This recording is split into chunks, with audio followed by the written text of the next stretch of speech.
The Project Gutenberg ebook of The Well of Loneliness. This ebook is for the use of anyone anywhere in the United States and most other parts of the world at no cost and with almost no restrictions whatsoever.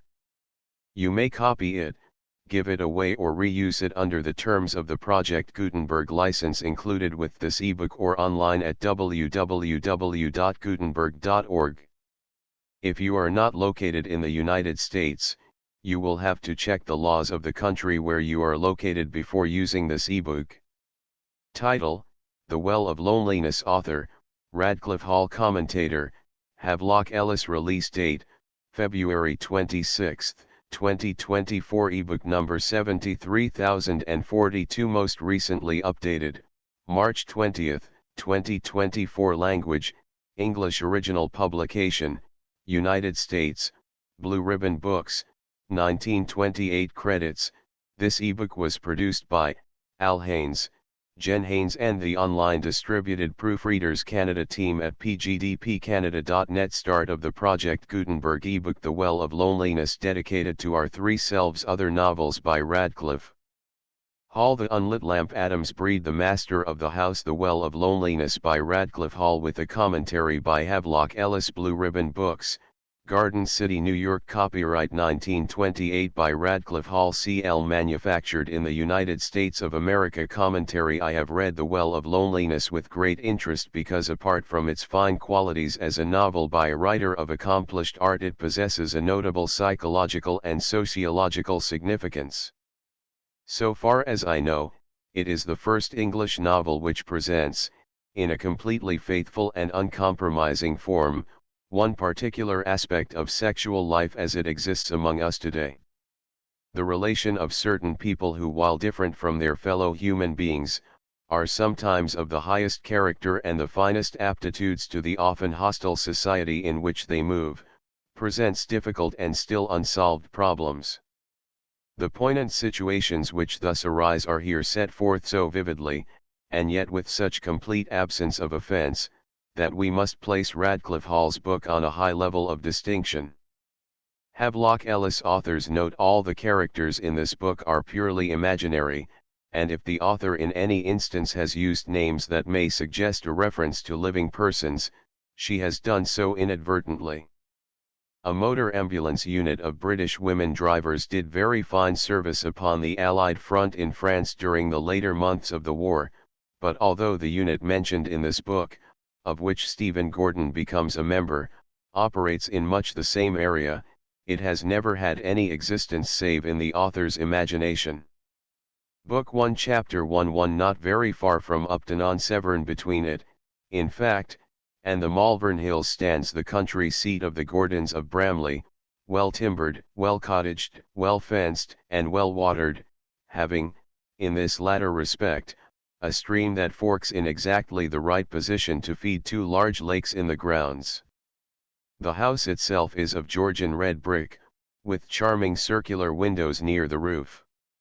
It has dignity and pride without ostentation, self-assurance without arrogance, repose without inertia, and a gentle aloofness that, to those who know its spirit, but adds to its value as a home. It is indeed like certain lovely women who, now old, belong to a bygone generation, women who in youth were passionate but seemly, difficult to win but when won, all-fulfilling. They are passing away, but their homesteads remain, and such an homestead is Morton. To Morton Hall came the Lady Anna Gordon as a bride of just over 20. She was lovely as only an Irish woman can be, having that in her bearing that betokened quiet pride, having that in her eyes that betokened great longing, having that in her body that betokened happy promise, the archetype of the very perfect woman, whom creating God has found good. Sir Philip had met her away in County Clare, Anna Malloy, the slim virgin thing, all chastity, and his weariness had flown to her bosom as a spent bird will fly to its nest, as indeed such a bird had once flown to her, she told him, taking refuge from the perils of a storm. Sir Philip was a tall man and exceedingly well favoured, but his charm lay less in feature than in a certain wide expression, a tolerant expression that might almost be called noble, and in something sad yet gallant in his deep-set hazel eyes. His chin, which was firm, was very slightly cleft, his forehead intellectual, his hair tinged with auburn. His wide-nostrilled nose was indicative of temper, but his lips were well modelled and sensitive and ardent. They revealed him as a dreamer and a lover. 29 when they had married, he had sown no few wild oats, yet Anna's true instinct made her trust him completely. Her guardian had disliked him, opposing the engagement, but in the end she had had her own way. And as things turned out, her choice had been happy, for seldom had two people loved more than they did. They loved with an ardour undiminished by time. As they ripened, so their love ripened with them. Sir Philip never knew how much he longed for a son until, some 10 years after marriage, his wife conceived a child. Then he knew that this thing meant complete fulfillment, the fulfillment for which they had both been waiting. When she told him, he could not find words for expression, and must just turn and weep on her shoulder. It never seemed to cross his mind for a moment that Anna might very well give him a daughter. He saw her only as a mother of sons, nor could her warnings disturb him. He christened the unborn infant Stephen, because he admired the pluck of that saint. He was not a religious man by instinct, being perhaps too much of a student, but he read the Bible for its fine literature, and Stephen had gripped his imagination. Thus he often discussed the future of their child. I think I shall put Stephen down for Harrow, or, I'd rather like Stephen to finish off abroad, it widens one's outlook on life. And listening to him, Anna also grew convinced. His certainty wore down her vague misgivings, and she saw herself playing with this little Stephen, in the nursery, in the garden, in the sweet-smelling meadows. And himself the lovely young man, she would say, thinking of the soft Irish speech of her peasants, and himself with the light of the stars in his eyes, and the courage of a lion in his heart. When the child stirred within her, she would think it stirred strongly because of the gallant male creature she was hiding. Then her spirit grew large with a mighty new courage, because a man-child would be born. She would sit with her needlework dropped on her knees, while her eyes turned away to the long line of hills that stretched beyond the Severn Valley. From her favorite seat underneath an old cedar, she would see these Malvern hills in their beauty, and their swelling slopes seemed to hold a new meaning. They were like pregnant women, full-bosomed, courageous, great green-girdled mothers of splendid sons. Thus through all those summer months, she sat and watched the hills, and Sir Philip would sit with her. They would sit hand in hand. And because she felt grateful, she gave much to the poor, and Sir Philip went to church, which was seldom his custom, and the vicar came to dinner, and just towards the end many matrons called to give good advice to Anna. But, man proposes, God disposes, and so it happened that on Christmas Eve, Anna Gordon was delivered of a daughter, a narrow-hipped, wide-shouldered little tadpole of a baby, that yelled and yelled for 3 hours without ceasing, as though outraged to find itself ejected into life. Anna Gordon held her child to her breast, but she grieved while it drank, because of her man who had longed so much for a son. And seeing her grief, Sir Philip hid his chagrin, and he fondled the baby and examined its fingers. "What a hand," he would say. "Why, it's actually got nails on all its 10 fingers, little, perfect, pink nails." Then Anna would dry her eyes and caress it, kissing the tiny hand. He insisted on calling the infant Stephen, nay more, he would have it baptized by that name.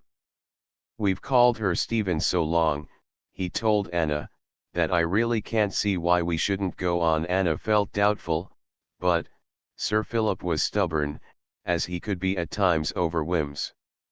The vicar said that it was rather unusual, so to mollify him they must add female names.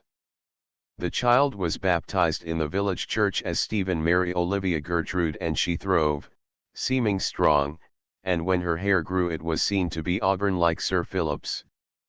There was also a tiny cleft in her chin, so small just at first that it looked like a shadow, and after a while when her eyes lost the blueness that is proper to puppies and other young things, Anna saw that her eyes were going to be hazel and thought that their expression was her father's. On the whole she was quite a well-behaved baby, owing, no doubt, to a fine constitution.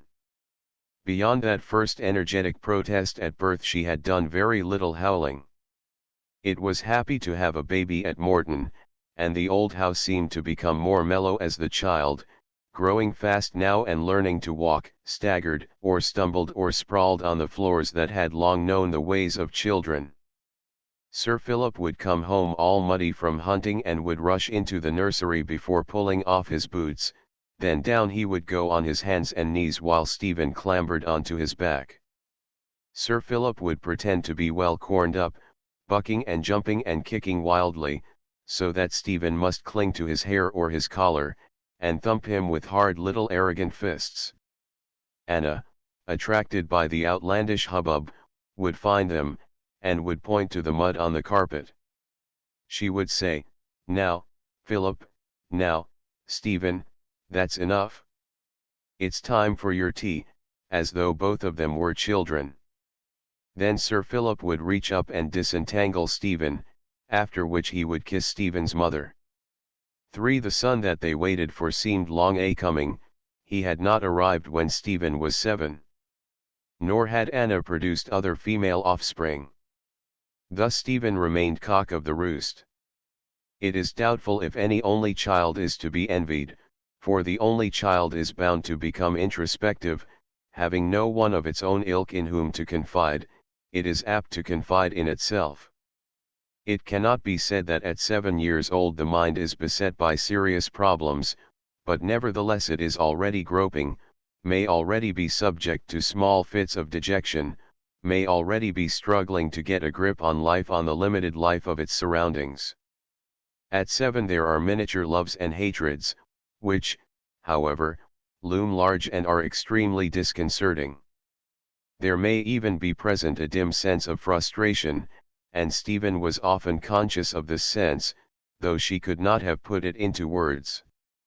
To cope with it, however, she would give way at times to sudden fits of hot temper, working herself up over everyday trifles that usually left her cold. It relieved her to stamp and then burst into tears at the first sign of opposition.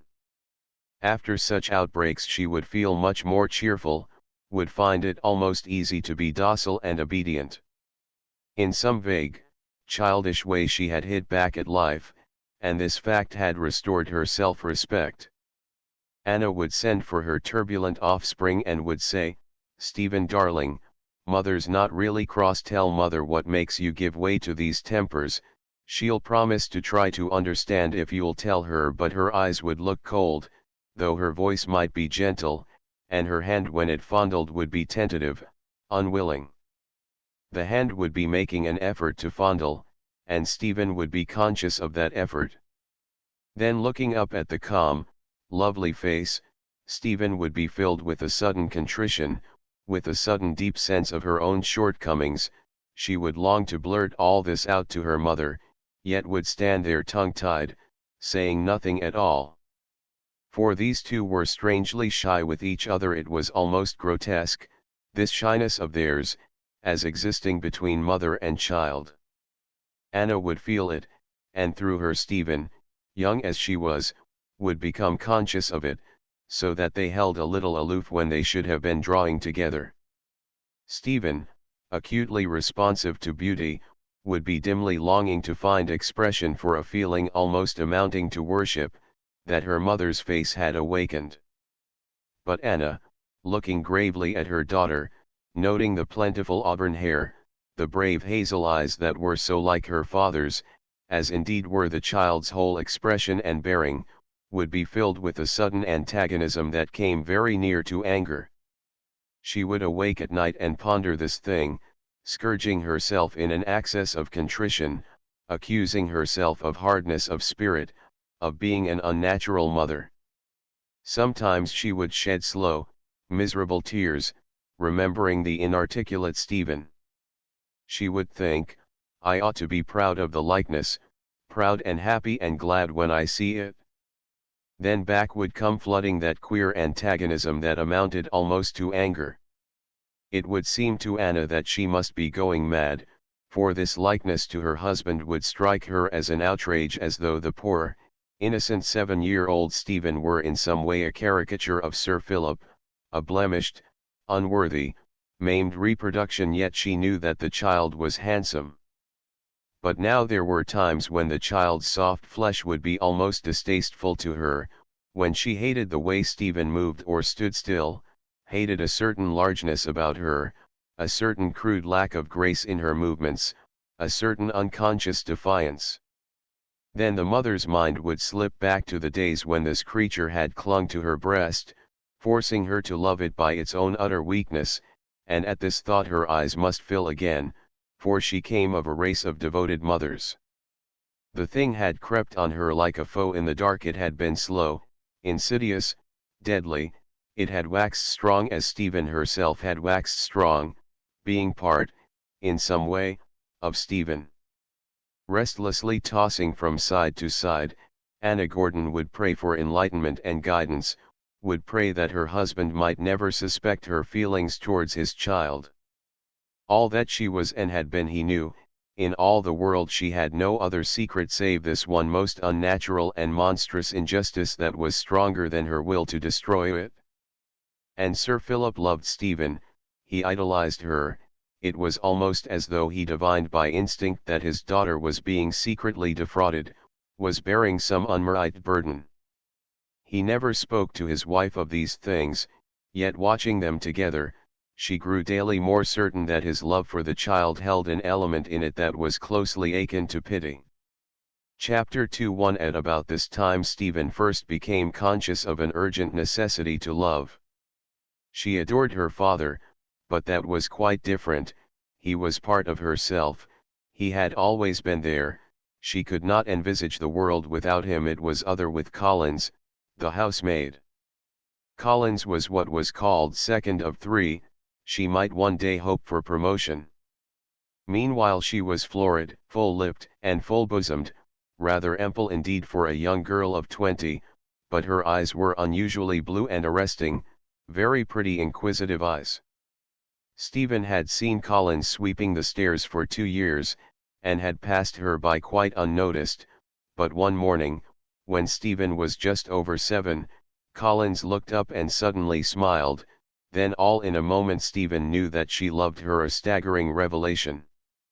Collins said politely, "Good morning, Miss Stephen." She had always said, "Good morning, Miss Stephen," but on this occasion it sounded alluring, so alluring that Stephen wanted to touch her, and extending a rather uncertain hand she started to stroke her sleeve. Collins picked up the hand and stared at it. "Oh, my," she exclaimed, "what very dirty nails." Whereupon their owner flushed painfully crimson and dashed upstairs to repair them. "Put them scissors down this minute, Miss Stephen," came the nurse's peremptory voice, while her charge was still busily engaged on her toilet. But Stephen said firmly, "I'm cleaning my nails 'cause Collins doesn't like them. She says they're dirty." "What impudence," snapped the nurse, thoroughly annoyed. "I'll thank her to mind her own business." Having finally secured the large cutting-out scissors, Mrs. Bingham went forth in search of the offender. She was not one to tolerate any interference with the dignity of her status. She found Collins still on the top flight of stairs, and forthwith she started to upbraid her, putting her back in her place, the nurse called it, and she did it so thoroughly that in less than 5 minutes the second of 3 had been told of every fault that was likely to preclude promotion. Stephen stood still in the nursery doorway. She could feel her heart thumping against her side, thumping with anger and pity for Collins, who was answering never a word. There she knelt mute, with her brush suspended, with her mouth slightly open and her eyes rather scared, and when at long last she did manage to speak, her voice sounded humble and frightened. She was timid by nature, and the nurse's sharp tongue was a byword throughout the household. Collins was saying, interfere with your child? Oh, no, Mrs. Bingham, never. I hope I knows my place better than that Miss Stephen herself showed me them dirty nails. She said, Collins, just look, aren't my nails awful dirty? And I said, you must ask Nanny about that, Miss Stephen.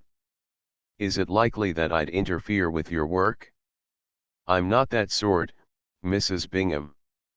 Oh, Collins, Collins, with those pretty blue eyes and that funny alluring smile. Stephen's own eyes grew wide with amazement, then they clouded with sudden and disillusioned tears, for far worse than Collins' poorness of spirit was the dreadful injustice of those lies, yet this very injustice seemed to draw her to Collins, since despising, she could still love her. For the rest of that day Stephen brooded darkly over Collins' unworthiness, and yet all through that day she still wanted Collins, and whenever she saw her she caught herself smiling, quite unable, in her turn, to muster the courage to frown her innate disapproval. And Collins smiled too, if the nurse was not looking, and she held up her plump red fingers, pointing to her nails and making a grimace at the nurse's retreating figure. Watching her, Stephen felt unhappy and embarrassed, not so much for herself as for Collins, and this feeling increased, so that thinking about her made Stephen go hot down her spine. In the evening, when Collins was laying the tea, Stephen managed to get her alone. Collins, she whispered, you told an untruth. I never showed you my dirty nails. Course not, murmured Collins, but I had to say something. You didn't mind, Miss Stephen, did you? And as Stephen looked doubtfully up into her face, Collins suddenly stooped and kissed her. Stephen stood speechless from a sheer sense of joy, all her doubts swept completely away. At that moment she knew nothing but beauty and Collins, and the two were as one, and the one was Stephen and yet not Stephen either, but something more vast, that the mind of 7 years found no name for. The nurse came in grumbling, now then, hurry up, Miss Stephen. Don't stand there as though you were daft. Go and wash your face and hands before tea. How many times must I tell you the same thing? I don't know, muttered Stephen. And indeed she did not, she knew nothing of such trifles at that moment. From now on Stephen entered a completely new world, that turned on an axis of Collins. A world full of constant exciting adventures, of elation, of joy, of incredible sadness, but withal a fine place to be dashing about in like a moth who is courting a candle. Up and down went the days, they resembled a swing that soared high above the tree tops, then dropped to the depths, but seldom if ever hung midway. And with them went Stephen, clinging to the swing, waking up in the mornings with a thrill of vague excitement, the sort of excitement that belonged by rights to birthdays and Christmas and a visit to the pantomime at Malvern.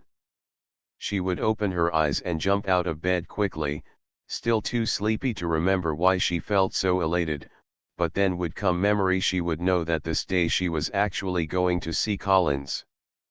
The thought would set her splashing in her sitz bath, and tearing the buttons off her clothes in her haste, and cleaning her nails with such ruthlessness and vigor that she made them quite sore in the process. She began to be very inattentive at her lessons, sucking her pencil, staring out of the window, or what was far worse, not listening at all, except for Collins' footsteps. The nurse slapped her hands, and stood her in the corner, and deprived her of jam, but all to no purpose, for Stephen would smile, hugging closer her secret. It was worth being punished for Collins.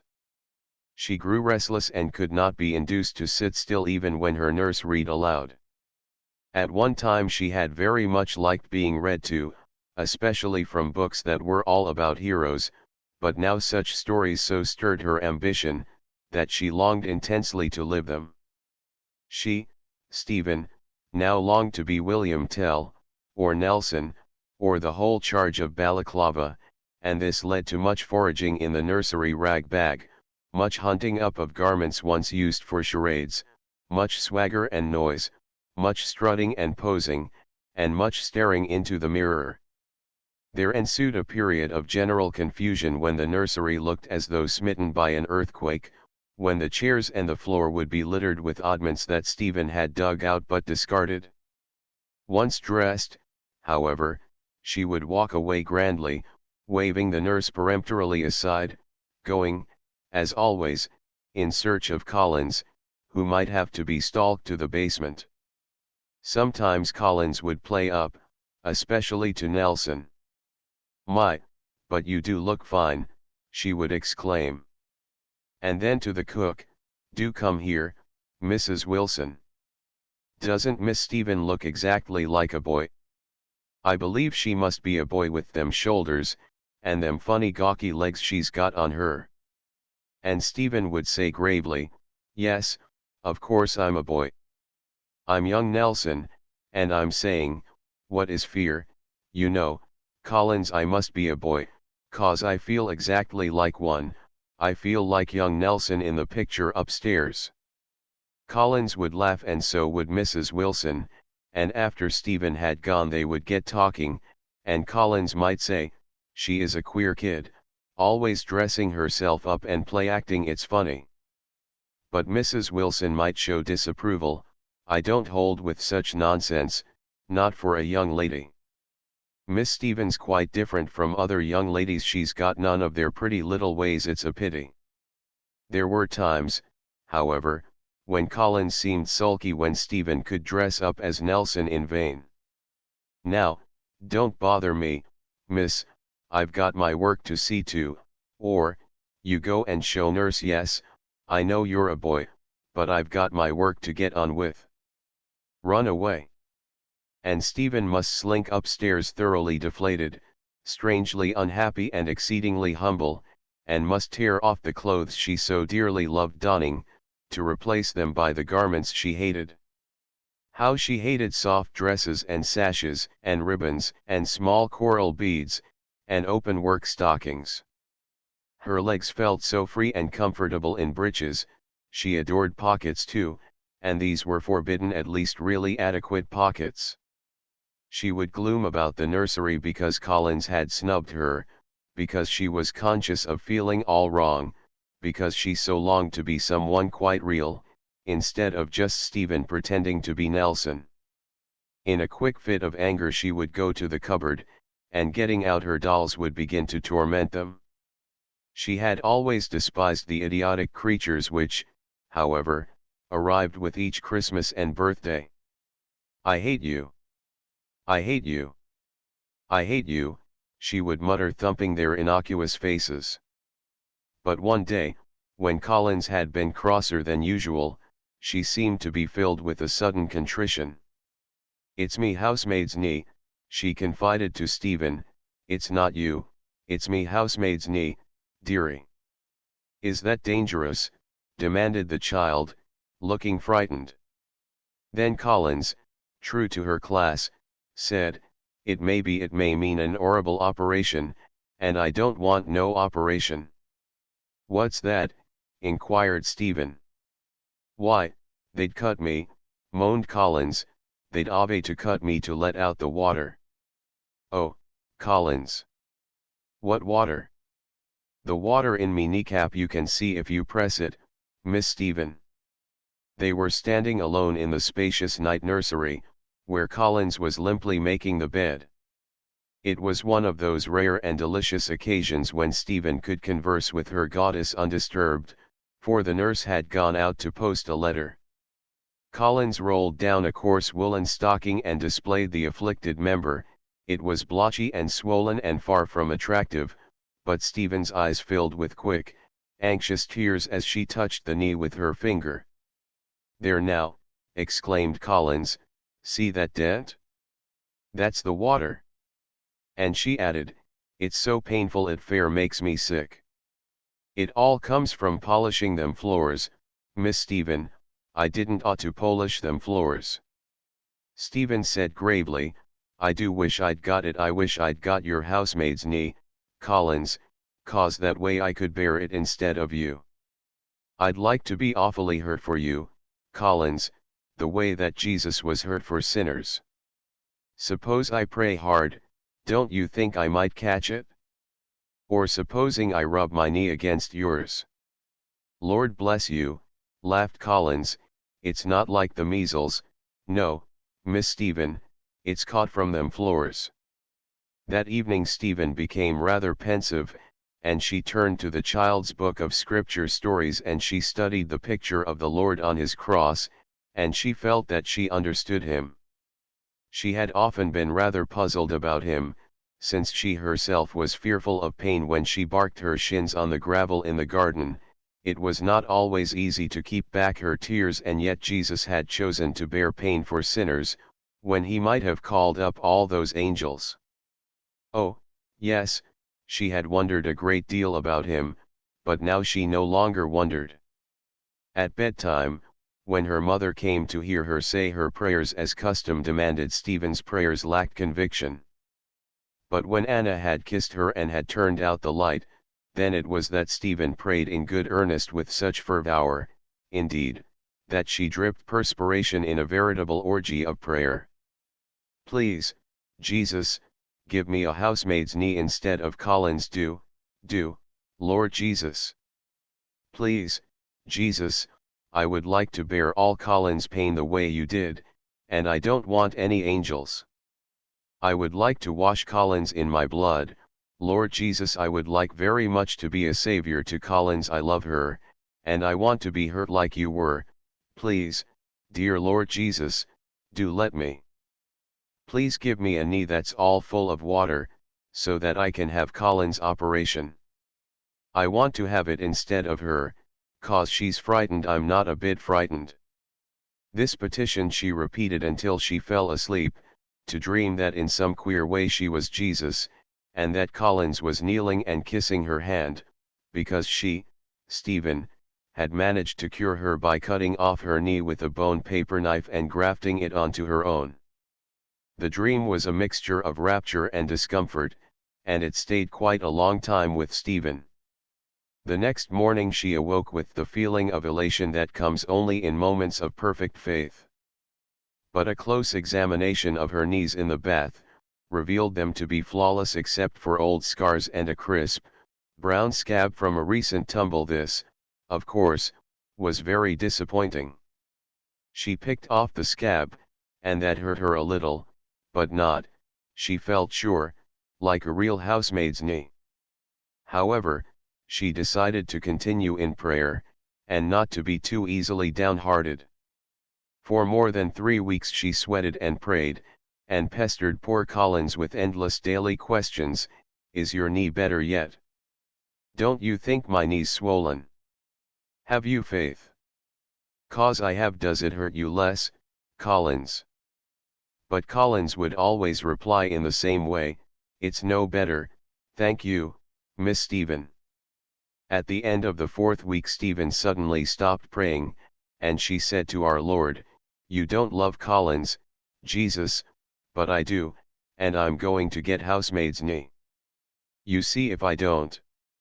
Then she felt rather frightened, and added more humbly, I mean, I do want to. You don't mind, do you, Lord Jesus? The nursery floor was covered with carpet, which was obviously rather unfortunate for Stephen. Had it only been parquet like the drawing room and study, she felt it would better have served her purpose. All the same, it was hard if she knelt long enough. It was so hard, indeed, that she had to grit her teeth if she stayed on her knees for more than 20 minutes. This was much worse than barking one's shins in the garden. It was much worse even than picking off a scab. Nelson helped her a little. She would think, now I'm Nelson. I'm in the middle of the Battle of Trafalgar. I've got shots in my knees. But then she would remember that Nelson had been spared such torment. However, it was really rather fine to be suffering. It certainly seemed to bring Collins much nearer. It seemed to make Stephen feel that she owned her by right of this diligent pain. There were endless spots on the old nursery carpet, and these spots Stephen could pretend to be cleaning, always careful to copy Collins' movements, rubbing backwards and forwards while groaning a little. When she got up at last, she must hold her left leg and limp, still groaning a little. Enormous new holes appeared in her stockings, through which she could examine her aching knees, and this led to rebuke. "Stop your nonsense, Miss Stephen. It's scandalous the way you're tearing your stockings." But Stephen smiled grimly and went on with the nonsense, spurred by love to an open defiance. On the 8th day, however, it dawned upon Stephen that Collins should be shown the proof of her devotion. Her knees were particularly scarified that morning, so she limped off in search of the unsuspecting housemaid. Collins stared. "Good gracious, whatever's the matter? Whatever have you been doing, Miss Stephen?" Then Stephen said, not without pardonable pride, "I been getting a housemaid's knee, like you, Collins." And as Collins looked stupid and rather bewildered, "You see, I wanted to share your suffering. I prayed quite a lot, but Jesus won't listen, so I've got to get housemaid's knee my own way. I can't wait any longer for Jesus." "Oh, hush," murmured Collins, thoroughly shocked. "You mustn't say such things, it's wicked, Miss Stephen." But she smiled a little in spite of herself, then she suddenly hugged the child warmly. All the same, Collins plucked up her courage that evening and spoke to the nurse about Stephen. "Her knees was all red and swollen, Mrs. Bingham. Did ever you know such a queer fish as she is? Praying about my knee too. She's a caution. And now if she isn't trying to get one. Well, if that's not real loving, then I don't know nothing." And Collins began to laugh weakly. After this Mrs. Bingham rose in her might, and the self-imposed torture was forcibly stopped. Collins, on her part, was ordered to lie, if Stephen continued to question. So Collins lied nobly. "It's better, Miss Stephen, it must be your praying. You see, Jesus heard you. I expect he was sorry to see your poor knees. I know, as I was when I saw them." "Are you telling me the truth?"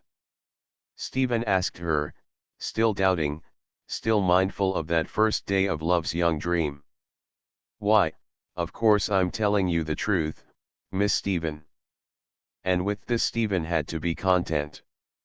3. Collins became more affectionate after the incident of the housemaid's knee. She could not but feel a new interest in the child whom she and the cook had now labeled as queer, and Stephen basked in much surreptitious petting, and her love for Collins grew daily.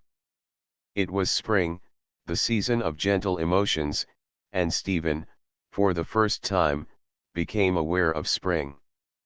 In a dumb, childish way she was conscious of its fragrance, and the house irked her sorely, and she longed for the meadows, and the hills that were white with thorn trees. Her active young body was forever on the fidget, but her mind was bathed in a kind of soft haze, and this she could never quite put into words, though she tried to tell Collins about it. It was all part of Collins, yet somehow quite different. It had nothing to do with Collins' wide smile, nor her hands which were red, nor even her eyes which were blue, and very arresting. Yet all that was Collins, Stephen's Collins, was also a part of these long, warm days, a part of the twilights that came in and lingered for hours after Stephen had been put to bed, a part too, could Stephen have only known it, of her own quickening childish perceptions. This spring, for the first time, she thrilled to the cuckoo, standing quite still to listen, with her head on one side, and the lure of that far-away call was destined to remain with her all her life. There were times when she wanted to get away from Collins, yet at others she longed intensely to be near her, longed to force the response that her loving craved for, but quite wisely, was very seldom granted. She would say, "I do love you awfully, Collins. I love you so much that it makes me want to cry." And Collins would answer, "Don't be silly, Miss Stephen," which was not satisfactory, not at all satisfactory. Then Stephen might suddenly push her, in anger, "You're a beast. How I hate you, Collins." And now Stephen had taken to keeping awake every night, in order to build up pictures of herself companioned by Collins in all sorts of happy situations.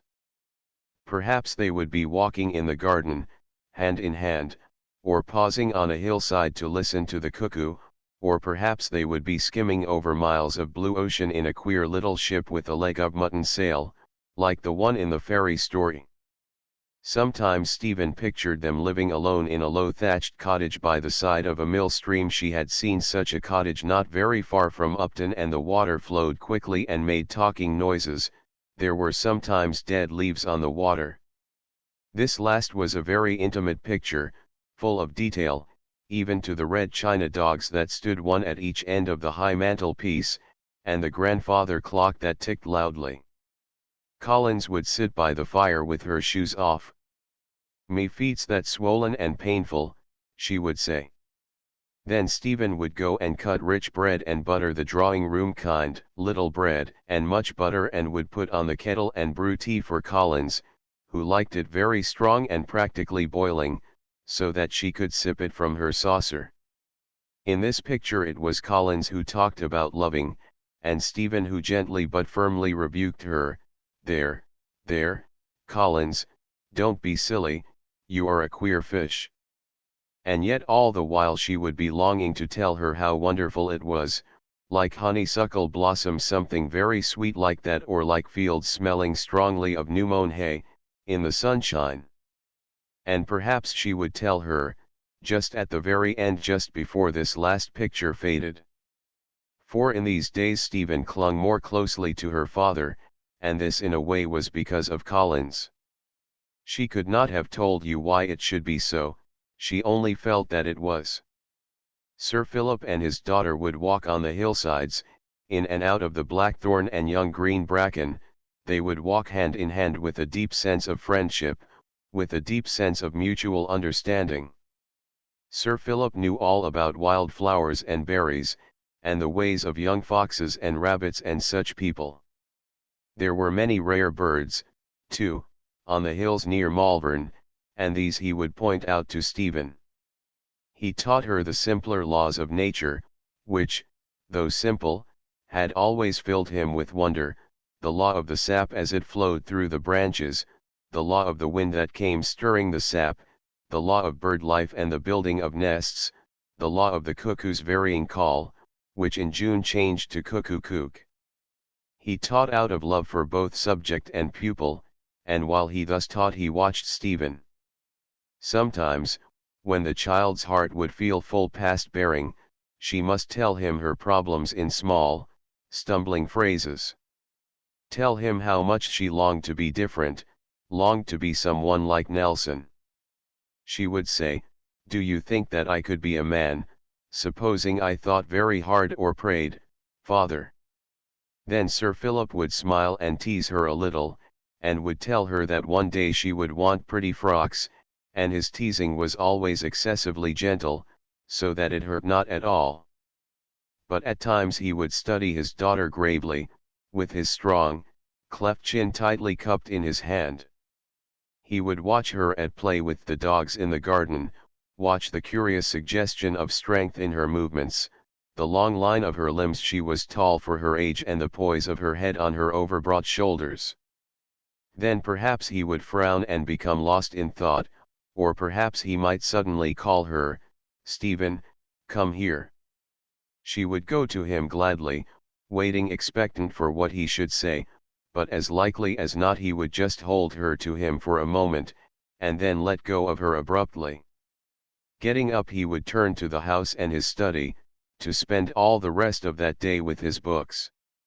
A queer mixture, Sir Philip, part sportsman, part student. He had one of the finest libraries in England, and just lately he had taken to reading half the night, which had not hitherto been his custom. Alone in that grave-looking, quiet study, he would unlock a drawer in his ample desk, and would get out a slim volume recently acquired, and would read and reread it in the silence. The author was a German, Karl Heinrich Ulrichs, and reading, Sir Philip's eyes would grow puzzled, then groping for a pencil he would make little notes all along the immaculate margins. Sometimes he would jump up and pace the room quickly, pausing now and again to stare at a picture, the portrait of Stephen painted with her mother, by Millet, the previous year. He would notice the gracious beauty of Anna, so perfect a thing, so completely reassuring, and then that indefinable quality in Stephen that made her look wrong in the clothes she was wearing, as though she and they had no right to each other, but above all no right to Anna. After a while he would steal up to bed, being painfully careful to tread very softly, fearful of waking his wife, who might question, "Philip darling, it's so late, what have you been reading?" He would not want to answer, he would not want to tell her, that was why he must tread very softly. The next morning, he would be very tender to Anna, but even more tender to Stephen. 5. As the spring waxed more lusty and strode into summer, Stephen grew conscious that Collins was changing. The change was almost intangible at first, but the instinct of children is not mocked. Came a day when Collins turned on her quite sharply, nor did she explain it by reference to her knee. "Don't be always under my feet now, Miss Stephen. Don't follow me about, and don't be always staring. I hates being watched. You run up to the nursery, the basement's no place for young ladies." After which such rebuffs were of frequent occurrence, if Stephen went anywhere near her. Miserable enigma. Stephen's mind groped about it like a little blind mole that is always in darkness.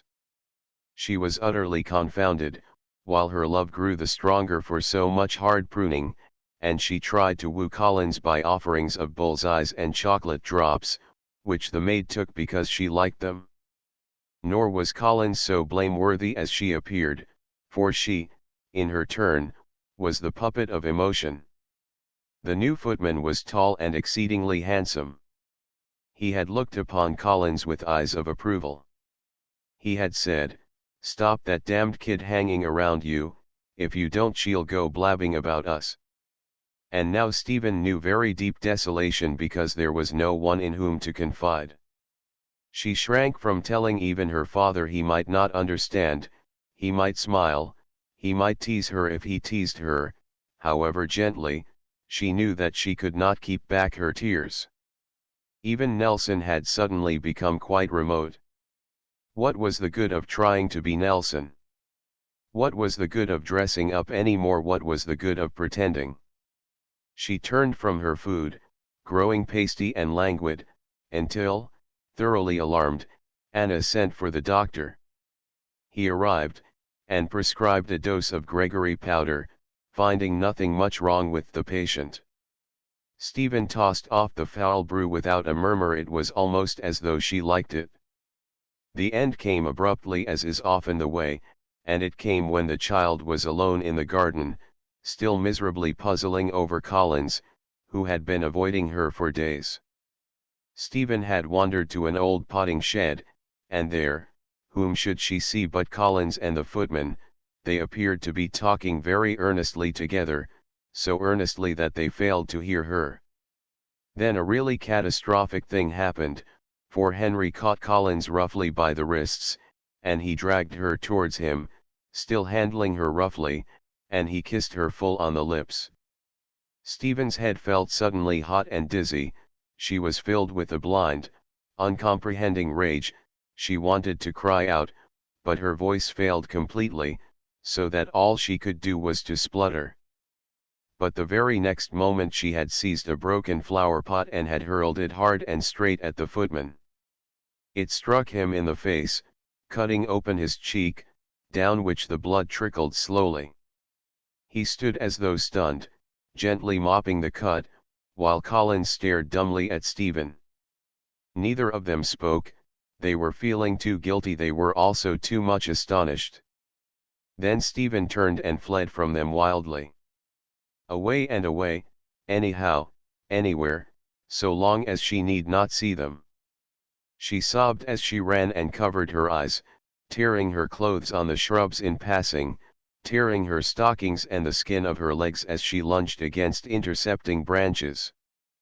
But suddenly the child was caught in strong arms, and her face was pressing against her father, and Sir Philip was carrying her back to the house, and along the wide passage to his study.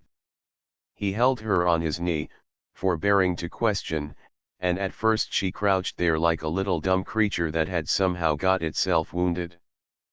But her heart was too young to contain this new trouble, too heavy it felt, too much overburdened, so the trouble came bubbling up from her heart and was told on Sir Philip's shoulder. He listened very gravely, just stroking her hair. "Yes, yes," he said softly, and then, "Go on, Stephen." And when she had finished he was silent for some moments, while he went on stroking her hair. Then he said, "I think I understand, Stephen. This thing seems more dreadful than anything else that has ever happened, more utterly dreadful, but you'll find that it will pass and be completely forgotten. You must try to believe me, Stephen. And now I'm going to treat you like a boy, and a boy must always be brave, remember. I'm not going to pretend as though you were a coward. Why should I, when I know that you're brave? I'm going to send Collins away tomorrow, do you understand, Stephen? I shall send her away. I shan't be unkind, but she'll go away tomorrow, and meanwhile I don't want you to see her again. You'll miss her at first, that will only be natural, but in time you'll find that you'll forget all about her. This trouble will just seem like nothing at all. I am telling you the truth, dear, I swear it. If you need me, remember that I'm always near you. You can come to my study whenever you like. You can talk to me about it whenever you're unhappy, and you want a companion to talk to." He paused, then finished rather abruptly, "Don't worry your mother, just come to me, Stephen." And Stephen, still catching her breath, looked straight at him. She nodded, and Sir Philip saw his own mournful eyes gazing back from his daughter's tear-stained face. But her lips set more firmly, and the cleft in her chin grew more marked with a new, childish will to courage. Bending down, he kissed her in absolute silence. It was like the sealing of a sorrowful pact. 6. Anna, who had been out at the time of the disaster, returned to find her husband waiting for her in the hall. "Stephen's been naughty, she's up in the nursery, she's had one of her fits of temper," he remarked. In spite of the fact that he had obviously been waiting to intercept Anna, he now spoke quite lightly. "Collins and the footman must go," he told her. As for Stephen, he had had a long talk with her already. Anna had better just let the thing drop, it had only been childish temper. Anna hurried upstairs to her daughter. She, herself, had not been a turbulent child, and Stephen's outbursts always made her feel helpless. However, she was fully prepared for the worst. But she found Stephen sitting with her chin on her hand, and calmly staring out of the window. Her eyes were still swollen and her face very pale, otherwise she showed no great signs of emotion. Indeed, she actually smiled up at Anna. It was rather a stiff little smile. Anna talked kindly and Stephen listened, nodding her head from time to time in acquiescence. But Anna felt awkward, and as though for some reason the child was anxious to reassure her. That smile had been meant to be reassuring. It had been such a very unchildish smile. The mother was doing all the talking, she found. Stephen would not discuss her affection for Collins. On this point she was firmly, obdurately silent. She neither excused nor upheld her action in throwing a broken flower pot at the footman. "She's trying to keep something back," thought Anna, feeling more nonplussed every moment. In the end Stephen took her mother's hand gravely and proceeded to stroke it, as though she were consoling. She said, "Don't feel worried, 'cause that worries father. I promise I'll try not to get into tempers, but you promise that you won't go on feeling worried." And absurd though it seemed, Anna heard herself saying, "Very well then, I do promise, Stephen."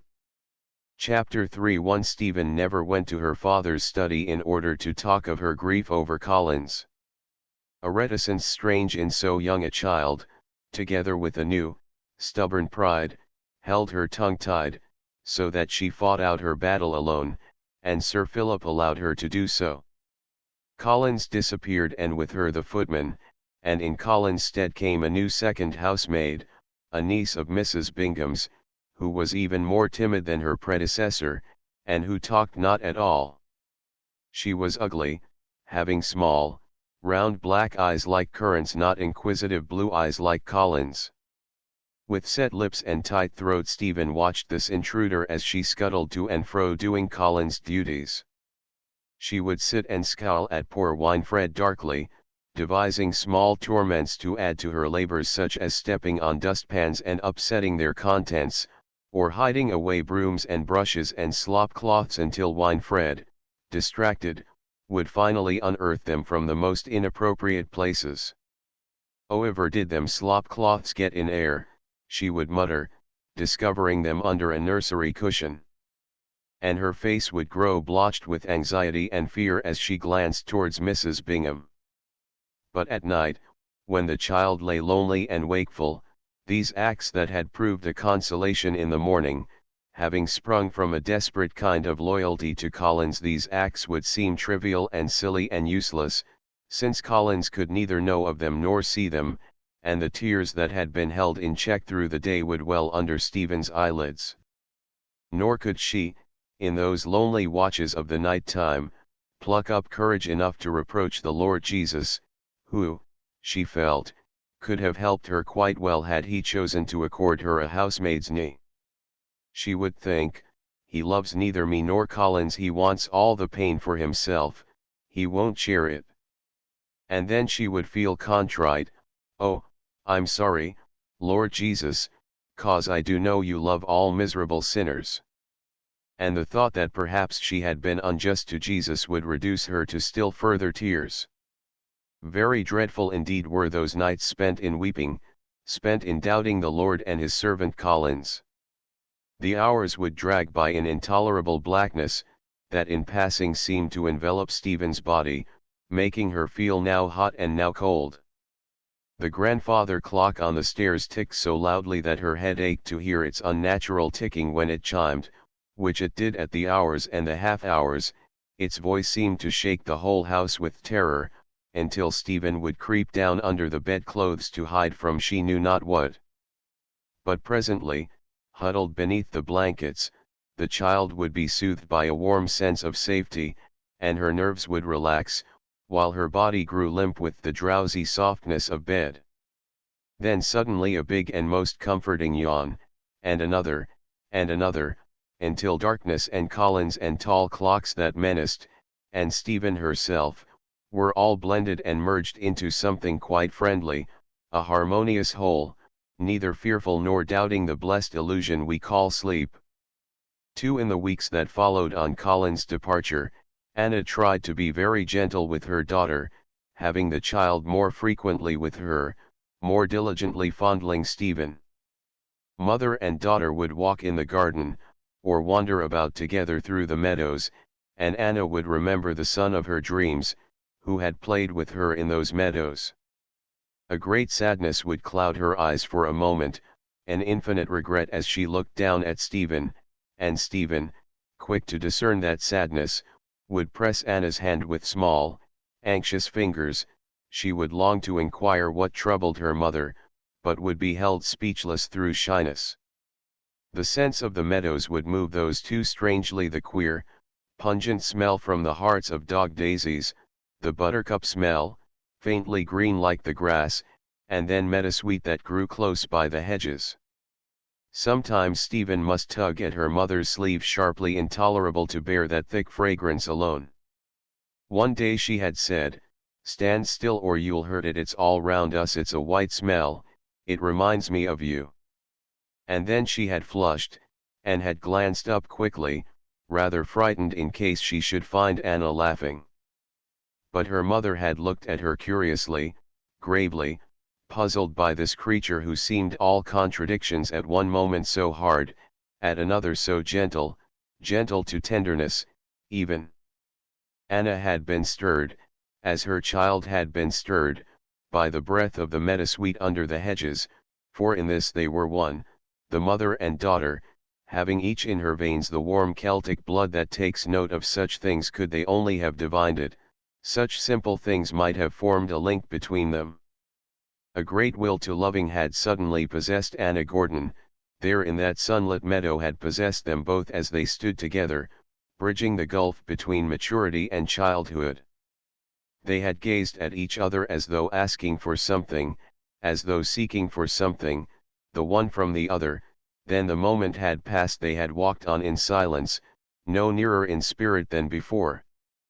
3. Sometimes Anna would drive Stephen into Great Malvern, to the shops, with lunch at the Abbey Hotel on cold beef and wholesome rice pudding. Stephen loathed these excursions, which meant dressing up, but she bore them because of the honor which she felt to be hers when escorting her mother through the streets, especially Church Street with its long, busy hill, because everyone saw you in Church Street. Hats would be lifted with obvious respect, while a humbler finger might fly to a forelock. Women would bow, and a few even curtsy to the Lady of Morton, women in from the country with speckled sunbonnets that looked like their hens, and kind faces like brown, wrinkled apples. Then Anna must stop to inquire about calves and babies and foals, indeed all such young creatures as prosper on farms, and her voice would be gentle because she loved such young creatures. Stephen would stand just a little behind her, thinking how gracious and lovely she was, comparing her slim and elegant shoulders with the toil-thickened back of old Mrs. Bennet, with the ugly, bent spine of young Mrs. Thompson, who coughed when she spoke and then said, "I beg pardon," as though she were conscious that one did not cough in front of a goddess like Anna. Presently Anna would look round for Stephen. "Oh, there you are, darling. We must go into Jackson's and change mother's books," or, "Nanny wants some more saucers, let's walk on and get them at Langley's." Stephen would suddenly spring to attention, especially if they were crossing the street. She would look right and left for imaginary traffic, slipping a hand under Anna's elbow. "Come with me," she would order, "and take care of the puddles, 'cause you might get your feet wet. Hold on by me, mother." Anna would feel the small hand at her elbow, and would think that the fingers were curiously strong and efficient. They would feel, like Sir Philip's, and this always vaguely displeased her.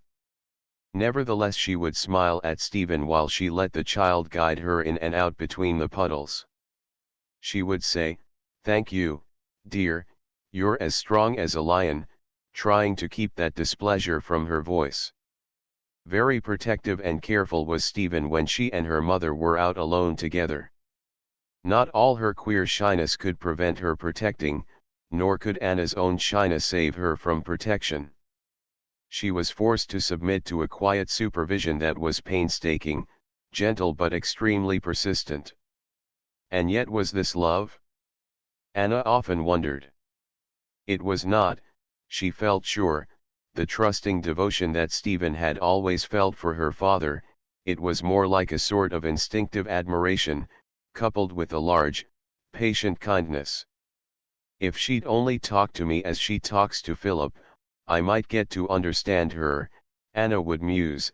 "It's so odd not to know what she's feeling and thinking, to suspect that something's always being kept in the background."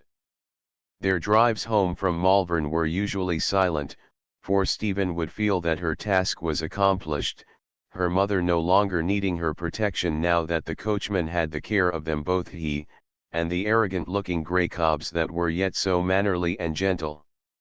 As for Anna, she would sigh and lean back in her corner, weary of trying to make conversation. She would wonder if Stephen were tired or just sulky, or if, after all, the child might be stupid. Ought she, perhaps, to feel sorry for the child? She could never quite make up her mind. Meanwhile, Stephen, enjoying the comfortable brougham, would begin to indulge in kaleidoscopic musings, those musings that belong to the end of the day, and occasionally visit children. Mrs. Thompson's bent spine, it looked like a bow, not a rainbow but one of the archery kind.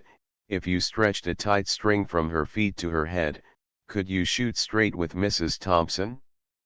China dogs, they had nice China dogs at Langley's that made you think of someone. Oh, yes, of course, Collins and a cottage with red China dogs. But you tried not to think about Collins. There was such a queer light slanting over the hills, a kind of gold glory, and it made you feel sorry. Why should a gold glory make you feel sorry when it shone that way on the hills? Rice pudding, almost as bad as tapioca, not quite though, because it was not so slimy. Tapioca evaded your efforts to chew it, it felt horrid, like biting down on your own gum. The lane smelled of wetness, a wonderful smell. Yet when Nanny washed things they only smelled soapy. But then, of course, God washed the world without soap. Being God, perhaps he didn't need any. You needed a lot, especially for hands. Did God wash his hands without soap? Mother, talking about calves and babies, and looking like the Virgin Mary in church, the one in the stained glass window with Jesus, which reminded you of Church Street. Not a bad place after all. Church Street was really rather exciting. What fun it must be for men to have hats that they could take off, instead of just smiling. A bowler must be much more fun than a leghorn. You couldn't take that off to mother. The brougham would roll smoothly along the white road, between stout leafy hedges starred with dog roses. Blackbirds and thrushes would be singing loudly, so loudly that Stephen could hear their voices above the quick clip, clip, of the cobs and the muffled sounds of the carriage. Then from under her brows she must glance across at Anna, who she knew loved the songs of blackbirds and thrushes, but Anna's face would be hidden in shadow, while her hands lay placidly folded. And now the horses, nearing their stables, would redouble their efforts as they swung through the gates, the tall, iron gates of the parklands of Morton, faithful gates that had always meant home. Old trees would fly past, then the paddocks with their cattle, Worcestershire cattle with uncanny white faces, then the two quiet lakes where the swans reared their cygnets, then the lawns, and at last the wide curve in the drive, near the house, that would lead to the massive entrance. The child was too young to know why the beauty of Morton would bring a lump to her throat when seen thus in the gold haze of late afternoon, with its thoughts of evening upon it. She would want to cry out in a kind of protest that was very near tears, stop it, you're hurting. But instead she would blink hard and shut her lips tightly, unhappy yet happy. It was a queer feeling. It was too big for Stephen, who was still rather little when it came to affairs of the spirit. For the spirit of Morton would be part of her then, and would always remain somewhere deep down within her, aloof and untouched by the years that must follow, by the stress and the ugliness of life. In those after years certain scents would evoke it: the scent of damp rushes growing by water, the kind, slightly milky odor of cattle, the smell of dried rose leaves and orris root and violets, that together with a vague suggestion of beeswax always hung about Anna's rooms. Then that part of Stephen that she still shared with Morton would know what it was to feel terribly lonely, like a soul that wakes up to find itself wandering, unwanted, between the spheres. For Anna and Stephen would take off their coats, and go to the study in search of Sir Philip, who would usually be there waiting. "Hello, Stephen," he would say in his pleasant, deep voice, but his eyes would be resting on Anna. Stephen's eyes invariably followed her father's, so that she too would stand looking at Anna, and sometimes she must catch her breath in surprise at the fullness of that calm beauty. She never got used to her mother's beauty, it always surprised her each time she saw it. It was one of those queerly unbearable things, like the fragrance of meadowsweet under the hedges. Anna might say, "What's the matter, Stephen? For goodness sake, darling, do stop staring." And Stephen would feel hot with shame and confusion because Anna had caught her staring. Sir Philip usually came to her rescue. "Stephen, here's that new picture book about hunting," or, "I know of a really nice print of young Nelson, if you're good I'll order it for you tomorrow." But after a little he and Anna must get talking, amusing themselves irrespective of Stephen, inventing absurd little games, like two children, which games did not always include the real child. Stephen would sit there silently watching, but her heart would be a prey to the strangest emotions that 7 years old could not cope with, and for which it could find no adequate names. All she would know was that seeing her parents together in this mood, would fill her with longings for something that she wanted yet could not define as something that would make her as happy as they were.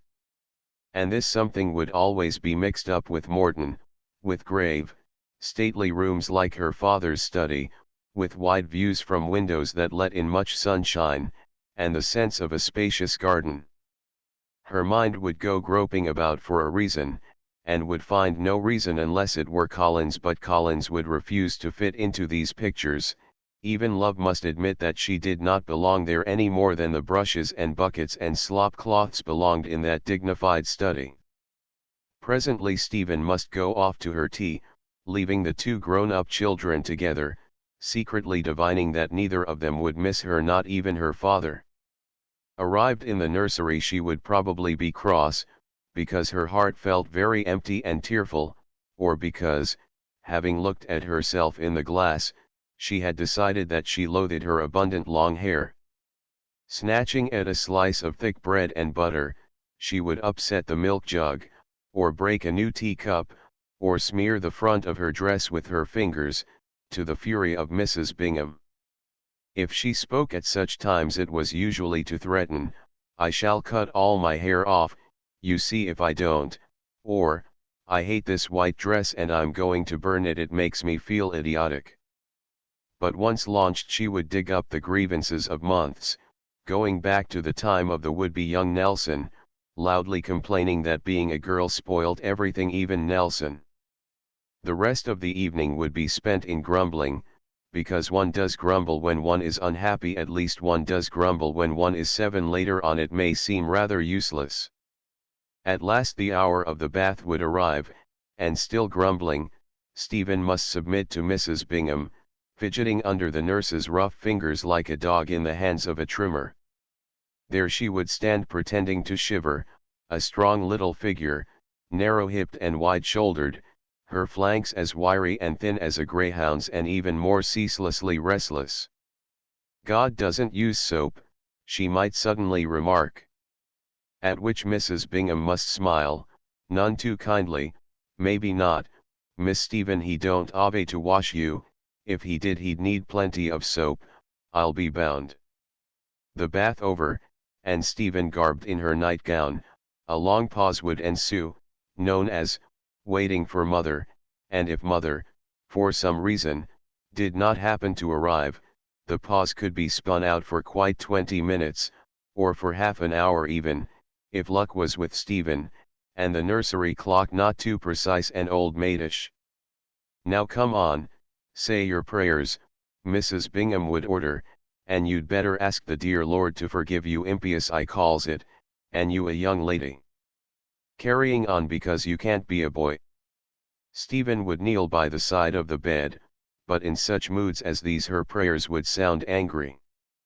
The nurse would protest, "Not so loud, Miss Stephen. Pray slower, and don't shout at the Lord, he won't like it." But Stephen would continue to shout at the Lord in a kind of impotent defiance. Chapter 4:1 The sorrows of childhood are mercifully passing, for it is only when maturity has rendered soil mellow that grief will root very deeply. Stephen's grief for Collins, in spite of its violence, or perhaps because of that very violence, wore itself out like a passing tempest and was all but spent by the autumn. By Christmas, the gusts when they came were quite gentle, rousing nothing more disturbing than a faint melancholy. By Christmas it required quite an effort of will to recapture the charm of Collins. Stephen was nonplussed and rather uneasy, to have loved so greatly and now to forget. It made her feel childish and horribly silly, as though she had cried over cutting her finger. As on all grave occasions, she considered the Lord, remembering his love for miserable sinners. "Teach me to love Collins your way," prayed Stephen, trying hard to squeeze out some tears in the process. "Teach me to love her 'cause she's mean and unkind and won't be a proper sinner that repenteth." But the tears would not come, nor was prayer what it had been. It lacked something. She no longer sweated when she prayed. Then an awful thing happened. The maid's image was fading, and try as she would, Stephen could not recall certain passing expressions that had erstwhile allured her. Now she could not see Colin's face at all clearly, even if she willed very hard in the dark. Thoroughly disgruntled, she bethought her of books of fairy tales, hitherto not much in favor, especially of those that treated of spells, incantations and other unlawful proceedings. She even requested the surprised Mrs. Bingham to read from the Bible. "You know where," coaxed Stephen. "It's the place they were reading in church last Sunday, about Saul and a witch with a name like Edna, the place where she makes some person come up, 'cause the king had forgotten what he looked like." But if prayer had failed Stephen, her spells also failed her. Indeed, they behaved as spells do when said backwards, making her see, not the person she wished to, but a creature entirely different. For Collins now had a most serious rival, one who had lately appeared at the stables. He was not possessed of a real housemaid's knee, but instead, of 4 deeply thrilling brown legs. He was 2 up on legs, and 1 up on a tail, which was rather unfair on Collins. That Christmas, when Stephen was 8 years old, Sir Philip had bought her a hefty bay pony. She was learning to ride him, could ride him already, being naturally skillful and fearless. There had been quite a heated discussion with Anna, because Stephen had insisted on riding astride. In this she had shown herself very refractory, falling off every time she tried the side saddle. Quite obvious, of course, this falling off process, but enough to subjugate Anna. And now Stephen would spend long hours at the stables, swaggering largely in corduroy breeches, hobnobbing with Williams, the old stud groom, who had a soft place in his heart for the child. She would say, "Come up, horse," in the same tone as Williams, or, pretending to a knowledge she was far from possessing, "Is that fetlock a bit puffy? It looks to me puffy, supposing we put on a nice wet bandage." Then Williams would rub his rough chin as though thinking, maybe yes maybe no. He would temporize, wisely. She grew to adore the smell of the stables. It was far more enticing than Colin's perfume, the Erasmic she had used on her afternoons out, and which had once smelt so delicious. And the pony.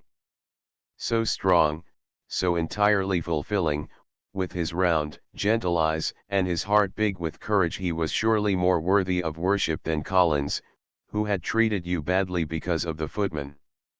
And yet you owed something to Collins, just because you had loved her, though you couldn't any more. It was dreadfully worrying, all this hard thinking, when you wished to enjoy a new pony. Stephen would stand there rubbing her chin in an almost exact imitation of Williams. She could not produce the same scrabblous sound, but in spite of this drawback the movement would soothe her. Then one morning she had a bright inspiration. "Come up, horse," she commanded, slapping the pony. "Come up, horse, and let me get close to your ear, 'cause I'm going to whisper something dreadfully important." Laying her cheek against his firm neck she said softly, "You're not you any more, you're Collins." So Collins was comfortably transmigrated. It was Stephen's last effort to remember. Too came the day when Stephen rode out with her father to a meet, a glorious and memorable day. Side by side the two of them jogged through the gates, and the lodge-keeper's wife must smile to see Stephen sitting her smart bay pony astride, and looking so comically like Sir Philip. "It do be a pity as her isn't a boy, our young lady," she told her husband. It was one of those still, slightly frosty mornings when the landing is tricky on the north side of the hedges, when the smoke from farm chimneys rises straight as a ramrod, when the scent of log fires or of burning brushwood, though left far behind, still persists in the nostrils. A crystal clear morning, like a draught of spring water, and such mornings are good when one is young. The pony tugged hard and fought at his bridle. He was trembling with pleasure, for he was no novice. He knew all about signs and wonders in stables, such as large feeds of corn administered early, and extra long groomings, and pink coats with brass buttons, like the hunt coat Sir Philip was wearing. He frisked down the road, a mass of affectation, demanding some skill on the part of his rider, but the child's hands were strong yet exceedingly gentle. She possessed that rare gift, perfect hands on a horse. This is better than being young Nelson, thought Stephen, "'cause this way I'm happy just being myself." Sir Philip looked down at his daughter with contentment. She was good to look upon, he decided. And yet his contentment was not quite complete, so that he looked away again quickly, sighing a little, because, somehow these days, he had taken to sighing over Stephen. The meet was a large one. People noticed the child. Colonel Antrim, the master, rode up and spoke kindly, "You've a fine pony there, but he'll need a bit of holding." And then to her father, "Is she safe astride, Philip?" "Violet's learning to ride, but side saddle, I prefer it. I never think girl children get the grip astride, they aren't built for it, haven't the necessary muscle. Still, no doubt she'll stick on by balance." Stephen flushed. "No doubt she'll stick on by balance." The words rankled, oh, very deeply they rankled. Violet was learning to ride side saddle, that small, flabby lump who squealed if you pinched her, that terrified creature of muslins and ribbons and hair that curled over the nurse's finger. Why, Violet could never come to tea without crying, could never play a game without getting herself hurt. She had fat, wobbly legs too, just like a rag doll, and you, Stephen, had been compared to Violet.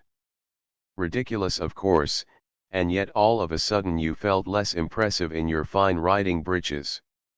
You felt, well, not foolish exactly, but self-conscious, not quite at your ease, a little bit wrong. It was almost as though you were playing at young Nelson again, were only pretending. "But you said, I've got muscles, haven't I, father?" "William says I've got riding muscles already." Then you dug your heels sharply into the pony, so that he whisked round, bucking and rearing. As for you, you stuck to his back like a limpet. Wasn't that enough to convince them? "Steady on, Stephen," came Sir Philip's voice, warning. Then the master's, "She's got a fine seat." "I'll admit it, Violet's a little bit scared on a horse, but I think she'll get confidence later, I hope so." And now hounds were moving away towards cover, tails waving. They looked like an army with banners. "Hi, Starbright Fancy! Get in, little bitch! Hi, Frolic, get on with it, Frolic!"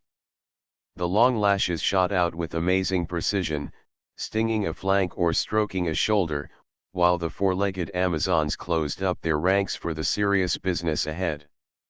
"Hi, Starbright!" Whips cracked and horses grew restless. Stephen's mount required undivided attention. She had no time to think of her muscles or her grievance, but only of the creature between her small knees. "All right, Stephen." "Yes, father." "Well, go steady at your fences, it may be a little bit slippery this morning." But Sir Philip's voice did not sound at all anxious, indeed there was a note of deep pride in his voice. "He knows that I'm not just a rag doll, like Violet, he knows that I'm different to her," thought Stephen. 3. The strange, implacable, heartbroken music of hounds giving tongue as they break from cover, the cry of the huntsman as he stands in his stirrups, the thud of hooves pounding ruthlessly forward over long, green, undulating meadows. The meadows flying back as though seen from a train, the meadows streaming away behind you, the acrid smell of horse sweat caught in passing, the smell of damp leather, of earth, and bruised herbage all sudden, all passing, then the smell of wide spaces, the air smell, cool yet as potent as wine. Sir Philip was looking back over his shoulder. "All right, Stephen." "Oh, yes." Stephen's voice sounded breathless. "Steady on. Steady on." They were coming to a fence, and Stephen's grip tightened a little. The pony took the fence in his stride, very gaily. For an instant he seemed to stay poised in mid-air as though he had wings, then he touched earth again, and away without even pausing. "All right, Stephen." "Yes, yes." Sir Philip's broad back was bent forward over the shoulder of his hunter, the crisp auburn hair in the nape of his neck showed bright where the winter sunshine touched it, and as the child followed that purposeful back, she felt that she loved it utterly, entirely. At that moment it seemed to embody all kindness, all strength, and all understanding.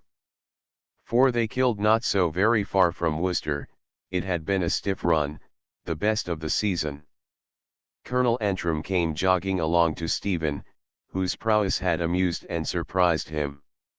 "Well, well," he said, grinning, "so here you are, madam, still with a leg on each side of your horse. I'm going to tell Violet she'll have to buck up. By the way, Philip, can Stephen come to tea on Monday, before Roger goes back to school?" "She can?" "Oh, splendid. And now where's that brush? I think our young Stephen here takes it." Strange it is, but unforgettable moments are often connected with very small happenings, happenings that assume fictitious proportions, especially when we are children.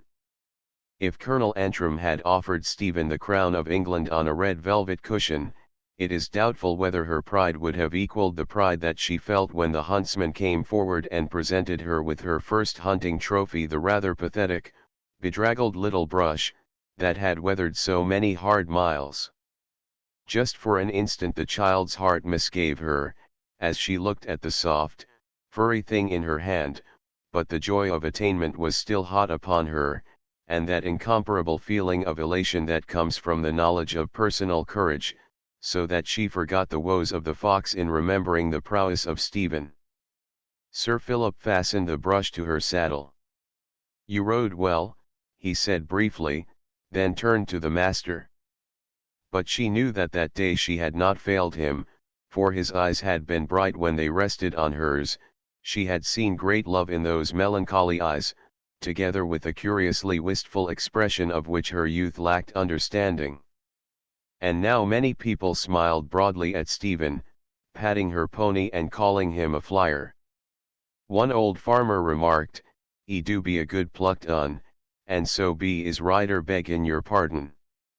At which Stephen must blush and grow slightly mendacious, pretending to give all the credit to the pony, pretending to feel very humble of spirit, which she knew she was far from feeling. "Come along," called Sir Philip, "no more today, Stephen, your poor little fellow's had enough for one day." Which was true, since Collins was all of a tremble, what with excitement and straining short legs to keep up with vainglorious hunters. Whips touched hats. "Goodbye, Stephen, come out soon again. See you on Tuesday, Sir Philip," with the croom. And the field settled down to the changing of horses, before drawing yet one more cover. Father and daughter rode home through the twilight, and now there were no dog roses in the hedges stood leafless and grey with frost rime, a network of delicate branches. The earth smelt as clean as a newly washed garment. It smelt of God's washing, as Stephen called it, while away to the left, from a distant farmhouse, came the sound of a yard dog, barking. Small lights were glowing in cottage windows as yet uncurtained, as yet very friendly, and beyond, where the great hills of Malvern showed blue against the pale sky, many small lights were burning, lights of home newly lit on the altar of the hills to the God of both hills and homesteads. No birds were singing in the trees by the roadside, but a silence prevailed, more lovely than bird song, the thoughtful and holy silence of winter, the silence of trustfully waiting furrows. For the soil is the greatest saint of all ages, knowing neither impatience, nor fear, nor doubting, knowing only faith, from which spring all blessings that are needful to nurture man. Sir Philip said, "Are you happy, my Stephen?" And she answered, "I'm dreadfully happy, father. I'm so dreadfully happy that it makes me feel frightened, 'cause I mayn't always last happy not this way." He did not ask why she might not last happy, he just nodded, as though he admitted of a reason, but he laid his hand over hers on the bridle for a moment, a large, and comforting hand. Then the peace of the evening took possession of Stephen, that and the peace of a healthy body tired out with fresh air and much vigorous movement, so that she swayed a little in her saddle and came near to falling asleep. The pony, even more tired than his rider, jogged along with neck drooping and reins hanging slackly, too weary to shy at the ogreish shadows that were crouching ready to scare him. His small mind was doubtless concentrated on fodder, on the bucket of water nicely seasoned with gruel, on the groom's soothing hiss as he rubbed down and bandaged, on the warm blanket clothing, so pleasant in winter, and above all on that golden bed of deep straw that was sure to be waiting in his stable. And now a great moon had swung up very slowly, and the moon seemed to pause, staring hard at Stephen, while the frost rime turned white with the whiteness of diamonds, and the shadows turned black and lay folded like velvet round the feet of the drowsy hedges. But the meadows beyond the hedges turned silver, and so did the road to Morton. 6 It was late when they reached the stables at last, and old Williams was waiting in the yard with a lantern. "Did you kill?" he inquired, according to custom. Then he saw Stephen's trophy and chuckled. Stephen tried to spring easily out of the saddle as her father had done, but her legs seemed to fail her. To her horror and chagrin her legs hung down stiffly as though made of wood, she could not control them, and to make matters worse, Collins now grew impatient and began to walk off to his loose box. Then Sir Philip put 2 strong arms around Stephen, and he lifted her bodily as though she were a baby, and he carried her, only faintly protesting, right up to the door of the house and beyond it, right up indeed, to the warm pleasant nursery where a steaming hot bath was waiting. Her head fell back and lay on his shoulder, while her eyelids drooped, heavy with well-earned sleep. She had to blink very hard several times over in order to get the better of that sleep. "Happy, darling," he whispered, and his grave face bent nearer. She could feel his cheek, rough at the end of the day, pressed against her forehead, and she loved that kind roughness, so that she put up her hand and stroked it. "So dreadfully, dreadfully happy, father," she murmured, "so dreadfully happy." Chapter 5 On the Monday that followed Stephen's first day out hunting she woke with something very like a weight on her chest. In less than 2 minutes she knew why this was. She was going to tea with the Antrums. Her relations with other children were peculiar, she thought so herself, and so did the children. They could not define it, and neither could Stephen, but there it was all the same. A high-spirited child, she should have been popular, and yet she was not, a fact which she divined, and this made her feel ill at ease with her playmates, who in their turn felt ill at ease. She would think that the children were whispering about her, whispering and laughing for no apparent reason, but although this had happened on one occasion, it was not always happening as Stephen imagined. She was painfully hypersensitive at times, and she suffered accordingly. Of all the children that Stephen most dreaded, Violet and Roger Antrim took precedence, especially Roger, who was 10 years old, and already full to the neck of male arrogance. He had just been promoted to Eton's that winter, which added to his overbearing pride. Roger Antrim had round, brown eyes like his mother, and a short, straight nose that might one day be handsome.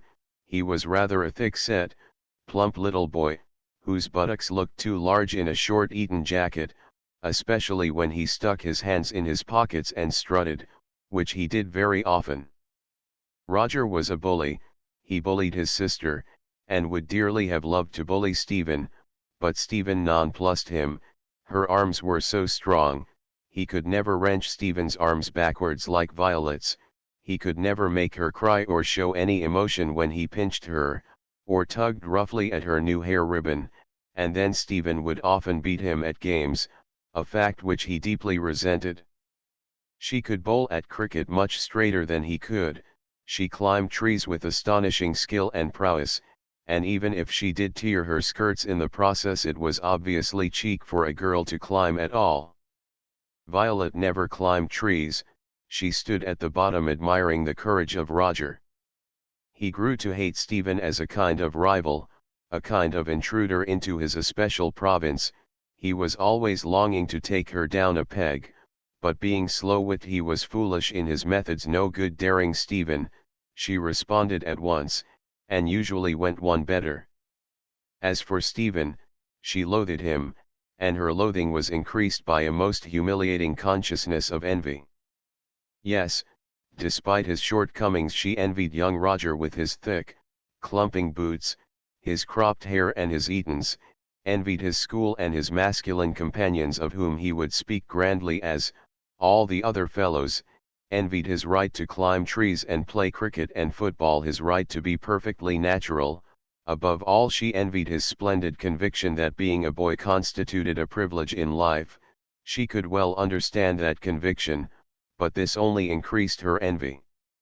Stephen found Violet intolerably silly. She cried quite as loudly when she bumped her own head as when Roger applied his most strenuous torments. But what irritated Stephen was the fact that she suspected that Violet almost enjoyed those torments. "He's so dreadfully strong," she had confided in Stephen, with something like pride in her voice. Stephen had longed to shake her for that. "I can pinch quite as hard as he can," she had threatened.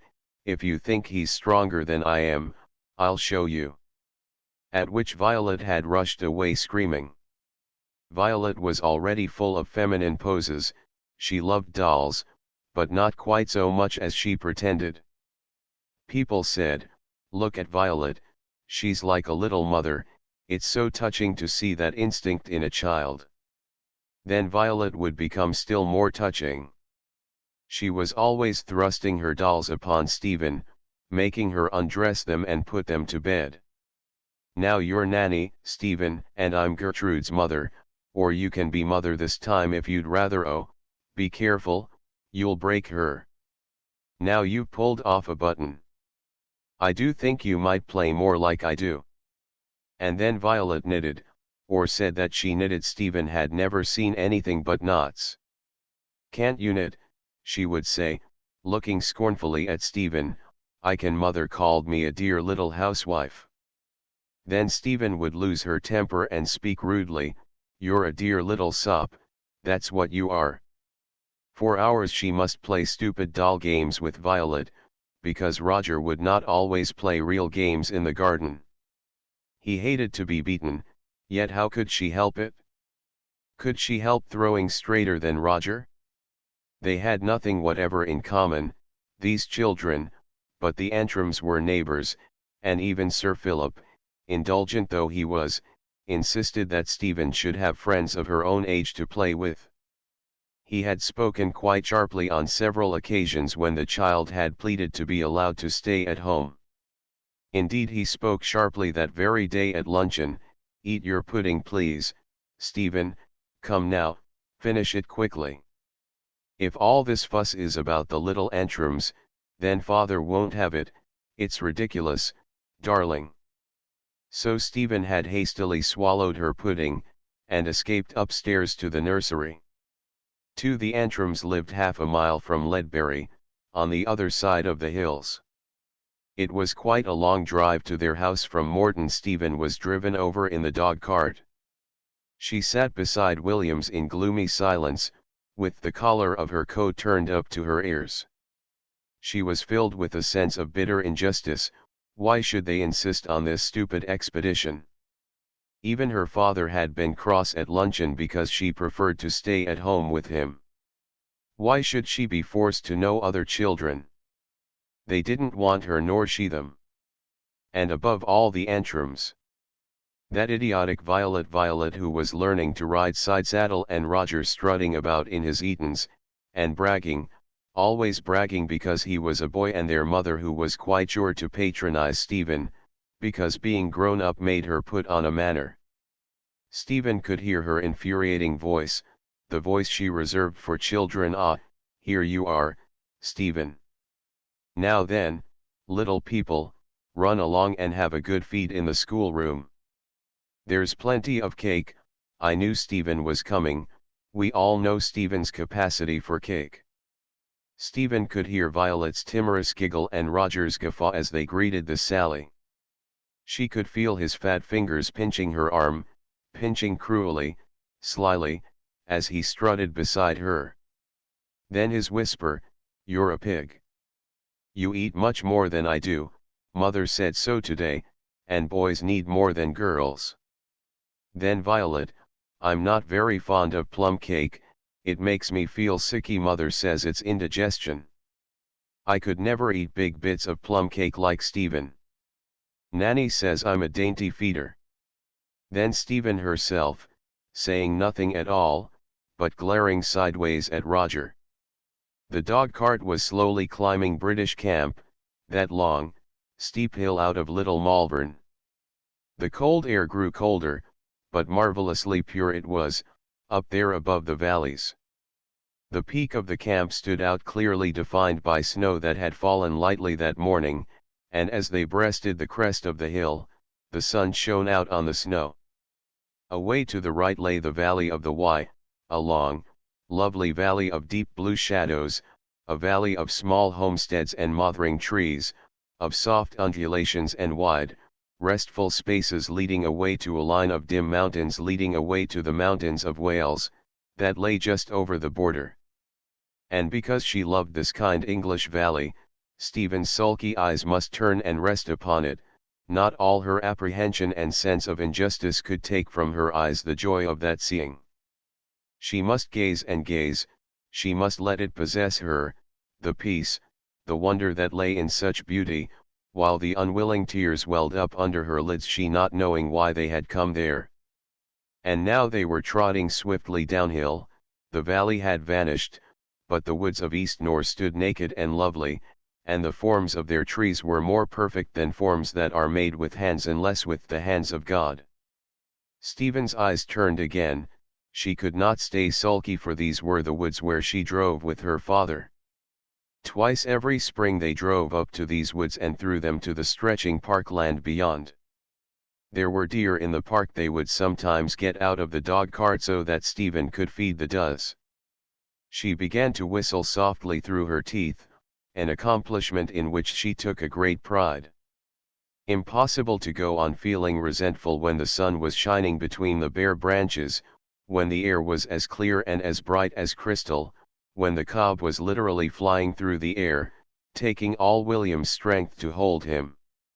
"Steady, boy, steady on. He be feeling the weather gets into his blood and makes him that skittish. Now go quiet, you young blight. Just look at him, will you? He's got himself all of a lather." "Let me drive," pleaded Stephen.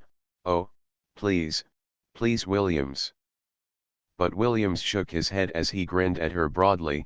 "I've got old bones, Miss Stephen, and old bones breaks quick when it's frosty, so I've heard tell."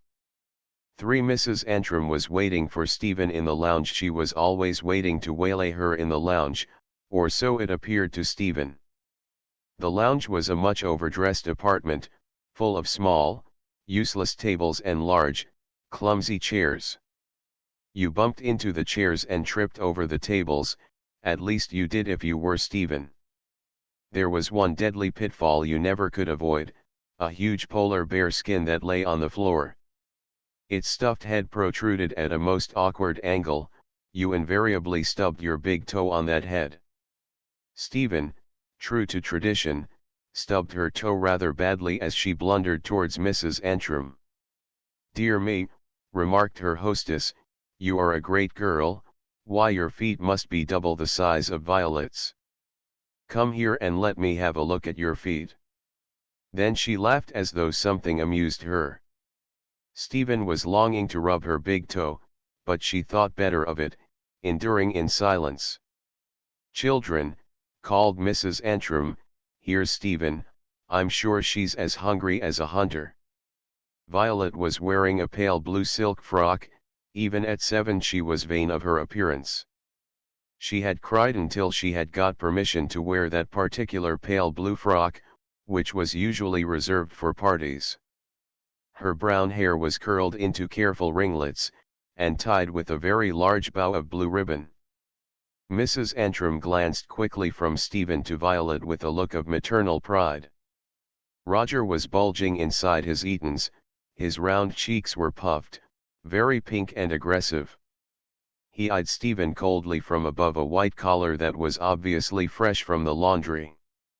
On their way upstairs he pinched Stephen's leg, and Stephen kicked backwards, swiftly and neatly. "I suppose you think you can kick," grunted Roger, who was suffering acutely at that moment from his shin. "You've not got the strength of a flea. I don't feel it." At Violet's request they were left alone for tea. She liked playing the hostess, and her mother spoiled her. A special small teapot had to be unearthed, in order that Violet could lift it. "Sugar?" she inquired with tongs poised in mid-air, "and milk," she added, imitating her mother.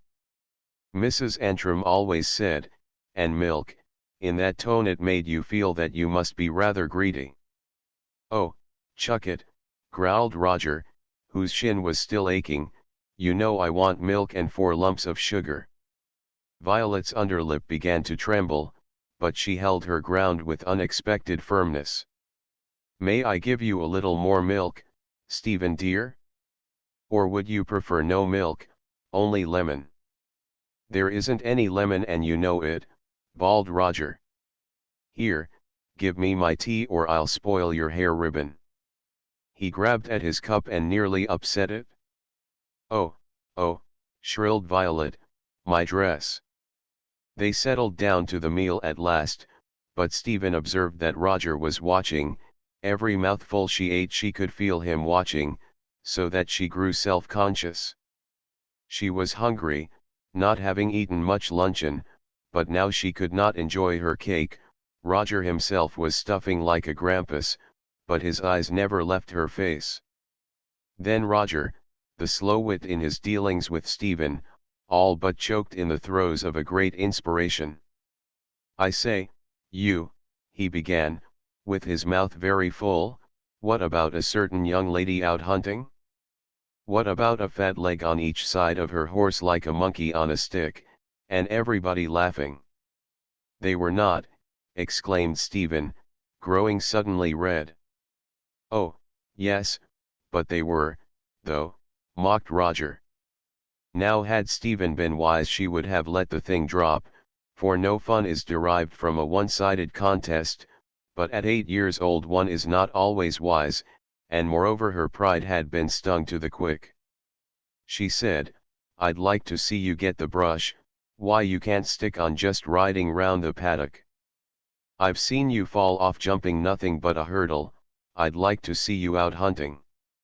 Roger swallowed some more cake. There was now no great hurry.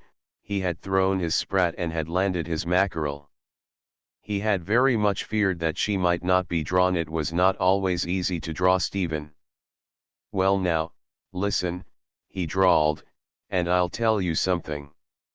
You thought they admired you squatting on your pony, you thought you were being very grand, I'll bet, with your new riding breeches and your black velvet cap.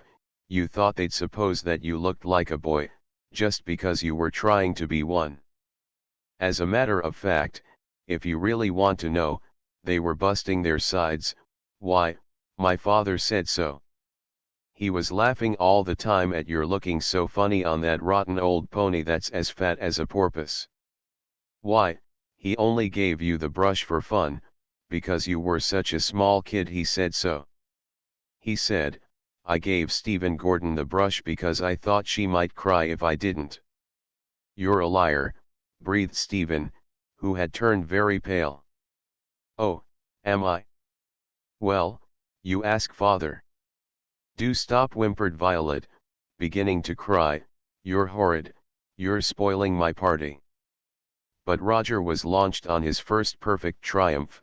He had seen the expression in Stephen's eyes, and my mother said, he continued more loudly, that your mother must be funny to allow you to do it.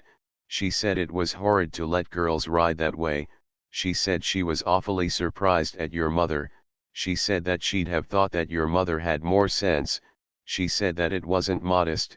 She said Stephen had suddenly sprung to her feet. How dare you? How dare you, my mother, she spluttered.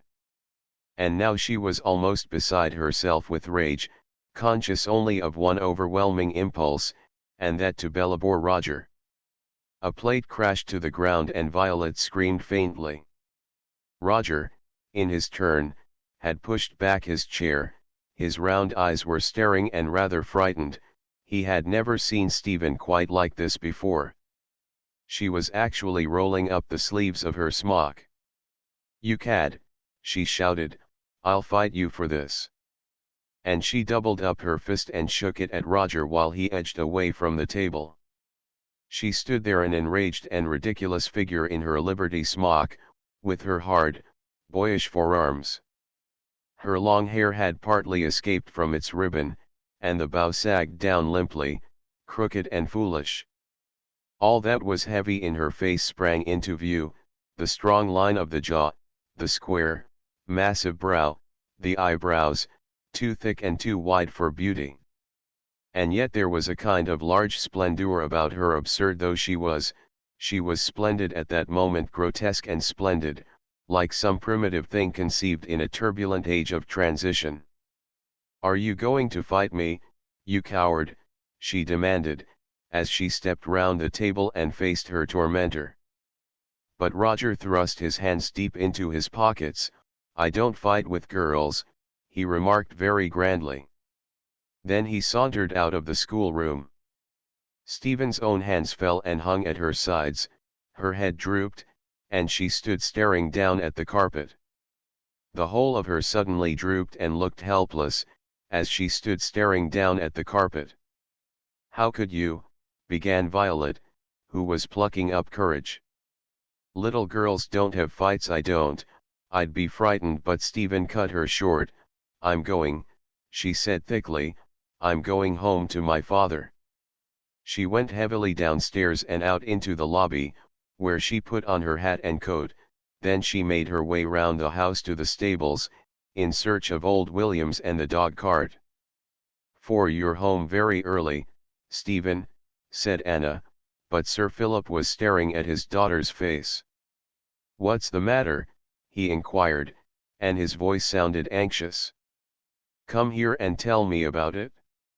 Then Stephen quite suddenly burst into tears, and she wept as she stood there before them, and she poured out her shame and humiliation, telling all that Roger had said about her mother, telling all that she, Stephen, would have done to defend her, had it not been that Roger would not fight with a girl. She wept without any restraint, scarcely knowing what she said at that moment, not caring. And Sir Philip listened with his head on his hand, and Anna listened bewildered and dumbfounded. She tried to kiss Stephen, to hold her to her, but Stephen, still sobbing, pushed her away. In this orgy of grief she resented consolation, so that in the end Anna took her to the nursery and delivered her over to the care of Mrs. Bingham, feeling that the child did not want her.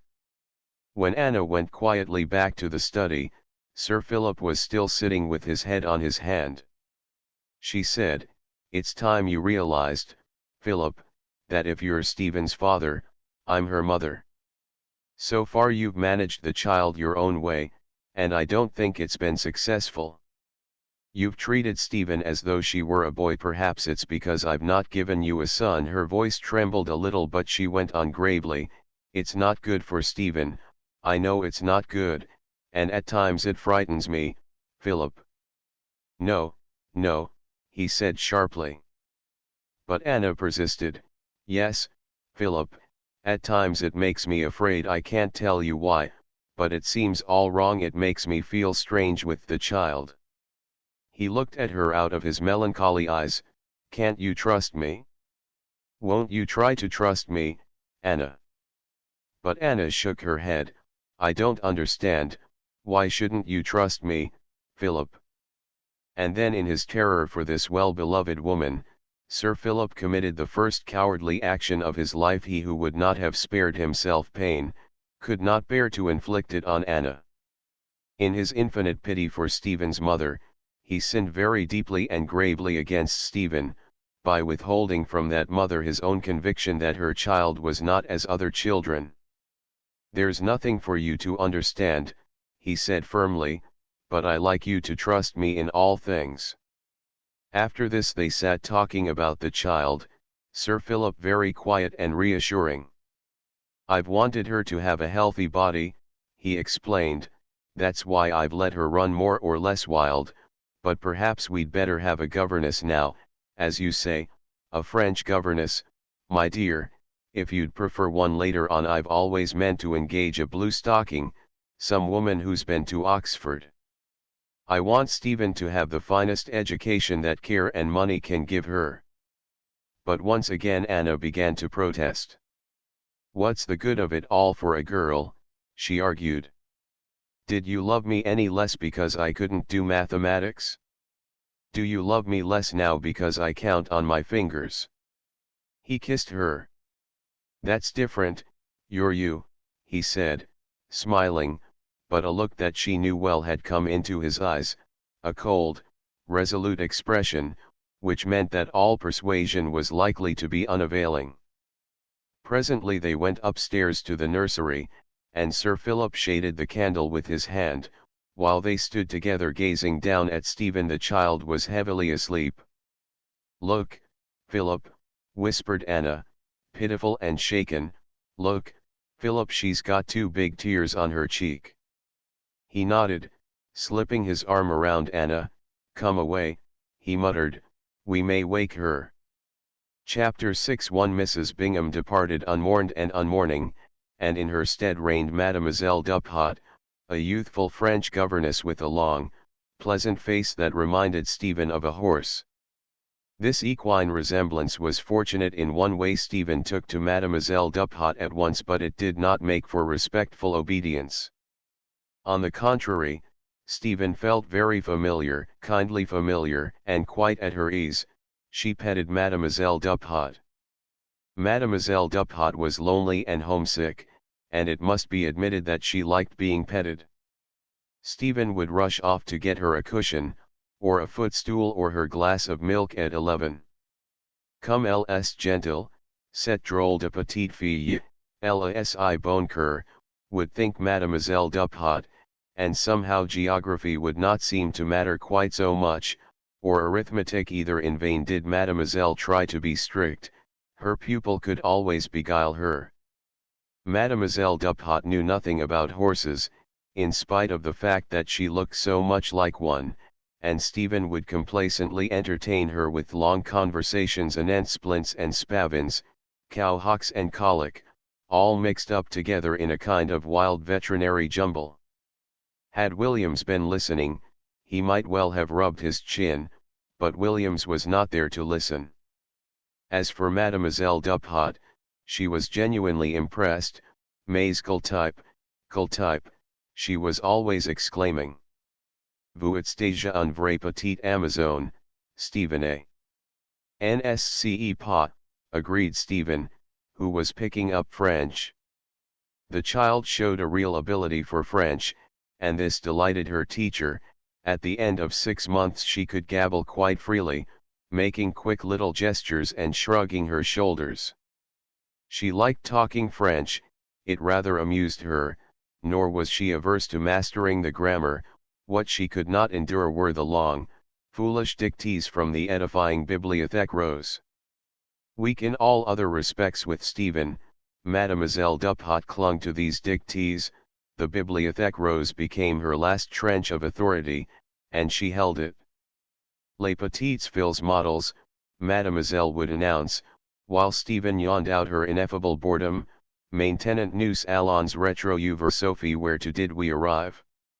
Ah, oui, I remember, cette preuve de confiance touches Sophie et augmenta encore son regret d'avoir été si méchant. Comment, se dit-elle, aijep me livrer à un tel choléra?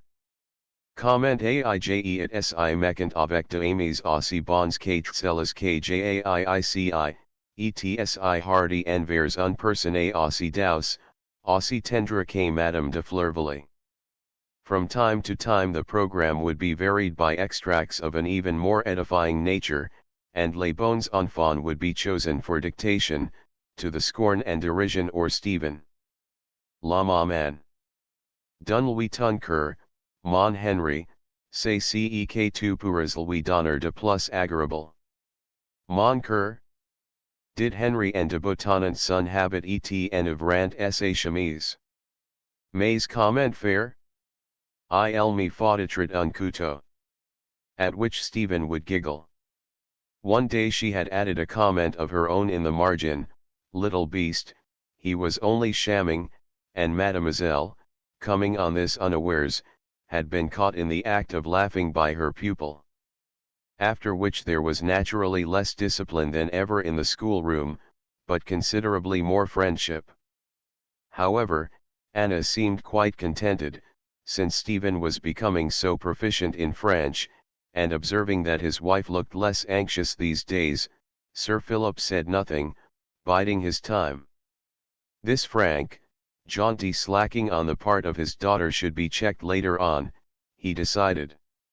Meanwhile, Stephen grew fond of the mild-faced French woman, who in her turn adored the unusual child. She would often confide her troubles to Stephen, those family troubles in which governesses abound. Her maman was old and delicate and needy, her sister had a wicked and spendthrift husband, and now her sister must make little bags for the grand shops in Paris that paid very badly. Her sister was gradually losing her eyesight through making those little bead bags for the shops that cared nothing, and paid very badly. Mademoiselle sent maman a part of her earnings, and sometimes, of course, she must help her sister. Her maman must have her chicken on Sundays, bon Dieu, il faut vivre, il faut manger, au moins, and afterwards that chicken came in very nicely for Petite Marmite, which was made from his carcass and a few leaves of cabbage. Maman loved Petite Marmite, the warmth of it eased her old gums. Stephen would listen to these long dissertations with patience and with apparent understanding. She would nod her head wisely, mais c'est dur, she would comment, c'est terriblement dur, la vie.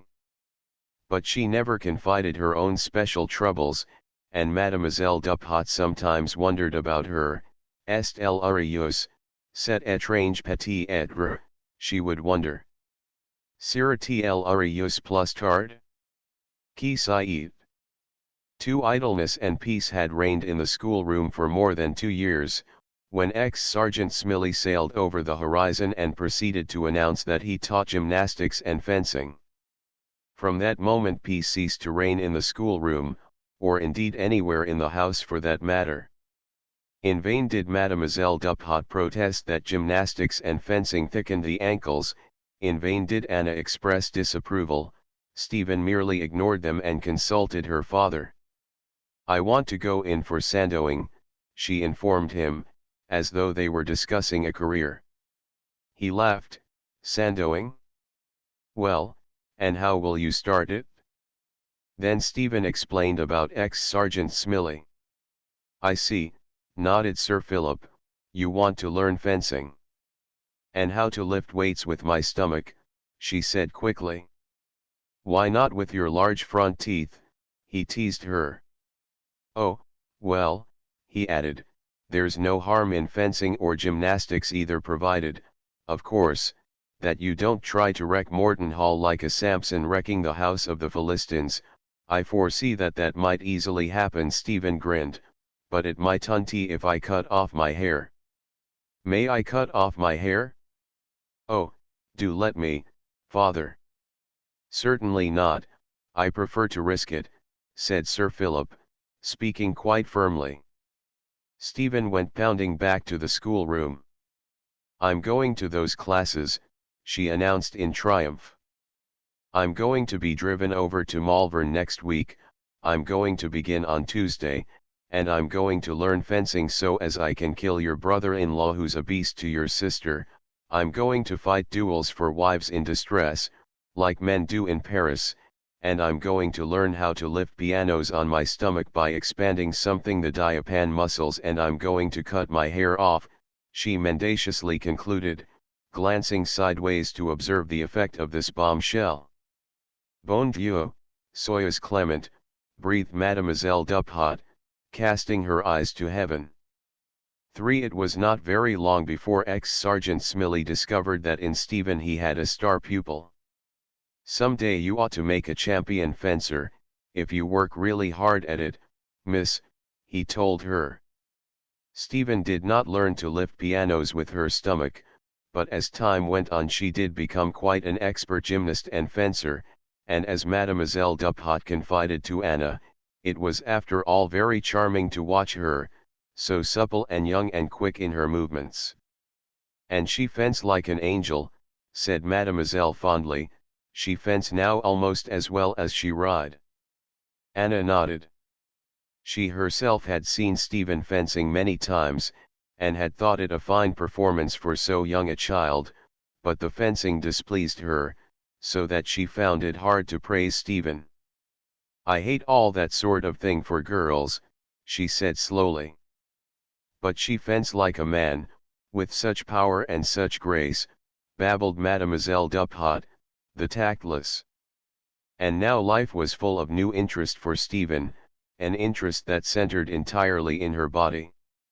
She discovered her body for a thing to be cherished, a thing of real value since its strength could rejoice her, and young though she was she cared for her body with great diligence, bathing it night and morning in dull, tepid water. Cold baths were forbidden, and hot baths, she had heard, sometimes weakened the muscles.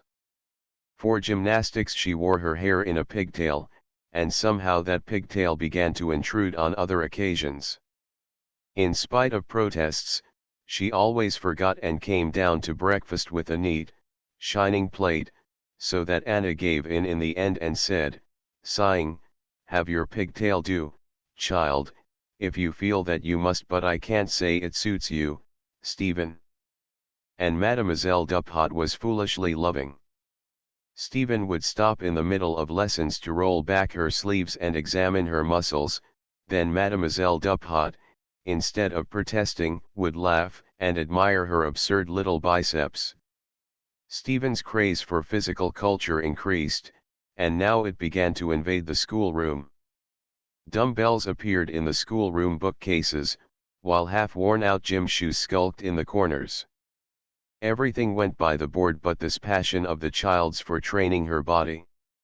And what must Sir Philip elect to do next, but to ride out to Ireland and purchase a hunter for his daughter to ride, a real, thoroughbred hunter? And what must he say but, "That's one for young Roger"? So that Stephen found herself comfortably laughing at the thought of young Roger, and that laugh went a long way towards healing the wound that had rankled within her. Perhaps this was why Sir Philip had ridden out to Ireland for that thoroughbred hunter.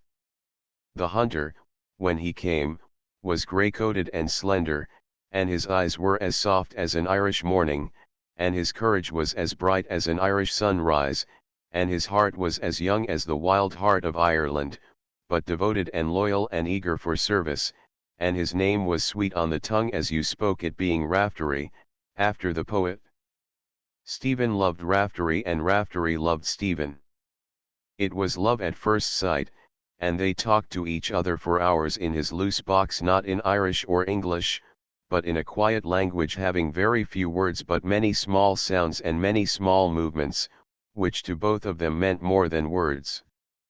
And Raftery said, I will carry you bravely, I will serve you all the days of my life. And she answered, I will care for you night and day, Raftery, all the days of your life. Thus Stephen and Raftery pledged their devotion, alone in his fragrant, hay-scented stable. And Raftery was 5 and Stephen was 12 when they solemnly pledged their devotion. Never was rider more proud or more happy than Stephen, when first she and Raftery went a-hunting, and never was youngster more wise or courageous than Raftery proved himself at his fences, and never can Bellerophon have thrilled to more daring than did Stephen, astride of Raftery that day, with the wind in her face and a fire in her heart that made life a thing of glory. At the very beginning of the run the fox turned in the direction of Morton, actually crossing the big north paddock before turning once more and making for Upton. In the paddock was a mighty, upstanding hedge, a formidable place concealing timber, and what must they do, these two young creatures, but go straight at it and get safely over. Those who saw Raftery fly that hedge could never afterwards doubt his valor. And when they got home there was Anna waiting to pat Raftery, because she could not resist him.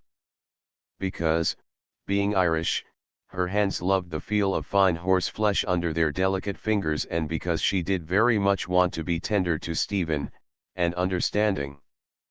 But as Stephen dismounted, bespattered and dishevelled, and yet with that perversive look of her father, the words that Anna had been planning to speak died away before they could get themselves spoken. She shrank back from the child, but the child was too overjoyed at that moment to perceive it. 4 happy days, splendid days of childish achievements, but they passed all too soon, giving place to the seasons, and there came the winter when Stephen was 14. On a January afternoon of bright sunshine, Mademoiselle Duphat sat dabbing her eyes, for Mademoiselle Duphat must leave her loved Stephen must give place to a rival who could teach Greek and Latin. She would go back to Paris, the poor Mademoiselle Duphat, and take care of her aging mom Anne. Meanwhile, Stephen, very angular and lanky at 14, was standing before her father in his study. She stood still, but her glance kept straying to the window, to the sunshine that seemed to be beckoning through the window. She was dressed for riding in breeches and gaiters, and her thoughts were with Raftery. "Sit down," said Sir Philip, and his voice was so grave that her thoughts came back with a leap and a bound.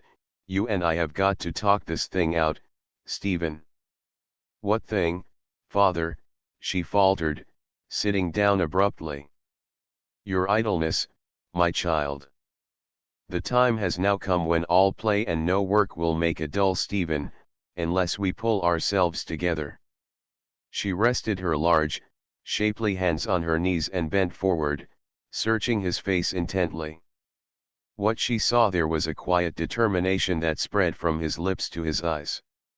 She grew suddenly uneasy, like a youngster who objects to the rather unpleasant process of mouthing. "I speak French," she broke out, "I speak French like a native, I can read and write French as well as Mademoiselle does." "And beyond that you know very little," he informed her. "It's not enough, Stephen, believe me." There ensued a long silence, she tapping her leg with her whip, he speculating about her. Then he said, but quite gently, "I've considered this matter of your education.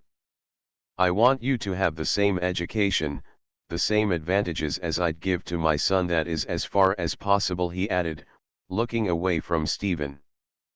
"But I'm not your son, father," she said very slowly, and even as she said it her heart felt heavy and sad as it had not done for years, not since she was quite a small child. And at this he looked back at her with love in his eyes, love and something that seemed like compassion, and their looks met and mingled and held for a moment, speechless yet somehow expressing their hearts. Her own eyes clouded and she stared at her boots, ashamed of the tears that she felt might flow over.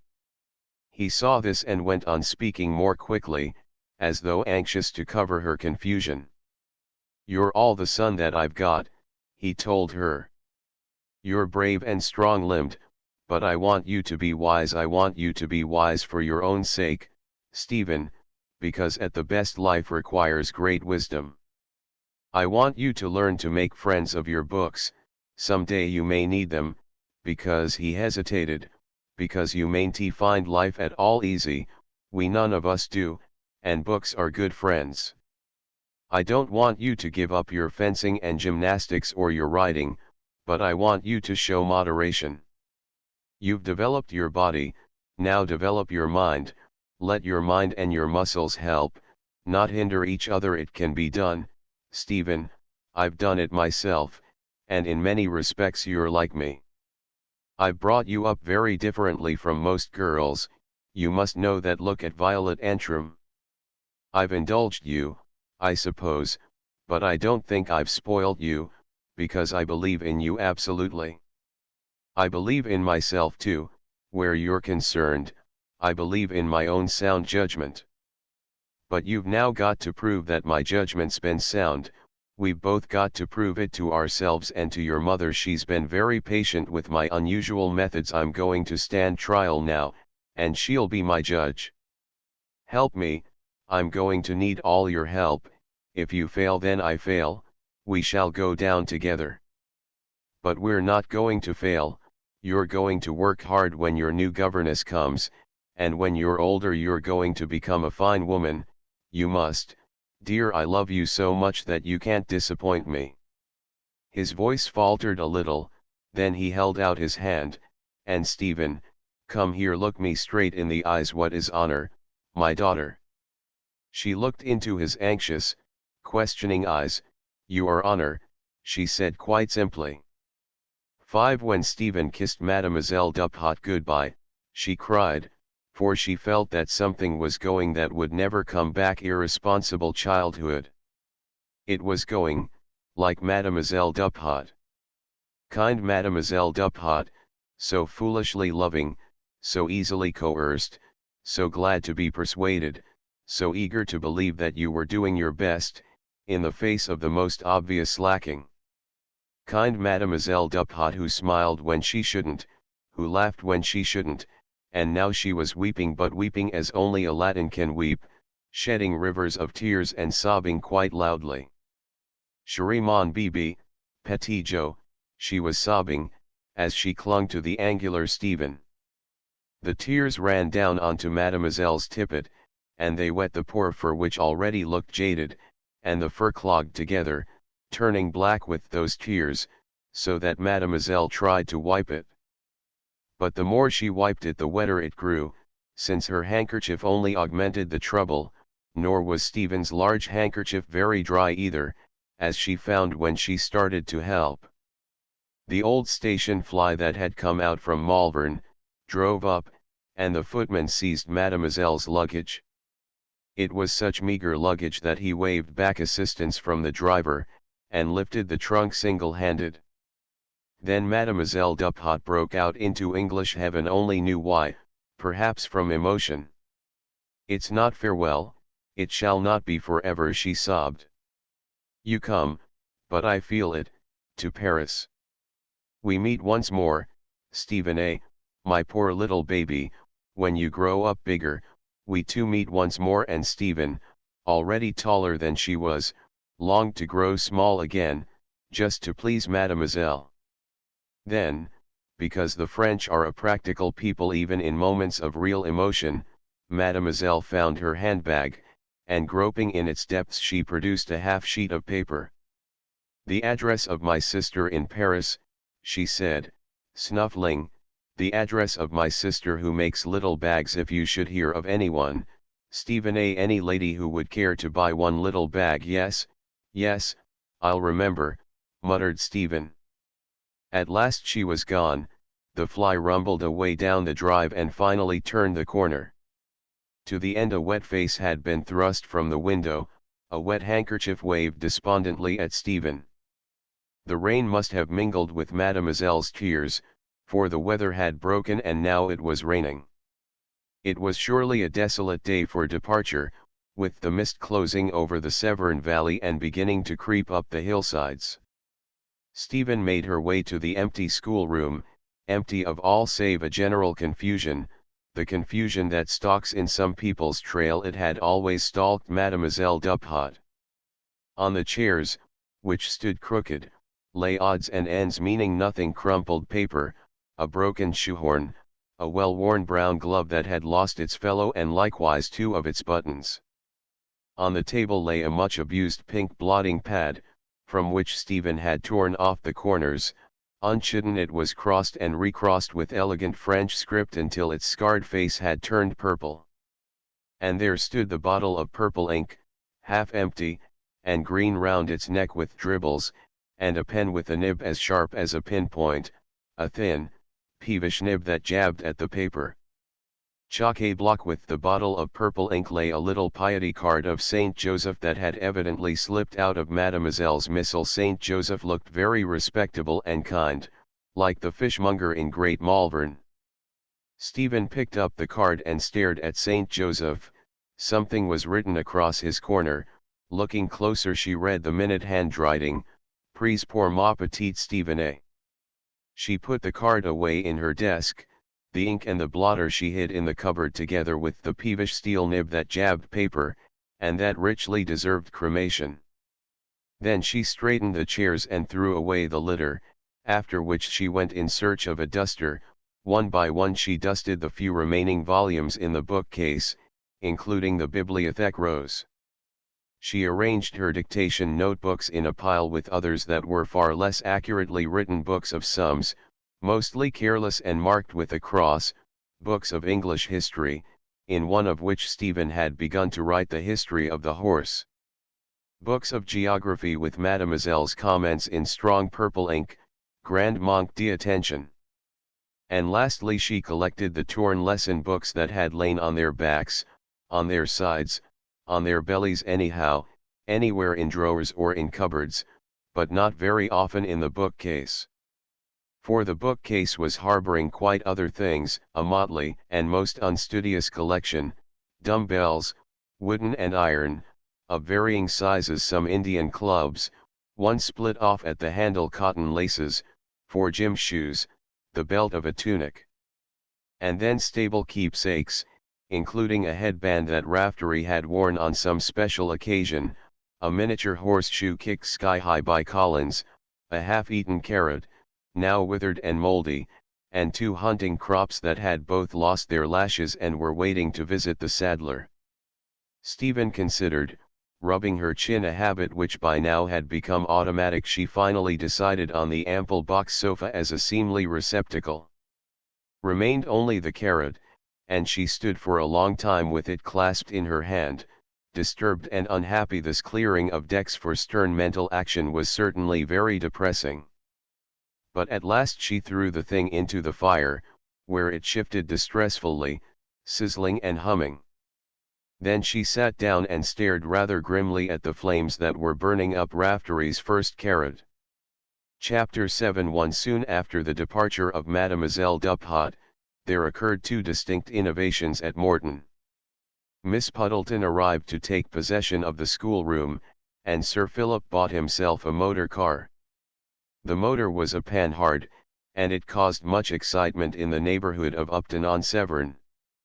Conservative, suspicious of all innovations, people had abstained from motors in the Midlands, and, incredible as it now seems to look back on, Sir Philip was regarded as a kind of pioneer. The Panhard was a high-shouldered, snub-nosed abortion with a loud, vulgar voice and an uncertain temper. It suffered from frequent fits of dyspepsia, brought about by an unhealthy spark plug. Its seats were the very acme of discomfort, its primitive gears unhandy and noisy, but nevertheless it could manage to attain to a speed of about 15 miles per hour, given always that, by God's good grace and the chauffeur's, it was not in the throes of indigestion. Anna felt doubtful regarding this new purchase. She was one of those women who, having passed 40, were content to go on placidly driving in their broughams, or, in summer, in their charming little French Victorias. She detested the look of herself in large goggles, detested being forced to tie on her hat, detested the heavy, mannish coat of rough tweed that Sir Philip insisted she must wear when motoring. Such things were not of her, they offended her sense of the seemly, her preference for soft, clinging garments, her instinct for quiet, rather slow, gentle movements, her love of the feminine and comely. For Anna at 44 was still slender, and her dark hair, as yet, was untouched with grey, and her blue Irish eyes were as clear and candid as when she had come as a bride to Morton. She was beautiful still, and this fact rejoiced her in secret, because of her husband. Yet Anna did not ignore middle age, she met it halfway with dignity and courage, and now her soft dresses were of reticent colors, and her movements a little more careful than they had been, and her mind more severely disciplined and guarded, too much guarded these days. She was gradually growing less tolerant as her interests narrowed. And the motor, an unimportant thing in itself, served nevertheless to crystallize in Anna a certain tendency towards retrogression, a certain instinctive dislike of the unusual, a certain deep-rooted fear of the unknown. Old Williams was openly disgusted and hostile. He considered the car to be an outrage to his stables, those immaculate stables with their spacious coach houses, their wide plates of straw neatly interwoven with yards of red and blue saddler's tape, and their fine stable yard hitherto kept so spotless. Came the Panhard, and behold, pools of oil on the flagstones, greenish, bad-smelling oil that defied even scouring, and a medley of odd-looking tools in the coach-house, all greasy, all soiling your hands when you touched them, and large tins of what looked like black Vaseline, and spare tires for which nails had been knocked into the woodwork, and a bench with a vise for the motor's insides which were frequently being dissected. From this coach-house the dog-cart had been ruthlessly expelled, and now it must stand chock-a-block with the phaeton, so that room might be made for the garish intruder together with its young body servant.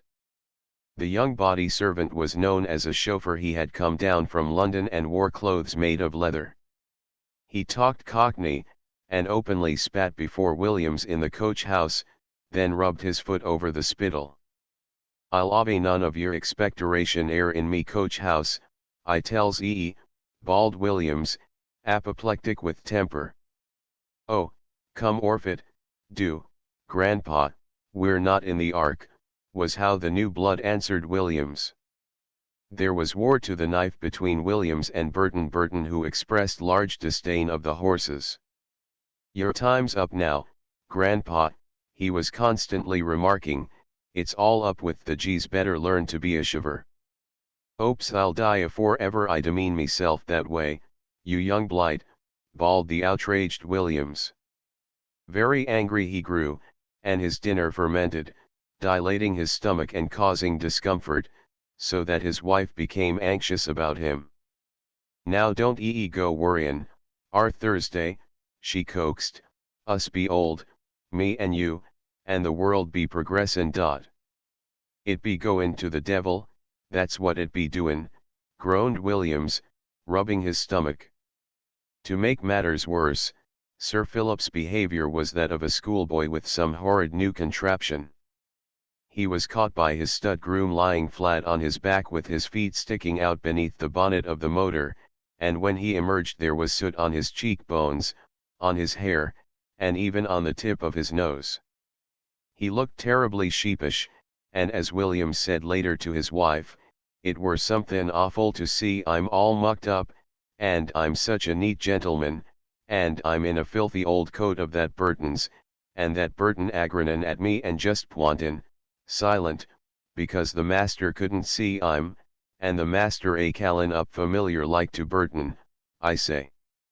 She's got somethin' all wrong with er exhaust pipe, and Burton a contradictin' the master, it's that piston, says he, as cool as yer please." Nor was Stephen less thrilled by the car than was her father.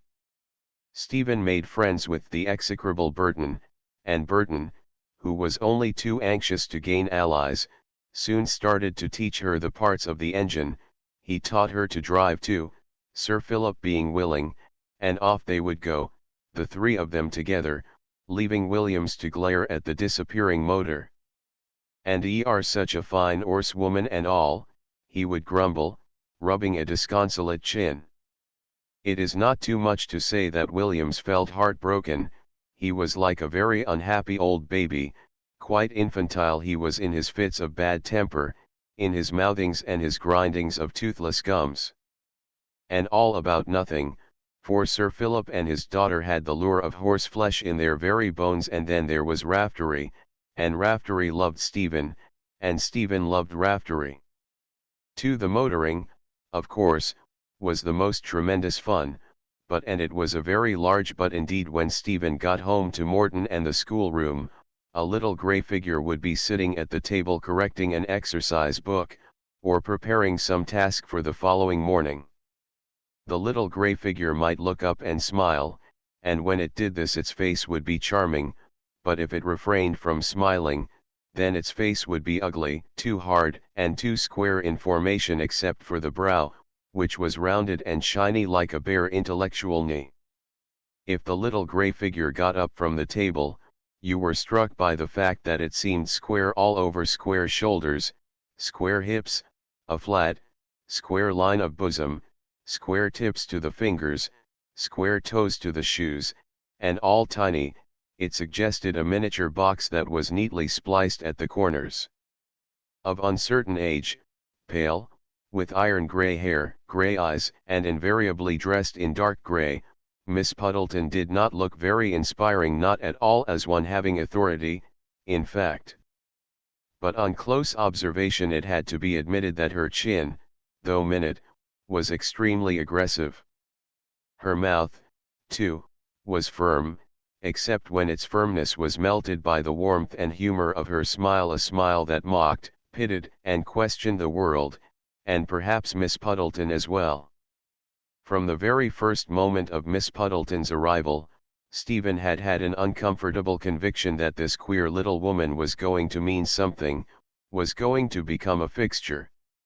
And sure enough she had settled down at once, so that in less than 2 months it seemed to Stephen that Miss Puddleton must always have been at Morton, must always have been sitting at the large walnut table, must always have been saying in that dry, toneless voice with the Oxford accent, "You've forgotten something, Stephen," and then, "The books can't walk to the bookcase, but you can, so suppose that you take them with you."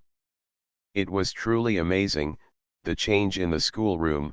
Not a book out of place, not a shelf in disorder, even the box lounge had had to be opened and its dumbbells and clubs paired off nicely together. Miss Puddleton always liked things to be paired, perhaps an unrecognized matrimonial instinct. And now Stephen found herself put into harness for the first time in her life, and she loathed the sensation. There were so many rules that a very large time-sheet had had to be fastened to the blackboard in the schoolroom. "Because," said Miss Puddleton as she pinned the thing up, "even my brain won't stand your complete lack of method. It's infectious. This time-sheet is my antitoxin, so please don't tear it to pieces. Mathematics and algebra, Latin and Greek, Roman history, Greek history, geometry, botany." They reduced Stephen's mind to a species of beehive in which every bee buzzed on the least provocation. She would gaze at Miss Puddleton in a kind of amazement, that tiny, square box to hold all this grim knowledge. And seeing that gaze Miss Puddleton would smile her most warm, charming smile, and would say as she did so, "Yes, I know, but it's only the first effort, Stephen.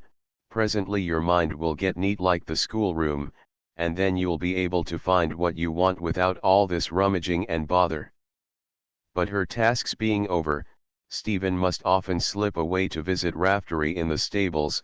"Oh, Raftery, I'm hating it so," she would tell him. "I feel like you'd feel if I put you in harness, hard wooden shafts and a kicking strap, Raftery, but my darling, I'd never put you into harness." And Raftery would hardly know what he should answer, since all human creatures, so far as he knew them, must run between shafts. Godlike though they were, they undoubtedly had to run between shafts. Nothing but Stephen's great love for her father helped her to endure the first 6 months of learning that, and her own stubborn, arrogant will that made her hate to be beaten. She would swing clubs and dumbbells in a kind of fury, consoling herself with the thought of her muscles, and, finding her at it, Miss Puddleton had laughed. "You must feel that your teacher's some sort of midge, Stephen, a tiresome midge that you want to brush off." Then Stephen had laughed too. "Well, you are little, Puddle. Oh, I'm sorry, I don't mind," Miss Puddleton had told her, "call me Puddle if you like, it's all one to me." After which Miss Puddleton disappeared somehow, and Puddle took her place in the household. An insignificant creature this Puddle, yet at moments unmistakably self-assertive. Always willing to help in domestic affairs, such as balancing Anna's chaotic account books, or making out library lists for Jackson's, she was nevertheless very guardful of her rights, very quick to assert and maintain her position. Puddle knew what she wanted and saw that she got it, both in and out of the schoolroom. Yet everyone liked her, she took what she gave and she gave what she took, yes, but sometimes she gave just a little bit more, and that little bit more is the whole art of teaching, the whole art of living, in fact, and Miss Puddleton knew it. Thus gradually, oh, very gradually at first, she wore down her pupils' unconscious resistance. With small, dexterous fingers she caught Stephen's brain, and she stroked it and modelled it after her own fashion. She talked to that brain and showed it new pictures, she gave it new thoughts, new hopes and ambitions, she made it feel certain and proud of achievement. Nor did she belittle Stephen's muscles in the process, never once did Puddle make game of the athlete, never once did she show by so much as the twitch of an eyelid that she had her own thoughts about her pupil. She appeared to take Stephen as a matter of course, nothing surprised or even amused her it seemed, and Stephen grew quite at ease with her. "I can always be comfortable with you, Puddle," Stephen would say in a tone of satisfaction, "you're like a nice chair, though you are so tiny yet one's got room to stretch, I don't know how you do it." Then Puddle would smile, and that smile would warm Stephen while it mocked her a little, but it also mocked Puddle. They would share that warm smile with its fun and its kindness, so that neither of them could feel hurt or embarrassed. And their friendship took root, growing strong and verdant, and it flourished like a green bay tree in the schoolroom. Came the time when Stephen began to realize that Puddle had genius, the genius of teaching, the genius of compelling her pupil to share in her own enthusiastic love of the classics. "Oh, Stephen, if only you could read this in Greek," she would say, and her voice would sound full of excitement, "the beauty, the splendid dignity of it, it's like the sea, Stephen, rather terrible but splendid, that's the language, it's far more virile than Latin." And Stephen would catch that sudden excitement, and determine to work even harder at Greek. But Puddle did not live by the ancients alone, she taught Stephen to appreciate all literary beauty, observing in her pupil a really fine judgment, a great feeling for balance in sentences and words. A vast tract of new interest was thus opened up, and Stephen began to excel in composition. To her own deep amazement she found herself able to write many things that had long lain dormant in her heart. All the beauty of nature, for instance, she could write it. Impressions of childhood, gold light on the hills, the first cuckoo, mysterious, strangely alluring, those rides home from hunting together with her father, bare furrows, the meaning of those bare furrows. And later, how many queer hopes and queer longings, queer joys and even more curious frustrations. Joy of strength, splendid physical strength and courage, joy of health and sound sleep and refreshed awakening, joy of Raftery leaping under the saddle, joy of wind racing backward as Raftery leapt forward. And then, what? A sudden impenetrable darkness, a sudden vast void, all nothingness and darkness, a sudden sense of acute apprehension. I'm lost. Where am I? Where am I? I'm nothing. Yes, I am. I'm Stephen, but that's being nothing. Then that horrible sense of apprehension. Writing, it was like a heavenly balm, it was like the flowing out of deep waters, it was like the lifting of a load from the spirit, it brought with it a sense of relief, of assuagement.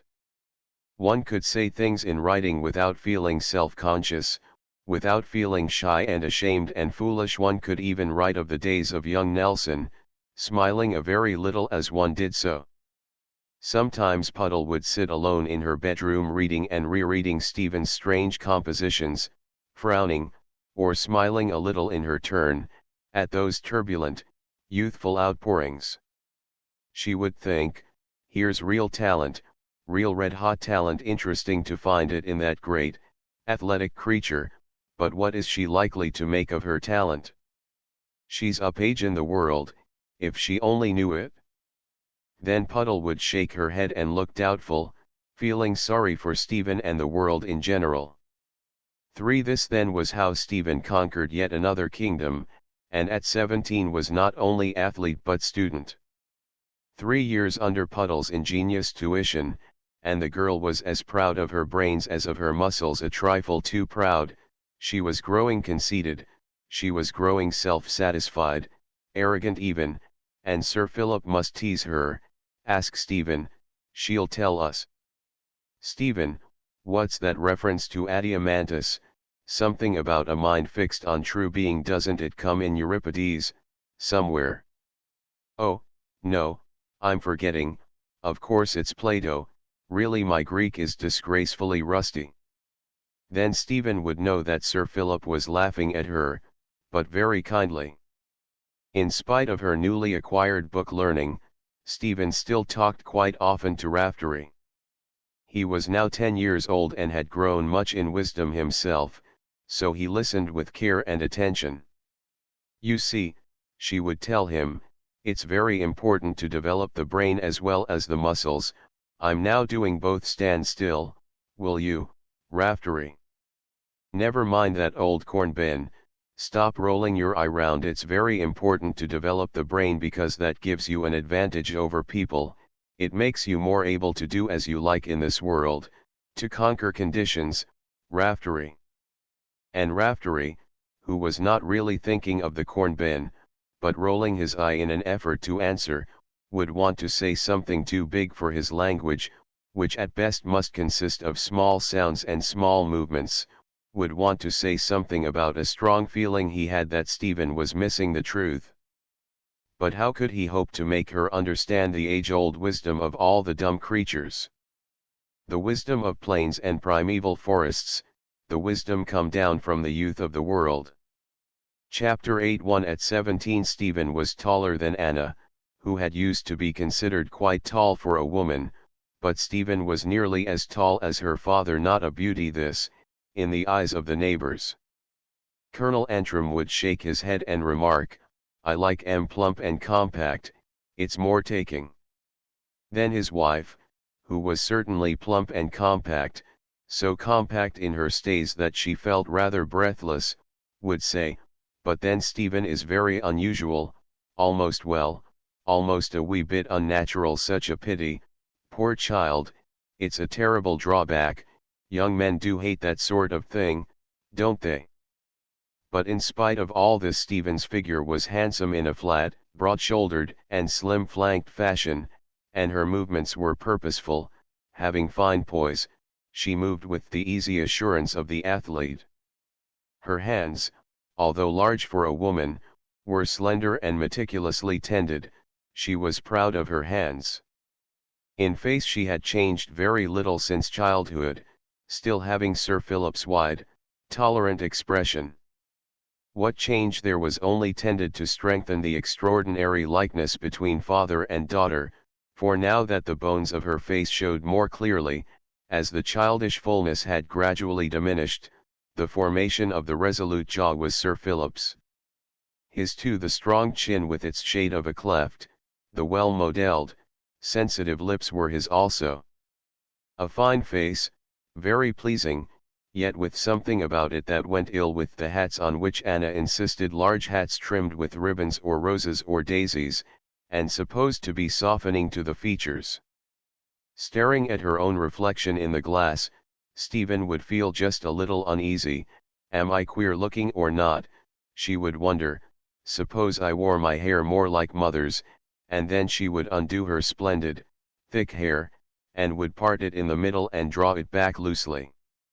The result was always far from becoming, so that Stephen would hastily plait it again. She now wore the plait screwed up very tightly in the nape of her neck with a bow of black ribbon. Anna hated this fashion and constantly said so, but Stephen was stubborn. I've tried your way, mother, and I look like a scarecrow. You're beautiful, darling, but your young daughter isn't, which is jolly hard on you. She makes no effort to improve her appearance, Anna would reproach, very gravely. These days there was constant warfare between them on the subject of clothes, quite a seemly warfare, for Stephen was learning to control her hot temper, and Anna was seldom anything but gentle. Nevertheless it was open warfare, the inevitable clash of two opposing natures who sought to express themselves in apparel, since clothes, after all, are a form of self-expression. The victory would be now on this side, now on that. Sometimes Stephen would appear in a thick woolen jersey, or a suit of rough tweed surreptitiously ordered from the excellent tailor in Malvern. Sometimes Anna would triumph, having journeyed to London to procure soft and very expensive dresses, which her daughter must wear in order to please her, because she would come home quite tired by such journeys. On the whole, Anna got her own way at this time, for Stephen would suddenly give up the contest, reduced to submission by Anna's disappointment, always more efficacious than mere disapproval. Here, give it to me, she would say rather gruffly, grabbing the delicate dress from her mother. Then off she would rush and put it on all wrong, so that Anna would sigh in a kind of desperation, and would pat, readjust, unfasten and fasten, striving to make peace between wearer and model, whose inimical feelings were evidently mutual. Came a day when Stephen was suddenly outspoken. It's my face, she announced, something's wrong with my face. Nonsense, exclaimed Anna, and her cheeks flushed a little, as though the girl's words had been an offense. Then she turned away quickly to hide her expression. But Stephen had seen that fleeting expression, and she stood very still when her mother had left her, her own face growing heavy and somber with anger, with a sense of some uncomprehended injustice. She wrenched off the dress and hurled it from her, longing intensely to rend it, to hurt it, longing to hurt herself in the process, yet filled all the while with that sense of injustice. But this mood changed abruptly to one of self-pity. She wanted to sit down and weep over Stephen. On a sudden impulse she wanted to pray over Stephen as though she were someone apart, yet terribly personal too in her trouble. Going over to the dress she smoothed it out slowly. It seemed to have acquired an enormous importance, it seemed to have acquired the importance of prayer, the poor, crumpled thing lying crushed and dejected. Yet Stephen, these days, was not given to prayer. God had grown so unreal, so hard to believe in since she had studied comparative religion. Engrossed in her studies she had somehow mislaid him. But now, here she was, very wishful to pray, while not knowing how to explain her dilemma. I'm terribly unhappy, dear. Improbable God would not be a very propitious beginning. And yet at this moment she was wanting a God, and a tangible one, very kind and paternal, a God with a white flowing beard and wide forehead, a benevolent parent who would lean out of heaven and turn his face sideways the better to listen from his cloud, upheld by cherubs and angels. What she wanted was a wise old family God, surrounded by endless heavenly relations. In spite of her troubles she began to laugh weakly, and the laughter was good, for it killed self-pity, nor can it have offended that venerable person whose image persists in the hearts of small children. She donned the new dress with infinite precaution, pulling out its bows and arranging its ruffles. Her large hands were clumsy, but now they were willing, very penitent hands full or deep resignation. They fumbled and paused, then continued to fumble with the endless small fastenings so cunningly hidden. She sighed once or twice, but the sighs were quite patient, so perhaps in this wise, after all, Stephen prayed. Too, Anna worried continually over her daughter. For one thing, Stephen was a social disaster, yet at 17 many a girl was presented, but the bare idea of this had terrified Stephen, and so it had had to be abandoned. At garden parties she was always a failure, seemingly ill at ease and ungracious. She shook hands much too hard, digging rings into fingers, this from sheer automatic nervous reaction. She spoke not at all, or else gabbled too freely, so that Anna grew vague in her own conversation. All eyes and ears she would be as she listened. It was certainly terribly hard on Anna. But if hard on Anna, it was harder on Stephen, who dreaded these festive gatherings intensely. Indeed, her dread of them lacked all proportion, becoming a kind of unreasoning obsession. Every vestige of self-confidence seemed to desert her, so that Puddle, supposing she happened to be present, would find herself grimly comparing the Stephen with the graceful, light-footed, proficient young athlete, with the clever and somewhat opinionated student who was fast outstripping her own powers as a teacher.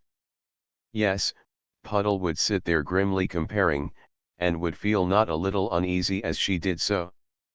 Then something of her pupil's distress would reach her, so that perforce she would have to share it, and as like as not she would want to shake Stephen. Good Lord, she would think, why can't she hit back? It's absurd, it's outrageous to be so disgruntled by a handful of petty, half-educated yokels, a girl with her brain too. It's simply outrageous. She'll have to tackle life more forcibly than this, if she's not going to let herself go under. But Stephen, completely oblivious of Puddle, would be deep in the throes of her old suspicion, the suspicion that had haunted her ever since childhood. She would fancy that people were laughing at her.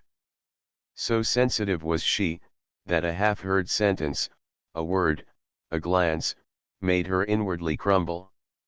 It might well be that people were not even thinking about her, much less discussing her appearance. No good, she would always imagine that the word, the glance, had some purely personal meaning. She would twitch at her hat with inadequate fingers, or walk clumsily, slouching a little as she did so, until Anna would whisper, "Hold your back up, you're stooping." Or Puddle exclaim crossly, "What on earth's the matter, Stephen?"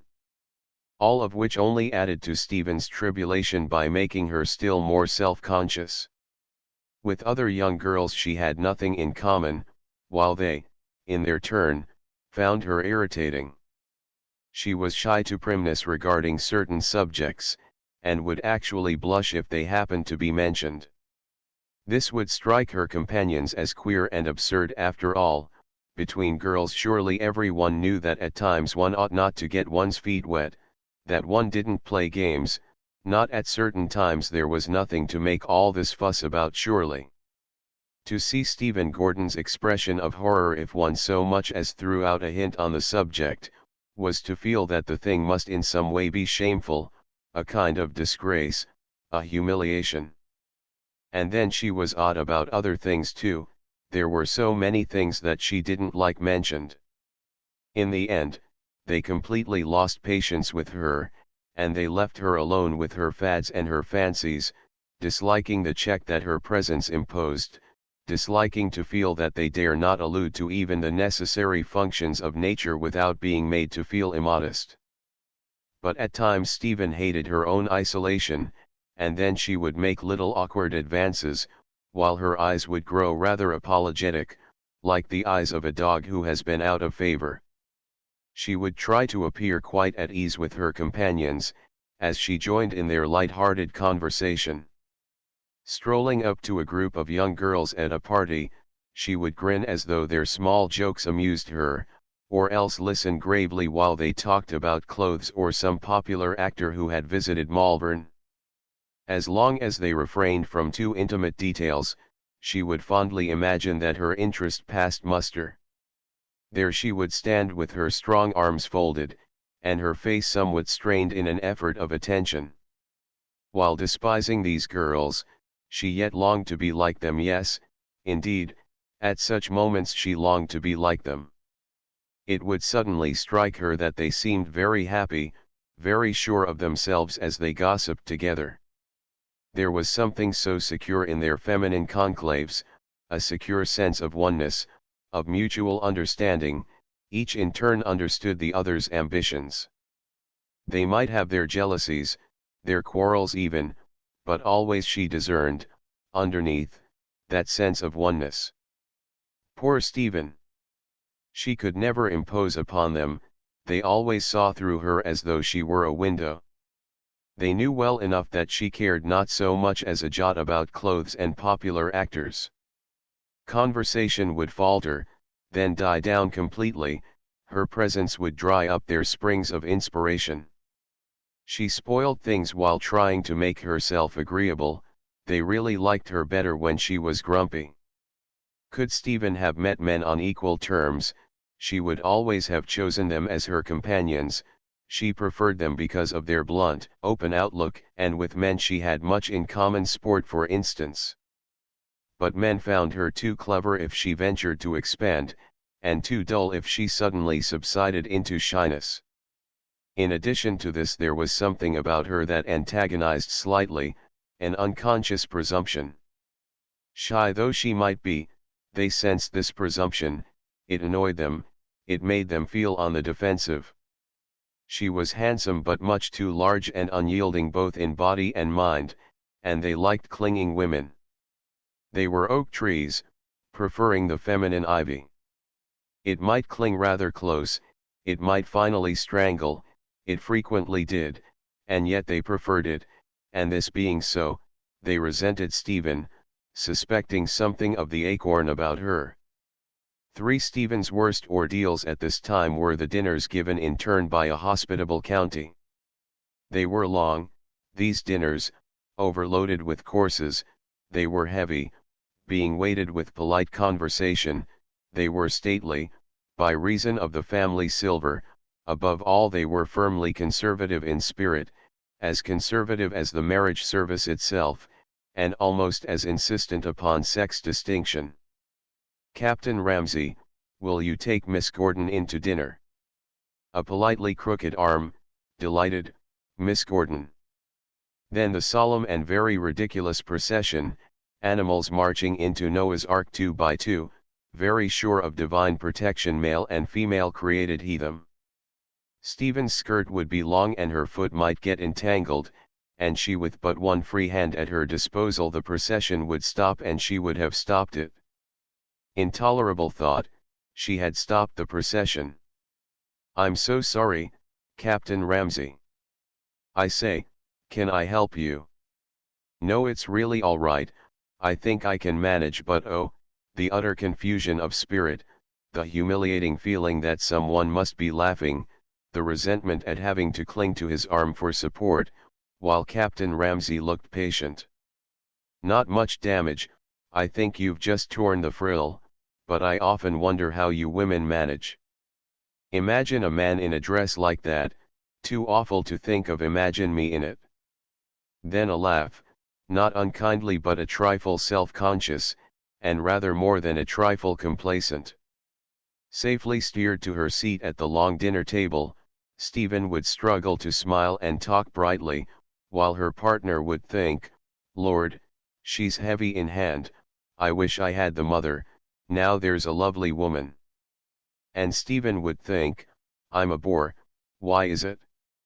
Then, "But if I were he I wouldn't be a bore, I could just be myself, I'd feel perfectly natural." Her face would grow splotched with resentment and worry, she would feel her neck flush and her hands become awkward. Embarrassed, she would sit staring down at her hands, which would seem to be growing more and more awkward. No escape. No escape. Captain Ramsay was kind-hearted, he would try very hard to be complimentary, his grey eyes would try to express admiration, polite admiration as they rested on Stephen.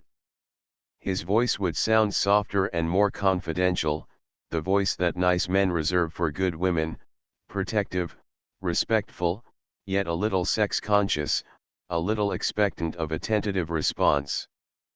But Stephen would feel herself growing more rigid with every kind word and gallant allusion. Openly hostile she would be feeling, as poor Captain Ramsay or some other victim was manfully trying to do his duty. In such a mood as this she had once drunk champagne, one glass only, the first she had ever tasted. She had gulped it all down in sheer desperation. The result had not been Dutch courage but hiccups. Violent, insistent, incorrigible hiccups had echoed along the whole length of the table. One of those weird conversational lulls had been filled, as it were, to the brim with her hiccups. Then Anna had started to talk very loudly, Mrs. Antrim had smiled and so had their hostess. Their hostess had finally beckoned to the butler, "Give Miss Gordon a glass of water," she had whispered. After that Stephen shunned champagne like the plague, better hopeless depression, she decided, than hiccups. It was strange how little her fine brain seemed able to help her when she was trying to be social. In spite of her confident boasting to Raftery, it did not seem able to help her at all. Perhaps it was the clothes, for she lost all conceit the moment she was dressed as Anna would have her. At this period clothes greatly influenced Stephen, giving her confidence or the reverse. But be that as it might, people thought her peculiar, and with them that was tantamount to disapproval.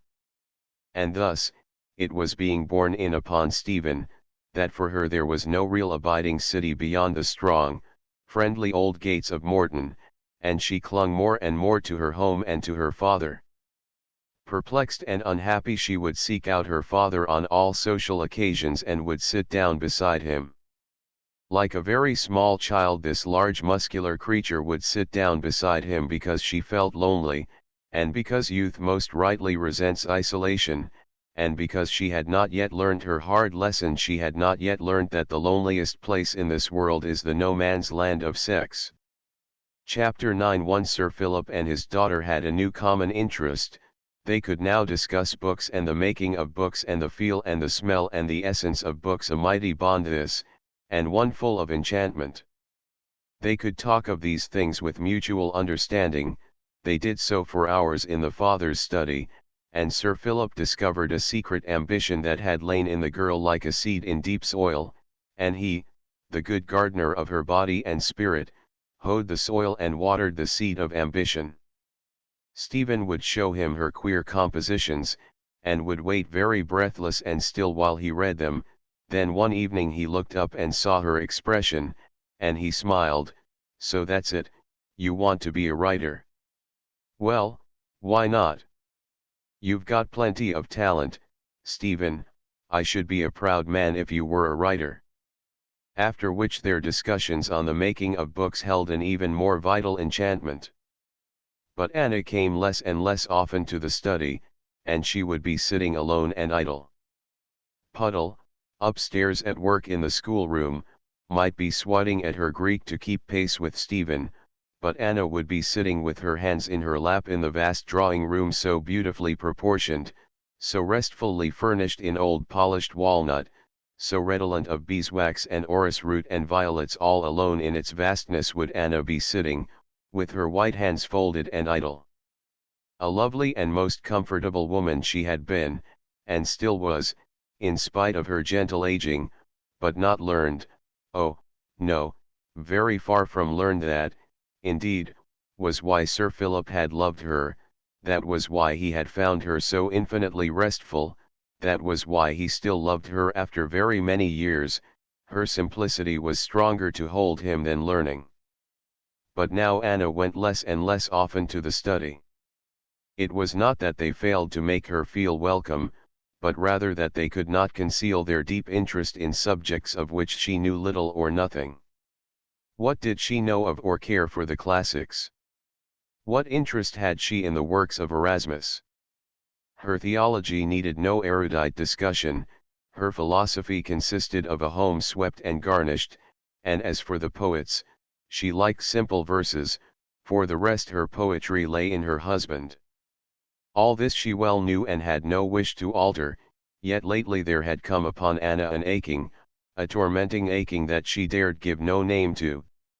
It nagged at her heart when she went to that study and saw Sir Philip together with their daughter, and knew that her presence contributed nothing to his happiness when he sat reading to Stephen.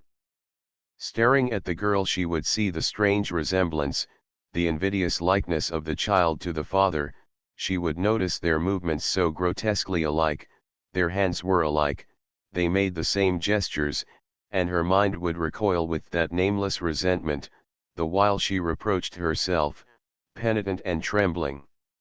Yet penitent and trembling though Anna might be, she would sometimes hear herself speaking to Stephen in a way that would make her feel secretly ashamed. She would hear herself covertly, cleverly jibing, with such skill that the girl would look up at her bewildered, with such skill that even Sir Philip himself could not well take exception to what she was saying. Then, as like as not, she would laugh if off lightly, as though all the time she had only been jesting, and Stephen would laugh too, a big, friendly laugh. But Sir Philip would not laugh, and his eyes would seek Anna's, questioning, amazed, incredulous and angry. That was why she now went so seldom to the study when Sir Philip and his daughter were together. But sometimes, when she was alone with her husband, Anna would suddenly cling to him in silence. She would hide her face against his hard shoulder, clinging closer and closer, as though she were frightened, as though she were afraid for this great love of theirs. He would stand very still, forbearing to move, forbearing to question, for why should he question? He knew already, and she knew that he knew. Yet neither of them spoke it, this most unhappy thing, and their silence spread round them like a poisonous miasma. The spectre that was Stephen would seem to be watching, and Sir Philip would gently release himself from Anna, while she, looking up, would see his tired eyes, not angry any more, only very unhappy. She would think that those eyes were pleading, beseeching, she would think, he's pleading with me for Stephen. Then her own eyes would fill with tears of contrition, and that night she would kneel long in prayer to her Maker, give me peace, she would entreat, and enlighten my spirit, so that I may learn how to love my own child. Too, Sir Philip looked older now than his age, and seeing this, Anna could scarcely endure it. Everything in her cried out in rebellion, so that she wanted to thrust back the years, to hold them at bay with her own weak body. Had the years been an army of naked swords, she would gladly have held them at bay with her body. He would constantly now remain in his study right into the early hours of the morning. This habit of his had been growing on him lately, and Anna, waking to find herself alone, and feeling uneasy, would steal down to listen. Backwards and forwards, backwards and forwards. She would hear his desolate sounding footsteps. Why was he pacing backwards and forwards, and why was she always afraid to ask him? Why was the hand she stretched out to the door always fearful when it came to turning the handle?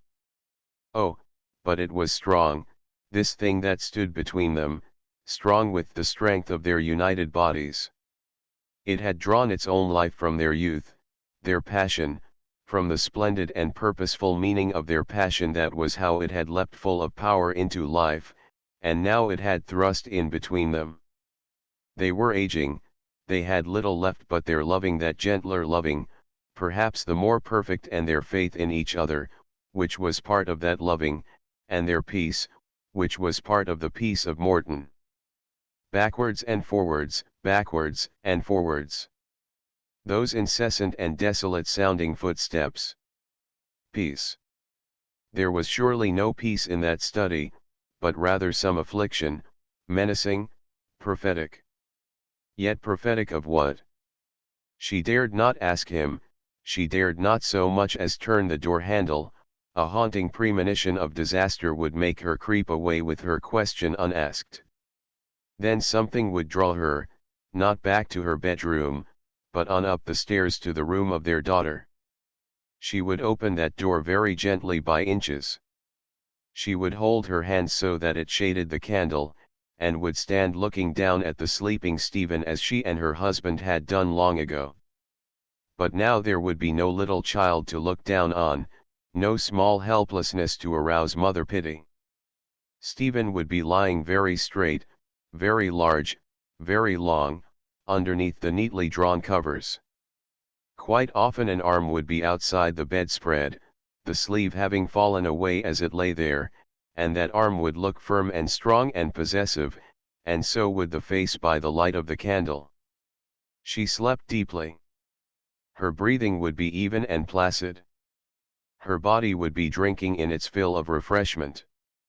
It would rise up clean and refreshed in the morning, it would eat, speak, move, it would move about Morton. In the stables, in the gardens, in the neighboring paddocks, in the study, it would move about Morton. Intolerable dispensation of nature, Anna would stare at that splendid young body, and would feel, as she did so, that she looked on a stranger.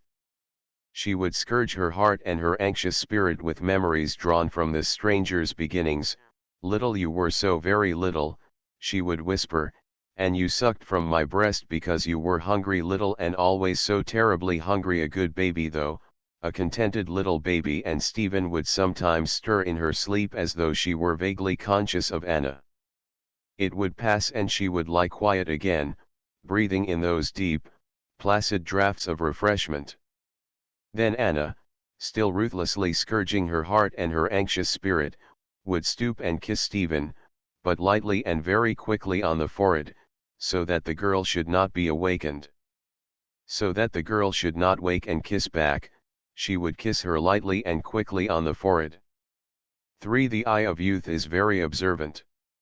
Youth has its moments and keen intuition, even normal youth, but the intuition of those who stand midway between the sexes, is so ruthless, so poignant, so accurate, so deadly, as to be in the nature of an added scourge, and by such an intuition did Stephen discover that all was not well with her parents. Their outward existence seemed calm and unruffled, so far nothing had disturbed the outward peace of Morton. But their child saw their hearts with the eyes of the spirit, flesh of their flesh, she had sprung from their hearts, and she knew that those hearts were heavy.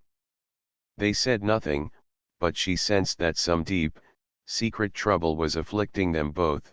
She could see it in their eyes.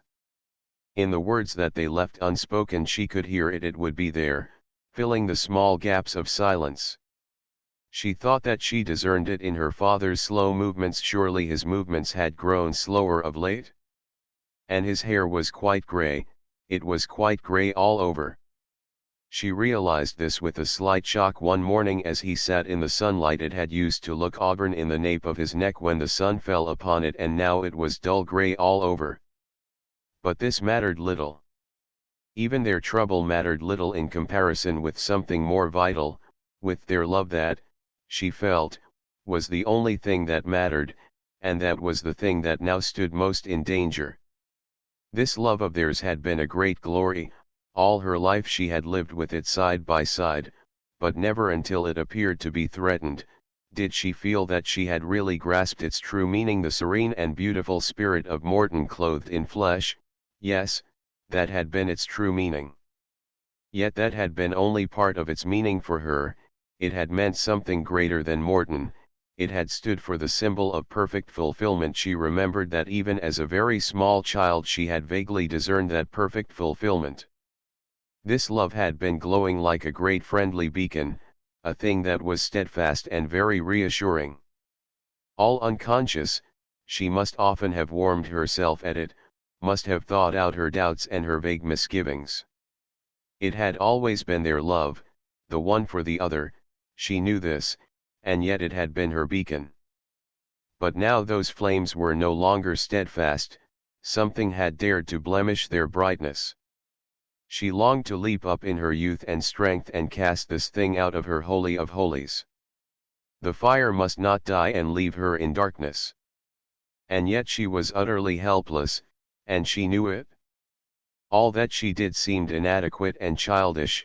When I was a child I spake as a child, I understood as a child, I thought as a child. Remembering St. Paul, she decided grimly that surely she had remained as a child. She could sit and stare at them, these poor, stricken lovers with eyes that were scared and deeply reproachful. You must not let anything spoil your loving, I need it. Her eyes could send them that message. She could love them in her turn, possessively, fiercely. You're mine, mine, mine, the one perfect thing about me. You're one and you're mine, I'm frightened, I need you. Her thoughts could send them that message. She could start to caress them, awkwardly, shyly, stroking their hands with her strong, bony fingers, first his hand, then hers, then perhaps both together, so that they smiled in spite of their trouble. But she dared not stand up before them accusing, and say, I'm Stephen, I'm you, for you bred me. You shall not fail me by failing yourselves. I've a right to demand that you shall not fail me. No, she dared not stand up and speak such words as these. She had never demanded anything from them. Sometimes she would think them quietly over as two fellow creatures whom chance had made her parents. Her father, her mother, a man, a woman, and then she would be amazed to discover how little she knew of this man and this woman. They had once been babies, and later small children, ignorant of life and utterly dependent. That seemed so curious, ignorant of life, her father utterly weak and dependent. They had come to adolescence even as she had, and perhaps at times they too had felt unhappy. What had their thoughts been, those thoughts that lie hidden, those nebulous misgivings that never get spoken? Had her mother shrunk back resentful, protesting, when the seal of her womanhood had been stamped upon her? Surely not, for her mother was somehow so perfect, that all that befell her must in its turn, be perfect. Her mother gathered nature into her arms and embraced it as a friend, as a well-loved companion. But she, Stephen, had never felt friendly like that, which must mean, she supposed, that she lacked some fine instinct. There had been those young years of her mother's in Ireland, she spoke of them sometimes but only vaguely, as though they were now very far away, as though they had never seriously counted. And yet she had been lovely, lovely Anna Malloy, much admired, much loved and constantly courted. And her father, he too had been in the world, in Rome, in Paris, and often in London. He had not lived much at Morton in those days, and how queer it seemed, there had been a time when her father had actually not known her mother. They had been completely unconscious of each other, he for 29 years, she for just over 20, and yet all the while had been drawing together, in spite of themselves, always nearer together. Then had come that morning away in County Clare, when those two had suddenly seen each other, and had known from that moment the meaning of life, of love, just because they had seen each other. Her father spoke very seldom of such things, but this much he had told her, it had all grown quite clear. What had it felt like when they realized each other? What did it feel like to see things quite clearly, to know the innermost reason for things?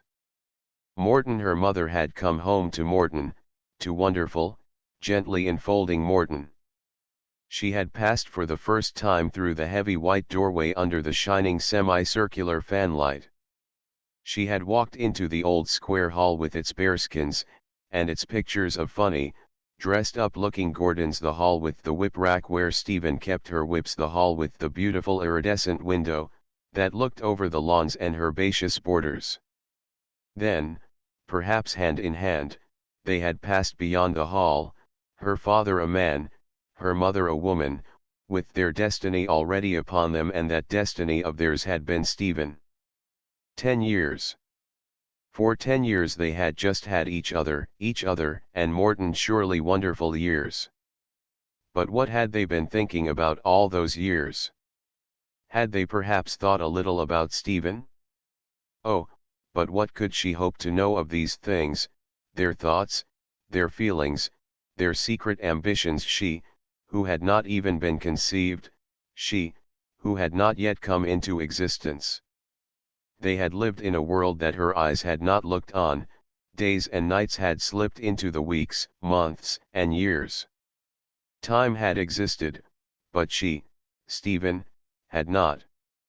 They had lived through that time, it had gone to their making, their present had been the result of its travail, had sprung from its womb as she from her mother's, only she had not been a part of that travail, as she had been a part of her mother's. Hopeless. And yet she must try to know them, these two, every inch of their hearts, of their minds, and knowing them, she must then try to guard them. But him first, oh, him first. She did not ask why, she only knew that because she loved him as she did, he would always have to come first. Love was simply like that, it just followed its impulse and asked no questions. It was beautifully simple. But for his sake she must also love the thing that he loved, her mother, though this love was somehow quite different, it was less hers than his, he had thrust it upon her, it was not an integral part of her being. Nevertheless it too must be served, for the happiness of one was that of the other.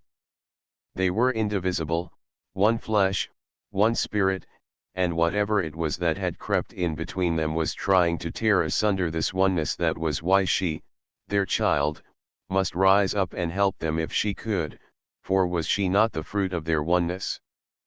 For there were times when she would think that she must have been mistaken, that no trouble was overshadowing her father. These would be when they two were sitting in his study, for then he would seem contented. Surrounded by his books, caressing their bindings, Sir Philip would look carefree again and light-hearted. No friends in the world like books, he would tell her. Look at this fellow in his old leather jacket. There were times, too, out hunting when he seemed very young, as Raftery had been that first season. But the 10-year-old Raftery was now wiser than Sir Philip, who would often behave like a foolhardy schoolboy. He would give Stephen leads over hair-raising places, and then, she safely landed, turn round and grin at her. He liked her to ride the pick of his hunters these days, and would slyly show off her prowess. The sport would bring back the old light to his eyes, and his eyes would look happy as they rested on his daughter. She would think, I must have been terribly mistaken, and would feel a great peace surge over her spirit. He might say, as they slowly jogged home to Morton, did you notice my youngster here take that stiff timber? Not bad for a 5-year-old, he'll do nicely. And perhaps he might add, put a 3 on that 5, and then tell your old sire that he's not so bad either.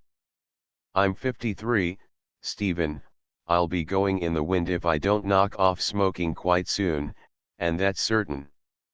Then Stephen would know that her father felt young, very young, and was wanting her to flatter him a little. But this mood would not last, it had often quite changed by the time that the two of them reached the stables. She would notice with a sudden pain in her heart that he stooped when he walked, not much yet, but a little. And she loved his broad back, she had always loved it, a kind, reassuring protective back. Then the thought would come that perhaps its great kindness had caused it to stoop as though bearing a burden, and the thought would come, he is bearing a burden, not his own, it's someone else's, but whose?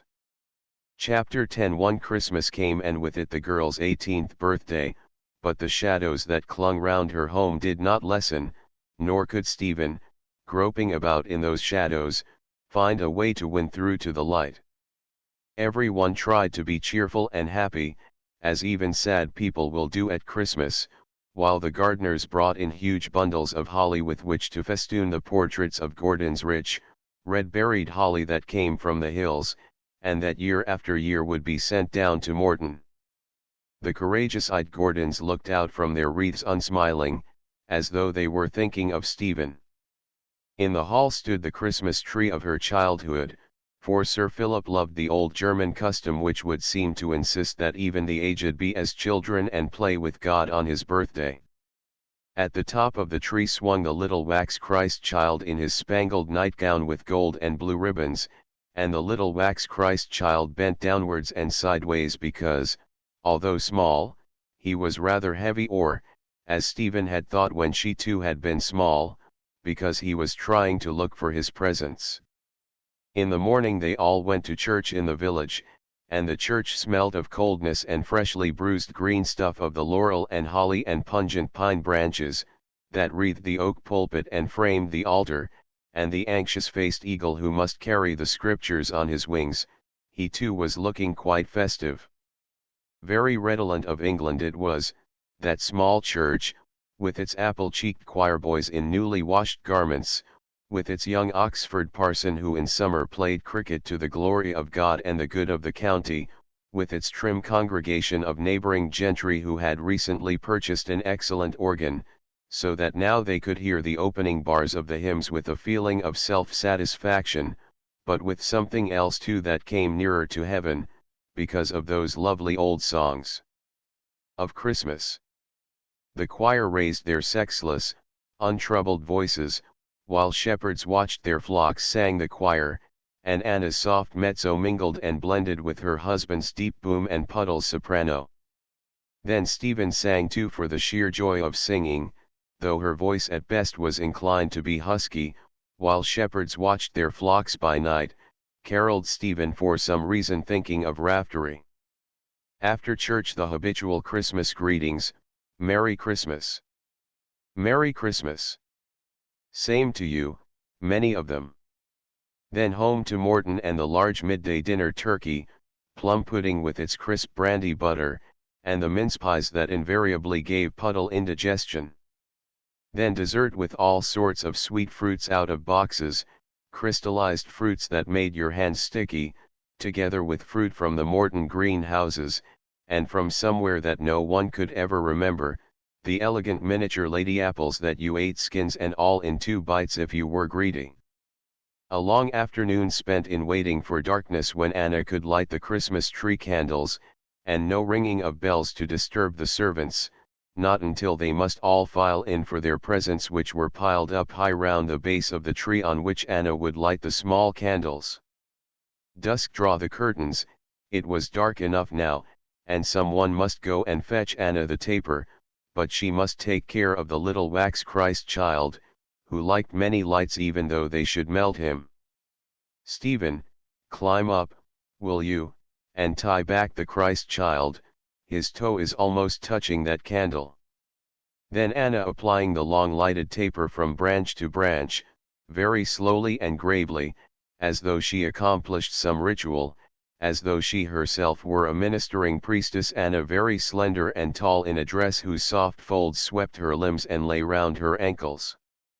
Ring 3 times, will you, Philip? I think they're all lighted. No, wait, all right now, I'd missed that top candle. Stephen, begin to sort out the presents, please, dear, your father's just rung for the servants. Oh, and Puddle, you might push over the table, I may need it. No, not that one, the table by the window. A subdued sound of voices, a stifled giggle. The servants filing in through the green baize door, and only the butler and footman familiar in appearance, the others all strangers, in mufti. Mrs. Wilson, the cook, in black silk with jet trimming, the scullery maid in electric blue cashmere, one housemaid in mauve, another in green, and the upper of 3 in dark terracotta, while Anna's own maid wore an old dress of Anna's. Then the men from outside, from the gardens and stables, men bareheaded who were usually seen in their caps, old Williams displaying a widening bald patch, and wearing tight trousers instead of his breeches, old Williams walking stiffly because his new suit felt like cardboard, and because his white collar was too high, and because his hard, made-up black bow would slip crooked. The grooms and the boys, all exceedingly shiny from their neatly oiled heads to their well-polished noses, the boys very awkward, short-sleeved, and rough-handed, shuffling a little because trying not to. And the gardeners led in by the grave Mr. Hopkins, who wore black of a Sunday and carried a church service, and whose knowledge of the ills that all grape flesh is heir to, had given his face a patient, pained expression. Men smelling of soil these, in spite of much scrubbing, men whose necks and whose hands were crossed and recrossed by a network of tiny and earth-clogged furrows, men whose backs would bend early from tending the earth. There they stood in the wake of the grave Mr. Hopkins, with their eyes on the big, lighted Christmas tree, while they never so much as glanced at the flowers that had sprung from many long hours of their labor. No, instead they must just stand and gape at the tree, as though with its candles and Christ child and all, it were some strange exotic plant in Kew Gardens. Then Anna called her people by name, and to each one she gave the gifts of that Christmas, and they thanked her, thanked Stephen and thanked Sir Philip, and Sir Philip thanked them for their faithful service, as had always been the good custom at Morton for more years than Sir Philip himself could remember. Thus the day had passed by in accordance with tradition, every one from the highest to the lowest remembered, nor had Anna forgotten her gifts for the village, warm shawls, sacks of coal, cough mixture, and sweets. Sir Philip had sent a cheque to the vicar, which would keep him for a long time in cricketing flannels, and Stephen had carried a carrot to Raftery and 2 lumps of sugar to the fat, aged Collins, who, because he was all but blind of one eye, had bitten her hand in place of his sugar. And Puddle had written at great length to a sister who lived down in Cornwall and whom she neglected, except on such memory-jogging occasions as Christmas, when somehow we always remember. And the servants had gorged themselves to repletion, and the hunters had rested in their hay-scented stables, while out in the fields, sea-gulls, come far inland, had feasted in their turn on humbler creatures, grubs and slugs, and other unhappy small fry, much relished by birds and hated by farmers. Night closed down on the house, and out of the darkness came the anxious young voices of village school children. "Noel, Noel," piped the anxious young voices, lubricated by sweets from the Lady of Morton. Sir Philip stirred the logs in the hall to a blaze, while Anna sank into a deep chair and watched them. Her hands, that were wearied by much ministration, lay over the arms of the chair in the firelight, and the firelight sought out the rings on her hands, and it played with the whiter flames in her diamonds. Then Sir Philip stood up, and he gazed at his wife, while she stared at the logs, not appearing to notice him, but Stephen, watching in silence from her corner, seemed to see a dark shadow that stole in between them. Beyond this her vision was mercifully dim, otherwise she must surely have recognized that shadow. 2 On New Year's Eve Mrs. Antrim gave a dance in order, or so she said, to please Violet, who was still rather young to attend the hunt balls, but who dearly loved gaiety, especially dancing. Violet was plump, pert, and adolescent, and had lately insisted on putting her hair up. She liked men, who in consequence always liked her, for like begets like when it comes to the sexes, and Violet was full of what people call allure, or in simpler language, of sexual attraction. Roger was home for Christmas from Sandhurst, so that he would be there to assist his mother. He was now nearly 20, a good-looking youth with a tiny mustache which he tentatively fingered. He assumed the grand air of the man of the world who has actually weathered about 19 summers. He was hoping to join his regiment quite soon, which greatly augmented his self-importance.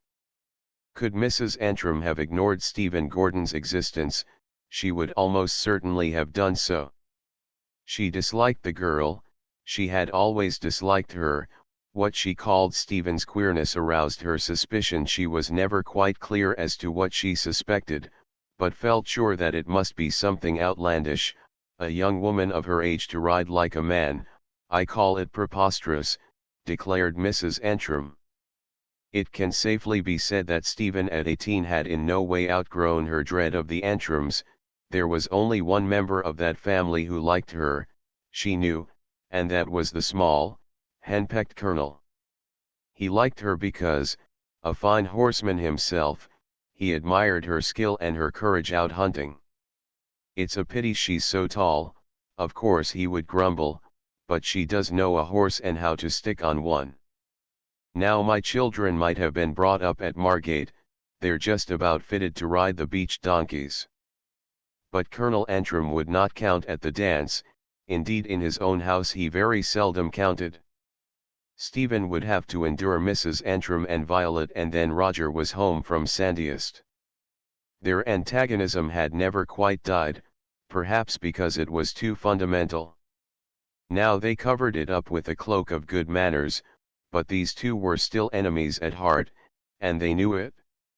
No, Stephen did not want to go to that dance, though she went in order to please her mother. Nervous, awkward, and apprehensive, Stephen arrived at the Antrums that night, little thinking that fate, the most expert of tricksters, was waiting to catch her just round the corner. Yet so it was, for during that evening Stephen met Martin and Martin met Stephen, and their meeting was great with portent for them both, though neither of them could know it. It all happened quite simply as such things will happen. It was Roger who introduced Martin Hallam, it was Stephen who explained that she danced very badly, it was Martin who suggested that they sit out their dances. Then how quickly it occurs if the thing is predestined. They suddenly knew that they liked each other, that some chord had been struck to a pleasant vibration, and this being so they sat out many dances, and they talked for quite a long while that evening. Martin lived in British Columbia, it seemed, where he owned several farms and a number of orchards. He had gone out there after the death of his mother, for 6 months, but had stayed on for love of the country. And now he was having a holiday in England. That was how he had got to know young Roger Antrim. They had met up in London and Roger had asked him to come down for a week, and so here he was, but it felt almost strange to be back again in England. Then he talked of the vastness of that new country that was yet so old, of its snow-capped mountains, of its canyons and gorges, of its deep, princely rivers, of its lakes, above all of its mighty forests. And when Martin spoke of those mighty forests, his voice changed, it became almost reverential, for this young man loved trees with a primitive instinct, with a strange and inexplicable devotion. Because he liked Stephen he could talk of his trees, and because she liked him she could listen while he talked, feeling that she too would love his great forests. His face was very young, clean-shaven, and bony. He had bony, brown hands with spatulate fingers. For the rest, he was tall with a loosely knit figure, and he slouched a little when he walked, from much riding. But his face had a charming quality about it, especially when he talked of his trees. It glowed, it seemed to be inwardly kindled, and it asked for a real and heartfelt understanding of the patience and the beauty and the goodness of trees. It was eager for your understanding. Yet in spite of this touch of romance in his make-up, which he could not keep out of his voice at moments, he spoke simply, as one man will speak to another, very simply, not trying to create an impression. He talked about trees as some men talk of ships, because they love them and the element they stand for. And Stephen, the awkward, the bashful, the tongue-tied, heard herself talking in her turn, quite freely, heard herself asking him endless questions about forestry, farming, and the care of vast orchards, thoughtful questions, unromantic but apt, such as one man will ask of another. Then Martin wished to learn about her, and they talked of her fencing, her studies, her riding, and she told him about Raftery, who was named for the poet. And all the while she felt natural and happy, because here was a man who was taking her for granted, who appeared to find nothing eccentric about her or her tastes, but who quite simply took her for granted. Had you asked Martin Hallam to explain why it was that he accepted the girl at her own valuation, he would surely have been unable to tell you it had happened, that was all, and there the thing ended. But whatever the reason, he felt drawn to this friendship that had leapt so suddenly into being. Before Anna left the dance with her daughter, she invited the young man to drive over and see them, and Stephen felt glad of that invitation, because now she could share her new friend with Morton. She said to Morton that night in her bedroom, "I know you're going to like Martin Hallam." Chapter 11. One Martin went to Morton. He went very often, for Sir Philip liked him and encouraged the friendship.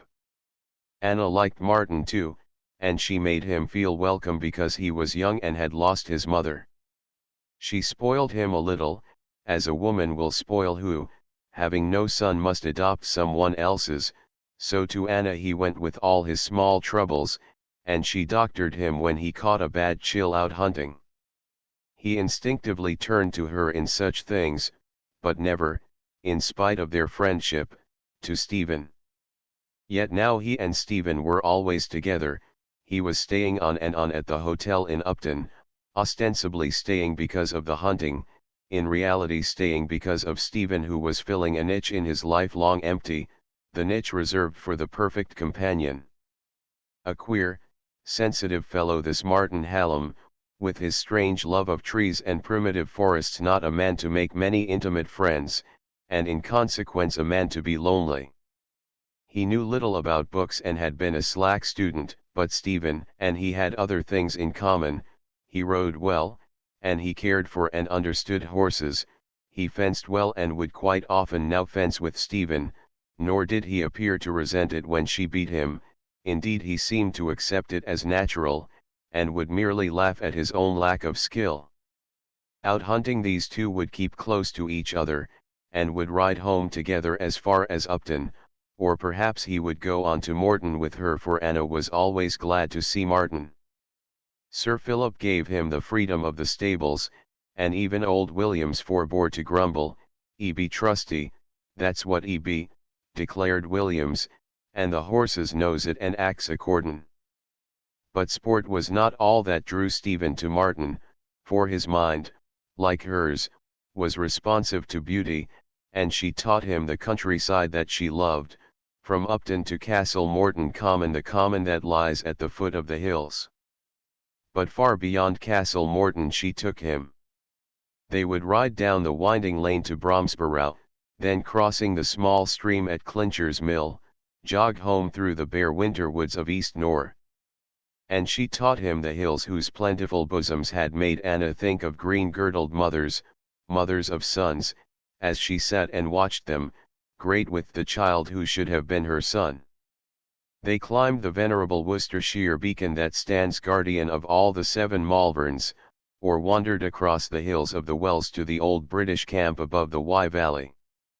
The valley would lie half in light, half in shadow, and beyond would be Wales and the dim black mountains.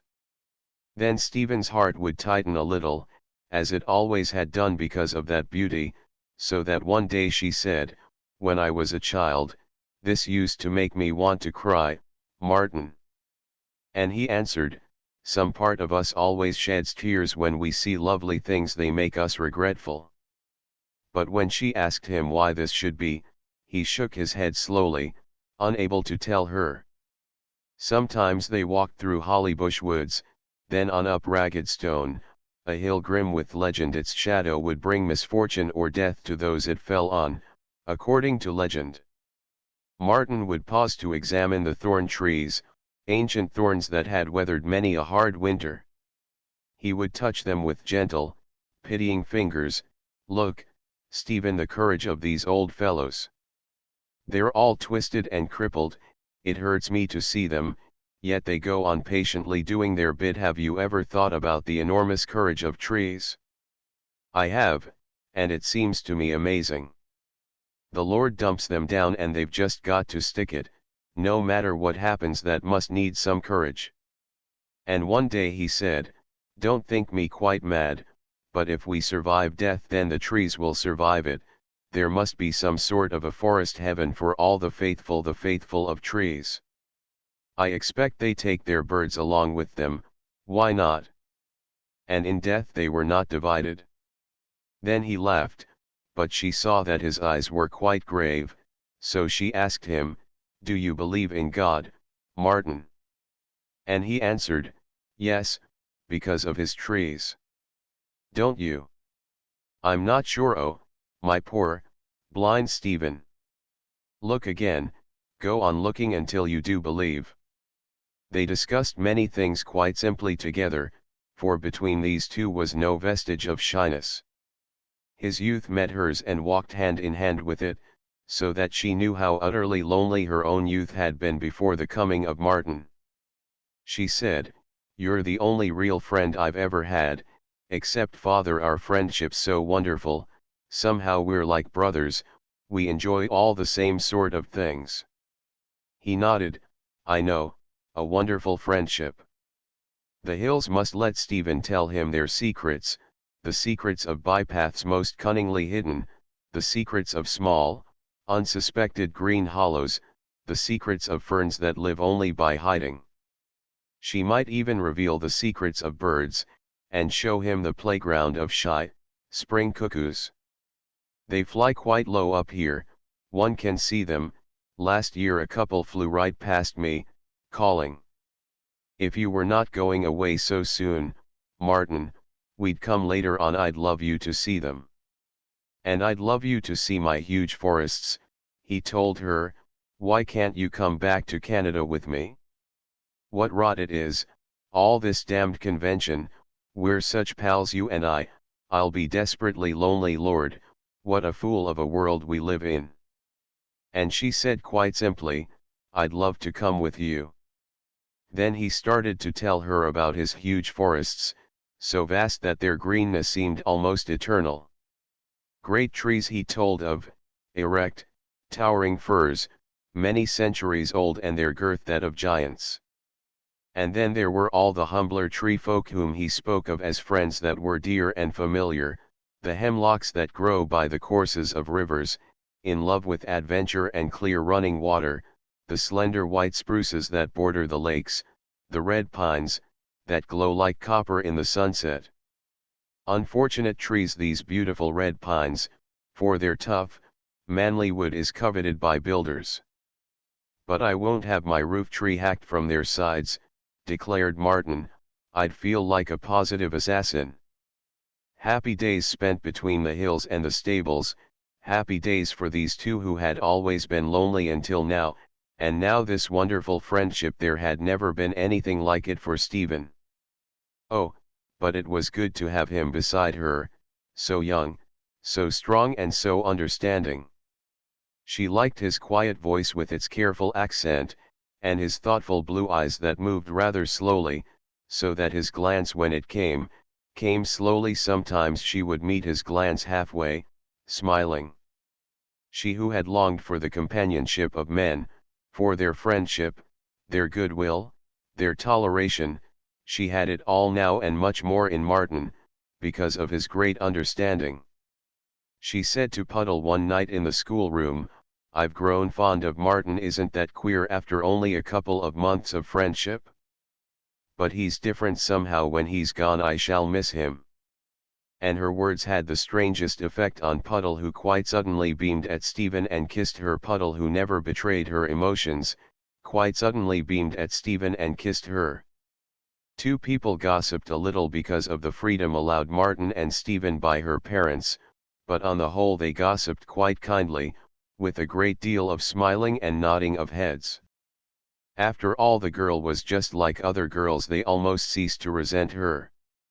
Meanwhile Martin continued to stay on in Upton, held fast by the charm and the strangeness of Stephen. Her very strangeness it was that allured him, yet all the while he must think of their friendship, not even admitting that strangeness. He deluded himself with these thoughts of friendship, but Sir Philip and Anna were not deluded. They looked at each other almost shyly at first, then Anna grew bold, and she said to her husband, "Is it possible the child is falling in love with Martin? Of course he's in love with her. Oh, my dear, it would make me so awfully happy." And her heart went out in affection to Stephen, as it had not done since the girl was a baby. Her hopes would go flying ahead of events. She would start making plans for her daughter's future. Martin must give up his orchards and forests and buy Tenley Court that was now in the market. It had several large farms and some excellent pasture, quite enough to keep any man happy and busy. Then Anna would suddenly grow very thoughtful. Tenley Court was also possessed of fine nurseries, big, bright, sunny rooms facing south, with their bathroom. There were bars to the windows. It was all there and ready. Sir Philip shook his head and warned Anna to go slowly, but he could not quite keep the great joy from his eyes, nor the hope from his heart. Had he been mistaken? Perhaps after all he had been mistaken. The hope thudded ceaselessly now in his heart. 3 came a day when winter must give place to spring, when the daffodils marched across the whole country from Castle Morton Common to Ross and beyond, pitching camps by the side of the river. When the hornbeam made patches of green in the hedges, and the hawthorn broke out into small, budding bundles, when the old cedar tree on the lawn at Morton grew reddish-pink tips to its elegant fingers, when the wild cherry trees on the sides of the hills were industriously putting forth both leaves and blossoms, when Martin looked into his heart and saw her suddenly there as a woman. Friendship. He marveled now at his folly, at his blindness, his coldness of body and spirit. He had offered this girl the cold husks of his friendship, insulting her youth, her womanhood, her beauty, for he saw her now with the eyes of a lover. To a man such as he was, sensitive, restrained, love came as a blinding revelation. He knew little about women, and the little he did know was restricted to episodes that he thought best forgotten. On the whole he had led a fairly chaste life, less from scruple than because he was fastidious by nature. But now he was very deeply in love, and those years of restraint took their toll of poor Martin, so that he trembled before his own passion, amazed at its strength, not a little disconcerted. And being by habit a quiet, reserved creature, he must quite lose his head and become the reverse. So impatient was he that he rushed off to Morton very early one morning to look for Stephen, tracking her down in the end at the stables, where he found her talking to Williams and Raftery. He said, "Never mind about Raftery, Stephen, let's go into the garden, I've got something to tell you." And she thought that he must have had bad news from home, because of his voice and his curious pallor. She went with him and they walked on in silence for a while. Then Martin stood still, and began to talk quickly. He was saying amazing, incredible things. "Stephen, my dear, I do utterly love you." He was holding out his arms, while she shrank back bewildered. "I love you, I'm deeply in love with you, Stephen, look at me, don't you understand me, beloved? I want you to marry me, you do love me, don't you?" And then, as though she had suddenly struck him, he flinched. "Good God! What's the matter, Stephen?" She was staring at him in a kind of dumb horror, staring at his eyes that were clouded by desire, while gradually over her colorless face there was spreading an expression of the deepest repulsion. Terror and repulsion he saw on her face, and something else too, a look as of outrage. He could not believe this thing that he saw, this insult to all that he felt to be sacred. For a moment he in his turn, must stare, then he came a step nearer, still unable to believe. But at that she wheeled round and fled from him wildly, fled back to the house that had always protected. Without so much as a word she left him, nor did she once pause in her flight to look back. Yet even in this moment of headlong panic, the girl was conscious of something like amazement at herself, and she gasped as she ran, "It's Martin, Martin," and again, "It's Martin." He stood perfectly still until the trees hid her. He felt stunned, incapable of understanding. All that he knew was that he must get away, away from Stephen, away from Morton, away from the thoughts that would follow after. In less than 2 hours he was motoring to London, In less than 2 weeks he was standing on the deck of the steamer that would carry him back to his forests that lay somewhere beyond the horizon. Chapter 12. No one questioned at Morton, they spoke very little. Even Anna forbore to question her daughter, checked by something that she saw in the girl's pale face. But alone with her husband she gave way to her misgivings, to her deep disappointment. It's heartbreaking, Philip. What's happened? They seemed so devoted to each other. Will you ask the child? Surely one of us ought to, Sir Philip said quietly. I think Stephen will tell me. And with that Anna had perforce to be content. Very silently Stephen now went about Morton, and her eyes looked bewildered and deeply unhappy. At night she would lie awake thinking of Martin, missing him, mourning him as though he were dead. But she could not accept this death without question, without feeling that she was in some way blameworthy. What was she, what manner of curious creature, to have been so repelled by a lover like Martin? Yet she had been repelled, and even her pity for the man could not wipe out that stronger feeling. She had driven him away because something within her was intolerant of that new aspect of Martin. Oh, but she mourned his good, honest friendship. He had taken that from her, the thing she most needed, but perhaps after all it had never existed except as a cloak for this other emotion. And then, lying there in the thickening darkness, she would shrink from what might be waiting in the future, for all that had just happened might happen again. There were other men in the world beside Martin. Fool, never to have visualized this thing before, never to have faced the possibility of it.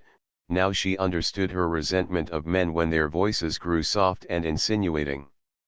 Yes, and now she knew to the full the meaning of fear, and Martin it was, who had taught her its meaning. Her friend, the man she had utterly trusted, had pulled the scales from her eyes and revealed it. Fear, stark fear, and the shame of such fear, that was the legacy left her by Martin.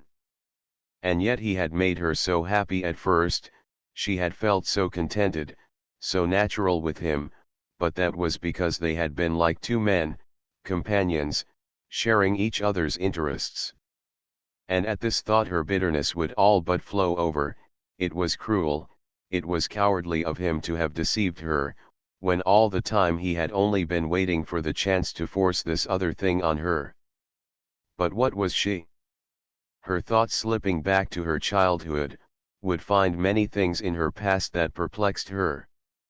She had never been quite like the other small children, she had always been lonely and discontented, she had always been trying to be someone else. That was why she had dressed herself up as young Nelson. Remembering those days she would think of her father, and would wonder if now, as then, he could help her. Supposing she should ask him to explain about Martin? Her father was wise, and had infinite patience, yet somehow she instinctively dreaded to ask him. Alone, it was terrible to feel so much alone, to feel oneself different from other people. At one time she had rather enjoyed this distinction, she had rather enjoyed dressing up as young Nelson. Yet had she enjoyed it? Or had it been done as some sort of inadequate, childish protest?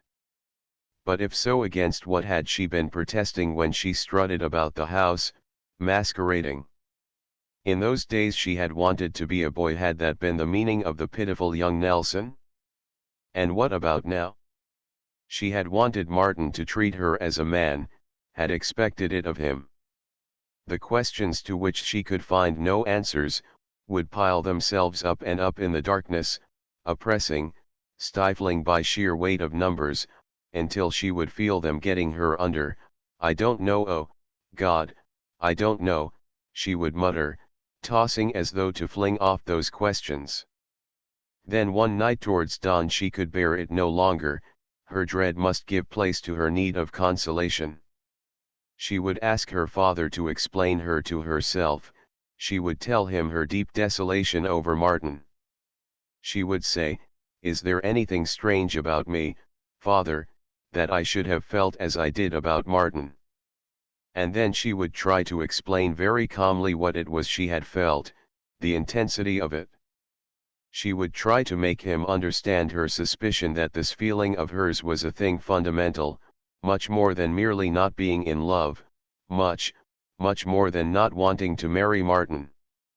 She would tell him why she found herself so utterly bewildered, tell him how she had loved Martin's strong, young body, and his honest brown face, and his slow thoughtful eyes, and his careless walk, all these things she had loved. Then suddenly terror and deep repugnance because of that unforeseen change in Martin, the change that had turned the friend into the lover. In reality it had been no more than that. The friend had turned lover and had wanted from her what she could not give him, or indeed any man, because of that deep repugnance. Yet there should have been nothing repugnant about Martin, nor was she a child to have felt such terror. She had known certain facts about life for some time, and they had not repelled her in other people. Not until they had been brought home to herself had these facts both terrified and repelled her. She got up. No good in trying to sleep, those eternal questions kept stifling, tormenting. Dressing quickly, she stole down the wide, shallow stairs to the garden door, then out into the garden. The garden looked unfamiliar in the sunrise, like a well-known face that is suddenly transfigured. There was something aloof and awesome about it, as though it were lost in ecstatic devotion. She tried to tread softly, for she felt apologetic.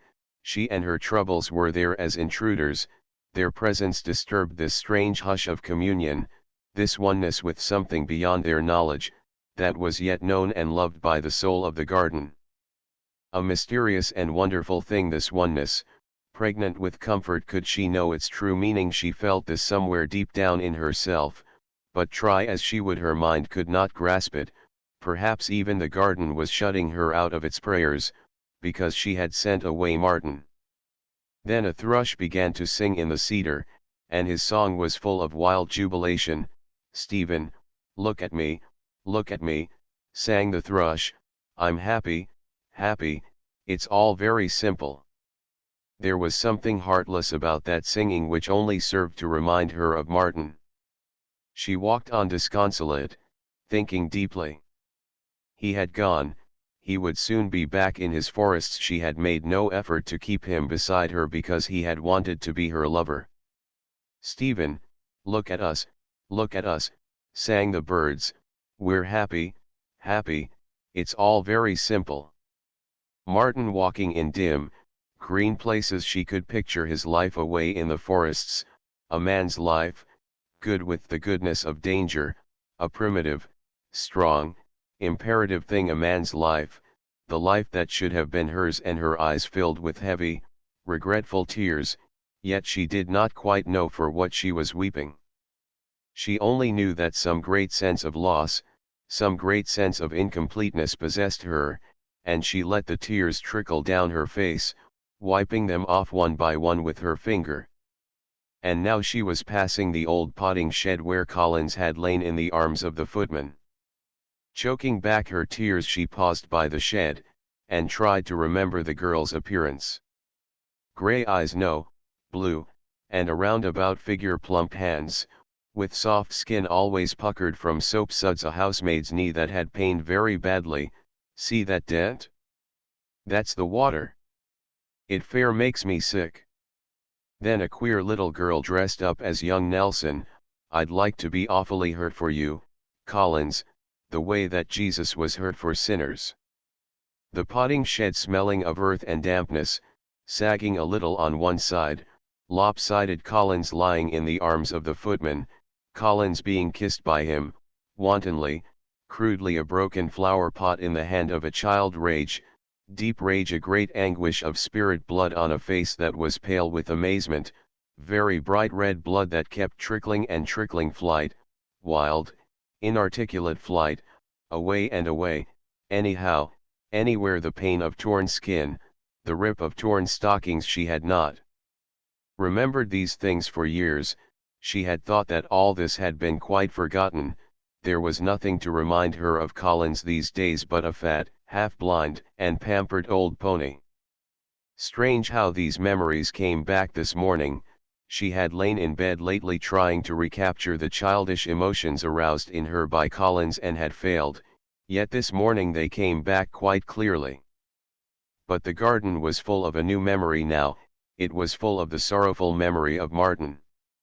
She turned abruptly, and leaving the shed walked towards the lakes that gleamed faintly in the distance. Down by the lakes there was a sense of great stillness which the songs of the birds could in no way lessen, for this place had that curious stillness of spirit that seems to interpenetrate sound. A swan paddled about in front of his island, on guard, for his mate had a nest full of cygnets. From time to time he glanced crossly at Stephen though he knew her quite well, but now there were cygnets. He was proud in his splendid, incredible whiteness, and paternity made him feel overbearing, so that he refused to feed from Stephen's hand although she found a biscuit in her pocket. "Coo, coup," she called, but he swung his neck sideways as he swam. It was like a disdainful negation.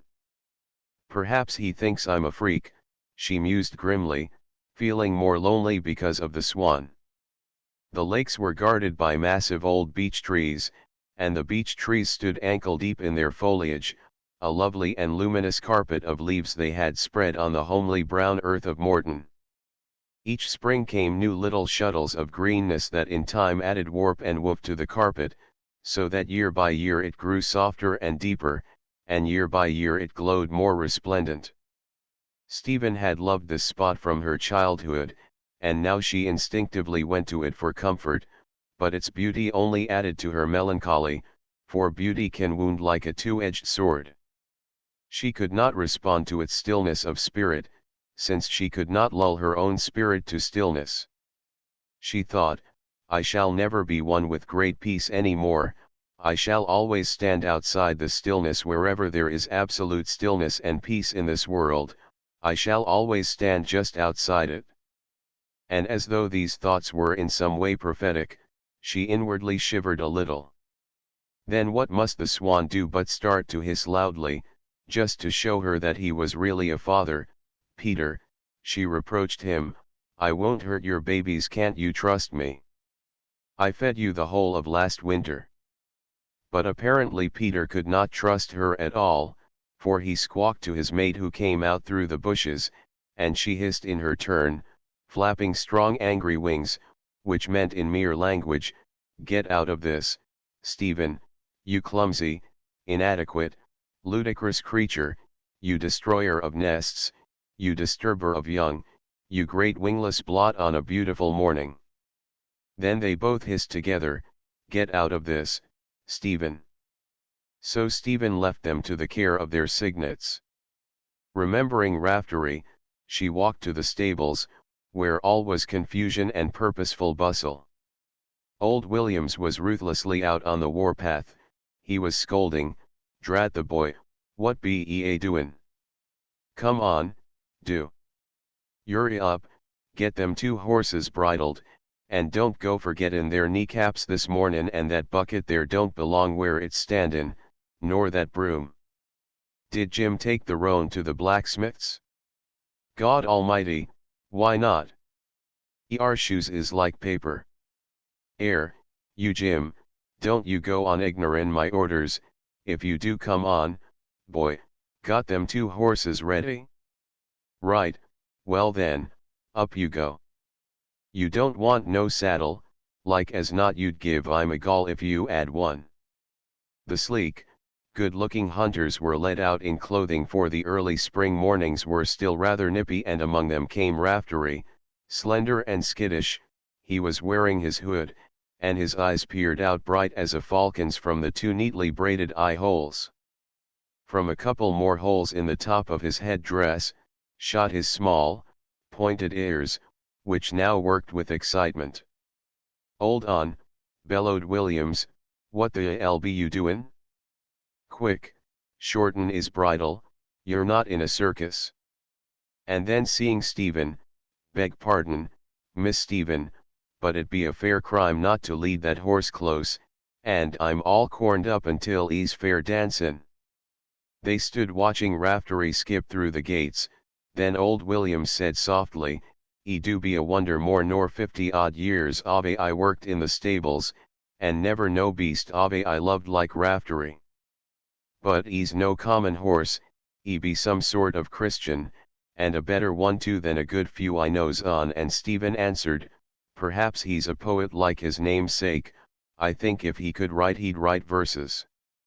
They say all the Irish are poets at heart, so perhaps they pass on the gift to their horses.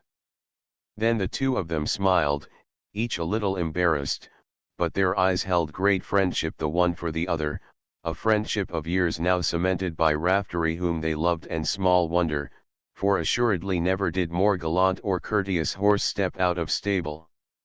"Oh, well," sighed Williams, "I be gettin' that old, and Raftery, he do be comin' 11, but he don't feel it yet in his limbs the way I does me rheumatics as troubled me awful this winter." She stayed on a little while, comforting Williams, then made her way back to the house, very slowly. Poor Williams, she thought, he is getting old, but thank the Lord nothing's the matter with Raftery. The house lay full in a great slant of sunshine, it looked as though it was sunning its shoulders. Glancing up, she came eye to eye with the house, and she fancied that Morton was thinking about her, for its windows seemed to be beckoning, inviting, come home, come inside quickly, Stephen." And as though they had spoken, she answered, "I'm coming," and she quickened her lagging steps to a run, in response to this most compassionate kindness. Yes, she actually ran through the heavy white doorway under the semicircular fanlight, and on up the staircase that led from the hall in which hung the funny old portraits of Gordon's men long dead and gone but still wonderfully living, since their thoughts had fashioned the comeliness of Morton, since their loves had made children from father to son until the advent of Stephen. To that evening she went to her father's study, and when he looked up she thought she was expected. She said, "I want to talk to you, father." And he answered, "I know, sit close to me, Stephen." He shaded his face with his long, thin hand, so that she could not see his expression, yet it seemed to her that he knew quite well why she had come to him in that study. Then she told him about Martin, told him all that had happened, omitting no detail, sparing him nothing. She openly mourned the friend who had failed her, and herself she mourned for failing the lover, and Sir Philip listened in absolute silence. After she had spoken for quite a long time, she at length found the courage to ask her question, "Is there anything strange about me, father, that I should have felt as I did about Martin?" It had come. It fell on his heart like a blow. The hand that was shading his pale face trembled, for he felt a great trembling take hold of his spirit. His spirit shrank back and cowered in his body, so that it dared not look out on Stephen. She was waiting, and now she was asking again, "Father, is there anything strange about me? I remember when I was a little child I was never quite like all the other children." Her voice sounded apologetic, uncertain, and he knew that the tears were not far from her eyes, knew that if he looked now he would see her lips shaking, and the tears making ugly red stains on her eyelids. His loins ached with pity for this fruit of his loins, an insufferable aching, an intolerable pity. He was frightened, a coward because of his pity, as he had been once long ago with her mother. Merciful God! How could a man answer? What could he say, and that man a father? He sat there inwardly groveling before her. "Oh, Stephen, my child, my little Stephen." For now in his pity she seemed to him little, and utterly helpless again. He remembered her hands as the hands of a baby, very small, very pink, with minute perfect nails. He had played with her hands, exclaiming about them, astonished because of their neat perfection, "Oh, Stephen, my little Stephen." He wanted to cry out against God for this thing, he wanted to cry out, "You have maimed my Stephen. What had I done, or my father before me, or my father's father, or his father's father, unto the third and fourth generations. And Stephen was waiting for his answer. Then Sir Philip set the lips of his spirit to the cup, and his spirit must drink the gall of deception. I will not tell her, you cannot ask it. There are some things that even God should not ask. And now he turned round and deliberately faced her, smiling right into her eyes. He lied glibly, my dear, don't be foolish, there's nothing strange about you, some day you may meet a man you can love. And supposing you don't, well, what of it, Stephen? Marriage isn't the only career for a woman. I've been thinking about your writing just lately, and I'm going to let you go up to Oxford, but meanwhile you mustn't get foolish fancies, that won't do at all. It's not like you, Stephen. She was gazing at him and he turned away quickly. Darling, I'm busy, you must leave me, he faltered. Thank you, she said very quietly and simply. I felt that I had to ask you about Martin. 3 After she had gone he sat on alone, and the lie was still bitter to his spirit as he sat there, and he covered his face for the shame that was in him, but because of the love that was in him he wept. Chapter 13. 1. There was gossip in plenty over Martin's disappearance, and to this Mrs. Antrim contributed her share, even more than her share, looking wise and mysterious whenever Stephen's name was mentioned. Everyone felt very deeply aggrieved. They had been so eager to welcome the girl as one of themselves, and now this strange happening, it made them feel foolish, which in turn made them angry. The spring meets were heavy with tacit disapproval. Nice men like young Hallam did not run away for nothing, and then what a scandal if those two were not engaged. They had wandered all over the country together. This tacit disapproval was extended to Sir Philip, and via him to Anna, for allowing too much freedom. A mother ought to look after her daughter, but then Stephen had always been allowed too much freedom. This, no doubt, was what came of her riding astride and fencing and all the rest of the nonsense. When she did meet a man she took the bit between her teeth and behaved in a most amazing manner. Of course, had there been a proper engagement, but obviously that had never existed. They marvelled, remembering their own toleration, they had really been extremely broad-minded. An extraordinary girl, she had always been odd, and now for some reason she seemed odder than ever. Not so much as a word was said in her hearing that could possibly offend, and yet Stephen well knew that her neighbours' goodwill had been only fleeting, a thing entirely dependent upon Martin. He it was who had raised her status among them, he, the stranger, not even connected with their county. They had all decided that she meant to marry Martin, and that fact had at once made them welcoming and friendly, and suddenly Stephen longed intensely to be welcomed, and she wished from her heart that she could have married Martin. The strange thing was that she understood her neighbors in a way, and was therefore too just to condemn them. Indeed, had nature been less daring with her, she might well have become very much what they were, a breeder of children, an upholder of home, a careful and diligent steward of pastures. There was little of the true pioneer about Stephen, in spite of her erstwhile longing for the forests. She belonged to the soil and the fruitfulness of Morton, to its pastures and paddocks, to its farms and its cattle, to its quiet and gentlemanly ordered traditions, to the dignity and pride of its old red brick house, that was yet without ostentation.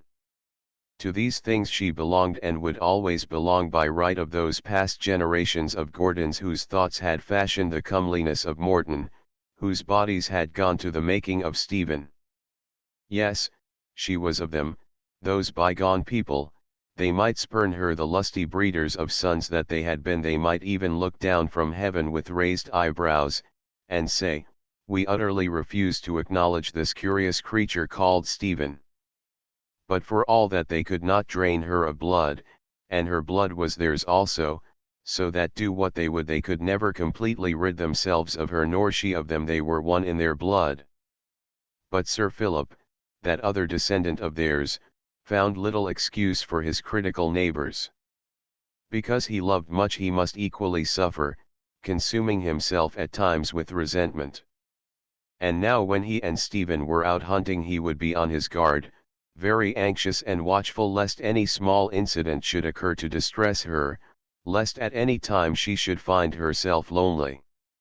When hounds checked and the field collected together, he would make little jokes to amuse his daughter. He would rack his brain for these poor little jokes, in order that people should see Stephen laughing.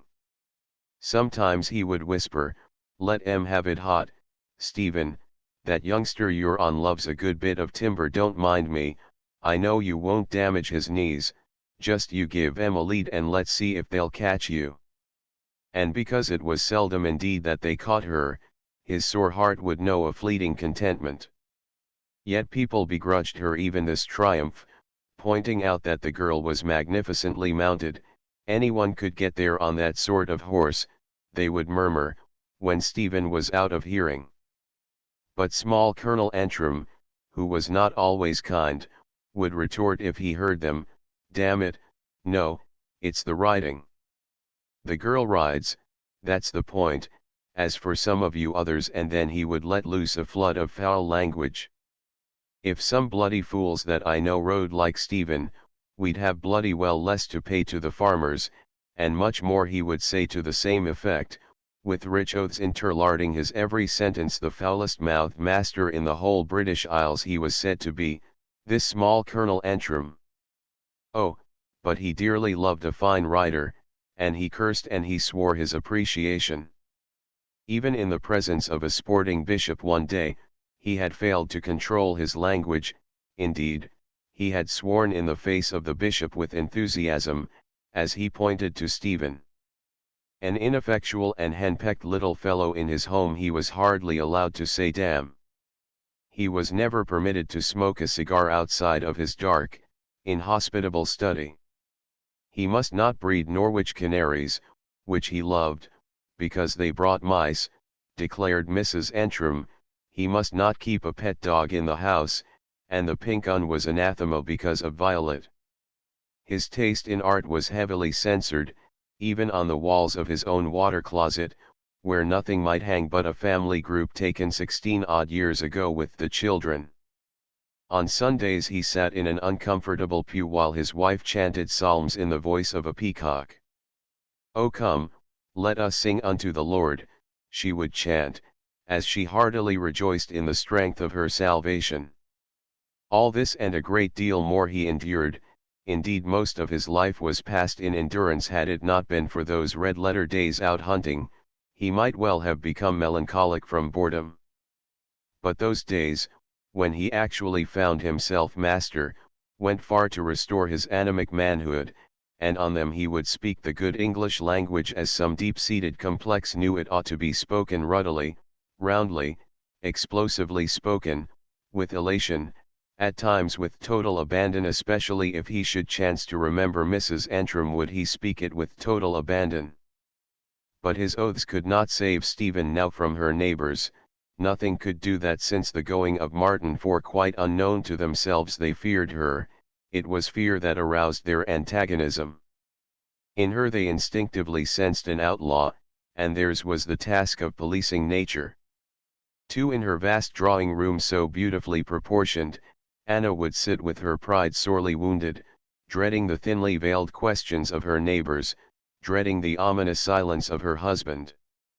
And the old aversion she had felt for her child would return upon her like the unclean spirit who gathered to himself 7 others more wicked, so that her last state was worse than her first, and at times she must turn away her eyes from Stephen. Thus tormented, she grew less tactful with her husband, and now she was always plying him with questions.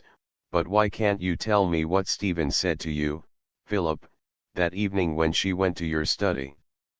And he, with a mighty effort to be patient, would answer, "She said that she couldn't love Martin. There was no crime in that. Leave the child alone, Anna, she's unhappy enough, why not let her alone?" And then he would hastily change the subject. But Anna could not let Stephen alone, could never keep off the topic of Martin. She would talk at the girl until she grew crimson, and seeing this, Sir Philip would frown darkly, and when he and his wife were alone in their bedroom he would often reproach her with violence. "Cruel, it's abominably cruel of you, Anna. Why in God's name must you go on nagging Stephen?" Anna's taut nerves would tighten to breaking, so that she, when she answered, must also speak with violence. One night he said abruptly, "Stephen won't marry. I don't want her to marry, it would only mean disaster." And at this Anna broke out in angry protest. Why shouldn't Stephen marry? She wished her to marry. Was he mad? And what did he mean by disaster? No woman was ever complete without marriage. What on earth did he mean by disaster? He frowned and refused to answer her question. "Stephen," he said, "must go up to Oxford." He had set his heart on a good education for the child, who might someday become a fine writer. Marriage wasn't the only career for a woman. Look at Puddle, for instance. She'd been at Oxford a most admirable, well-balanced, sensible creature. Next year he was going to send Stephen to Oxford. Anna scoffed. Yes, indeed, he might well look at Puddle.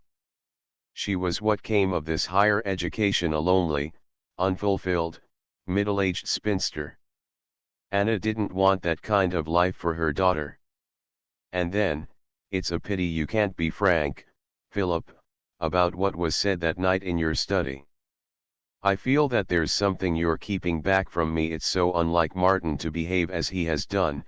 There must have been something that you haven't told me, to have made him go off without even a letter." He flared up at once because he felt guilty. "I don't care a damn about Martin," he said hotly. "All I care about is Stephen, and she's going to Oxford next year. She's my child as well as yours, Anna." Then quite suddenly Anna's self-control left her, and she let him see into her tormented spirit. All that had lain unspoken between them she now put into crude, ugly words for his hearing. "You care nothing for me any more. You and Stephen are in league against me. You have been for years." Aghast at herself, she must yet go on speaking. "You and Stephen, oh, I've seen it for years. You and Stephen." He looked at her, and there was warning in his eyes, but she babbled on wildly. "I've seen it for years, the cruelty of it. She's taken you from me, my own child, the unspeakable cruelty of it."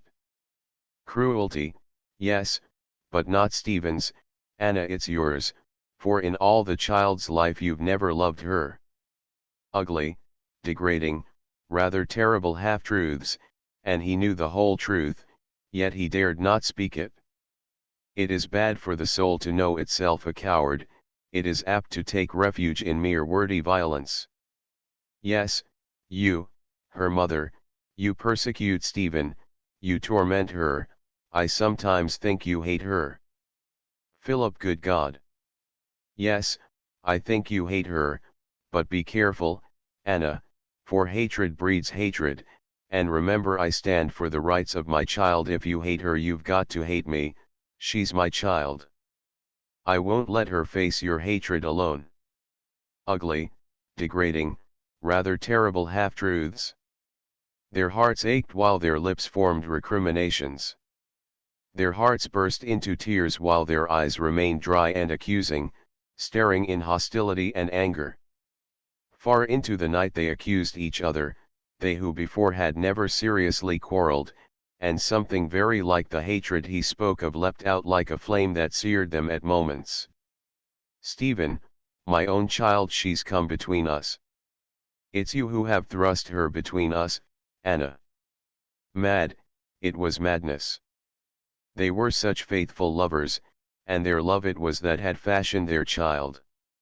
They knew it was madness, and yet they persisted, while their anger dug out for itself a deep channel, so that future angers might more easily follow.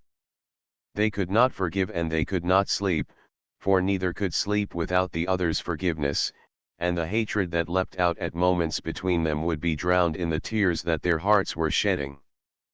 Like some vile and prolific thing, this first quarrel bred others, and the peace of Morton was shattered.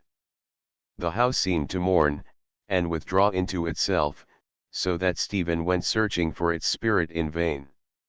"Morton," she whispered, "where are you, Morton? I must find you, I need you so badly." For now Stephen knew the cause of their quarrels, and she recognized the form of the shadow that had seemed to creep in between them at Christmas, and knowing, she stretched out her arms to Morton for comfort. "My Morton, where are you? I need you." Grim and exceedingly angry grew Puddle, that little, grey box of a woman in her schoolroom, angry with Anna for her treatment of Stephen, but even more deeply angry with Sir Philip, who knew the whole truth, or so she suspected, and who yet kept that truth back from Anna. Stephen would sit with her head in her hands. "Oh, Puddle, it's my fault, I've come in between them, and they're all I've got, they're my one perfect thing, I can't bear it, why have I come in between them?" And Puddle would flush with reminiscent anger as her mind slipped back and back over the years to old sorrows, old miseries, long decently buried but now disinterred by this pitiful Stephen. She would live through those years again, while her spirit would cry out, unregenerate, against their injustice. Frowning at her pupil, she would speak to her sharply, "Don't be a fool, Stephen. Where's your brain, where's your backbone? Stop holding your head and get on with your Latin. My God, child, you'll have worse things than this to face later, life's not all beer and skittles, I do assure you. Now come along, do, and get on with that Latin. Remember you'll soon be going up to Oxford." But after a while she might pat the girl's shoulder and say rather gruffly, "I'm not angry, Stephen, I do understand, my dear, I do really, only somehow I've just got to make you have backbone. You're too sensitive, child, and the sensitive suffer. Well, I don't want to see you suffer, that's all. Let's go out for a walk, we've done enough Latin for today, let's walk over the meadows to Upton." Stephen clung to this little, grey box of a woman as a drowning man will cling to a spar. Puddle's very hardness was somehow consoling, it seemed concrete, a thing you could trust, could rely on, and their friendship that had flourished as a green bay tree grew into something more stalwart and much more enduring. And surely the two of them had need of their friendship, for now there was little happiness at Morton. Sir Philip and Anna were deeply unhappy, degraded they would feel by their ceaseless quarrels. Sir Philip would think, "I must tell her the truth, I must tell her what I believe to be the truth about Stephen." He would go in search of his wife, but having found her would stand there tongue-tied, with his eyes full of pity. And one day Anna suddenly burst out weeping, for no reason except that she felt his great pity. Not knowing and not caring why he pitied, she wept, so that all he could do was to console her. They clung together like penitent children. "Anna, forgive me. Forgive me, Philip," for in between quarrels they were sometimes like children, naively asking each other's forgiveness. Sir Philip's resolution weakened and waned as he kissed the tears from her poor, reddened eyelids. He thought, tomorrow I'll tell her, I can't bear to make her more unhappy today." So the weeks drifted by and still he had not spoken. Summer came and went, giving place to the autumn. Yet one more Christmas visited Morton, and still Sir Philip had not spoken. Chapter 14. February 1st came, bringing snowstorms with it, the heaviest known for many a year. The hills lay folded in swathes of whiteness, and so did the valleys at the foot of the hills, and so did the spacious gardens of Morton. It was all one vast panorama of whiteness. The lakes froze, and the beech trees had crystalline branches, while their luminous carpet of leaves grew brittle so that it crackled now underfoot, the only sound in the frozen stillness of that place that was always infinitely still. Peter, the arrogant swan, turned friendly, and he and his family now welcomed Stephen, who fed them every morning and evening, and they glad enough to partake of her bounty. On the lawn Anna set out a tray for the birds, with chopped suet, seed, and small mounds of bread crumbs, and down at the stables old Williams spread straw in wide rings for exercising the horses who could not be taken beyond a yard, so bad were the roads around Morton. The gardens lay placidly under the snow, in no way perturbed or disconcerted. Only one inmate of theirs felt anxious, and that was the ancient and wide-boughed cedar, for the weight of the snow made an ache in its branches. Its branches were brittle like an old man's bones, that was why the cedar felt anxious. But it could not cry out or shake off its torment, no, it could only endure with patience, hoping that Anna would take note of its trouble, since she sat in its shade summer after summer, since once long ago she had sat in its shade dreaming of the son she would bear her husband. And one morning Anna did notice its plight, and she called Sir Philip, who hurried from his study. She said, "Look, Philip. I'm afraid for my cedar, it's all weighted down, I feel worried about it." Then Sir Philip sent into Upton for chain, and for stout pads of felt to support the branches, and he himself must direct the gardeners while they climbed into the tree and pushed off the snow, and he himself must see to the placing of the stout felt pads, lest the branches be galled. Because he loved Anna who loved the cedar, he must stand underneath it directing the gardeners. A sudden and horrible sound of rending. "Sir, look out! Sir Philip, look out, sir, it's giving." A crash, and then silence, a horrible silence, far worse than that horrible sound of rending. Sir Philip, oh, God, it's over his chest. It's crushed in his chest, it's the big branch what's given. Someone go for the doctor, go quick for Dr. Evans. Oh, God, his mouth's bleedin', it's crushed in his chest, won't nobody go for the doctor? The grave, rather pompous voice of Mr. Hopkins: "Steady, Thomas, it's no good losin' your head. Robert, you'd best slip over to the stables and tell Burton to go in the car for the doctor. You, Thomas, give me a hand with this bough, steady on, ease it off a bit to the right, now lift. Steady on, keep more to the right now, then, gently, gently, man, lift." Sir Philip lay very still on the snow, and the blood oozed slowly from between his lips. He looked monstrously tall as he lay on that whiteness, very straight, with his long legs stretched out to their fullest, so that Thomas said foolishly, "Don't he be big, I don't know as I ever noticed before." And now someone came scuttling over the snow, panting, stumbling, hopping grotesquely. Old Williams, hatless and in his shirt sleeves, and as he came on he kept calling out something, "Master, oh, master." And he hopped grotesquely as he came on over the slippery snow. "Master, master, oh, master." They found a hurdle, and with dreadful care they placed the Master of Morton upon it, and with dreadful slowness they carried the hurdle over the lawn, and in through the door that Sir Philip himself had left standing ajar. Slowly they carried him into the hall, and even more slowly his tired eyes opened, and he whispered, "Where's Stephen? I want the child." And old Williams muttered thickly, "She's comin', master, she be comin' down the stairs, she's here, Sir Philip." Then Sir Philip tried to move, and he spoke quite loudly, "Stephen, where are you? I want you, child." She went to him, saying never a word, but she thought, "He's dying, my father." And she took his large hand in hers and stroked it, but still without speaking, because when one loves there is nothing left in the world to say, when the best beloved lies dying. He looked at her with the pleading eyes of a dog who is dumb, but who yet asks forgiveness. And she knew that his eyes were asking forgiveness for something beyond her poor comprehension, so she nodded, and just went on stroking his hand. Mr. Hopkins asked quietly, "Where shall we take him?" And as quietly Stephen answered, "To the study."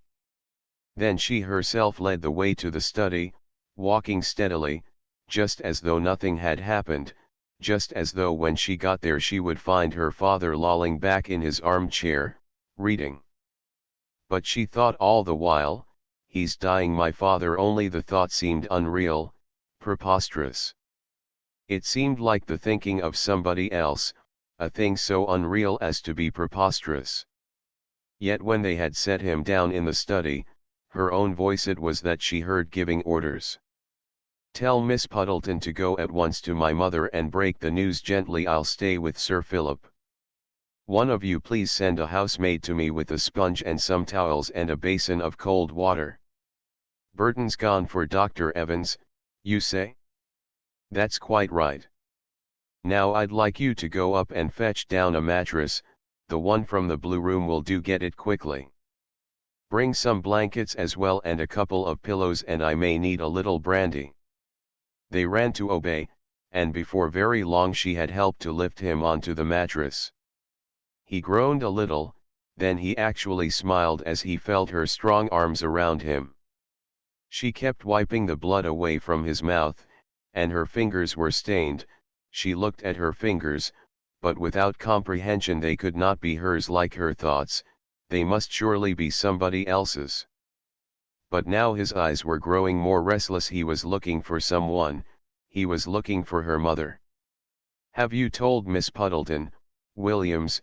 she whispered. The man nodded.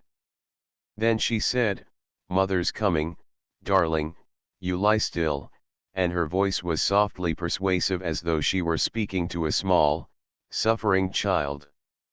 "Mother's coming, you lie quite still, darling." And she came incredulous, yet wide-eyed with horror. "Philip, oh, Philip."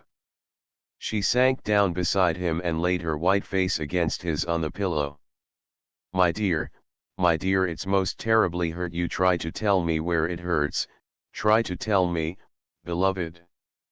"The branch gave, it was the snow, it fell on you, Philip, but try to tell me where it hurts most, beloved." Stephen motioned to the servants and they went away slowly with bowed heads, for Sir Philip had been a good friend. They loved him, each in his or her way, each according to his or her capacity for loving.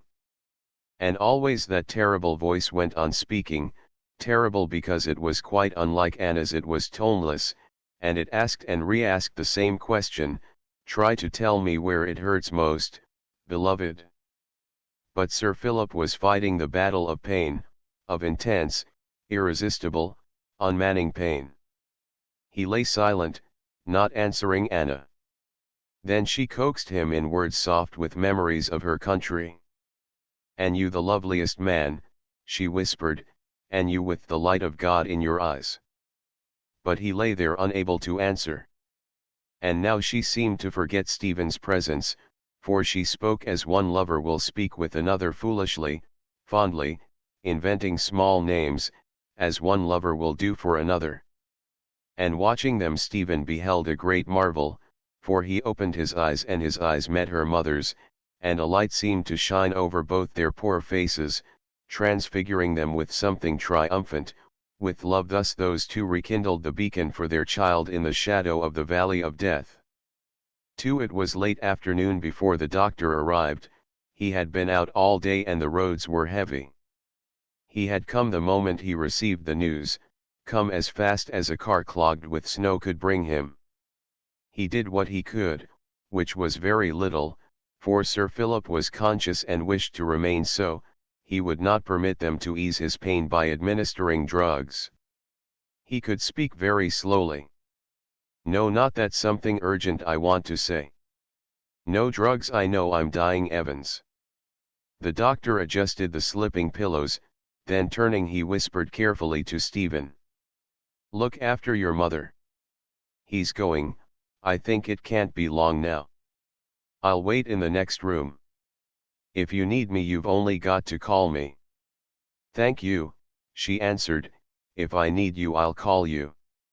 Then Sir Philip paid even to the uttermost farthing, paid with stupendous physical courage for the sin of his anxious and pitiful heart, and he drove and he goaded his ebbing strength to the making of one great and terrible effort. "Anna, it's Stephen, listen." They were holding his hands. It's Stephen our child, she's it Stephen, not like. His head fell back rather sharply, and then lay very still upon Anna's bosom. Stephen released the hand she was holding, for Anna had stooped and was kissing his lips, desperately, passionately kissing his lips, as though to breathe back the life into his body. And none might be there to witness that thing, save God, the God of death and affliction, who is also the God of love. Turning away, she stole out of their presence, leaving them alone in the darkening study, leaving them alone with their deathless devotion hand in hand, the quick and the dead.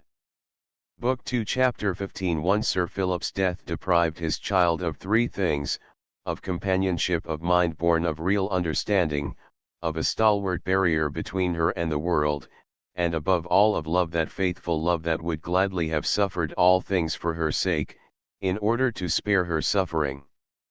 Stephen, recovering from the merciful numbness of shock and facing her first deep sorrow, stood utterly confounded, as a child will stand who is lost in a crowd, having somehow let go of the hand that has always guided.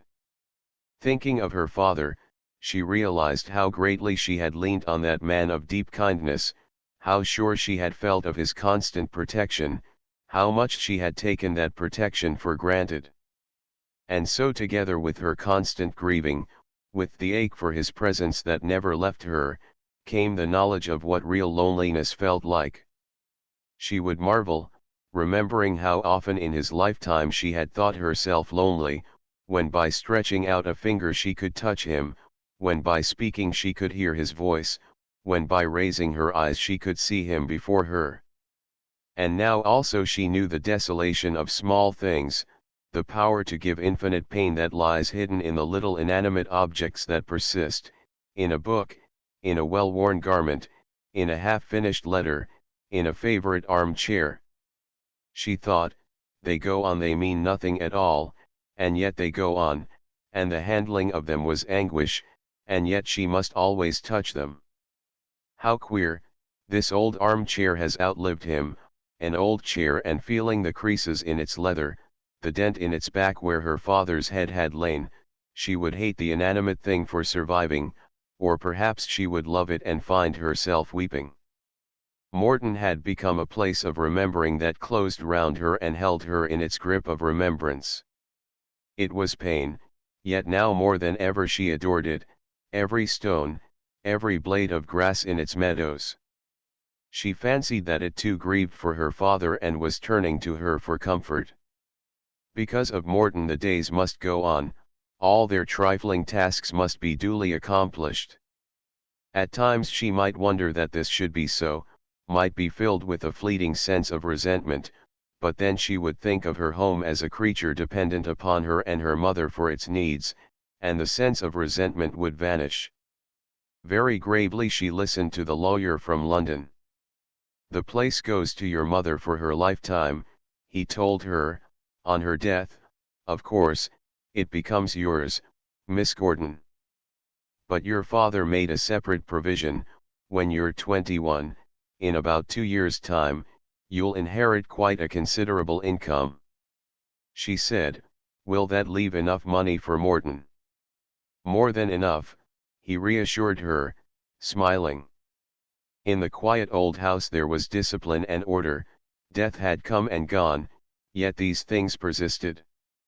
Like the well-worn garment and favorite chair, discipline and order had survived the great change, filling the emptiness of the rooms with a queer sense of unreality at times, with a new and very bewildering doubt as to which was real, life or death. The servants scoured and swept and dusted. From Malvern, once a week, came a young clockwinder, and he set the clocks with much care and precision, so that when he had gone they all chimed together rather hurriedly. They would all chime together, as though flustered by the great importance of time. Puddle added up the books and made lists for the cook. The tall underfootman polished the windows, the iridescent window that looked out on the lawns and the semicircular fanlight he polished. In the gardens work progressed just as usual. Gardeners pruned and hoed and diligently planted. Spring gained in strength to the joy of the cuckoos, trees blossomed, and outside Sir Philip's study glowed beds of the old-fashioned single tulips he had loved above all the others. According to custom the bulbs had been planted, and now, still according to custom, there were tulips. At the stables the hunters were turned out to grass, and the ceilings and walls had a fresh coat of whitewash. Williams went into Upton to buy tape for the plates which the grooms were now engaged upon making, while beyond, in a paddock adjoining the beech wood, a couple of marrays gave birth to strong foals. Thus were all things accomplished in their season at Morton. But Anna, whose word was now absolute law, had become one of those who have done with smiling, a quiet, enduring, grief-stricken woman, in whose eyes was a patient, waiting expression. She was gentle to Stephen, yet terribly aloof. In their hour of great need they must still stand divided, these two, by the old, insidious barrier. Yet Stephen clung closer and closer to Morton.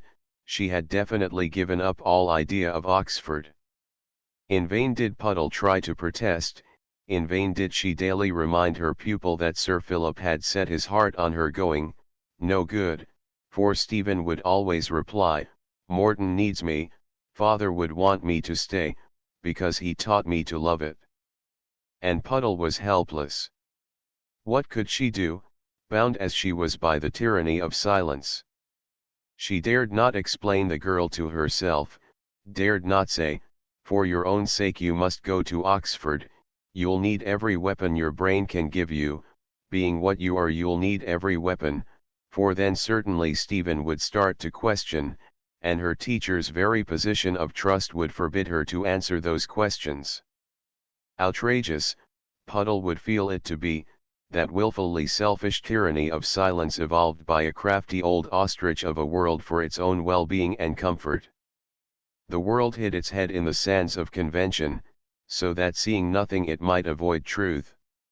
It said to itself, "If seeing's believing, then I don't want to see. If silence is golden, it is also, in this case, very expedient."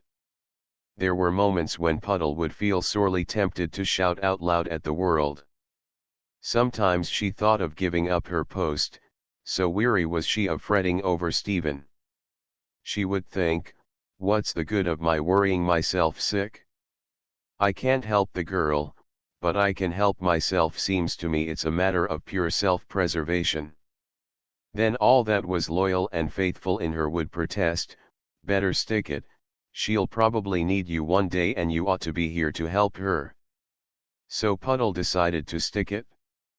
They did very little work, for Stephen had grown idle with grief and no longer cared for her studies.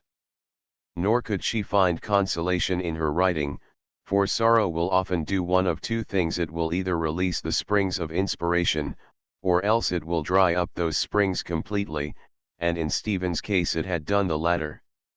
She longed for the comforting outlet of words, but now the words would always evade her. "I can't write any more, it's gone from me, Puddle, he's taken it with him." And then would come tears, and the tears would go splashing down onto the paper, blotting the poor inadequate lines that meant little or nothing, as their author well knew, to her own added desolation. There she would sit like a woebegone child, and Puddle would think how childish she seemed in this her first encounter with grief, and would marvel because of the physical strength of the creature, that went so ill with those tears. And because her own tears were vexing her eyes, she must often speak rather sharply to Stephen. Then Stephen would go off and swing her large dumbbells, seeking the relief of bodily movement, seeking to wear out her muscular body because her mind was worn out by sorrow. August came and Williams got the hunters in from grass. Stephen would sometimes get up very early and help with the exercising of the horses, but in spite of this the old man's heart misgave him. She seemed strangely averse to discussing the hunting. He would think, "Maybe it's father's death, but the instinct be pretty strong in blood, she'll be all right after at first gallop." And perhaps he might craftily point to Raftery. "Look, Miss Stephen, did ever you see such quarters? 'E's a mighty fine doer, keeps 'imself fit on grass. I do believe as 'e does it on purpose, I believe 'e's afraid 'e'll miss a day's huntin'. But the autumn slipped by and the winter was passing. Hounds met at the very gates of Morton, yet Stephen forbore to send those orders to the stables for which Williams was anxiously waiting. Then one morning in March he could bear it no longer, and he suddenly started reproaching Stephen, "You're lettin' my 'orses go stale in their boxes.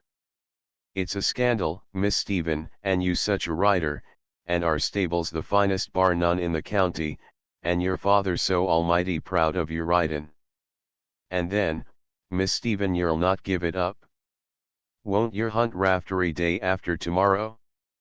The hounds is meeting quite near by Upton, Miss Stephen, say yer won't give it all up." There were actually tears in his worried old eyes, and so to console him she answered briefly, "Very well then, I'll hunt the day after tomorrow." But for some strange reason that she did not understand, this prospect had quite ceased to give her pleasure. On a morning of high scudding clouds and sunshine, Stephen rode Raftery into Upton, then over the bridge that spans the River Severn, and on to the meet at a neighbouring village. Behind her came jogging her second horseman on one of Sir Philip's favourite youngsters, a raw-boned, upstanding, impetuous chestnut, now all eyes and ears for what might be coming, but beside her rode only memory and heartache. Yet from time to time she turned her head quickly as though someone must surely be there at her side. Her mind was a prey to the strangest fancies. She pictured her father very grave and anxious, not gay and light-hearted as had been his wont when they rode to a meet in the old days. And because this day was so vibrant with living, it was difficult for Stephen to tolerate the idea of death, even for a little red fox, and she caught herself thinking, "If we find, this morning, there'll be two of us who are utterly alone, with every man's hand against us." At the meet she was a prey to her self-conscious shyness, so that she fancied people were whispering. There was no one now with bowed, patient shoulders to stand between her and those unfriendly people. Colonel Antrim came up. "Glad to see you out, Stephen." But his voice sounded stiff because he was embarrassed. Everyone felt just a little embarrassed, as people will do in the face of bereavement. And then there was something so awkward about her, so aloof that it checked every impulse of kindness. They, in their turn, felt shy, remembering Sir Philip, remembering what his death must have meant to his daughter, so that more than one greeting remained unspoken. And again she thought grimly, two of us will be alone, with every man's hand against us. They found their fox in the very first cover and went away over the wide, bare meadows. As Raftery leapt forward her curious fancies gained strength, and now they began to obsess her. She fancied that she was being pursued, that the hounds were behind her instead of ahead, that the flushed, bright-eyed people were hunting her down, ruthless, implacable, untiring people. They were many, and she was one solitary creature with every man's hand against her. To escape them she suddenly took her own line, putting Raftery over some perilous places, but he, nothing loath, stretched his muscles to their utmost, landing safely, yet always she imagined pursuit, and now it was the world that had turned against her. The whole world was hunting her down with hatred, with a fierce, remorseless will to destruction, the world against one insignificant creature who had nowhere to turn for pity or protection. Her heart tightened with fear. She was terribly afraid of those flushed, bright-eyed people who were hard on her track. She, who had never lacked physical courage in her life, was now actually sweating with terror, and Raftery, divining her terror, sped on, faster and always faster. Then Stephen saw something just ahead, and it moved. Checking Raftery sharply, she stared at the thing. A crawling, bedraggled streak of red fur, with tongue lolling, with agonized lungs filled to bursting, with the desperate eyes of the hopelessly pursued, bright with terror and glancing now this way now that as though looking for something, and the thought came to Stephen, it's looking for God who made it. At that moment she felt an imperative need to believe that the stricken beast had a maker, and her own eyes grew bright, but with blinding tears because of her mighty need to believe, a need that was sharper than physical pain, being born of the pain of the spirit. The thing was dragging its brush in the dust, it was limping, and Stephen sprang to the ground. She held out her hands to the unhappy creature, filled with the will to succor and protect it, but the fox mistrusted her merciful hands, and it crept away into a little coppice. And now in a deathly and awful silence the hounds swept past her, their muzzles to ground. After them galloped Colonel Antrim, crouching low in his saddle, avoiding the branches, and after him came a couple of huntsmen with the few bold riders who had stayed that stiff run. Then a savage clamour broke out in the coppice as the hounds gave tongue in their wild jubilation, and Stephen well knew that that sound meant death. Very slowly she remounted Raftery. Riding home, she felt utterly spent and bewildered. Her thoughts were full of her father again. He seemed very near, incredibly near her. For a moment she thought that she heard his voice, but when she bent sideways trying to listen, all was silence, except for the tired rhythm of Raftery's hoofs on the road.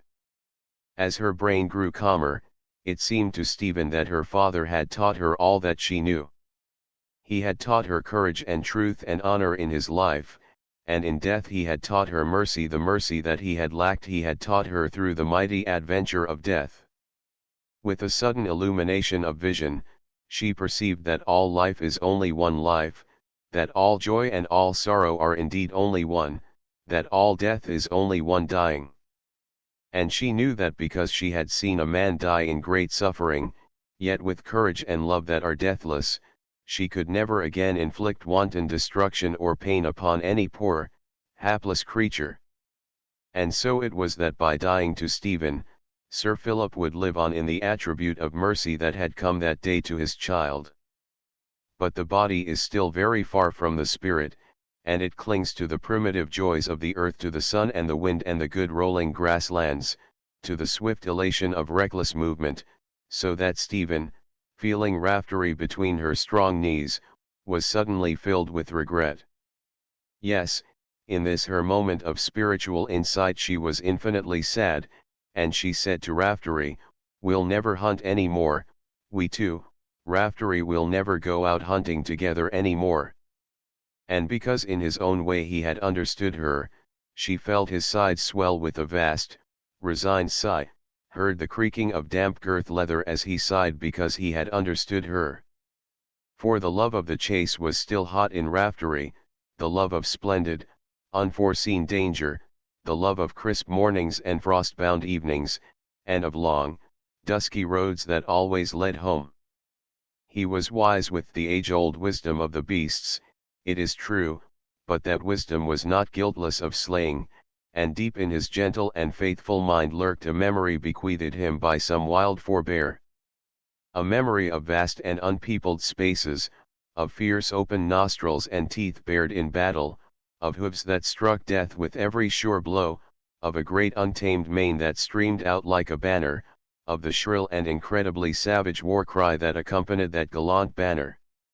So now he too felt infinitely sad, and he sighed until his strong girth started creaking, after which he stood still and shook himself largely, in an effort to shake off depression. Stephen bent forward and patted his neck. "I'm sorry, Raftery," she said gravely. Chapter 16. With the breaking up of the stables at Morton came the breaking up of their faithful servant. Old age took its toll of Williams at last, and it got him under completely. Sore at heart and gone in both wind and limb, he retired with a pension to his comfortable cottage, there to cough and grumble throughout the winter, or to smoke disconsolate pipes through the summer, seated on a chair in his trim little garden with a rug wrapped around his knees. "It do be a scandal," he was now forever saying, "and ye are such a splendid woman to ounce. And then he would start remembering past glories, while his mind would begin to grieve for Sir Philip. He would cry just a little because he still loved him, so his wife must bring Williams a strong cup of tea. There, our Thursday, you'll soon be meetin' the master, we be old me and you it can't be long now. At which Williams would glare, I'm not thinkin' of even like as not there won't be no 'orzes in even I wants the master down 'ere at me stables. God knows they be needin' a master. For now besides Anna's carriage horses, there were only 4 inmates of those once fine stables, Raftery and Sir Philip's young upstanding chestnut, a cob known as James, and the aged Collins who had taken to vice in senile decay, and persisted in eating his bedding. Anna had accepted this radical change quite calmly, as she now accepted most things. She hardly ever opposed her daughter these days in matters concerning Morton. But the burden of arranging the sale had been Stephen's. One by one she had said goodbye to the hunters, one by one she had watched them led out of the yard, with a lump in her throat that had almost choked her, and when they were gone she had turned back to Raftery for comfort. Oh, Raftery, I'm so unregenerate, I minded so terribly seeing them go. Don't let's look at their empty boxes too. Another year passed and Stephen was 21, a rich, independent woman. At any time now she could go where she chose, could do entirely as she listed. Puddle remained at her post, she was waiting a little grimly for something to happen. But nothing much happened, beyond the fact that Stephen now dressed in tailor-made clothes to which Anna had perforce to withdraw her opposition. Yet life was gradually reasserting its claims on the girl, which was only natural, for the young may not be delivered over to the dead, nor to grief that refuses consolation. She still mourned her father, she would always mourn him, but at 21 with a healthful body, there came a day when she noticed the sunshine, when she smelt the good earth and was thankful for it, when she suddenly knew herself to be alive and was glad, in despite of death. On one such morning early that June, Stephen drove her car into Upton. She was meaning to cash a check at the bank, she was meaning to call at the local saddler's, she was meaning to buy a new pair of gloves. In the end, however, she did none of these things. It was outside the butcher's that the dog fight started.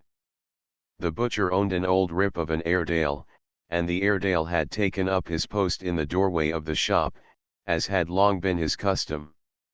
Down the street, on trim but belligerent tiptoes, came a very small, snow-white West Highland Terrier.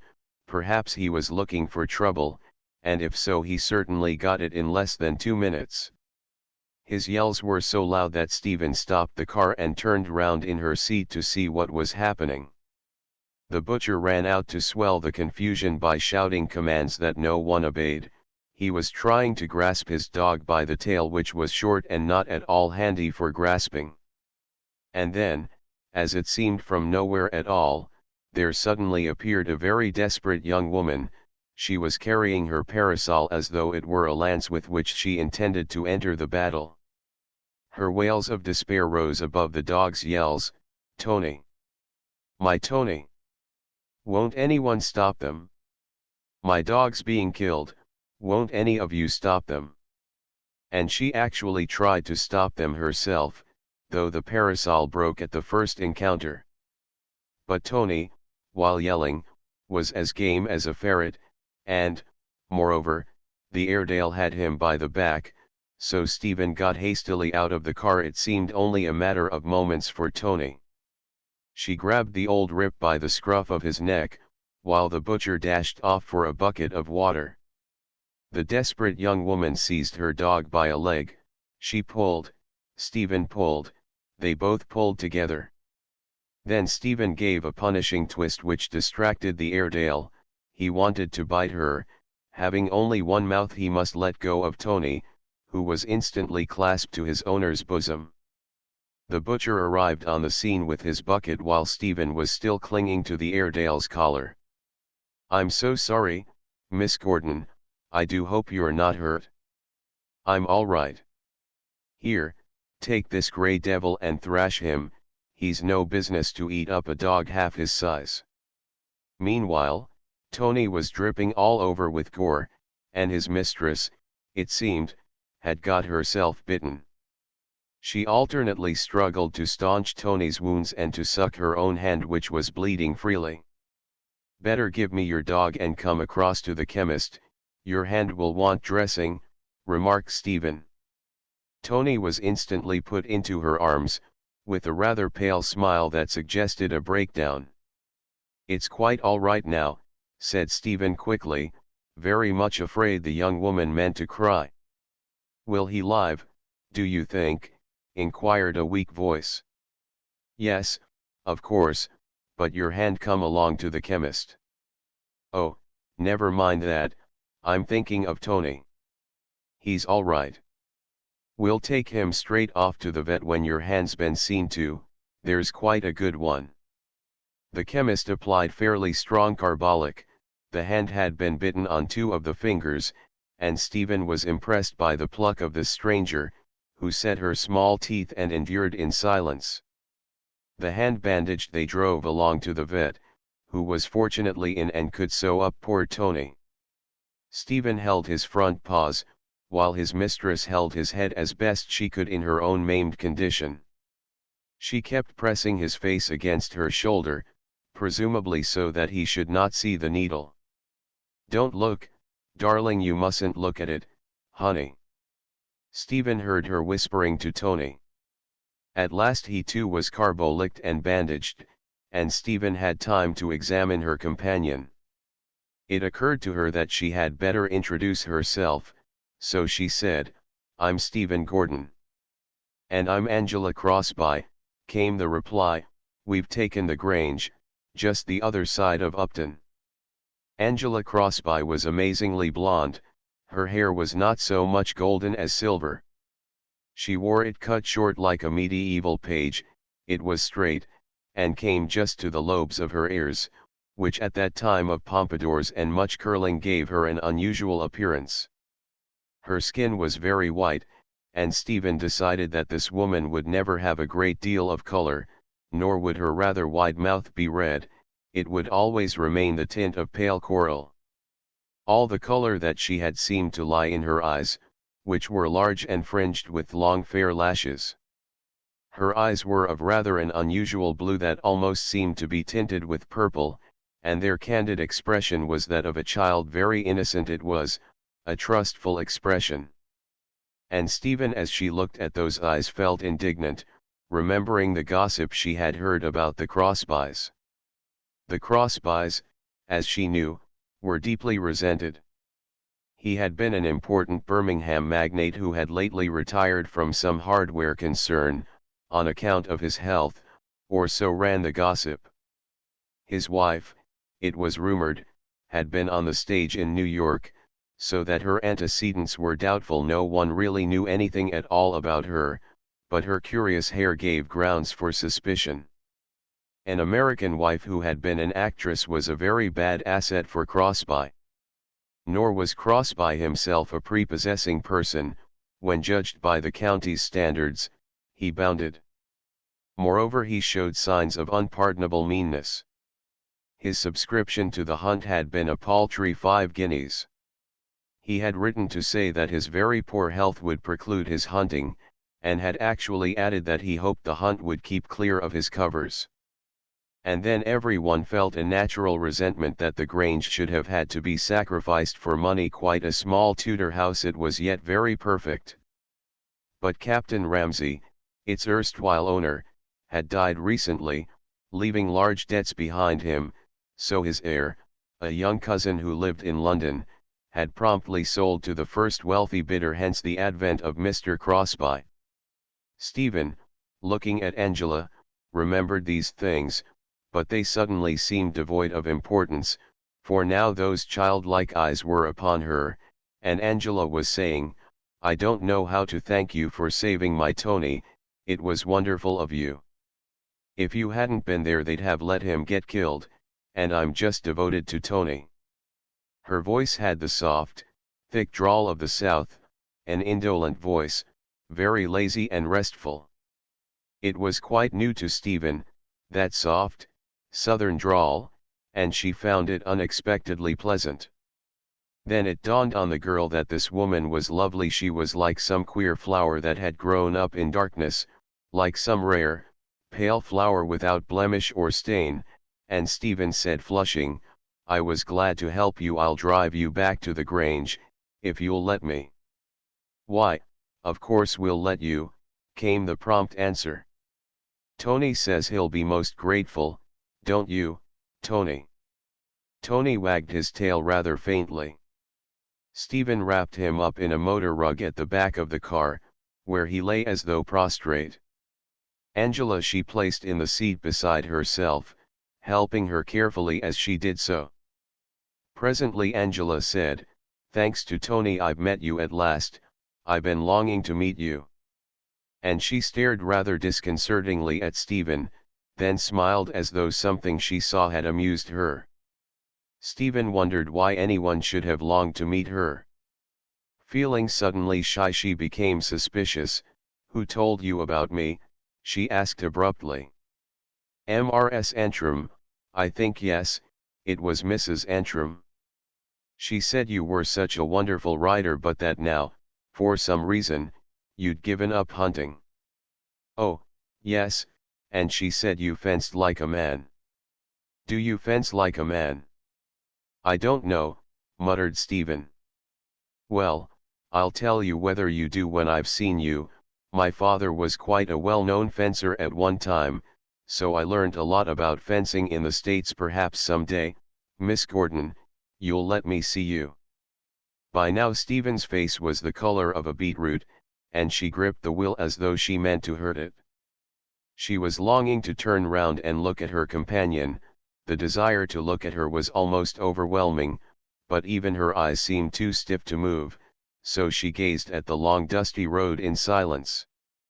"Don't punish the poor, wooden thing that way," murmured Angela, "it can't help being just wood." Then she went on talking as though to herself, "What should I have done if that brute had killed Tony? He's a real companion to me on my walks. I don't know what I'd do if it weren't for Tony. He's such a devoted, cute little fellow, and these days I'm kind of thrown back on my dog. It's a melancholy business walking alone, yet I've always been fond of walking." Stephen wanted to say, "But I like walking too, let me come with you sometimes as well as Tony." Then suddenly mustering up her courage, she jerked round in the seat and looked at this woman.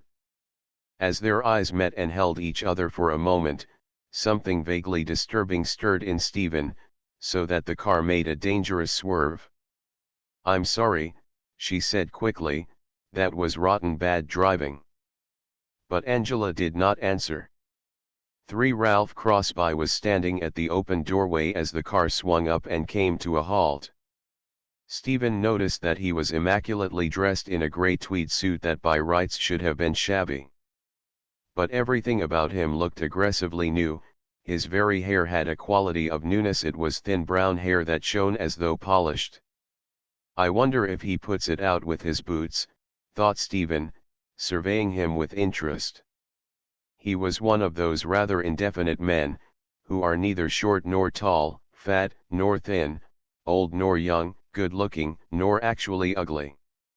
As his wife would have said, had anybody asked her, he was just plain man, which exactly described him, for his only distinctive features were his newness and the peevish expression about his mouth. His mouth was intensely peevish. When he spoke his high-pitched voice sounded fretful. "What on earth have you been doing? It's past 2 o'clock. I've been waiting since 1, the lunch must be ruined. I do wish you'd try and be punctual, Angela." He appeared not to notice Stephen's existence, for he went on nagging as though no one were present. "Oh, I see, that damn dog of yours has been fighting again. I've a good mind to give him a thrashing. And what in God's name's the matter with your hand? You don't mean to say that you've got yourself bitten?" "Really, Angela, this is a bit too bad." His whole manner suggested a personal grievance. "Well, drawled Angela, extending the bandaged hand for inspection. "I've not been getting manicured, Ralph." And her voice was distinctly if gently provoking, so that he winced with quick irritation. Then she seemed quite suddenly to remember Stephen. "Miss Gordon, let me introduce my husband." He bowed, and pulling himself together, "Thank you for driving my wife home, Miss Gordon, it was most kind, I'm sure."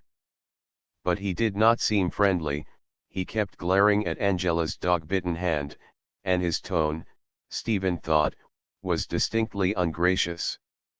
Getting out of the car, she started her engine. "Goodbye," smiled Angela, holding out her hand, the left one, which Stephen grasped much too firmly. "Goodbye, perhaps one day you'll come to tea. We're on the telephone, Upton 25, ring up and suggest yourself some day quite soon." "Thanks awfully, I will," said Stephen. "For had a breakdown or something?" inquired Puddle brightly, as at 3 o'clock Stephen slouched into the schoolroom. "No, but Mrs. Crosby's dog had a fight. She got bitten, so I drove her back to the Grange." Puddle pricked up her ears.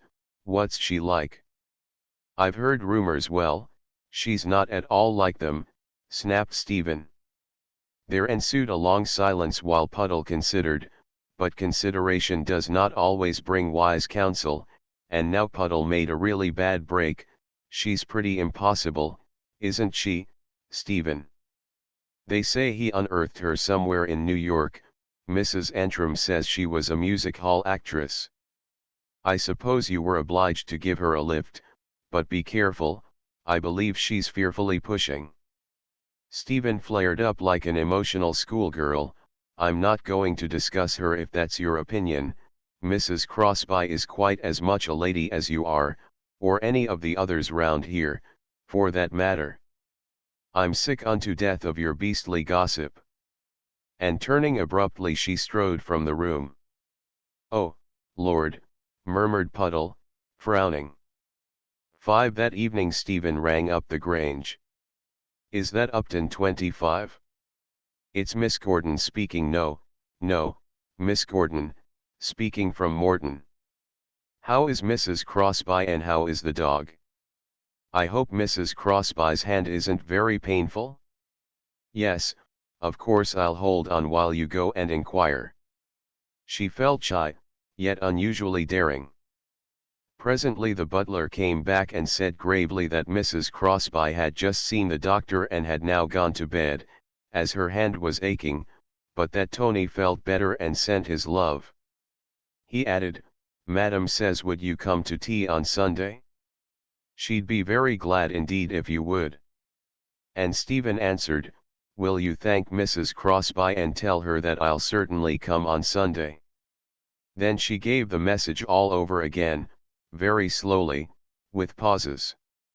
"Will you thank Mrs. Crosby and tell her I'll certainly come on Sunday?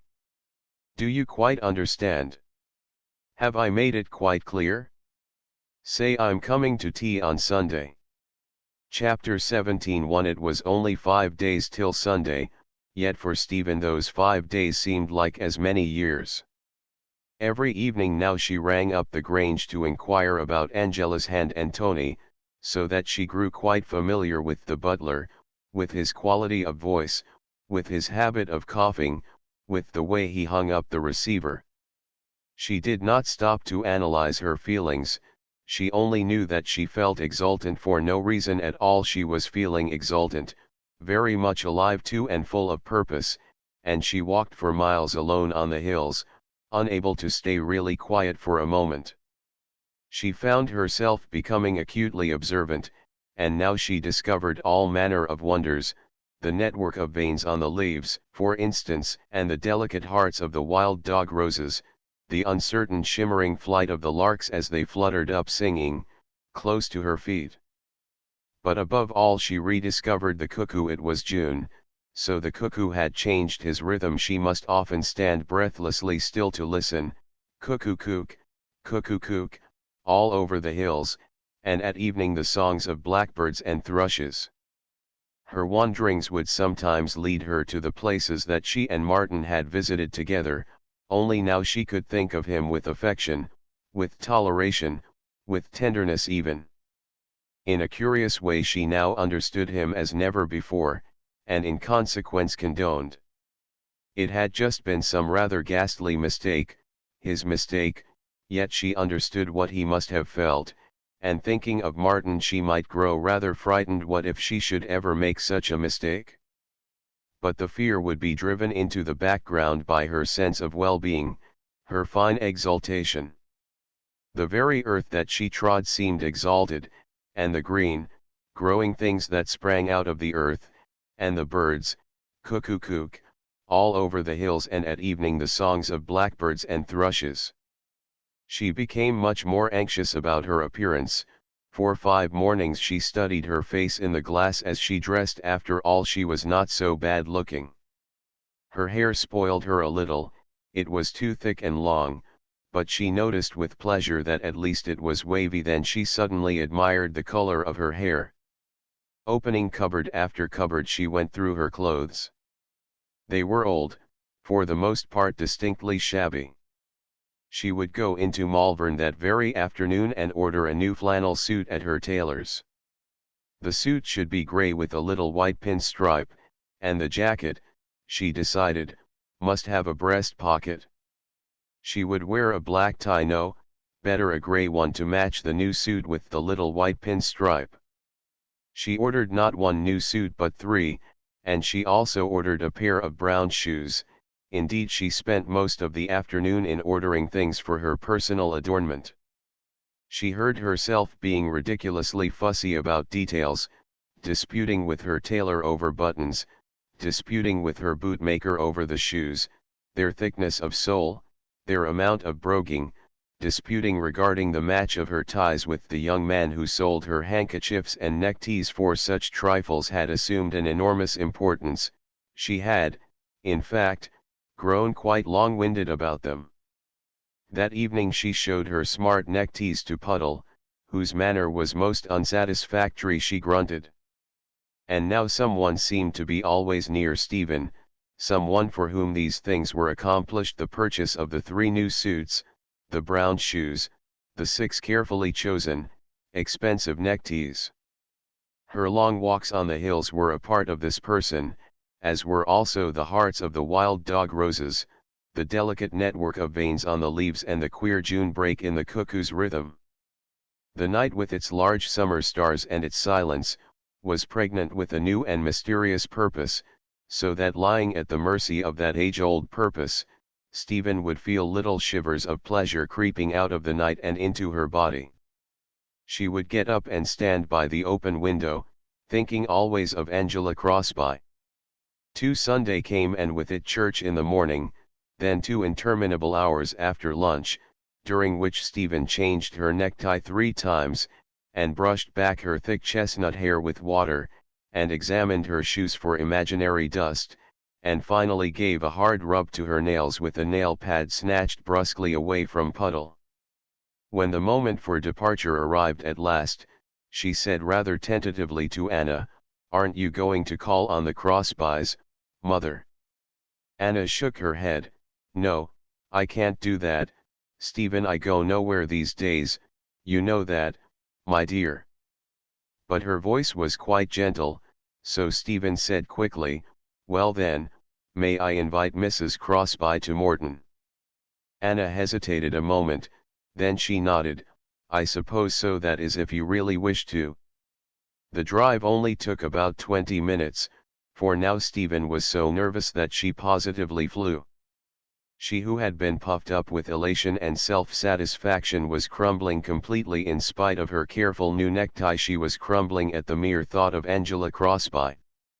Arrived at the Grange, she felt over life-size, her hands seemed enormous, all out of proportion, and she thought that the butler stared at her hands. "Miss Gordon?" he inquired. "Yes," she mumbled, "Miss Gordon." Then he coughed as he did on the telephone, and quite suddenly Stephen felt foolish. She was shown into a small oak-panelled parlour whose long, Open casements looked onto the herb garden. A fire of apple wood burnt on the hearth, in spite of the fact that the weather was warm, for Angela was always inclined to feel chilly, the result, so she said, of the English climate.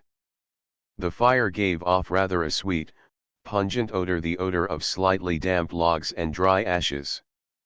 By way of a really propitious beginning, Tony barked until he nearly burst his stitches, so that Angela, who was lying on the lounge, had perforce to get up in order to soothe him. An extremely round bullfinch in an ornate, brass cage, was piping a tune with his wings half extended. The tune sounded something like "Pop Goes the Weasel." At all events it was an impudent tune, and Stephen felt that she hated that bullfinch. It took all of 5 minutes to calm down Tony, during which Stephen stood apologetic but tongue-tied. She hardly knew whether to laugh or to cry at this very ridiculous anticlimax. Then Angela decided the matter by laughing. "I'm so sorry, Miss Gordon, he's feeling peevish. It's quite natural, poor lamb, he had a bad night, he just hates being all sewn up like a bolster." Stephen went over and offered him her hand, which Tony now licked, so that trouble was ended, but in getting up Angela had torn her dress, and this seemed to distress her. She kept fingering the tear. "Can I help?" inquired Stephen, hoping she'd say no, which she did, quite firmly, after one look at Stephen. At last Angela settled down again on the lounge. "Come and sit over here," she suggested, smiling. Then Stephen sat down on the edge of a chair as though she were sitting in the prickly cradle. She forgot to inquire about Angela's dog bite, though the bandaged hand was placed on a cushion, and she also forgot to adjust her new necktie, which in her emotion had slipped slightly crooked. 1,000 times in the last few days had she carefully rehearsed the scene of their meeting, making up long and elaborate speeches, assuming, in her mind, many dignified poses, and yet there she sat on the edge of a chair as though it were the prickly cradle. And now Angela was speaking in her soft, southern drawl. "So you've found your way here at last," she was saying. And then, after a pause, "I'm so glad, Miss Gordon, do you know that your coming has given me real pleasure?" Stephen said, "Yes, oh, yes," then fell silent again, apparently intent on the carpet. "Have I dropped my cigarette ash or something?" inquired her hostess, whose mouth twitched a little. "I don't think so," murmured Stephen, pretending to look, then glancing up sideways at the impudent bullfinch. The bullfinch was now being sentimental. He piped very low and with great expression. "Oh, Tannenbaum, oh, Tannenbaum, we grunzen dien bladder," he piped, hopping rather heavily from perch to perch, with one beady black orb fixed on Stephen. Then Angela said, "It's a curious thing, but I feel as though I've known you for ages. I don't want to behave as though we were strangers. Do you think that's very American of me? Ought I to be formal and standoffish and British? I will if you say so, but I don't feel British." And her voice, although quite steady and grave, was somehow distinctly suggestive of laughter. Stephen lifted troubled eyes to her face. "I want very much to be your friend if you'll have me," she said, and then she flushed deeply. Angela held out her undamaged hand, which Stephen took, but in great trepidation. Barely had it lain in her own for a moment, when she clumsily gave it back to its owner. Then Angela looked at her hand. Stephen thought, "Have I done something rude or awkward?" And her heart thumped thickly against her side. She wanted to retrieve the lost hand and stroke it, but unfortunately it was now stroking Tony. She sighed, and Angela, hearing that sigh, glanced up, as though in inquiry. The butler arrived bringing in the tea. "Sugar?" asked Angela. "No, thanks," said Stephen, then she suddenly changed her mind. "3 lumps, please, She had always detested tea without sugar. The tea was too hot, it burned her mouth badly. She grew scarlet and her eyes began to water. To cover her confusion she swallowed more tea, while Angela looked tactfully out of the window. But when she considered it safe to turn round, her expression, although still faintly amused, had something about it that was tender. And now she exerted all her subtlety and skill to make this queer guest of hers talk more freely, and Angela's subtlety was no mean thing, neither was her skill if she chose to exert it. Very gradually the girl became more at her ease. It was uphill work, but Angela triumphed, so that in the end Stephen talked about Morton, and a very little about herself also. And somehow, although Stephen appeared to be talking, she found that she was learning many things about her hostess. For instance, she learned that Angela was lonely and very badly in need of her friendship. Most of Angela's troubles seemed to center round Ralph, who was not always kind and seldom agreeable. Remembering Ralph, she could well believe this, and she said, "I don't think your husband liked me." Angela sighed, "Very probably not. Ralph never likes the people I do, he objects to my friends on principle, I think." Then Angela talked more openly of Ralph. Just now he was staying away with his mother, but next week he would be returning to the Grange, and then he was certain to be disagreeable. Whenever he's been with his mother he's that way, she puts him against me, I never know why, unless, of course, it's because I'm not English. I'm the stranger within the gates, it may be that. And when Stephen protested, "Oh, yes indeed, I'm quite often made to feel like a stranger. Take the people round here, do you think they like me?" Then Stephen, who had not yet learned to dissemble, stared hard at her shoes, in embarrassed silence. Just outside the door a clock boomed 7. Stephen started. She had been there nearly 3 hours. "I must go," she said, getting abruptly to her feet. "You look tired, I been making a visitation." Her hostess made no effort to retain her. "Well," she smiled, "come again, please come very often, that is if you won't find it dull, Miss Gordon, we're terribly quiet here at the Grange." 3. Stephen drove home slowly, for now that it was over she felt like a machine that had suddenly run down. Her nerves were relaxed, she was thoroughly tired, yet she rather enjoyed this unusual sensation. The hot June evening was heavy with thunder. From somewhere in the distance came the bleating of sheep, and the melancholy sound seemed to blend and mingle with her mood, which was now very gently depressed. A gentle but persistent sense of depression enveloped her whole being like a soft, grey cloak, and she did not wish to shake off this cloak, but rather to fold it more closely around her. At Morton she stopped the car by the lakes and sat staring through the trees at the glint of water.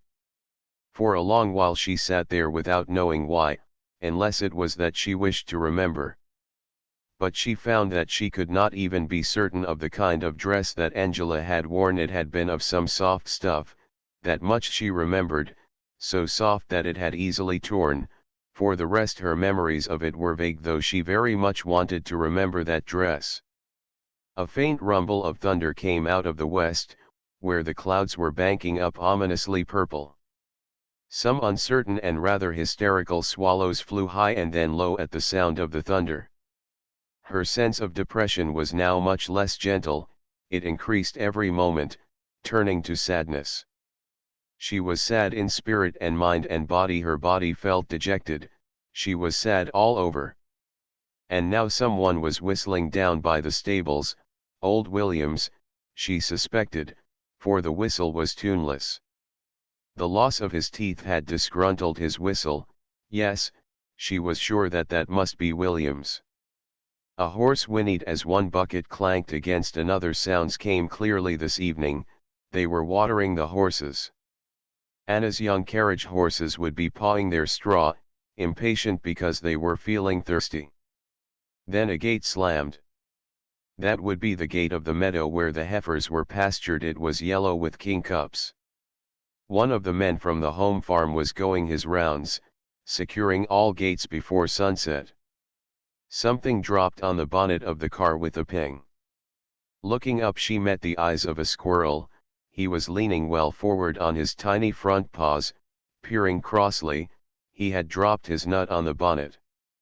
She got out of the car and retrieved his supper, throwing it under his tree while he waited. Like a flash he was down and then back on his tree, devouring the nut with his legs well straddled. All around were the homely activities of evening, the watering of horses, the care of cattle, pleasant, peaceable things that preceded the peace and repose of the coming nightfall. And suddenly Stephen longed to share them. An immense need to share them leapt up within her, so that she ached with this urgent longing that was somehow a part of her bodily dejection. She drove on and left the car at the stables, then walked round to the house, and when she got there she opened the door of the study and went in, feeling terribly lonely without her father. Sitting down in the old armchair that had survived him, she let her head rest where his head had rested, and her hands she laid on the arms of the chair where his hands, as she knew, had lain times without number. Closing her eyes, she tried to visualize his face, his kind face that had sometimes looked anxious, but the picture came slowly and faded at once, for the dead must often give place to the living. It was Angela Crosby's face that persisted as Stephen sat in her father's old chair. For in the small paneled room that gave onto the herb garden, Angela yawned as she stared through the window. Then she suddenly laughed out loud at her thoughts, then she suddenly frowned and spoke crossly to Tony. She could not get Stephen out of her mind, and this irritated while it amused her. Stephen was so large to be tongue-tied and frightened, a curious creature, not devoid of attraction. In a way, her own way, she was almost handsome, no, quite handsome. She had fine eyes and beautiful hair. And her body was supple like that of an athlete, narrow-hipped and wide-shouldered. She should fence very well. Angela was anxious to see her fence. She must certainly try to arrange it somehow. Mrs. Antrim had conveyed a number of things, while actually saying extremely little, but Angela had no need of her hints, not now that she had come to know Stephen Gordon. And because she was idle, discontented, and bored, and certainly not overburdened with virtue, she must let her thoughts dwell unduly on this girl, while her curiosity kept pace with her thoughts. Tony stretched and whimpered, so Angela kissed him. Then she sat down and wrote quite a short little letter. "Do come over to lunch the day after tomorrow and advise me about the garden," ran the letter. And it ended after one or two casual remarks about gardens with, "Tony says please come, Stephen." Chapter 18. On a beautiful evening 3 weeks later, Stephen took Angela over Morton. They had had tea with Anna and Puddle, and Anna had been coldly polite to this friend of her daughter's, but Puddle's manner had been rather resentful. She deeply mistrusted Angela Crosby. But now Stephen was free to show Angela Morton, and this she did gravely, as though something sacred were involved in this first introduction to her home, as though Morton itself must feel that the coming of this small, fair-haired woman was in some way momentous. Very gravely, then, they went over the house, even into Sir Philip's old study. From the house they made their way to the stables, and still grave, Stephen told her friend about Raftery. Angela listened, assuming an interest. She was very far from feeling she was timid of horses, but she liked to hear the girl's rather gruff voice, such an earnest young voice, it intrigued her. She was thoroughly frightened when Raftery sniffed her and then blew through his nostrils as though disapproving, and she started back with a sharp exclamation, so that Stephen slapped him on his glossy grey shoulder. "Stop it, Raftery, come up." And Raftery, disgusted, went and blew on his oats to express his hurt feelings. They left him and wandered away through the gardens, and quite soon poor Raftery was almost forgotten, for the garden smelt softly of night-scented stock and of other pale flowers that smell sweetest at evening, and Stephen was thinking that Angela Crosby resembled such flowers, very fragrant and pale she was, so Stephen said to her gently, "You seem to belong to Morton." Angela smiled a slow, questioning smile. "You think so, Stephen?" And Stephen answered, "I do, because Morton and I are one," and she scarcely understood the portent of her words, but Angela, understanding, spoke quickly, "Oh, I belong nowhere, you forget I'm the stranger." "I know that you're you," said Stephen. They walked on in silence while the light changed and deepened, growing always more golden and yet more elusive. And the birds, who loved that strange light, sang singly and then all together, "We're happy, Stephen." And turning to Angela, Stephen answered the birds, "Your being here makes me so happy." "If that's true, then why are you so shy of my name?" Angela mumbled Stephen. Then Angela said, "It's just over 3 weeks since we met. How quickly our friendships happened. I suppose it was meant. I believe in kismet. You were awfully scared that first day at the Grange. Why were you so scared?" Stephen answered slowly, "I'm frightened now, I'm frightened of you." "Yet you're stronger than I am." "Yes, that's why I'm so frightened. You make me feel strong. Do you want to do that?" "Well, perhaps you're so very unusual, Stephen." "Am I?" "Of course, don't you know that you are? Why, you're altogether different from other people." Stephen trembled a little. "Do you mind?" she faltered. "I know that you're you," teased Angela, smiling again, but she reached out and took Stephen's hand. Something in the queer, vital strength of that hand stirred her deeply, so that she tightened her fingers. "What in the Lord's name are you?"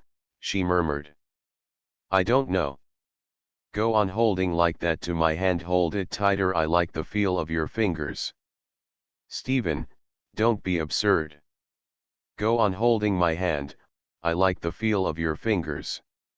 "Stephen, you're hurting, you're crushing my rings." And now they were under the trees by the lakes, their feet falling softly on the luminous carpet. Hand in hand they entered that place of deep stillness, and only their breathing disturbed the stillness for a moment, then it folded back over their breathing. "Look," said Stephen, and she pointed to the swan called Peter, who had come drifting past on his own white reflection. "Look," she said, "this is Morton, all beauty and peace. It drifts like that swan does, on calm, deep water. And all this beauty and peace is for you, because now you're a part of Morton." Angela said, "I've never known peace, it's not in me. I don't think I'd find it here, Stephen." And as she spoke she released her hand, moving a little away from the girl. But Stephen continued to talk on gently. Her voice sounded almost like that of a dreamer. "Lovely, oh, lovely it is, our Morton. On evenings in winter these lakes are quite frozen, and the ice looks like slabs of gold in the sunset, when you and I come and stand here in the winter. And as we walk back we can smell the log fires long before we can see them, and we love that good smell because it means home, and our home is Morton, and we're happy, happy, we're utterly contented and at peace, we're filled with the peace of this place." "Stephen, don't. We're both filled with the old peace of Morton, because we love each other so deeply and because we're perfect, a perfect thing, you and I, not two separate people but one. And our love has lit a great, comforting beacon, so that we need never be afraid of the dark any more. We can warm ourselves at our love, we can lie down together, and my arms will be round you." She broke off abruptly, and they stared at each other. "Do you know what you're saying?" Angela whispered. And Stephen answered, "I know that I love you, and that nothing else matters in the world." Then, perhaps because of that glamorous evening, with its spirit of queer, unearthly adventure, with its urge to strange, unendurable sweetness, Angela moved a step nearer to Stephen, then another, until their hands were touching. And all that she was, and all that she had been and would be again, perhaps even tomorrow, was fused at that moment into one mighty impulse, one imperative need, and that need was Stephen. Stephen's need was now hers, by sheer force of its blind and uncomprehending will to appeasement. Then Stephen took Angela into her arms, and she kissed her full on the lips, as a lover. Chapter 19. 1. Through the long years of life that followed after, bringing with them their dreams and disillusions, their joys and sorrows, their fulfillments and frustrations, Stephen was never to forget the summer when she fell quite simply and naturally in love, in accordance with the dictates of her nature. To her there seemed nothing strange or unholy in the love that she felt for Angela Crosby. To her it seemed an inevitable thing, as much a part of herself as her breathing, and yet it appeared transcendent of self, and she looked up and onward towards her love, for the eyes of the young are drawn to the stars, and the spirit of youth is seldom earthbound. She loved deeply, far more deeply than many a one who could fearlessly proclaim himself a lover. Since this is a hard and sad truth for the telling, those whom nature has sacrificed to her ends, her mysterious ends that often lie hidden, are sometimes endowed with a vast will to loving, with an endless capacity for suffering also, which must go hand in hand with their love. But at first Stephen's eyes were drawn to the stars, and she saw only gleam upon gleam of glory. Her physical passion for Angela Crosby had aroused a strange response in her spirit, so that side by side with every hot impulse that led her at times beyond her own understanding, there would come an impulse not of the body, a fine, selfless thing of great beauty and courage. She would gladly have given her body over to torment, have laid down her life if need be, for the sake of this woman whom she loved.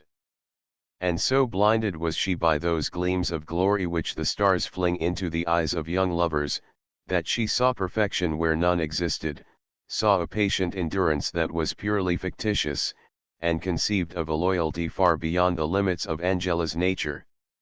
All that Angela gave seemed the gift of love, all that Angela withheld seemed withheld out of honor. If only I were free, she was always saying, but I can't deceive Ralph, you know I can't, Stephen, he's ill. Then Stephen would feel abashed and ashamed before so much pity and honor. She would humble herself to the very dust, as one who was altogether unworthy. I'm a beast, forgive me, I'm all wrong, I'm mad sometimes these days. Yes, of course, there's Ralph. But the thought of Ralph would be past all bearing, so that she must reach out for Angela's hand.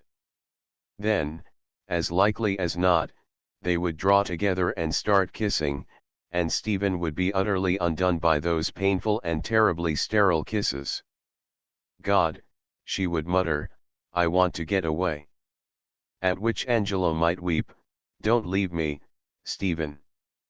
I'm so lonely, why can't you understand that I'm only trying to be decent to Ralph? So Stephen would stay on for an hour, for 2 hours, and the next day would find her once more at the Grange, because Angela was feeling so lonely. For Angela could never quite let the girl go. She herself would be rather bewildered at moments she did not love Stephen, she was quite sure of that, and yet the very strangeness of it all was an attraction. Stephen was becoming a kind of strong drug, a kind of anodyne against boredom. And then Angela knew her own power to subdue, she could play with fire yet remain unscathed by it. She had only to cry long and bitterly enough for Stephen to grow pitiful and consequently gentle. Stephen, don't hurt me, I'm awfully frightened when you're like this, you simply terrify me, Stephen. Is it my fault that I married Ralph before I met you? Be good to me, Stephen.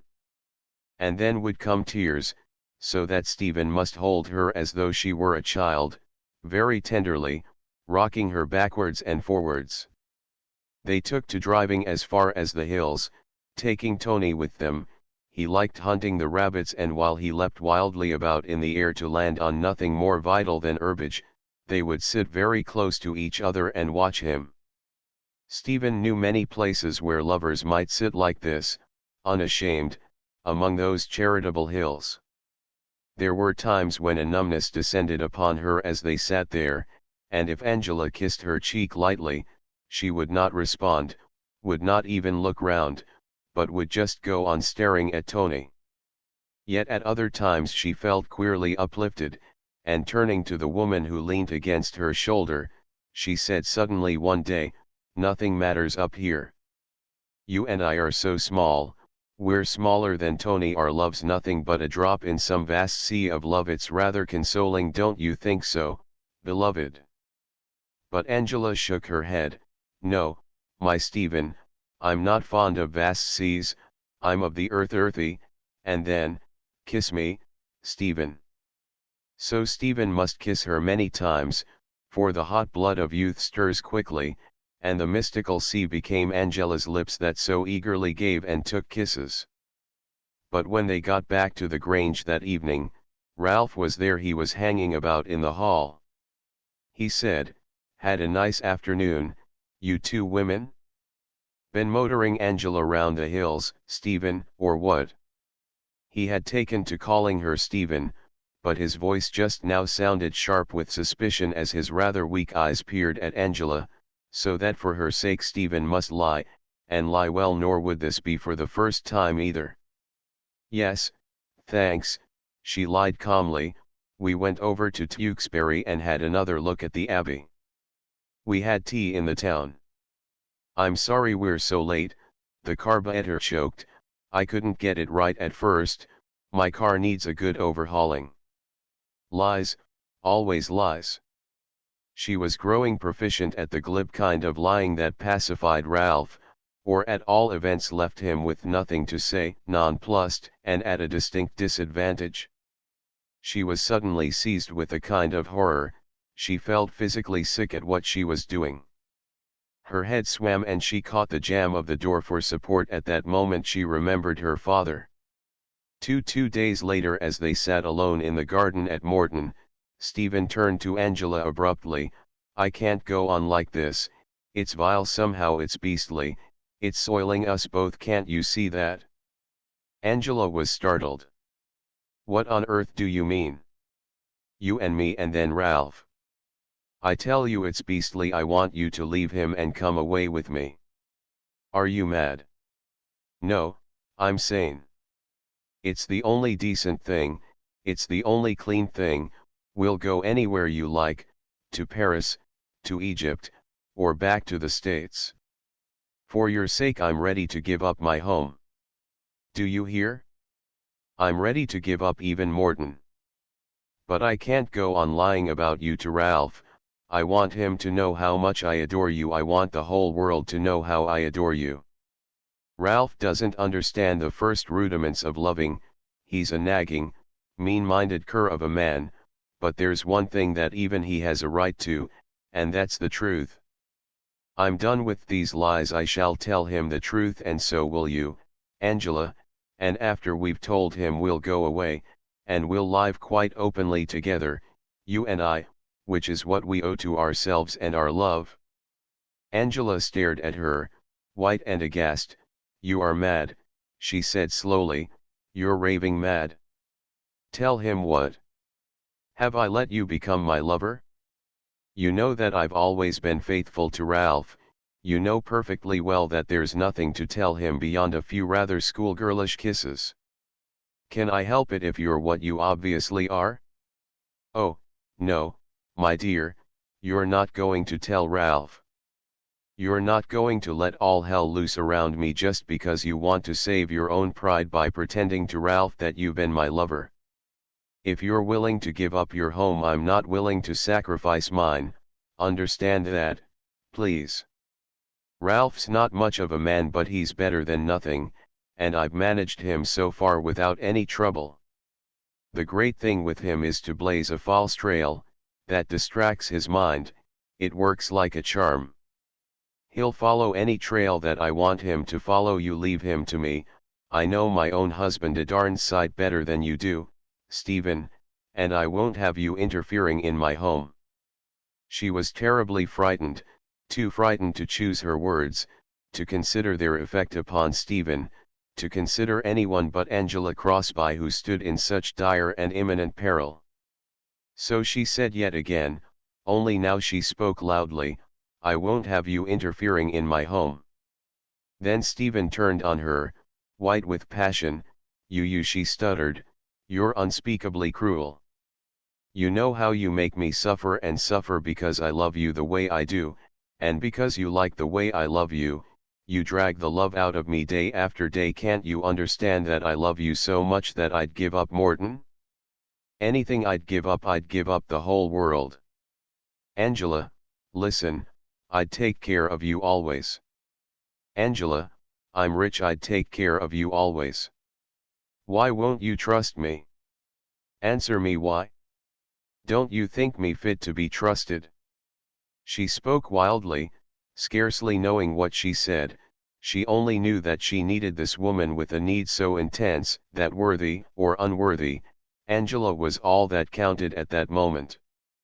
And now she stood up, very tall, very strong, yet a little grotesque in her pitiful passion, so that looking at her Angela trembled. There was something rather terrible about her. All that was heavy in her face sprang into view, the strong line of the jaw, the square, massive brow, the eyebrows too thick and too wide for beauty. She was like some curious, primitive thing conceived in a turbulent age of transition.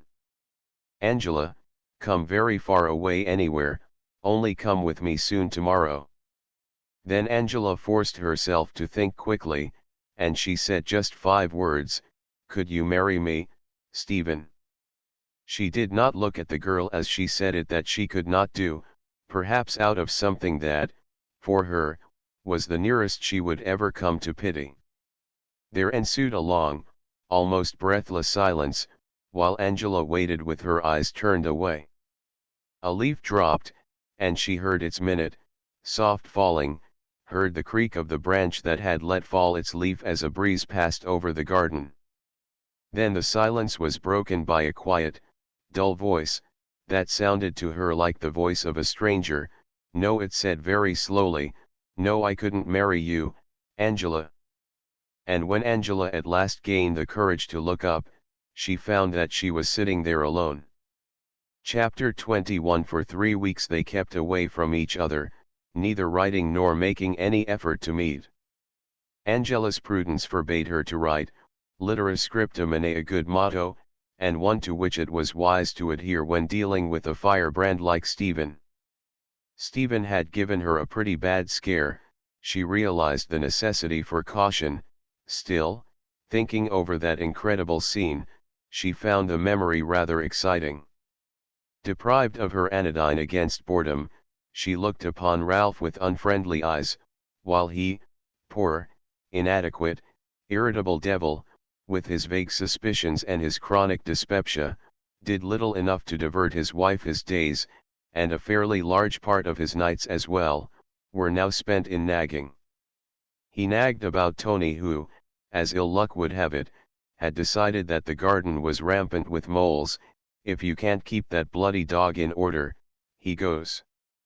I won't have him digging craters round my roses." Then would come a long list of Tony's misdeeds from the time he had left the litter. He nagged about the large population of green fly, deploring the existence of their sexual organs. "Nature's a fool. Fancy procreation being extended to that sort of vermin." And then he would grow somewhat coarse as he dwelt on the frequent conjugal excesses of green fly. But most of all he nagged about Stephen, because this, as he knew, irritated his wife. "How's your freak getting on? I haven't seen her just lately. Have you quarreled or what? Damned good thing if you have. She's appalling, never saw such a girl in my life, comes swaggering round here with her legs in breeches. Why can't she ride like an ordinary woman? Good Lord, it's enough to make any man see red. That sort of thing wants putting down at birth. I'd like to institute state lethal chambers." Or perhaps he would take quite another tack and complain that recently he had been neglected. Late for every damned meal, running round with that girl. You don't care what happens to me anymore. A lot you care about my indigestion. I've got to eat any old thing these days, from cowhide to bricks. Well, you listen to me, that's not what I pay for, get that into your head. I pay for good meals to be served on time, do you hear? And I expect my wife to be in her rightful place at my table to see that the omelet's properly prepared. What's the matter with you that you can't go along and make it yourself? When we were first married you always made my omelets yourself. I won't eat yellow froth with a few strings of parsley in it. It reminds me of the dog when he's sick, it's disgusting. And I won't go on talking about it either, the next time it happens I'll sack the cook. Damn it all, you were glad enough of my help when I found you practically starving in New York, but now you're forever racing off with that girl. It's all this damned animal's fault that you met her. He would kick out sideways at the terrified Tony, who had lately been made to stand proxy for Stephen. But worst of all was it when Ralph started weeping, because, as he said, his wife did not love him any more, and because, as he did not always say, he felt ill with his painful, chronic dyspepsia. One day he must make feeble love through his tears. Angela, come here, put your arms around me, come and sit on my knee the way you used to. His wet eyes looked dejected yet rather greedy. Put your arms around me, as though you cared. He was always insistent when most ineffectual. That night he appeared in his best silk pajamas, the pink ones that made his complexion look sallow. He climbed into bed with the sly expression that Angela hated, it was so pornographic. Well, old girl, don't forget that you've got a man about the house, you haven't forgotten it, have you? After which followed one or two flaccid embraces together with much arrogant masculine bragging, and Angela, sighing as she lay and endured, quite suddenly thought of Stephen. Pacing restlessly up and down her bedroom, Stephen would be thinking of Angela Crosby, haunted, tormented by Angela's words that day in the garden, could you marry me, Stephen, and then by those other pitiless words, can I help it if you're what you obviously are? She would think with a kind of despair, what am I in God's name, some kind of abomination? And this thought would fill her with very great anguish, because, loving much, her love seemed to her sacred. She could not endure that the slur of those words should come anywhere near her love. So now night after night she must pace up and down, beating her mind against a blind problem, beating her spirit against a blank wall, the impregnable wall of non-comprehension. Why am I as I am, and what am I? Her mind would recoil while her spirit grew faint. A great darkness would seem to descend on her spirit. There would be no light wherewith to lighten that darkness. She would think of Martin, for now surely she loved just as he had loved. It all seemed like madness. She would think of her father, of his comfortable words, don't be foolish, there's nothing strange about you. Oh, but he must have been pitifully mistaken. He had died still very pitifully mistaken. She would think yet again of her curious childhood, going over each detail in an effort to remember. But after a little her thoughts must plunge forward once more, right into her grievous present. With a shock she would realize how completely this coming of love had blinded her vision.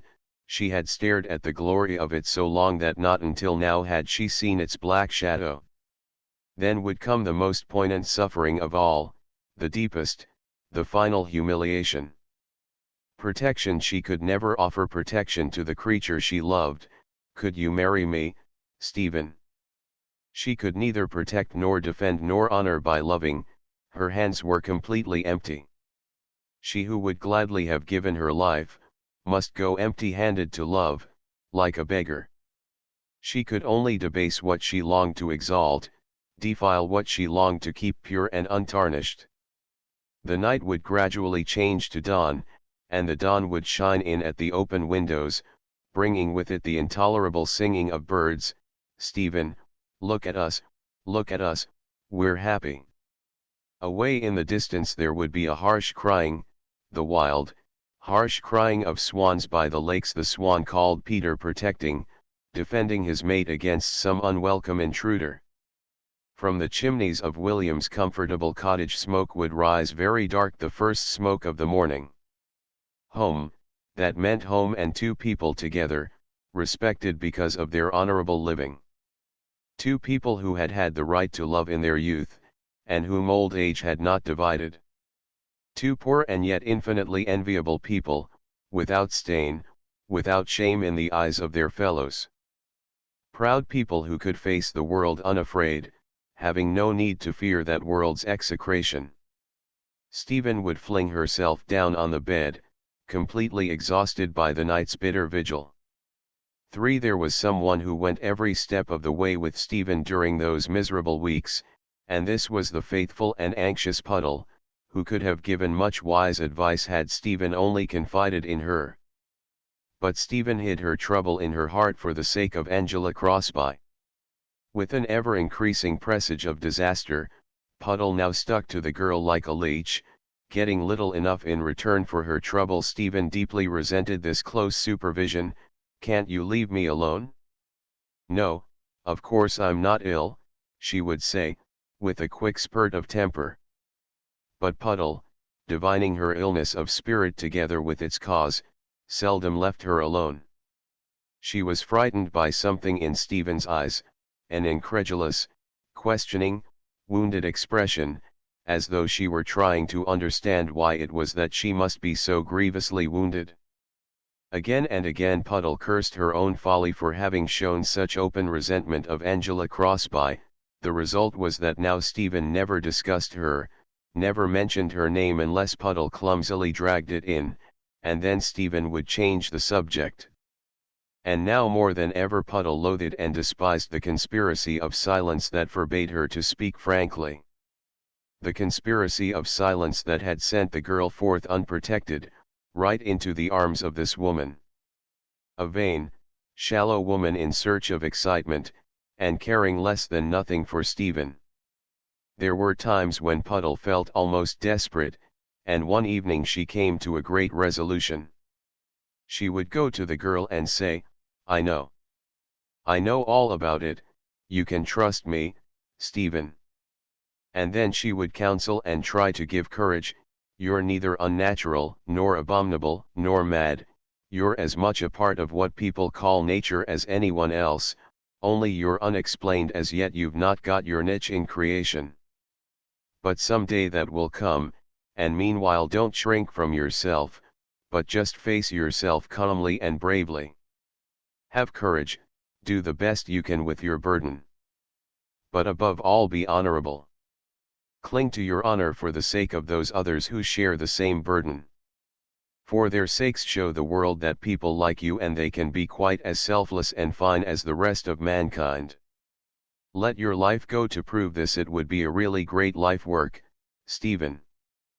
But the resolution waned because of Anna, who would surely join hands with the conspiracy of silence. She would never condone such fearless plain speaking. If it came to her knowledge she would turn Puddle out bag and baggage, and that would leave Stephen alone. No, she dared not speak plainly because of the girl for whose sake she should now, above all, be outspoken. But supposing the day should arrive when Stephen herself thought fit to confide in her friend, then Puddle would take the bull by the horns. "Stephen, I know. You can trust me, Stephen." If only that day were not too long in coming, for none knew better than this little grey woman, the agony of mind that must be endured when a sensitive, highly organized nature is first brought face to face with its own affliction. None knew better the terrible nerves of the invert, nerves that are always lying in wait. Supernerves, whose response is only equaled by the strain that calls that response into being. Puddle was well acquainted with these things. That was why she was deeply concerned about Stephen. But all she could do, at least for the present, was to be very gentle and very patient. "Drink this cocoa, Stephen, I made it myself." And then with a smile, "I put 4 lumps of sugar." Then Stephen was pretty sure to turn contrite. Puddle, I'm a brute, you're so good to me always. Rubbish. I know you like cocoa made sweet, that's why I put in those 4 lumps of sugar. Let's go for a really long walk, shall we, dear? I've been wanting a really long walk now for weeks. Liar, most kind and self-sacrificing liar. Puddle hated long walks, especially with Stephen, who strode as though wearing 7-league boots, and whose only idea of a country walk was to take her own line across ditches and hedges. Yes, indeed, a most kind and self-sacrificing liar. For Puddle was not quite so young as she had been. At times her feet would trouble her a little, and at times she would get a sharp twinge in her knee, which she shrewdly suspected to be rheumatism. Nevertheless, she must keep close to Stephen because of the fear that tightened her heart, the fear of that questioning, wounded expression which now never left the girl's eyes for a moment. So Puddle got out her most practical shoes, her heaviest shoes, which were said to be damp-proof, and limped along bravely by the side of her charge, who as often as not ignored her existence. There was one thing in all this that Puddle found amazing, and that was Anna's apparent blindness. Anna appeared to notice no change in Stephen, to feel no anxiety about her. As always, these two were gravely polite to each other, and as always they never intruded. Still, it did seem to Puddle an incredible thing that the girl's own mother should have noticed nothing. And yet so it was, for Anna had gradually been growing more silent and more abstracted. She was letting the tide of life carry her gently towards that haven on which her thoughts rested. And this blindness of hers troubled Puddle sorely, so that anger must often give way to pity. She would think, God help her, the sorrowful woman, she knows nothing, why didn't he tell her? It was cruel. And then she would think, yes, but God help Stephen if the day ever comes when her mother does know what will happen on that day to Stephen. Kind and loyal Puddle, she felt torn to shreds between those two, both so worthy of pity. And now in addition she must be tormented by memories dug out of their graves by Stephen, whose pain had called up a dead sorrow that for long had lain quietly and decently buried. Her youth would come back and stare into her eyes reproachfully, so that her finest virtues would seem little better than dust and ashes. She would sigh, remembering the bitter sweetness, the valiant hopelessness of her youth, and then she would look at Stephen. But one morning Stephen announced abruptly, I'm going out. Don't wait lunch for me, will you? And her voice permitted of no argument or question. Puddle nodded in silence.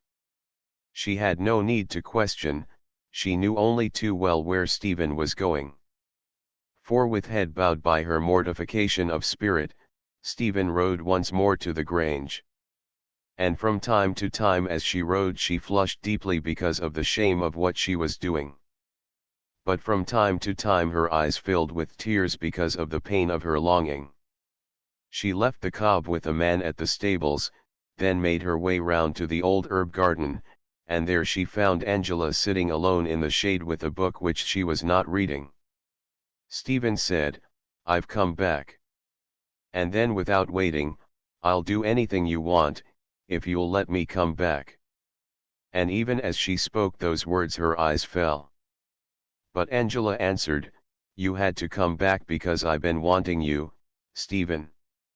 Then Stephen went and knelt down beside her, and she hid her face against Angela's knee, and the tears that had never so much as once fallen during all the hard weeks of their separation, gushed out of her eyes.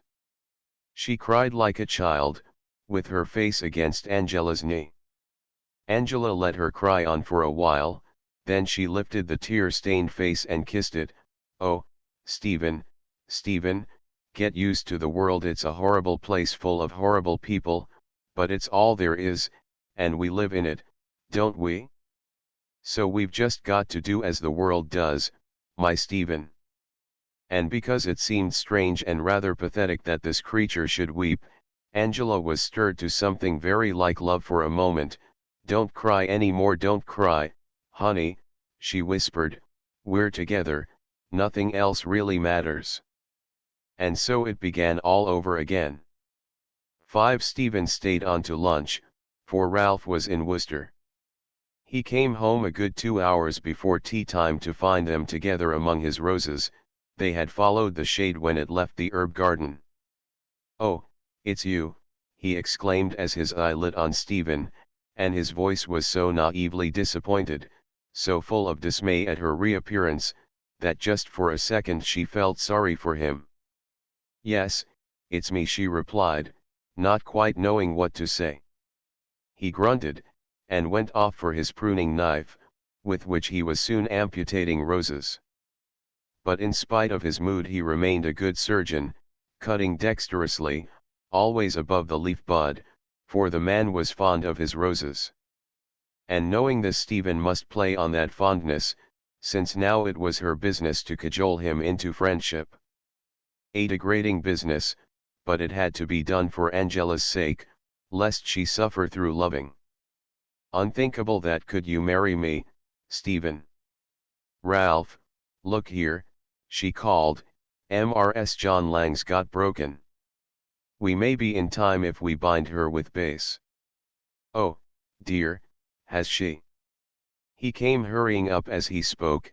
"Do go down to the shed and get me some, will you?" She got him the base and together they bound her, the pink-cheeked, full-bosomed Mrs. John Lang. "There," he said, as he snipped off the ends of her bandage, "that ought to set your leg for you, madam." Nearby grew a handsome Frau Karl Druschke, and Stephen praised her luminous whiteness, remarking his obvious pleasure at the praise. He was like a father of beautiful children, always eager to hear them admired by a stranger, and she made a note of this in her mind. He likes one to praise his roses. He wanted to talk about Frau Karl Druschke. She's a beauty. "There's something so wonderfully cool, as you say, it's the whiteness." Then before he could stop himself, "She reminds me of Angela, somehow." The moment the words were out he was frowning, and Stephen stared hard at Frau Karl Druschke. But as they passed from border to border, his brow cleared. "I've spent over 300, he said proudly. "Never saw such a mess as this garden was in when I bought the place. Had to dig in fresh soil for the roses just here. These are all new plants. I motored half across England to get them. See that hedge of York and Lancasters there? They didn't cost much because they're out of fashion. But I like them. They're small but rather distinguished. I think there's something so armorial about them." She agreed. "Yes, I'm awfully fond of them too," and she listened quite gravely while he explained that they dated as far back as the Wars of the Roses. "Historical, that's what I mean," he explained. "I like everything old, you know, except women." She thought with an inward smile of his newness. Presently he said in a tone of surprise, "I never imagined that you'd care about roses." "Yes, why not? We've got quite a number at Morton. Why don't you come over tomorrow and see them?" "Do your William Allen Richardsons do well?" he inquired. "I think so. Mine don't. I can't make it out. This year, of course, they've been damaged by green fly. Just come here and look at these standards, will you? They're being devoured alive by the brutes." And then, as though he were talking to a friend who would understand him, "Roses seem good to me, you know what I mean. There's virtue about them, the scent and the feel and the way they grow.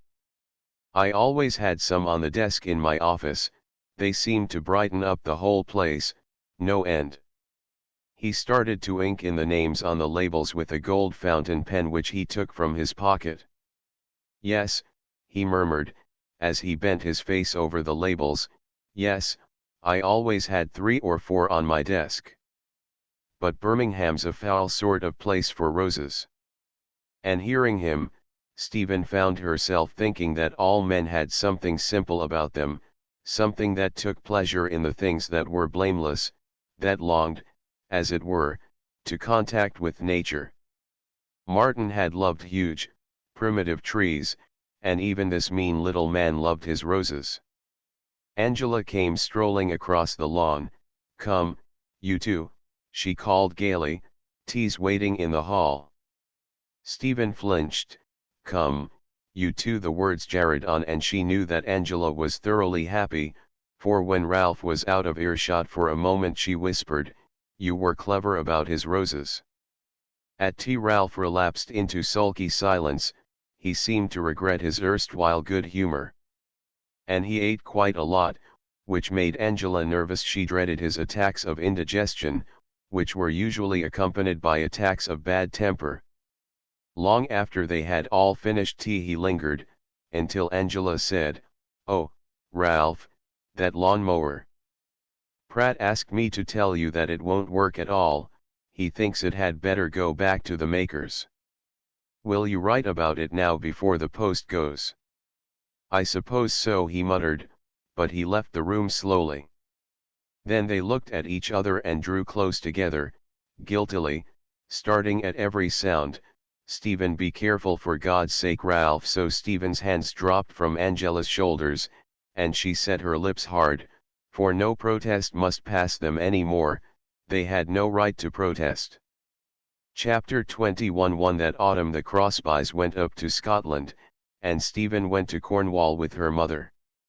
Anna was not well, she needed a change, and the doctor had told them of Watergate Bay. That was why they had gone to Cornwall. To Stephen it mattered very little where she went, since she was not allowed to join Angela in Scotland. Angela had put her foot down quite firmly. "No, my dear, it wouldn't do. I know Ralph would make hell. I can't let you follow us up to Scotland." So that there, perforce, the matter had ended. And now Stephen could sit and gloom over her trouble while Anna read placidly, asking no questions.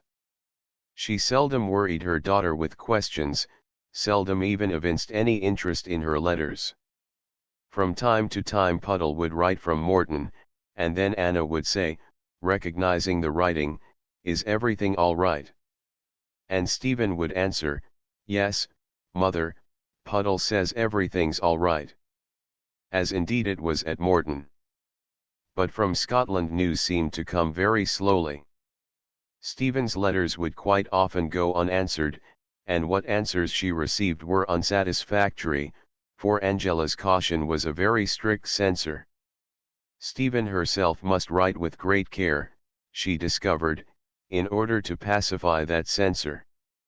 Twice daily she visited the hotel porter, a kind, red-faced man with a sympathy for lovers. "Any letters for me?" she would ask, trying hard to appear rather bored at the mere thought of letters. "No, miss." "There's another post in at 7. "Yes, miss." "Well, thank you." She would wander away, leaving the porter to think to himself, "She don't look like a girl as would have a young man, but you never can tell. Anyhow, she seems anxious. I do hope it's all right for the poor young lady." He grew to take a real interest in Stephen, and would sometimes talk to his wife about her. "Have you noticed her, Alice? A queer-looking girl, very tall, wears a collar and tie, you know, mannish. And she seems just to change her suit of an evening, puts on a dark one, never wears evening dress. The mother's still a beautiful woman, but the girl, I dunno, there's something about her anyhow. I'm surprised she's got a young man, though she must have, the way she watches the posts. I sometimes feel sorry for her." But her calls at his office were not always fruitless. "Any letters for me?" "Yes, miss, there's just one."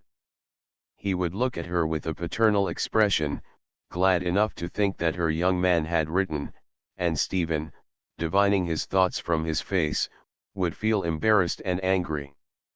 Snatching her letter she would hurry to the beach, where the rocks provided a merciful shelter, and where no one seemed likely to look paternal, unless it should be an occasional seagull. But as she read, her heart would feel empty, something sharp like a physical pain would go through her, Dear Stephen, I'm sorry I've not written before, but Ralph and I have been fearfully busy.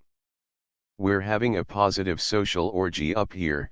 I'm so glad he took this large shoot. That was the sort of thing Angela wrote these days, perhaps because of her caution. However, one morning an unusually long letter arrived, telling all about Angela's doings. By the way, we've met the Antrim boy, Roger.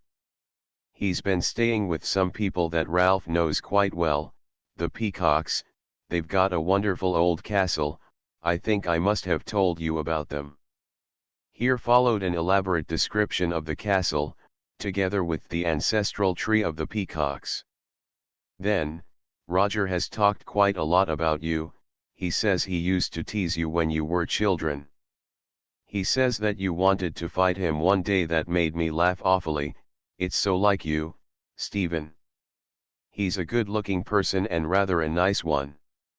He tells me that his regiment's stationed at Worcester, so I've asked him to come over to the Grange when he likes. It must be pretty dreary, I imagine, in Worcester. Stephen finished the letter and sat staring at the sea for a moment, after which she got up abruptly. Slipping the letter into her pocket, she buttoned her jacket. She was feeling cold. What she needed was a walk, a really long walk.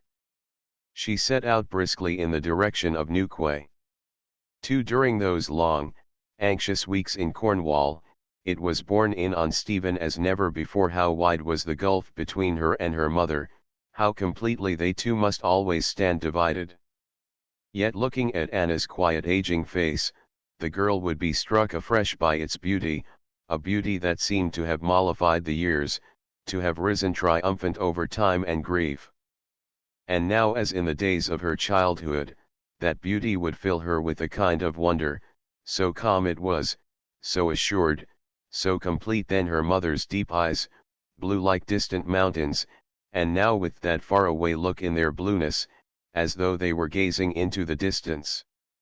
Stephen's heart would suddenly tighten a little, a sense of great loss would descend upon her, together with the sense of not fully understanding just what she had lost or why she had lost it. She would stare at Anna as a thirsty traveler in the desert will stare at a mirage of water. And one evening there came a preposterous impulse, the impulse to confide in this woman within whose most gracious and perfect body her own anxious body had lain and quickened. She wanted to speak to that motherhood, to implore, nay, compel its understanding. To say, Mother, I need you. I've lost my way, give me your hand to hold in the darkness. But good God, the folly, the madness of it! The base betrayal of such a confession. Angela delivered over, betrayed the unthinkable folly, the madness of it. Yet sometimes as Anna and she sat together looking out at the misty Cornish coastline, hearing the dull, heavy throb of the sea and the calling of seagulls the one to the other as they sat there together, it would seem to Stephen that her heart was so full of Angela Crosby, all the bitterness, all the sweetness of her, that the mother heart beating close by her own must surely, in its turn, be stirred to beat faster, for had she not once sheltered under that heart? And so extreme was her need becoming, that now she must often find Anna's cool hand and hold it a moment or two in her own, trying to draw from it some consolation. But the touch of that cool, pure hand would distress her, causing her spirit to ache with longing for the simple and upright and honorable things that had served many simple and honorable people. Then all that to some might appear uninspiring, would seem to her very fulfilling and perfect. A pair of lovers walking by arm in arm, just a quiet, engaged couple, neither comely nor clever nor burdened with riches, just a quiet, engaged couple would in her envious eyes be invested with a glory and pride passing all understanding. For were Angela and she those fortunate lovers, they could stand before Anna happy and triumphant. Anna, the mother, would smile and speak gently, tolerant because of her own days of loving. Wherever they went older folk would remember, and remembering would smile on their love and speak gently. To know that the whole world was glad of your gladness, must surely bring heaven very near to the world. One night Anna looked across at her daughter. "Are you tired, my dear? You seem a bit fagged." The question was unexpected, for Stephen was supposed not to know what it meant to feel fagged. Her physical health and strength were proverbial. Was it possible then that her mother had divined at long last her utter weariness of spirit? Quite suddenly Stephen felt shamelessly childish, and she spoke as a child who wants comforting. "Yes, I'm dreadfully tired." Her voice shook a little. "I'm tired out, I'm dreadfully tired," she repeated. With amazement she heard herself making this weak bid for pity, and yet she could not resist it. Had Anna held out her arms at that moment, she might soon have learned about Angela Crosby. But instead she yawned. "It's this air, it's too woolly. I'll be very glad when we get back to Morton." "What's the time?"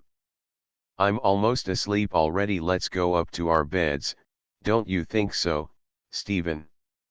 It was like a cold douche, and a good thing too for the girl's self-respect. She pulled herself together. "Yes, come on, it's past 10.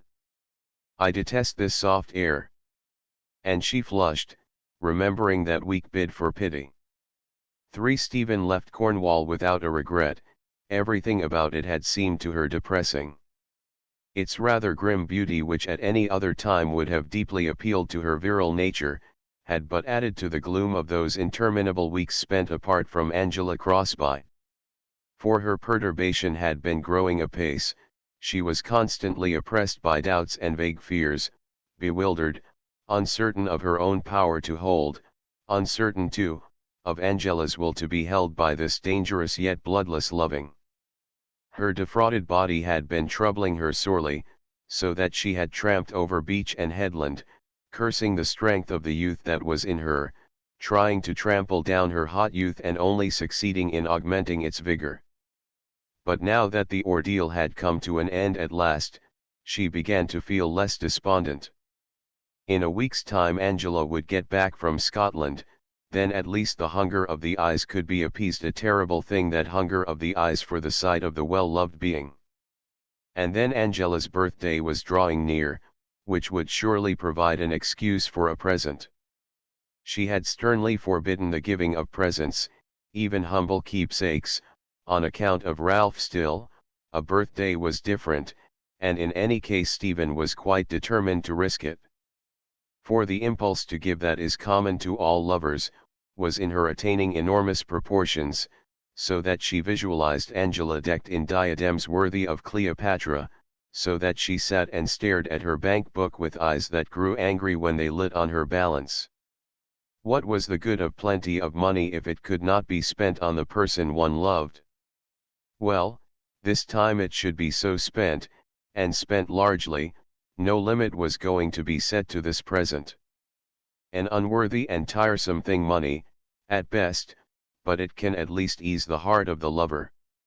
When he lightens his purse he lightens his heart, though this can hardly be accounted a virtue, for such giving is perhaps the most insidious form of self-indulgence that is known to mankind.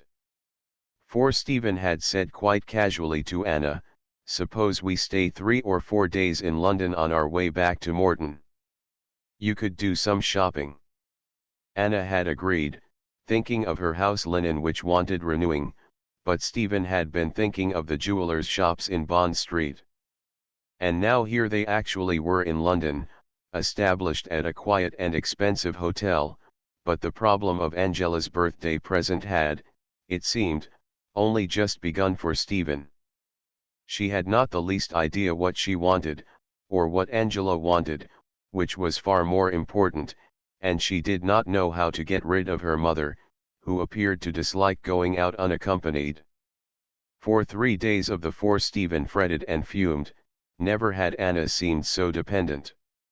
At Morton they now led quite separate lives, yet here in London they were always together.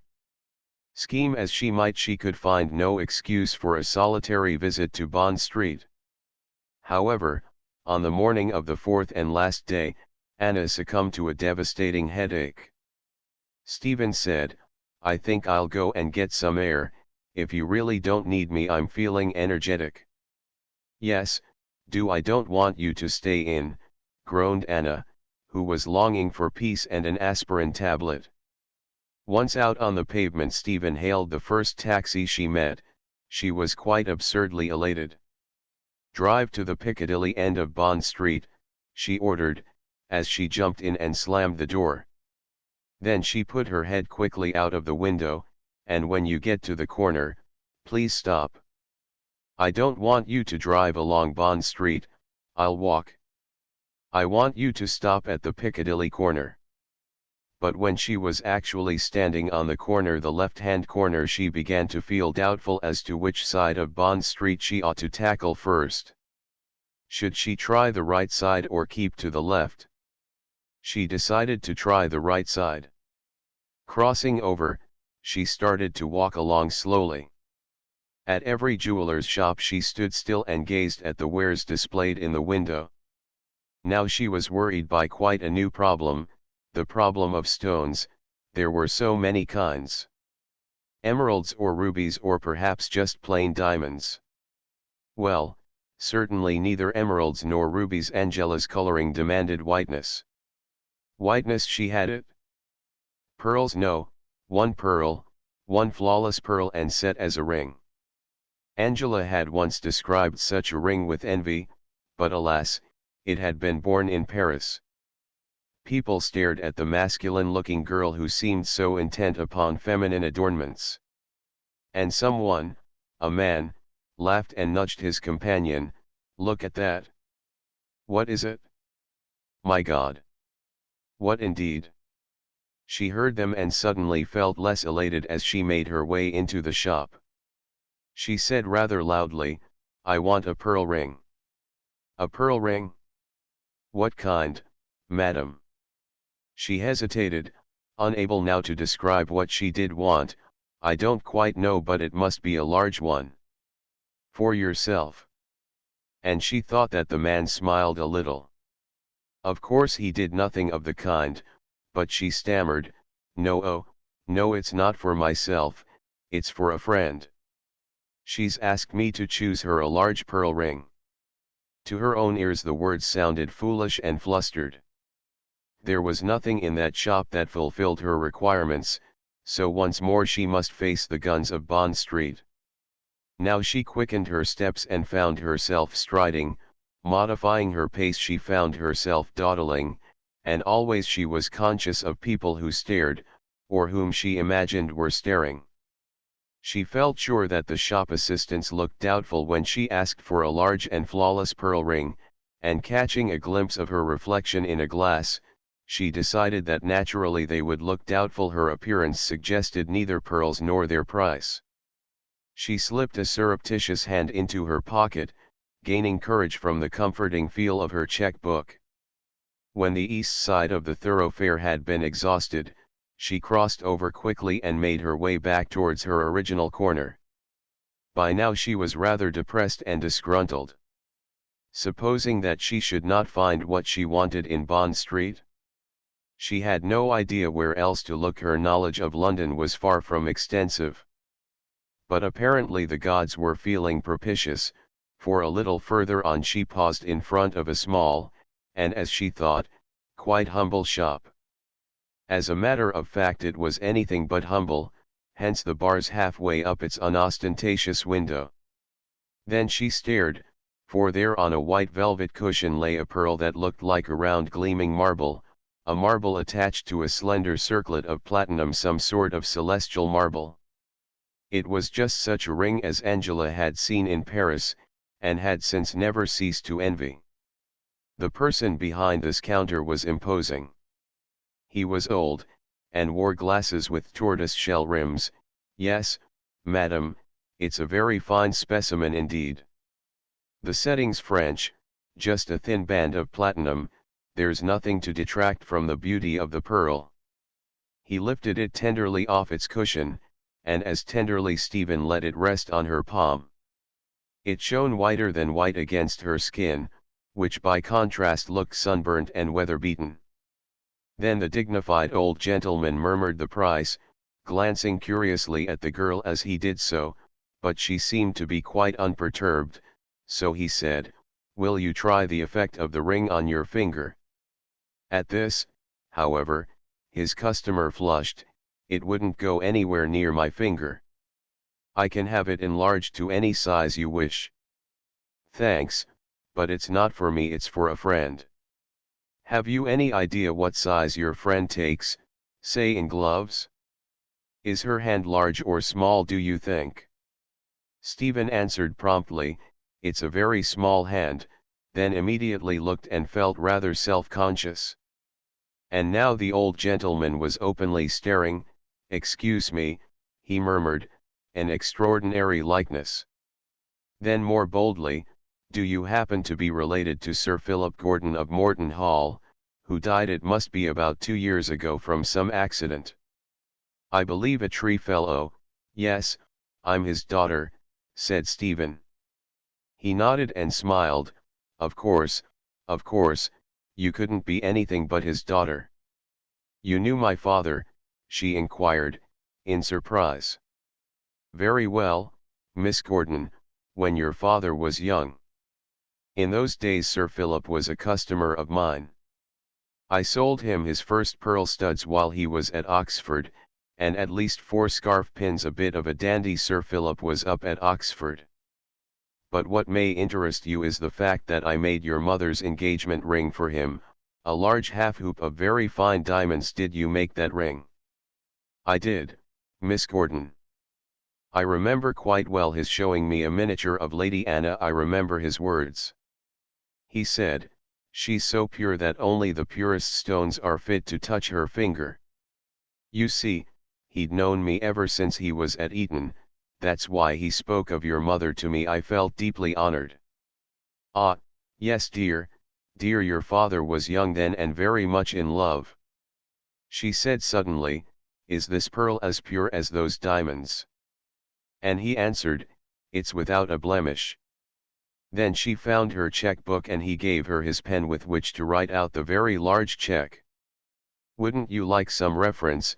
she inquired, as she glanced at the sum for which he must trust her. But at this he laughed. "Your face is your reference, if I may be allowed to say so, Miss Gordon." They shook hands because he had known her father, and she left the shop with the ring in her pocket. As she walked down the street she was lost in thought, so that if people stared she no longer noticed.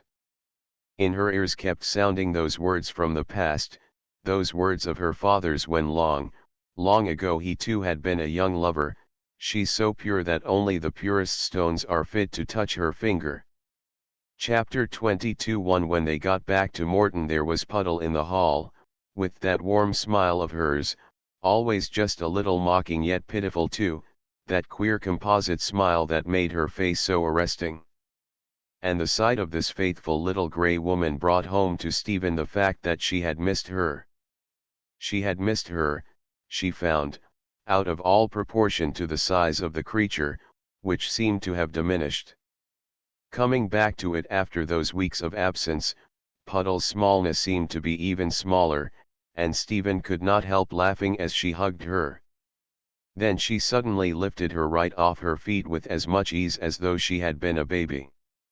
Morton smelled good with its log fires burning, and Morton looked good with the goodness of home. Stephen sighed with something very like contentment. "Lord, I'm so glad to be back again, Puddle. I must have been a cat in my last incarnation. I hate strange places, especially Cornwall." Puddle smiled grimly. She thought that she knew why Stephen had hated Cornwall.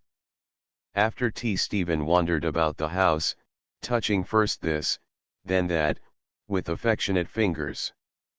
But presently she went off to the stables with sugar for Collins and carrots for Raftery, and there in his spacious, hay-scented loose box, Raftery was waiting for Stephen. He made a queer little sound in his throat, and his soft Irish eyes said, "You're home, home, home. I've grown tired with waiting, and with wishing you home." And she answered, "Yes, I've come back to you, Raftery." Then she threw her strong arm around his neck, and they talked together for quite a long while, not in Irish or English but in a quiet language having very few words but many small sounds and many small movements, that meant much more than words. "Since you went I've discovered a wonderful thing," he told her. "I've discovered that for me you are God. It's like that sometimes with us humbler people, we may only know God through his human image." "Raftery," she murmured, "oh, Raftery, my dear, I was so young when you came to Morton. Do you remember that first day out hunting when you jumped the huge hedge in our big north paddock? What a jump! It ought to go down to history. You were splendidly cool and collected about it. Thank the Lord you were. I was only a kid, all the same it was very foolish of us, Raftery." She gave him a carrot, which he took with contentment from the hand of his God, and proceeded to munch. And she watched him munch it, contented in her turn, hoping that the carrot was succulent and sweet, hoping that his innocent cup of pleasure might be full to the brim and overflowing. Like God indeed, she tended his needs, mixing the evening meal in his manger, holding the water bucket to his lips while he sucked in the cool, clear, health-giving water. A groom came along with fresh trusses of straw which he opened and tossed among Raftery's bedding, then he took off the smart blue and red day clothing, and buckled him up in a warm night blanket. Beyond in the far loose box by the window, Sir Philip's young chestnut kicked loudly for supper. "Woa horse! Get up there! Stop kicking them boards!" And the groom hurried off to attend to the chestnut. Collins, who had spat out his 2 lumps of sugar, was now busy indulging his morbid passion. His sides were swollen well nigh to bursting. Blown out like an air balloon was old Collins from the evil and dyspeptic effects of the straw, plus his own woeful lack of molars. He stared at Stephen with whitish blue eyes that saw nothing, and when she touched him he grunted a discourteous sound which meant, "Leave me alone." So after a mild reproof she left him to his sins and his indigestion. Last but not least, she strolled down to the home of the 2-legged creature who had once reigned supreme in those princely but now depleted stables. And the lamplight streamed out through uncurtained windows to meet her, so that she walked on lamplight. A slim streak of gold led right up to the porch of old William's comfortable cottage.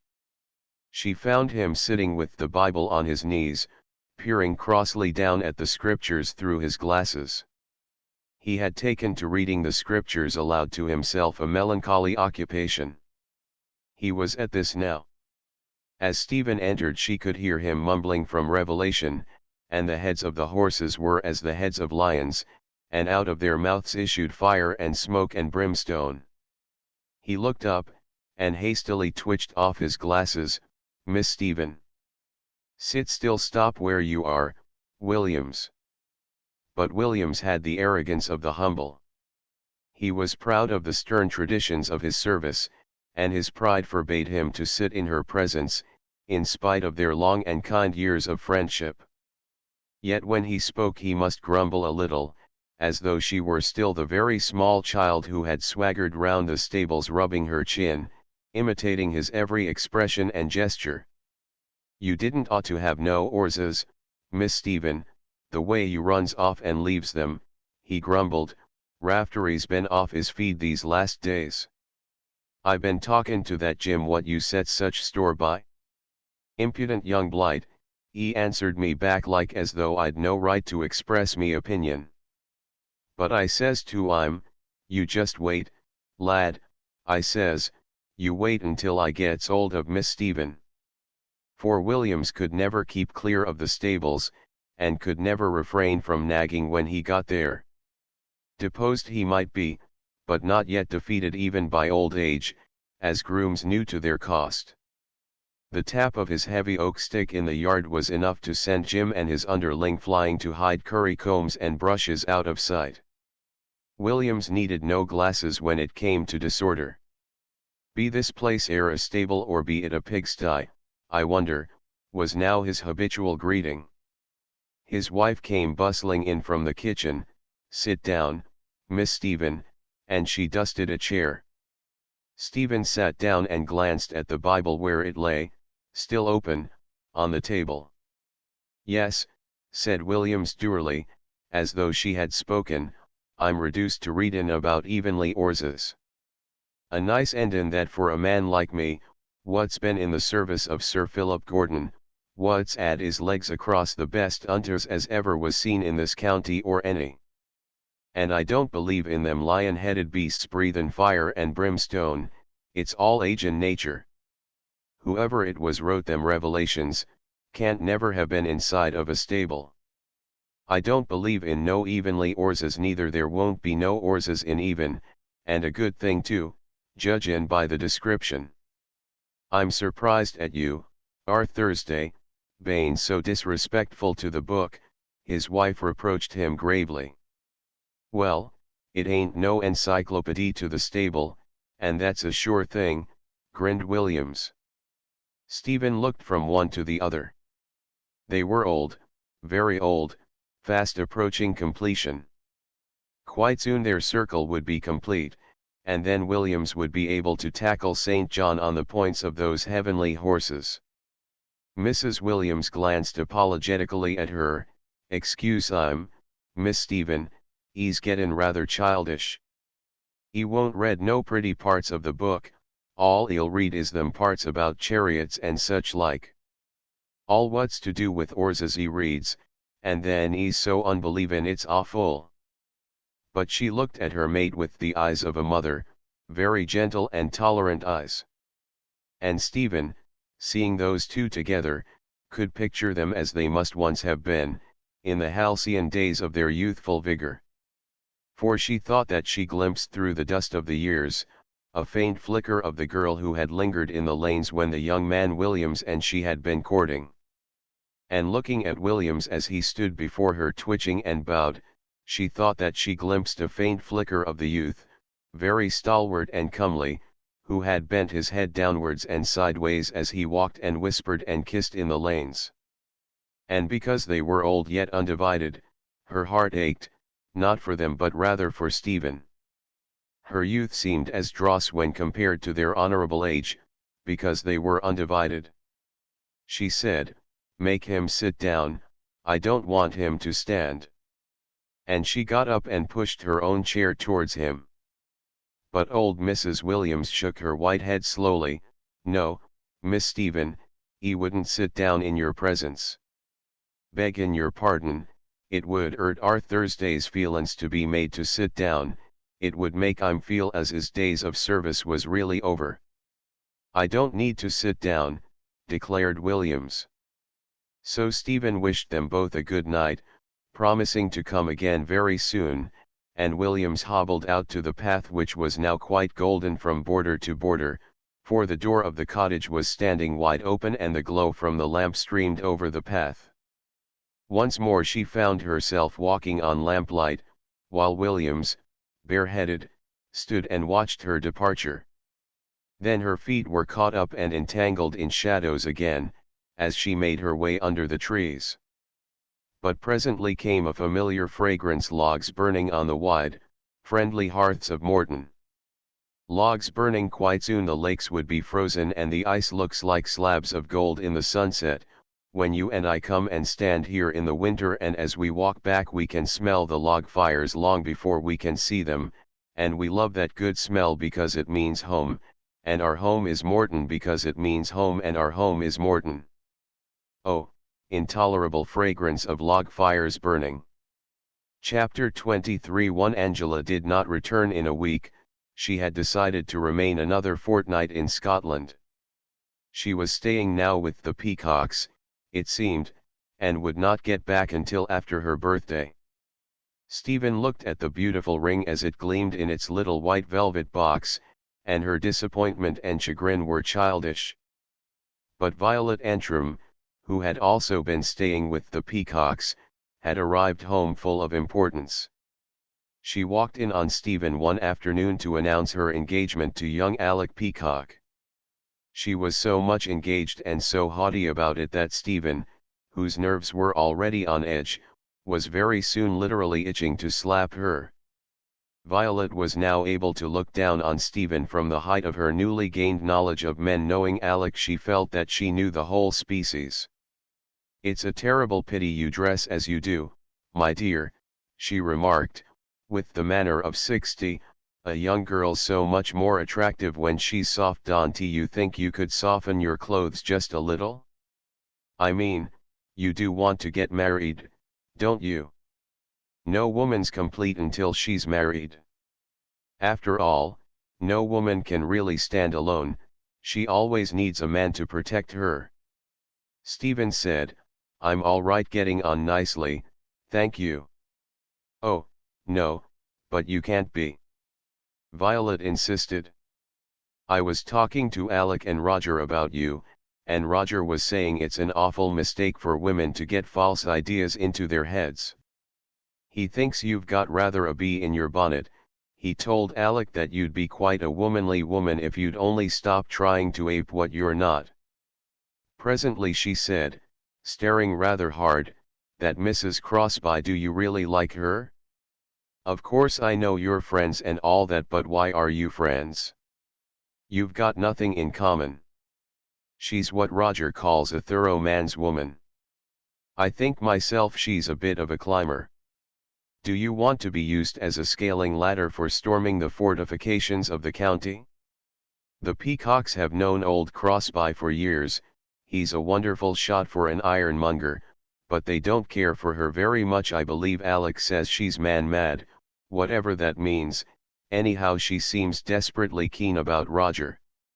Stephen said, "I'd rather we didn't discuss Mrs. Crosby, because, you see, she's my friend."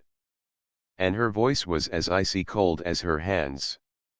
"Oh, of course, if you're feeling like that about it," laughed Violet. "No, but honest, she is keen on Roger."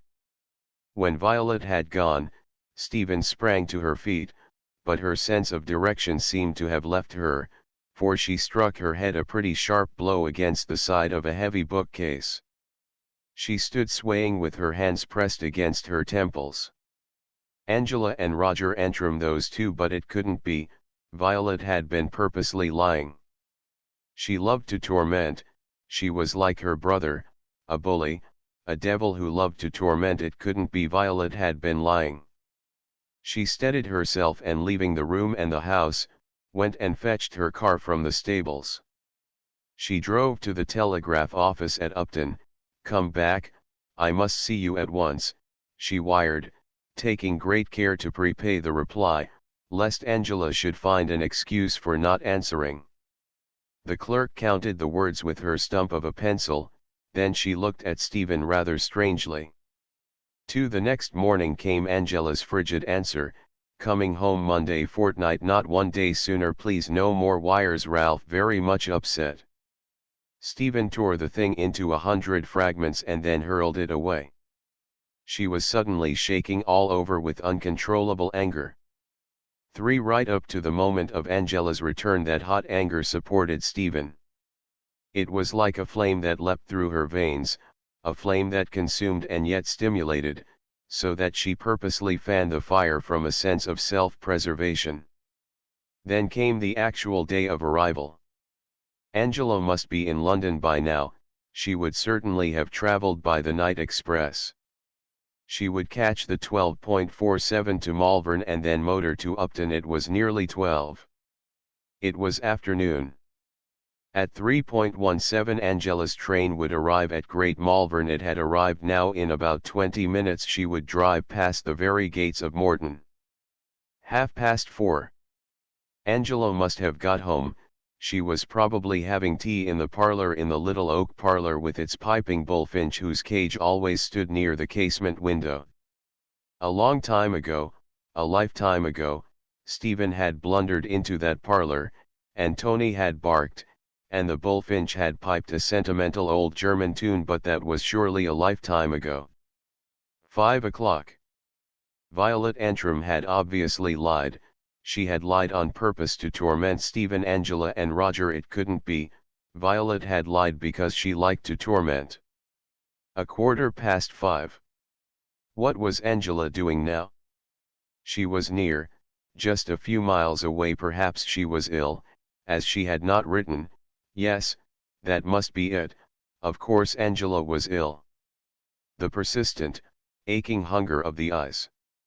Anger, what was it? A folly, a delusion, a weakness that crumbled before that hunger. And Angela was only a few miles away. She went up to her room and unlocked a drawer from which she took the little white case. Then she slipped the case into her jacket pocket. For she found Angela helping her maid to unpack. They appeared to be all but snowed under by masses of soft, inadequate garments.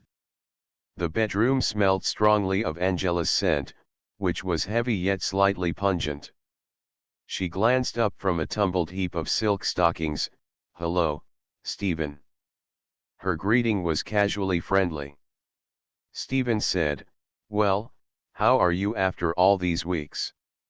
Did you have a good journey down from Scotland?" The maid said, "Shall I wash your new crepe de chine nightgowns, ma'am? Or ought they to go to the cleaners?" Then, somehow, they all fell silent. To break this suggestive and awkward silence, Stephen inquired politely after Ralph. "He's in London on business for a couple of days. He's all right, thanks," Angela answered briefly, and she turned once more to sorting her stockings. Stephen studied her. Angela was not looking well. Her mouth had a childish droop at the corners. There were quite new shadows, too, under her eyes, and these shadows accentuated her pallor. And as though that earnest gaze made her nervous, she suddenly bundled the stockings together with a little sound of impatience. "Come on, let's go down to my room." And turning to her maid, "I'd rather you washed the new nightgowns, please." They went down the wide oak stairs without speaking, and into the little oak-paneled parlor. Stephen closed the door, then they faced each other. "Well, Angela." "Well, Stephen." And after a pause, "What on earth made you send that absurd telegram?" Ralph got hold of the thing and began to ask questions. "You are such an almighty fool. Sometimes you knew perfectly well that I couldn't come back. Why will you behave as though you were 6? Have you no common sense? What's it all about? Your methods are not only infantile, they're dangerous." Then taking Angela firmly by the shoulders, Stephen turned her so that she faced the light. She put her question with youthful crudeness.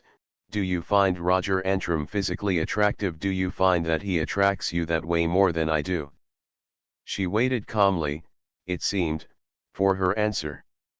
And because of that distinctly ominous calm, Angela was scared, so she blustered a little. "Of course I don't. I resent such questions. I won't allow them even from you, Stephen. God knows where you get your fantastic ideas. Have you been discussing me with that girl Violet? If you have, I think it's simply outrageous. She's quite the most evil-minded prig in the county. It was not very gentlemanly of you, my dear, to discuss my affairs with our neighbors, was it?" "I refuse to discuss you with Violet Antrim," Stephen told her, still speaking quite calmly. But she clung to her point. "Was it all a mistake?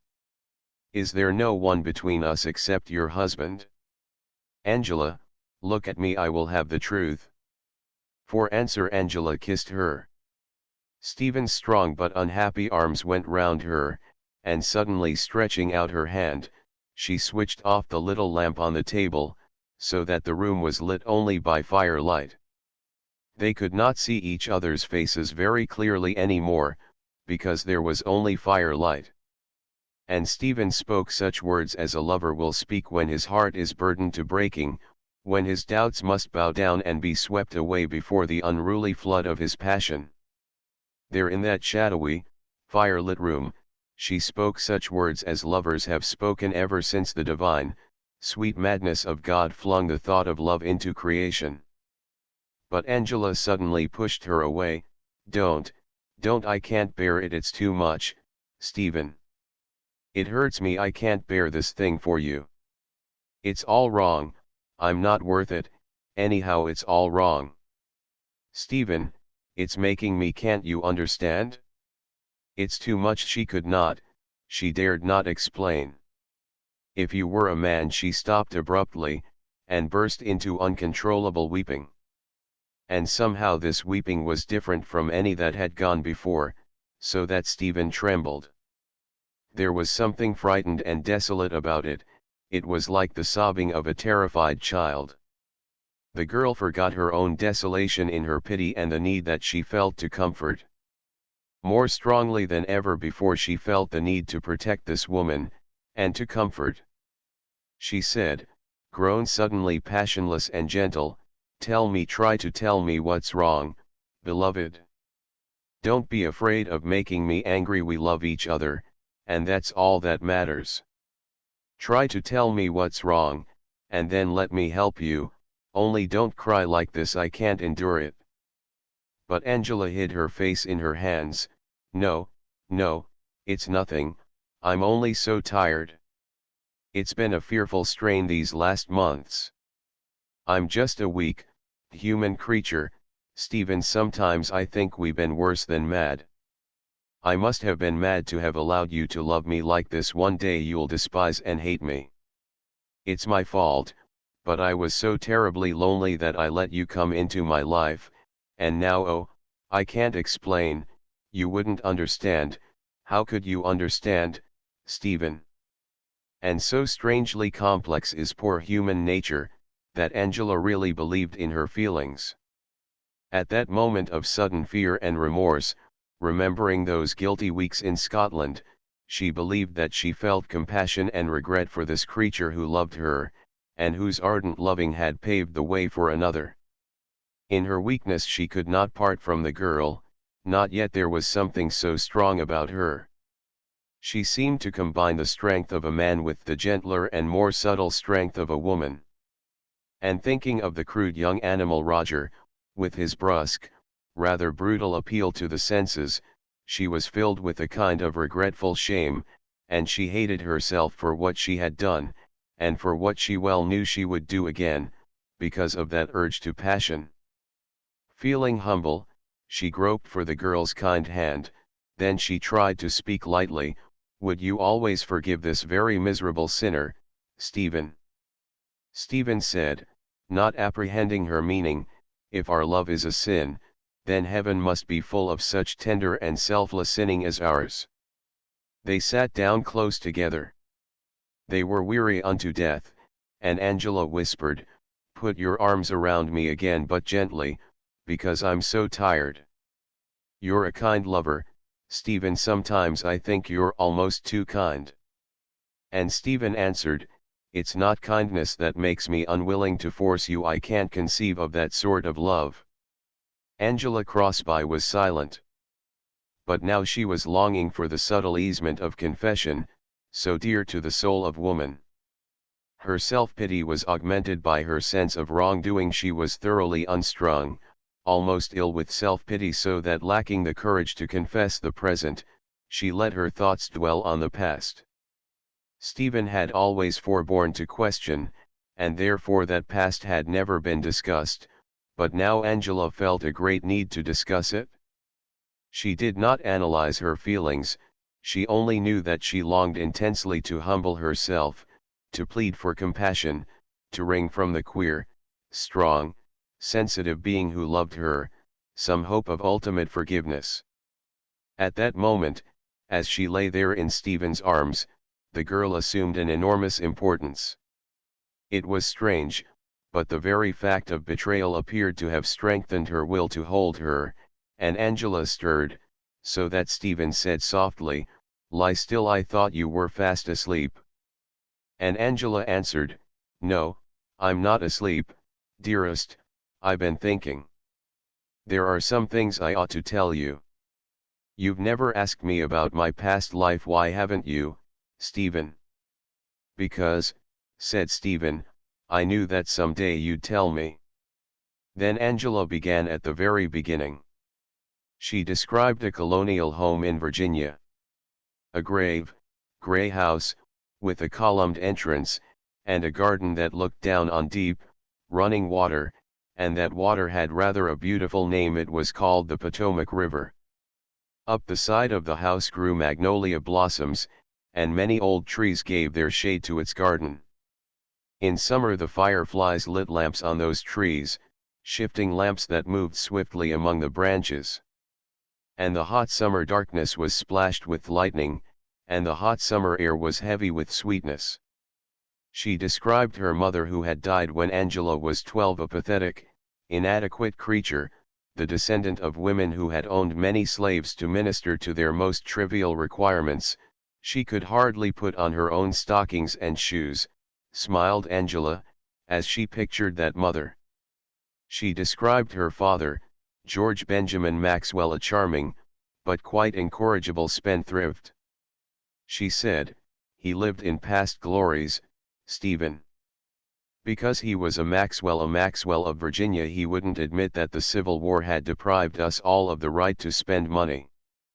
God knows, there was little enough of it left. The war practically ruined the old Southern gentry. My grandma could remember those days quite well. She scraped lint from her sheets for our wounded soldiers. If Grandma had lived, my life might have been different, but she died a couple of months after Mother. She described the eventual cataclysm, when the home had been sold up with everything in it, and she and her father had set out for New York, she just 17 and he broken and ailing, to rebuild his dissipated fortune. And because she was now painting a picture of real life, untinged by imagination, her words lived, and her voice grew intensely bitter. Hell, it was hell.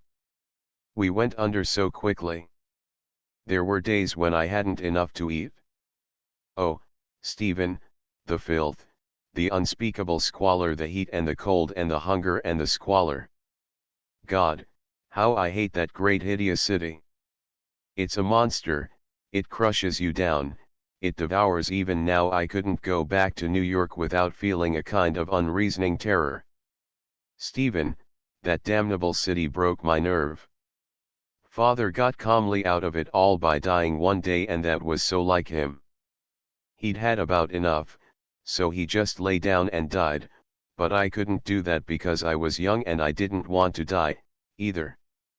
I hadn't the least idea what I could do, but I knew that I was supposed to be pretty and that good-looking girls had a chance on the stage, so I started out to look for a job.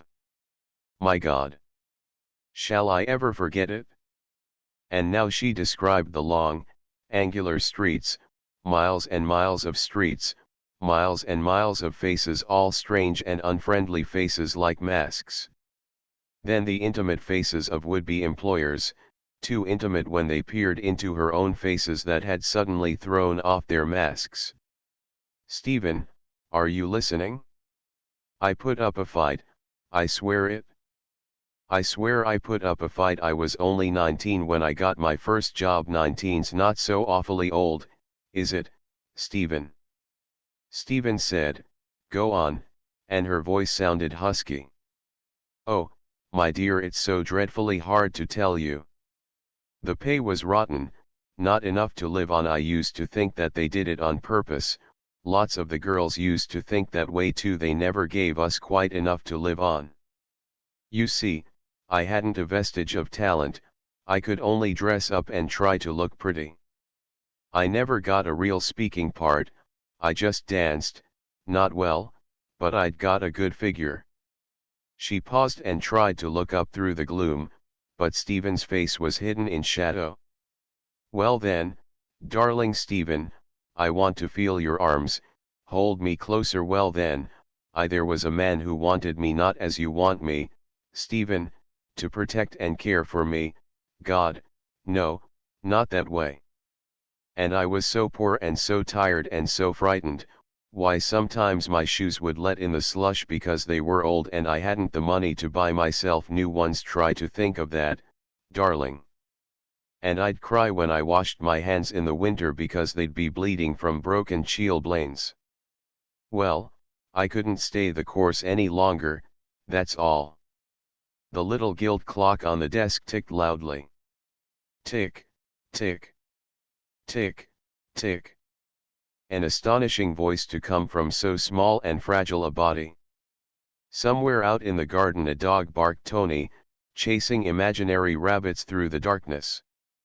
Stephen. Yes, my dear. Have you understood me? Yes, oh, yes, I've understood you. Go on. Well then, after a while he turned round and left me, and I just had to drag along as I had done, and I sort of crocked up, couldn't sleep at night, couldn't smile and look happy when I went on to dance. That was how Ralph found me. He saw me dance and came round to the back, the way some men do. I remember thinking that Ralph didn't look like that sort of man. He looked, well, just like Ralph, not a bit like that sort of man. Then he started sending me flowers, never presents or anything like that, just flowers with his card. And we had lunch together a good few times, and he talked about that other man who'd left me. He said he'd like to go out with a horsewhip. Imagine Ralph trying to horsewhip a man. They knew each other quite well, I discovered. You see, they were both in the hardware business. Ralph was out after some big contract for his firm, that was why he happened to be in New York, and one day he asked me to marry him, Stephen. I suppose he was really in love with me then. Anyhow, I thought it was wonderful of him. I thought he was very broad-minded and noble. Good God. He's had his pound of flesh since.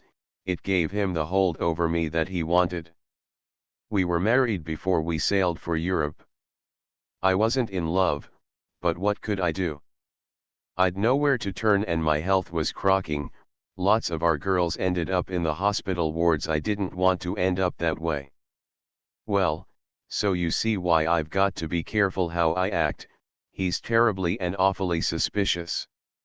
He thinks that because I took a lover when I was literally down and out, I'm likely to do the same thing now.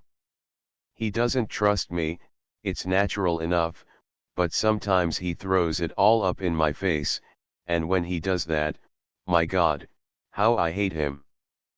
But oh, Stephen, I could never go through it all again. I haven't got an ounce of fight left in me. That's why, although Ralph's no cinch as a husband, I'd be scared to death if he really turned nasty. He knows that, I think, so he's not afraid to bully. He's bullied me many a time over you, but of course you're a woman, so he couldn't divorce me. I expect that's really what makes him so angry. All the same, when you asked me to leave him for you, I hadn't the courage to face that either.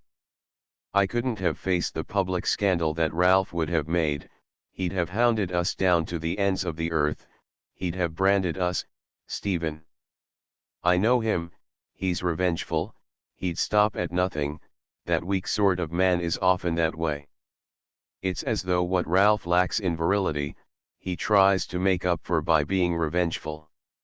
My dear, I couldn't go under again. I couldn't be one of those apologetic people who must always exist just under the surface, only coming up for a moment, like fish. I've been through that particular hell. I want life, and yet I'm always afraid. Every time that Ralph looks at me I feel frightened, because he knows that I hate him most when he tries to make love. She broke off abruptly. And now she was crying a little to herself, letting the tears trickle down unheeded. One of them splashed onto Stephen's coat sleeve and lay there, a small, dark blot on the cloth, while the patient arms never faltered. Stephen, say something, say you don't hate me. A log crashed, sending up a bright spurt of flame, and Stephen stared down into Angela's face. It was marred by weeping, it looked almost ugly, splotched and reddened as it was by her weeping. And because of that pitiful, blemished face, with the pitiful weakness that lay behind it, the unworthiness even, Stephen loved her so deeply at that moment, that she found no adequate words. Say something, speak to me, Stephen. Then Stephen gently released her arm, and she found the little white box in her pocket. Look, Angela, I got you this for your birthday. Ralph can't bully you about it, it's a birthday present. Stephen, my dear. Yes, I want you to wear it always, so that you'll remember how much I love you. I think you forgot that just now when you talked about hating Angela. Give me your hand, the hand that used to bleed in the winter. So the pearl that was pure as her mother's diamonds were pure, Stephen slipped onto Angela's finger. Then she sat very still, while Angela gazed at the pearl wide-eyed, because of its beauty. Presently she lifted her wondering face, and now her lips were quite close to Stephen's, but Stephen kissed her instead on the forehead. You must rest, she said, you're simply worn out. Can't you sleep if I keep you safe in my arms? For at moments, such is the blindness and folly, yet with all the redeeming glory of love. Chapter 24. 1. Ralph said very little about the ring. What could he say? A present given to his wife by the daughter of a neighbor, an unusually costly present, of course. Still, after all, what could he say? He took refuge in sulky silence. But Stephen would see him staring at the pearl, which Angela wore on her right-hand third finger, and his weak little eyes would look redder than usual, perhaps with anger. One could never quite tell from his eyes whether he was tearful or angry. And because of those eyes with their constant menace, Stephen must play her conciliatory role, and this she must do in spite of his rudeness, for now he was openly rude and hostile. And he bullied. It was almost as though he took pleasure in bullying his wife when Stephen was present. Her presence seemed to arouse in the man everything that was ill-bred, petty, and cruel. He would make thinly veiled allusions to the past, glancing sideways at Stephen the while he did so, and one day when she flushed to the roots of her hair with rage to see Angela humble and fearful, he laughed loudly. I'm just a plain tradesman, you know. If you don't like my ways, then you'd better not come here. Catching Angela's eye, Stephen tried to laugh too. A soul-sickening business. She would feel degraded, she would feel herself gradually losing all sense of pride, of common decency, even, so that when she returned in the evening to Morton she would not want to look the old house in the eyes. She would not want to face those pictures of Gordon's that hung in its hall, and must turn away, lest they by their very silence rebuke this descendant of theirs who was so unworthy. Yet sometimes it seemed to her that she loved more intensely because she had lost so much. There was nothing left now but Angela Crosby. 2. Watching this deadly decay that threatened all that was fine in her erstwhile pupil, Puddle must sometimes groan loudly in spirit. She must even argue with God about it.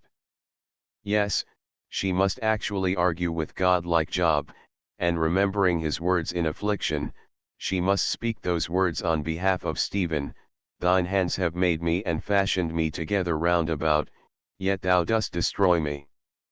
For now, in addition to everything else, she had learnt of the advent of Roger Antrim. Not that Stephen had confided in her, far from it, but gossip has a way of travelling quickly. Roger spent most of his leisure at the Grange. She had heard that he was always going over from Worcester. So now Puddle, who had not been much given to prayer in the past, must argue with God, like Job. And perhaps, since God probably listens to the heart rather than to the lips, he forgave her. 3. Stupid with misery and growing more inept every day, Stephen found herself no match for Roger. He was calm, self-assured, insolent and triumphant, and his love of tormenting had not waned with his manhood. Roger was no fool. He put 2 and 2 together, and his masculine instinct deeply resented this creature who might challenge his right of possession. Moreover, that masculine instinct was outraged. He would stare at Stephen as though she were a horse whom he strongly suspected of congenital unsoundness, and then he would let his eyes rest on Angela's face. They would be the eyes of a lover, possessive, demanding, insistent eyes if Ralph did not happen to be present. And into Angela's eyes there would come an expression that Stephen had seen many times.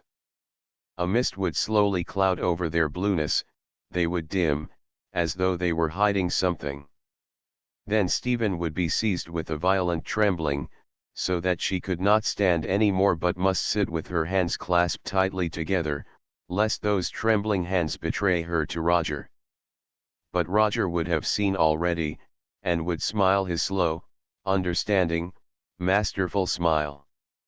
Sometimes he and Stephen would look at each other covertly, and their youthful faces would be marred by a very abominable thing, the instinctive repulsion of two human bodies, the one for the other, which neither could help not now that those bodies were stirred by a woman.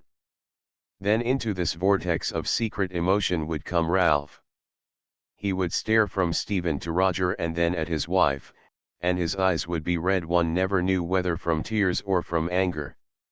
They would form a grotesque triangle for a moment, those three who must share a common desire.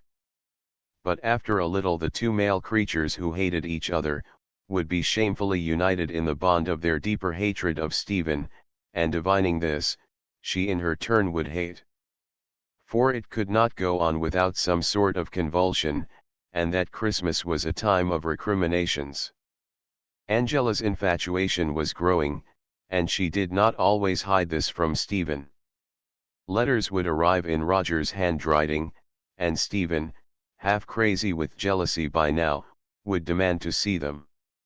She would be refused, and a scene would ensue. "That man's your lover. Have I gone starving only for this, that you should give yourself to Roger Antrim? Show me that letter. How dare you suggest that Roger's my lover? But if he were, it's no business of yours. Will you show me that letter?" "I will not. It's from Roger." "You're intolerable. You can think what you please." "What am I to think?" Then, because of her longing, "Angela, for God's sake don't treat me like this, I can't bear it. When you loved me it was easier to bear, I endured it for your sake, but now listen, listen." Stark naked confessions dragged from lips that grew white the while they confessed, "Angela, listen." And now the terrible nerves of the invert, those nerves that are always lying in wait, gripped Stephen. They ran like live wires through her body, causing a constant and ruthless torment, so that the sudden closing of a door or the barking of Tony would fall like a blow on her shrinking flesh. At night in her bed she must cover her ears from the ticking of the clock, which would sound like thunder in the darkness. Angela had taken to going up to London on some pretext or another. She must see her dentist, she must fit a new dress. "Well then, let me come with you." "Good heavens, why?" "I'm only going to the dentist." "All right, I'll come too." "You'll do nothing of the kind." Then Stephen would know why Angela was going. All that day she would be haunted by insufferable pictures. Whatever she did, wherever she went, she would see them together, Angela and Roger. She would think, "I'm going mad. I can see them as clearly as though they were here before me in the room." And then she would cover her eyes with her hands, but this would only strengthen the pictures. Like some earthbound spirit she would haunt the Grange on the pretext of taking Tony for a walk. And there, as likely as not, would be Ralph wandering about in his bare rose garden. He would glance up and see her perhaps, and then, most profound shame of all, they would both look guilty, for each would know the loneliness of the other, and that loneliness would draw them together for the moment. They would be almost friends in their hearts. "Angela's gone up to London, Stephen." "Yes, I know. She's gone up to fit her new dress." Their eyes would drop. Then Ralph might say sharply, "If you're after the dog, he's in the kitchen," and turning his back, he might make a pretense of examining his standard rose trees. Calling Tony, Stephen would walk into Upton, then along the mist-swept bank of the river.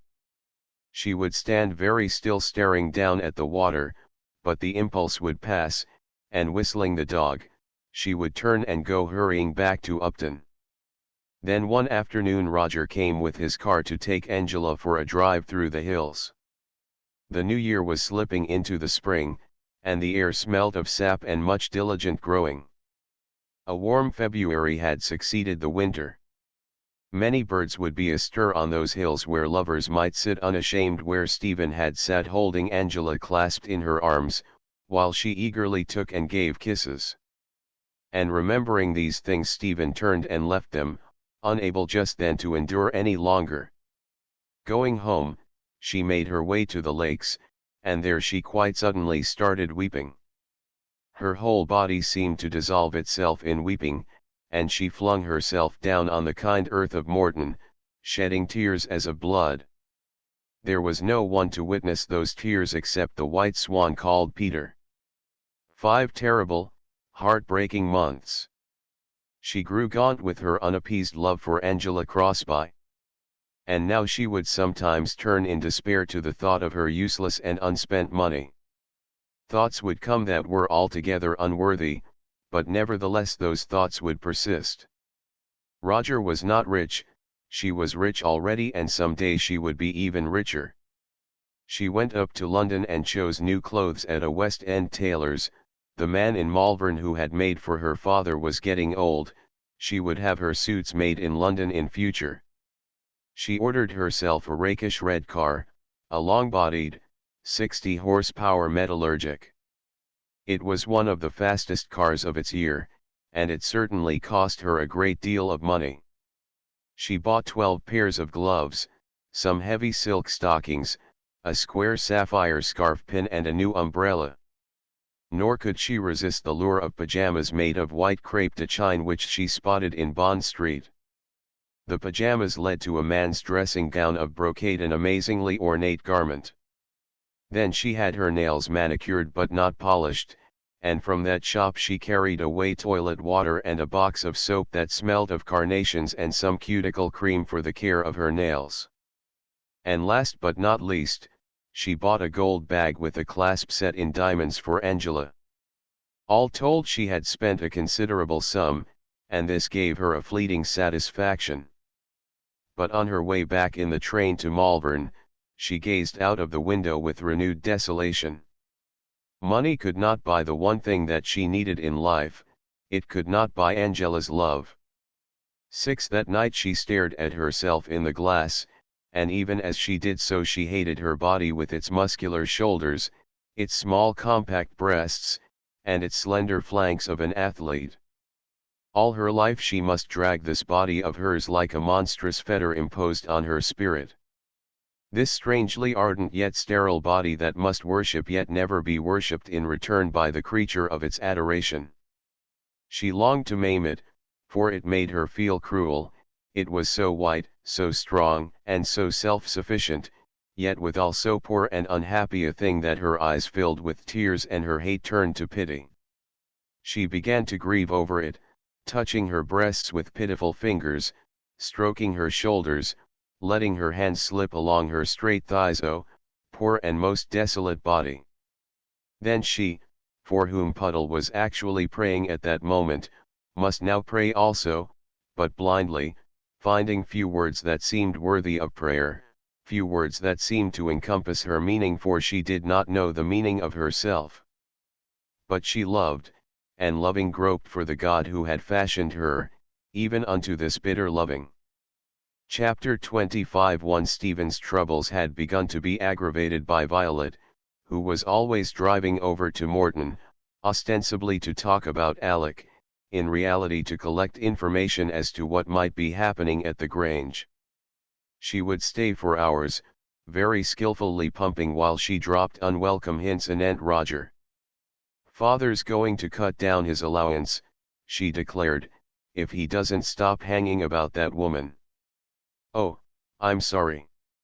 I always forget she's your friend." Then looking at Stephen with inquisitive eyes, "But I can't understand that friendship of yours.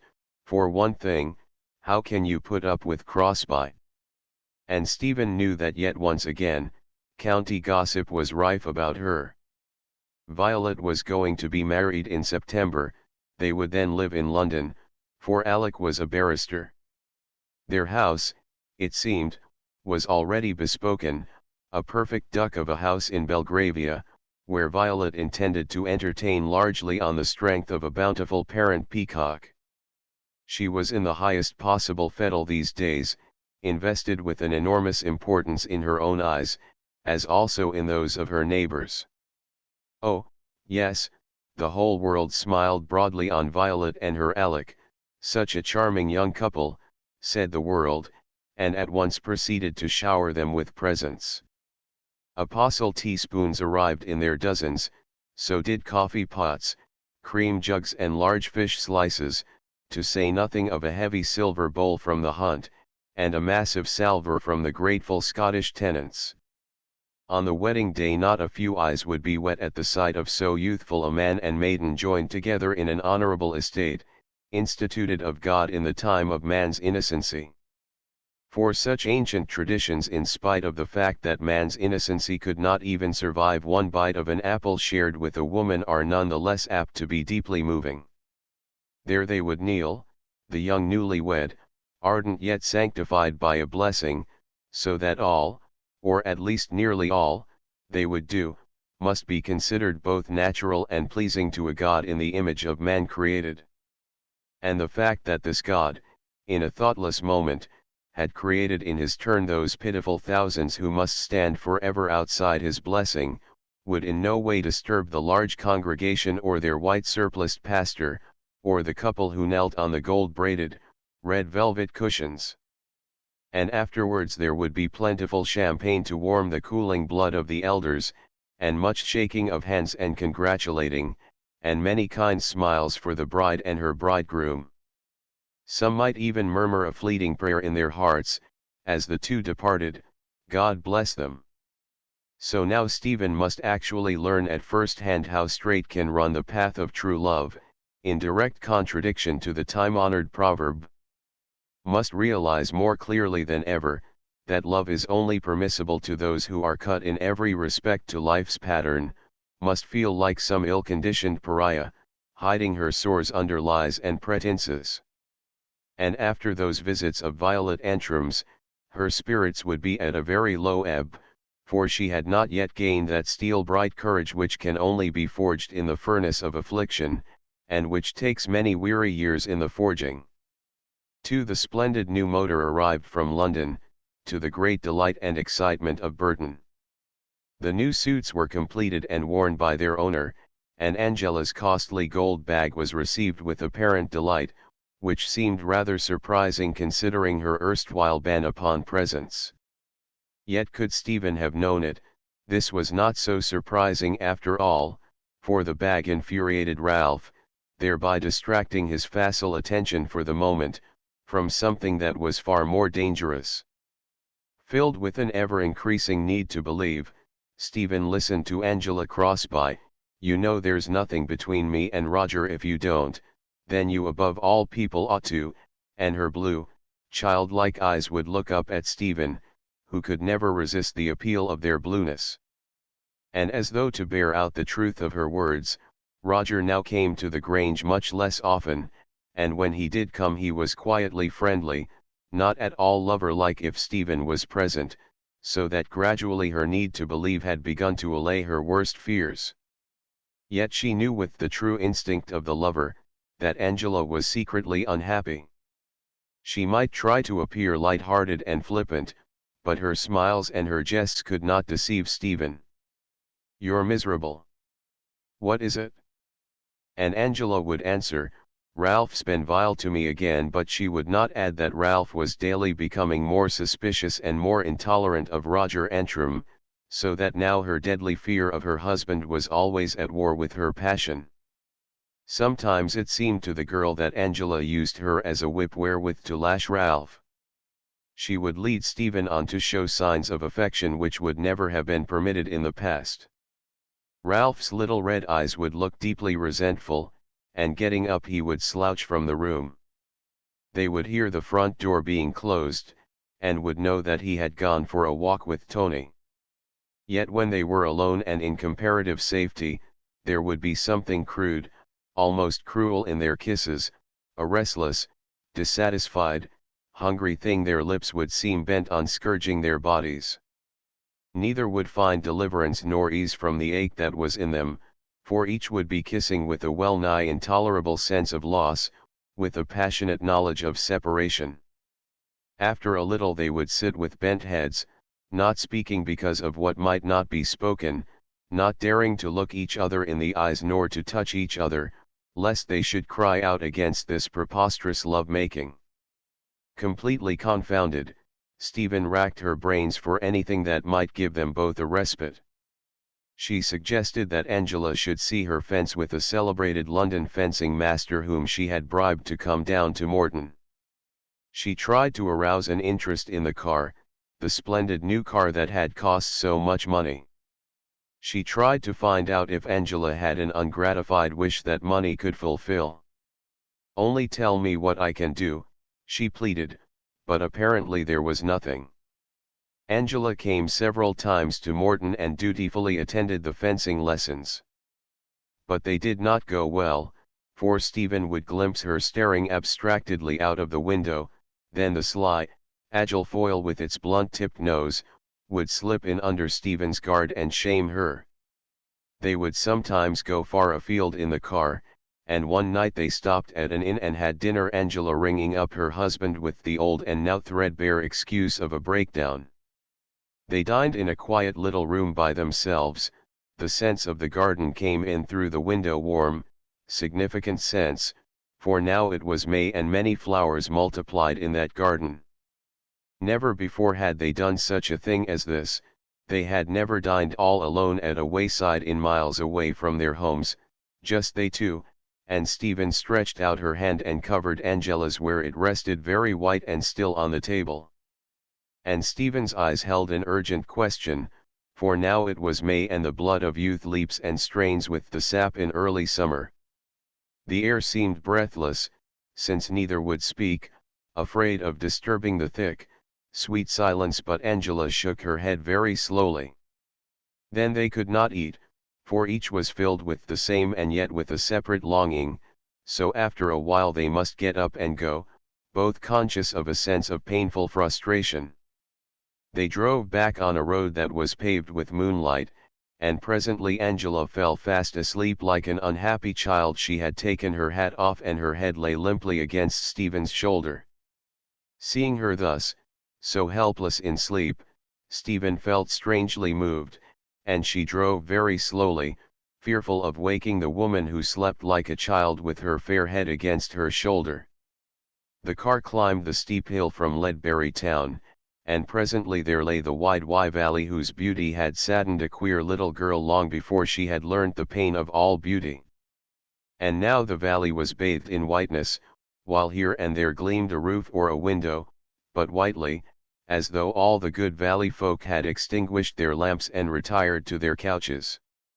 Far away, like dark clouds coming up out of Wales, rose range upon range of the old black mountains, with the tip of Gidreford peering over the others, and the ridge of Pensarig couched sharp against the skyline.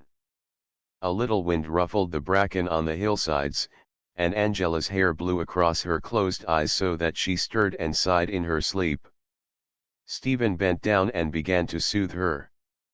Then from out of that still and unearthly night, there crept upon Stephen an unearthly longing. A longing that was not any more of the body but rather of the weary and homesick spirit that endured the chains of that body.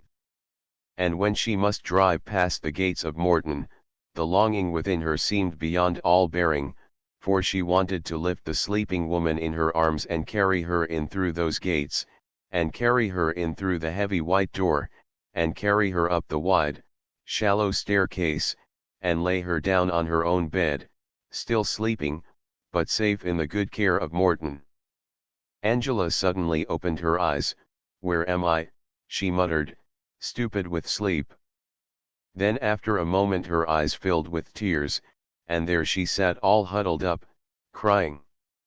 Stephen said gently, "It's all right, don't cry." But Angela went on crying.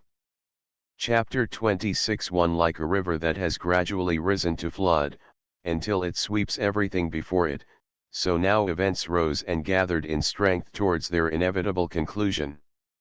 At the end of May Ralph must go to his mother, who was said to be dying at her house in Brighton. With all his faults he had been a good son, and the redness of his eyes was indeed from real tears as he kissed his wife good-bye at the station, on his way to his dying mother. The next morning he wired that his mother was dead, but that he could not get home for a couple of weeks. As it happened, he gave the actual day and hour of his return, so that Angela knew it. The relief of his unexpectedly long absence went to Stephen's head. She grew much more exacting, suggesting all sorts of intimate plans. Supposing they went for a few days to London? Supposing they motored to Simon's yacht and stayed at the little hotel by the river? They might even push on to Abergavenny and from there motor up and explore the Black Mountains. Why not? It was glorious weather. "Angela, please come away with me, darling, just for a few days. We've never done it, and I've longed to so often." "You can't refuse, there's nothing on earth to prevent your coming." But Angela would not make up her mind. She seemed suddenly anxious about her husband. Poor devil, he was awfully fond of his mother. "I oughtn't to go, it would look so heartless with the old woman dead and Ralph so unhappy," Stephen said bitterly.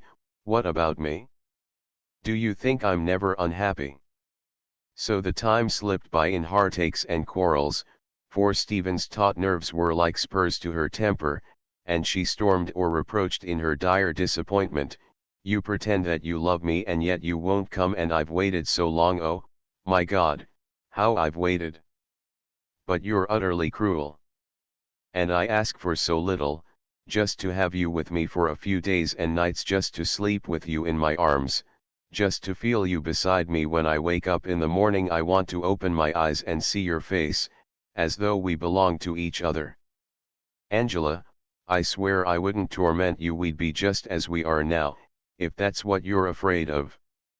You must know, after all these months, that you can trust me." But Angela set her lips and refused. "No, Stephen, I'm sorry, but I'd rather not come." Then Stephen would feel that life was past bearing, and sometimes she must ride rather wildly for miles, now on Raftery, now on Sir Philip's young chestnut. All alone she would ride in the early mornings, getting up from a sleepless night unrefreshed, yet terribly alive because of those nerves that tortured her luckless body. She would get back to Morton still unable to rest, and a little later would order the motor and drive herself across to the Grange, where Angela would usually be dreading her coming. Her reception would be cold. "I'm fairly busy, Stephen. I must pay off all these bills before Ralph gets home, or, I've got a foul headache, so don't scold me this morning. I think if you did that I just couldn't bear it." Stephen would flinch as though struck in the face. She might even turn round and go back to Morton. Came the last precious day before Ralph's return, and that day they did spend quite peaceably together, for Angela seemed bent upon soothing. She went out of her way to be gentle to Stephen, and Stephen, quick as always to respond, was very gentle in her turn. But after they had dined in the little herb garden, taking advantage of the hot, still weather, Angela developed one of her headaches. "Oh, my Stephen, oh, darling, my head's too awful. It must be the thunder, it's been coming on all day. What a perfectly damnable thing to happen, on our last evening too, but I know this kind well, I'll just have to give in and go to my bed. I'll take a cachet and then try to sleep, so don't ring me up when you get back to Morton. Come tomorrow, come early. I'm so miserable, darling, when I think that this is our last peaceful evening. I know. But are you all right to be left?" "Yes, of course. All I need is to get some sleep. You won't worry, will you? Promise, my Stephen." Stephen hesitated. Quite suddenly Angela was looking very ill, and her hands were like ice. Swear you'll telephone to me if you can't get to sleep, then I'll come back at once. Yes, but don't do that, will you? Unless I ring up I should hear you, of course, and that would wake me and start my head throbbing. Then, as though impelled, in spite of herself, by the girl's strange attraction, she lifted her face. Kiss me, oh, God. Stephen. I love you so much, whispered Stephen. 2. It was past 10 o'clock when she got back to Morton. Has Angela Crosby rung up? She inquired of Puddle, who appeared to have been waiting in the hall. No, she hasn't, snapped Puddle, who was getting to the stage when she hated the mere name of Angela Crosby. Then she added, you look like nothing on earth. In your place I'd go to bed at once, Stephen. You go to bed, Puddle. If you're tired, where's mother? In her bath. For heaven's sake, do come to bed. I can't bear to see you looking as you do these days. I'm all right. No, you're not, you're all wrong. Go and look at your face. I don't very much want to, it doesn't attract me, smiled Stephen. So Puddle went angrily up to her room, leaving Stephen to sit with a book in the hall near the telephone bell, in case Angela should ring. And there, like the faithful creature she was, she must sit on all through the night, patiently waiting. But when the first tinges of dawn grayed the window and the panes of the semicircular fanlight, she left her chair stiffly, to pace up and down, filled with a longing to be near this woman, if only to stand and keep watch in her garden. Snatching up a coat, she went out to her car. 3. She left the motor at the gates of the Grange, and walked up the drive, taking care to tread softly. The air had an indefinable smell of dew and of very newly born morning. The tall, ornate Tudor chimneys of the house stood out gauntly against a brightening sky, and as Stephen crept into the small herb garden, one tentative bird had already begun singing, but his voice was still rather husky from sleep. She stood there and shivered in her heavy coat. The long night of vigil had devitalized her. She was sometimes like this now. She would shiver at the least provocation, the least sign of fatigue, for her splendid physical strength was giving, worn out by its own insistence.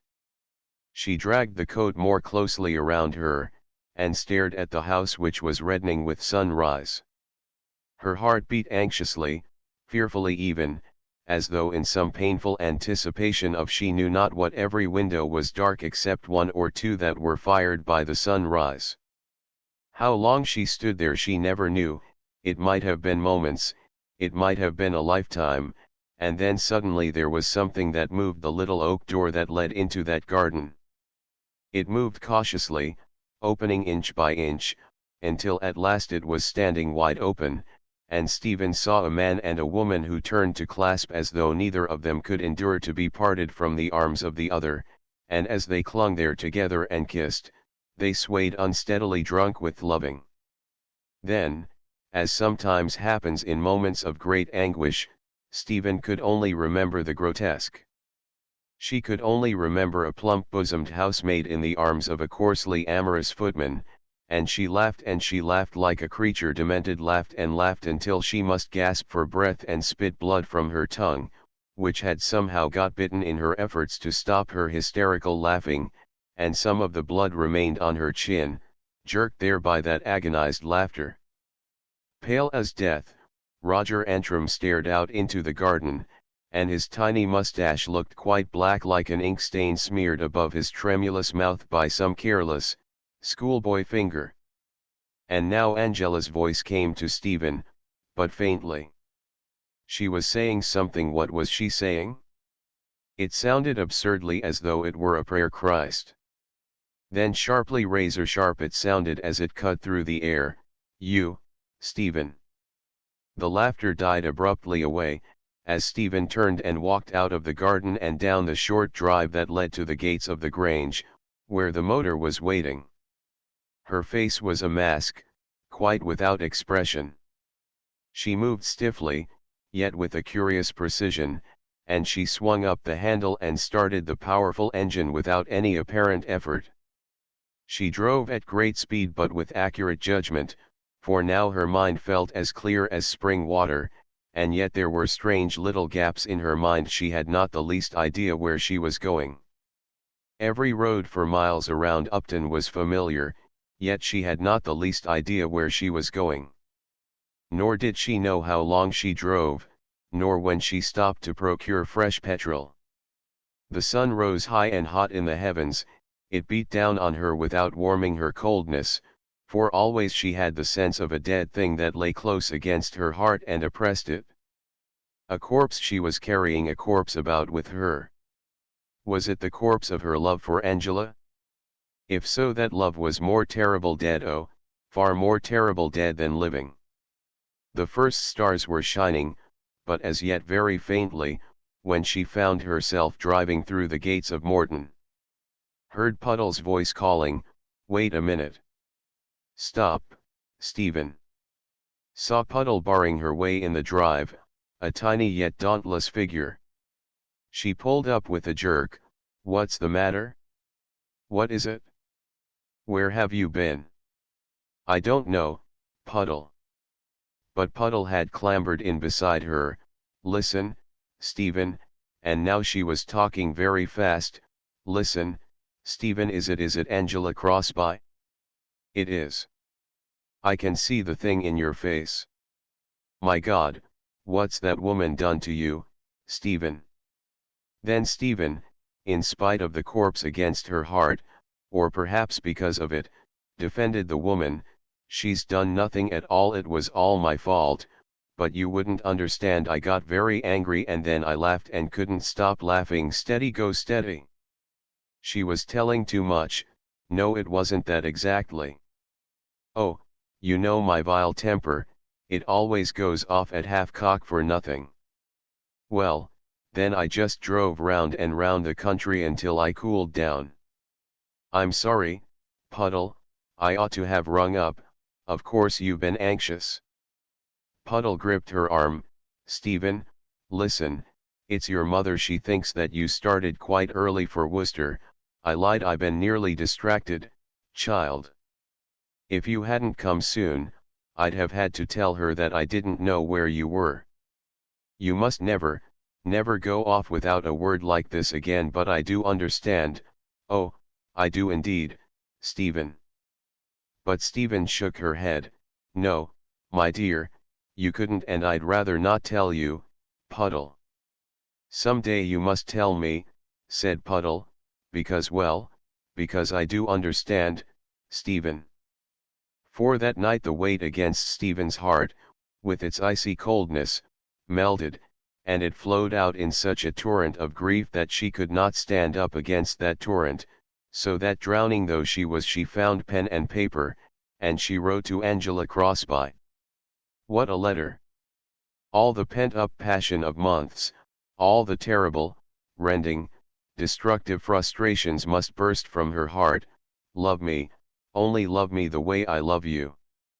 Angela, for God's sake, try to love me a little. Don't throw me away, because if you do I'm utterly finished.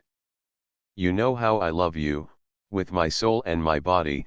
If it's wrong, grotesque, unholy, have pity. I'll be humble. Oh, my darling, I am humble now. I'm just a poor, heartbroken freak of a creature who loves you and needs you much more than its life, because life's worse than death, 10 times worse without you. I'm some awful mistake, God's mistake. I don't know if there are any more like me. I pray not for their sakes, because it's pure hell. But oh, my dear, whatever I am, I just love you and love you. I thought it was dead, but it wasn't. It's alive, so terribly alive tonight in my bedroom." And so it went on for page after page. But never a word about Roger Antrim and what she had seen that morning in the garden. Some fine instinct of utterly selfless protection towards this woman had managed to survive all the anguish and all the madness of that day. The letter was a terrible indictment against Stephen, a complete vindication of Angela Crosby. 5. Angela went to her husband's study, and she stood before him utterly shaken, utterly appalled at what she would do, yet utterly and ruthlessly determined to do it from a primitive instinct of self-preservation. In her ears she could still hear that terrible laughter, that uncanny, hysterical, agonized laughter. Stephen was mad, and God only knew what she might do or say in a moment of madness, and then but she dared not look into the future. Cringing in spirit and trembling in body, she forgot the girl's faithful and loyal devotion, her will to forgive, her desire to protect, so clearly set forth in that pitiful letter. She said, "Ralph, I want to ask your advice. I'm in an awful mess. It's Stephen Gordon. You think I've been carrying on with Roger? Good Lord, if you only knew what I've endured these last few months. I have seen a great deal of Roger, I admit, quite innocently of course. Still, all the same, I've seen him. I thought it would show her that I'm not. For one moment her voice seemed about to fail her, then she went on quite firmly, that I'm not a pervert, that I'm not that sort of degenerate creature." He sprang up. "What?" he bellowed. "Yes, I know, it's too awful. I ought to have asked your advice about it, but I really did like the girl just at first, and after that, well, I set out to reform her. Oh, I know I've been crazy, worse than crazy if you like. It was hopeless right from the very beginning. If I'd only known more about that sort of thing I'd have come to you at once, but I'd never met it. She was our neighbor too, which made it more awkward, and not only that, her position in the county. Oh, Ralph, you must help me, I'm completely bewildered. How on earth does one answer this sort of thing? It's quite mad. I believe the girl's half mad herself." And she handed him Stephen's letter. He read it slowly, and as he did so his weak little eyes grew literally scarlet, puffy and scarlet all over their lids, and when he had finished reading that letter he turned and spat on the ground. Then Ralph's language became a thing to forget, every filthy invective learnt in the slums of his youth and later on in the workshops, he hurled against Stephen and all her kind. He called down the wrath of the Lord upon them. He deplored the non-existence of the stake, and racked his brains for indecent tortures. And finally, "I'll answer this letter, yes, by God I will. You leave her to me, I know how I'm going to answer this letter." Angela asked him, and now her voice shook, "Ralph, what will you do to her, to Stephen?" He laughed loudly. "I'll hound her out of the county before I've done, and with luck out of England, the same as I'd hound you out if I thought that there'd ever been anything between you two women. It's damned lucky for you that she wrote this letter, damned lucky, otherwise I might have my suspicions. You've got off this time, but don't try your reforming again. You're not cut out to be a reformer. If there's any of that Lamb of God stuff wanted, I'll see to it myself, and don't you forget it." He slipped the letter into his pocket. "I'll see to it myself next time," with an axe. Angela turned and went out of the study with bowed head. She was saved through this great betrayal, yet most strangely bitter she found her salvation, and most shameful the price she had paid for her safety. So, greatly daring, she went to her desk and with trembling fingers took a sheet of paper. Then she wrote in her large, rather childish handwriting, "Stephen, when you know what I've done, forgive me." Chapter 27. 2 days later Anna Gordon sent for her daughter.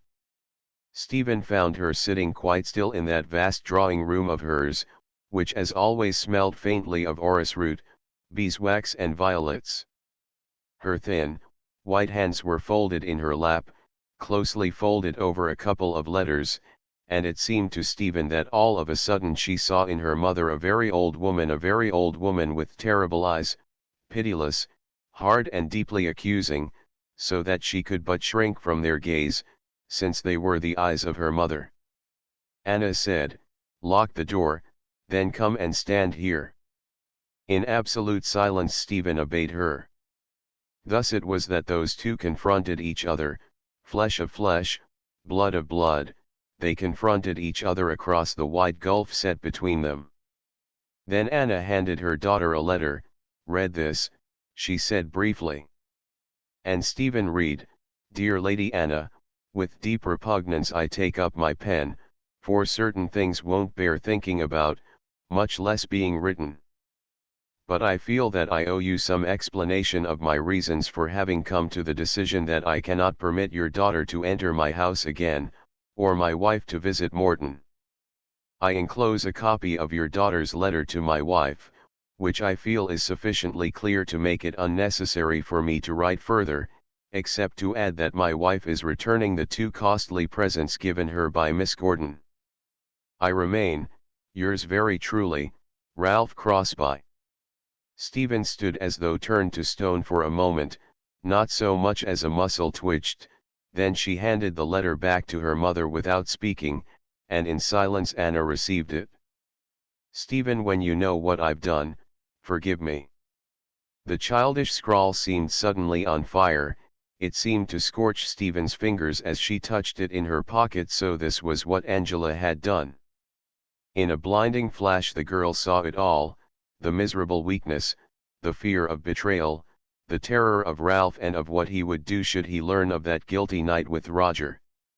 Oh, but Angela might have spared her this last wound to her loyal and faithful devotion, this last insult to all that was best and most sacred in her love. Angela had feared betrayal at the hands of the creature who loved her. But now her mother was speaking again, and this, "Read this and tell me if you wrote it, or if that man's lying." And Stephen must read her own misery gibing at her from those pages in Ralph Crosby's stiff and clerical handwriting. She looked up. "Yes, mother, I wrote it." Then Anna began to speak very slowly as though nothing of what she would say must be lost, and that slow, quiet voice was more dreadful than anger.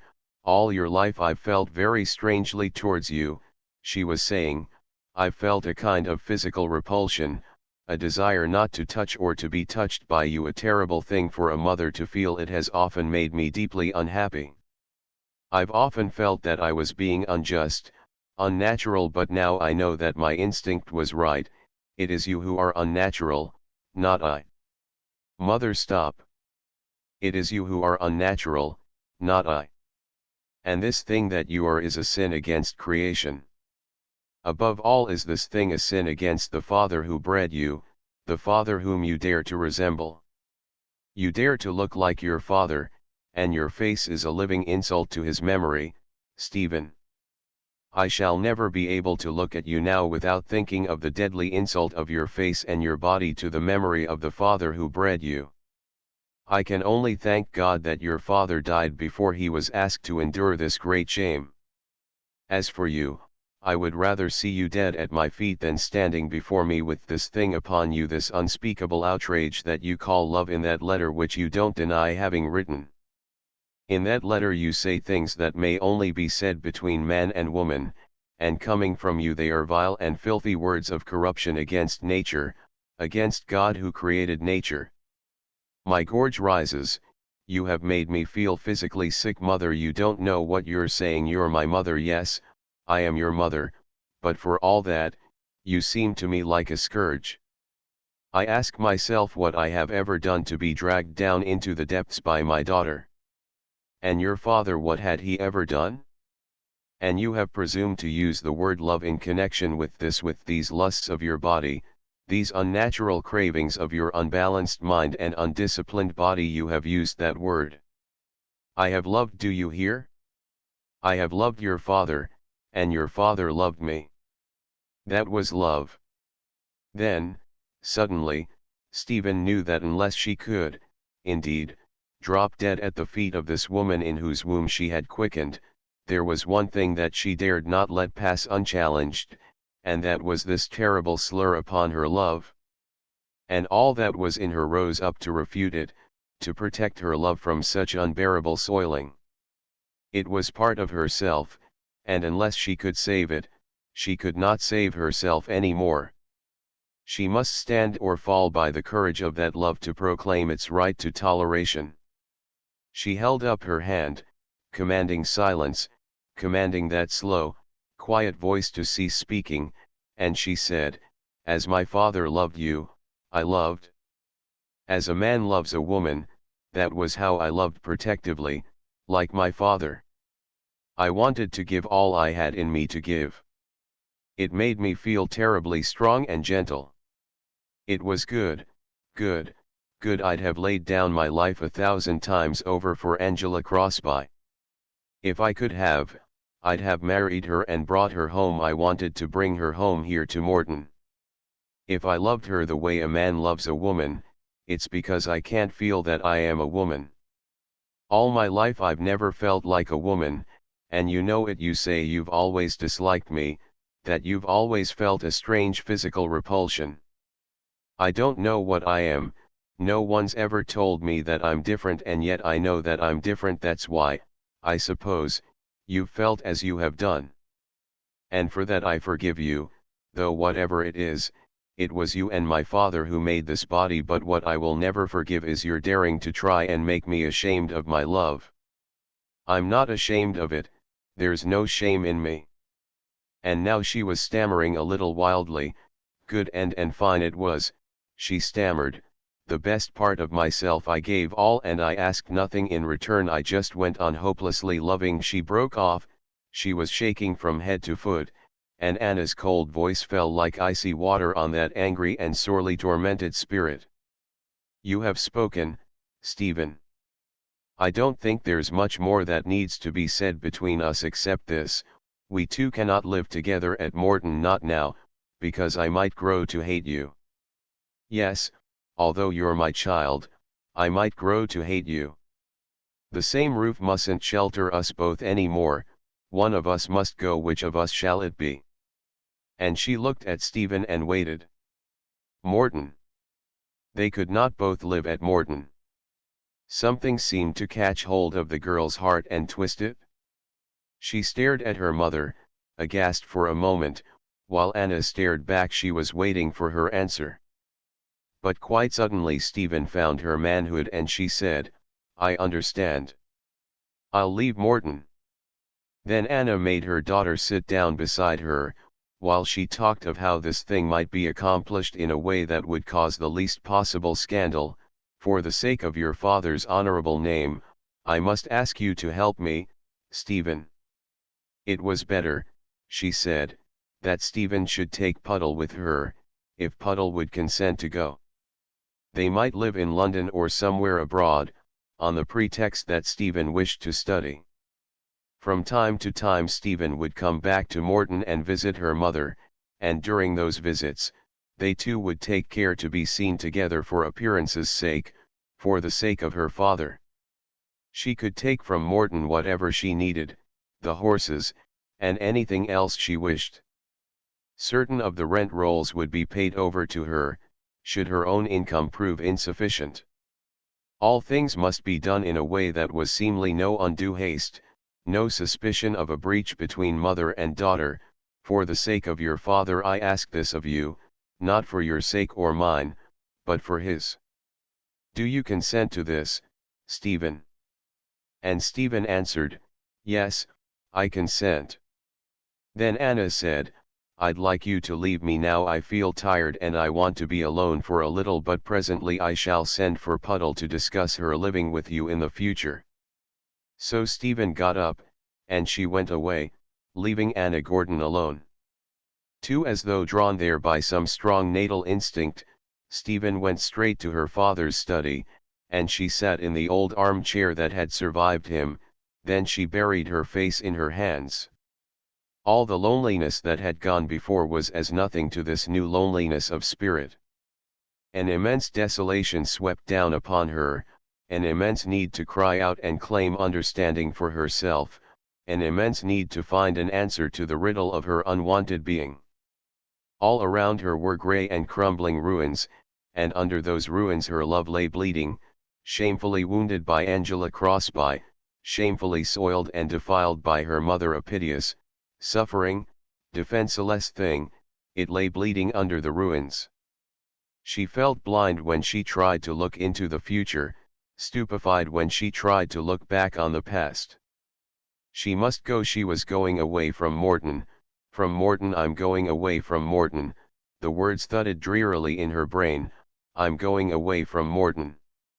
The grave, comely house would not know her any more, nor the garden where she had heard the cuckoo with the dawning understanding of a child, nor the lakes where she had kissed Angela Crosby for the first time full on the lips as a lover.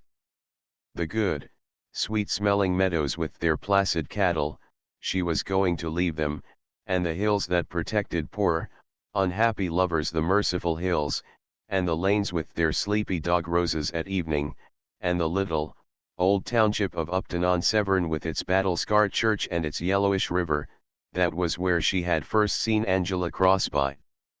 The spring would come sweeping across Castle Morton, bringing strong, clean winds to the open common. The spring would come sweeping across the whole valley, from the Cotswold Hills right up to the Malverns, bringing daffodils by their hundreds and thousands, bringing bluebells to the beechwood down by the lakes, bringing cygnets for Peter the Swan to protect, bringing sunshine to warm the old bricks of the house. But she would not be there any more in the spring. In summer the roses would not be her roses, nor the luminous carpet of leaves in the autumn, nor the beautiful winter forms of the beech trees, and on evenings in winter these lakes are quite frozen, and the ice looks like slabs of gold in the sunset, when you and I come and stand here in the winter. No, no, not that memory, it was too much when you and I come and stand here in the winter. Getting up, she wandered about the room, touching its kind and familiar objects, stroking the desk, examining a pen, grown rusty from long disuse as it lay there.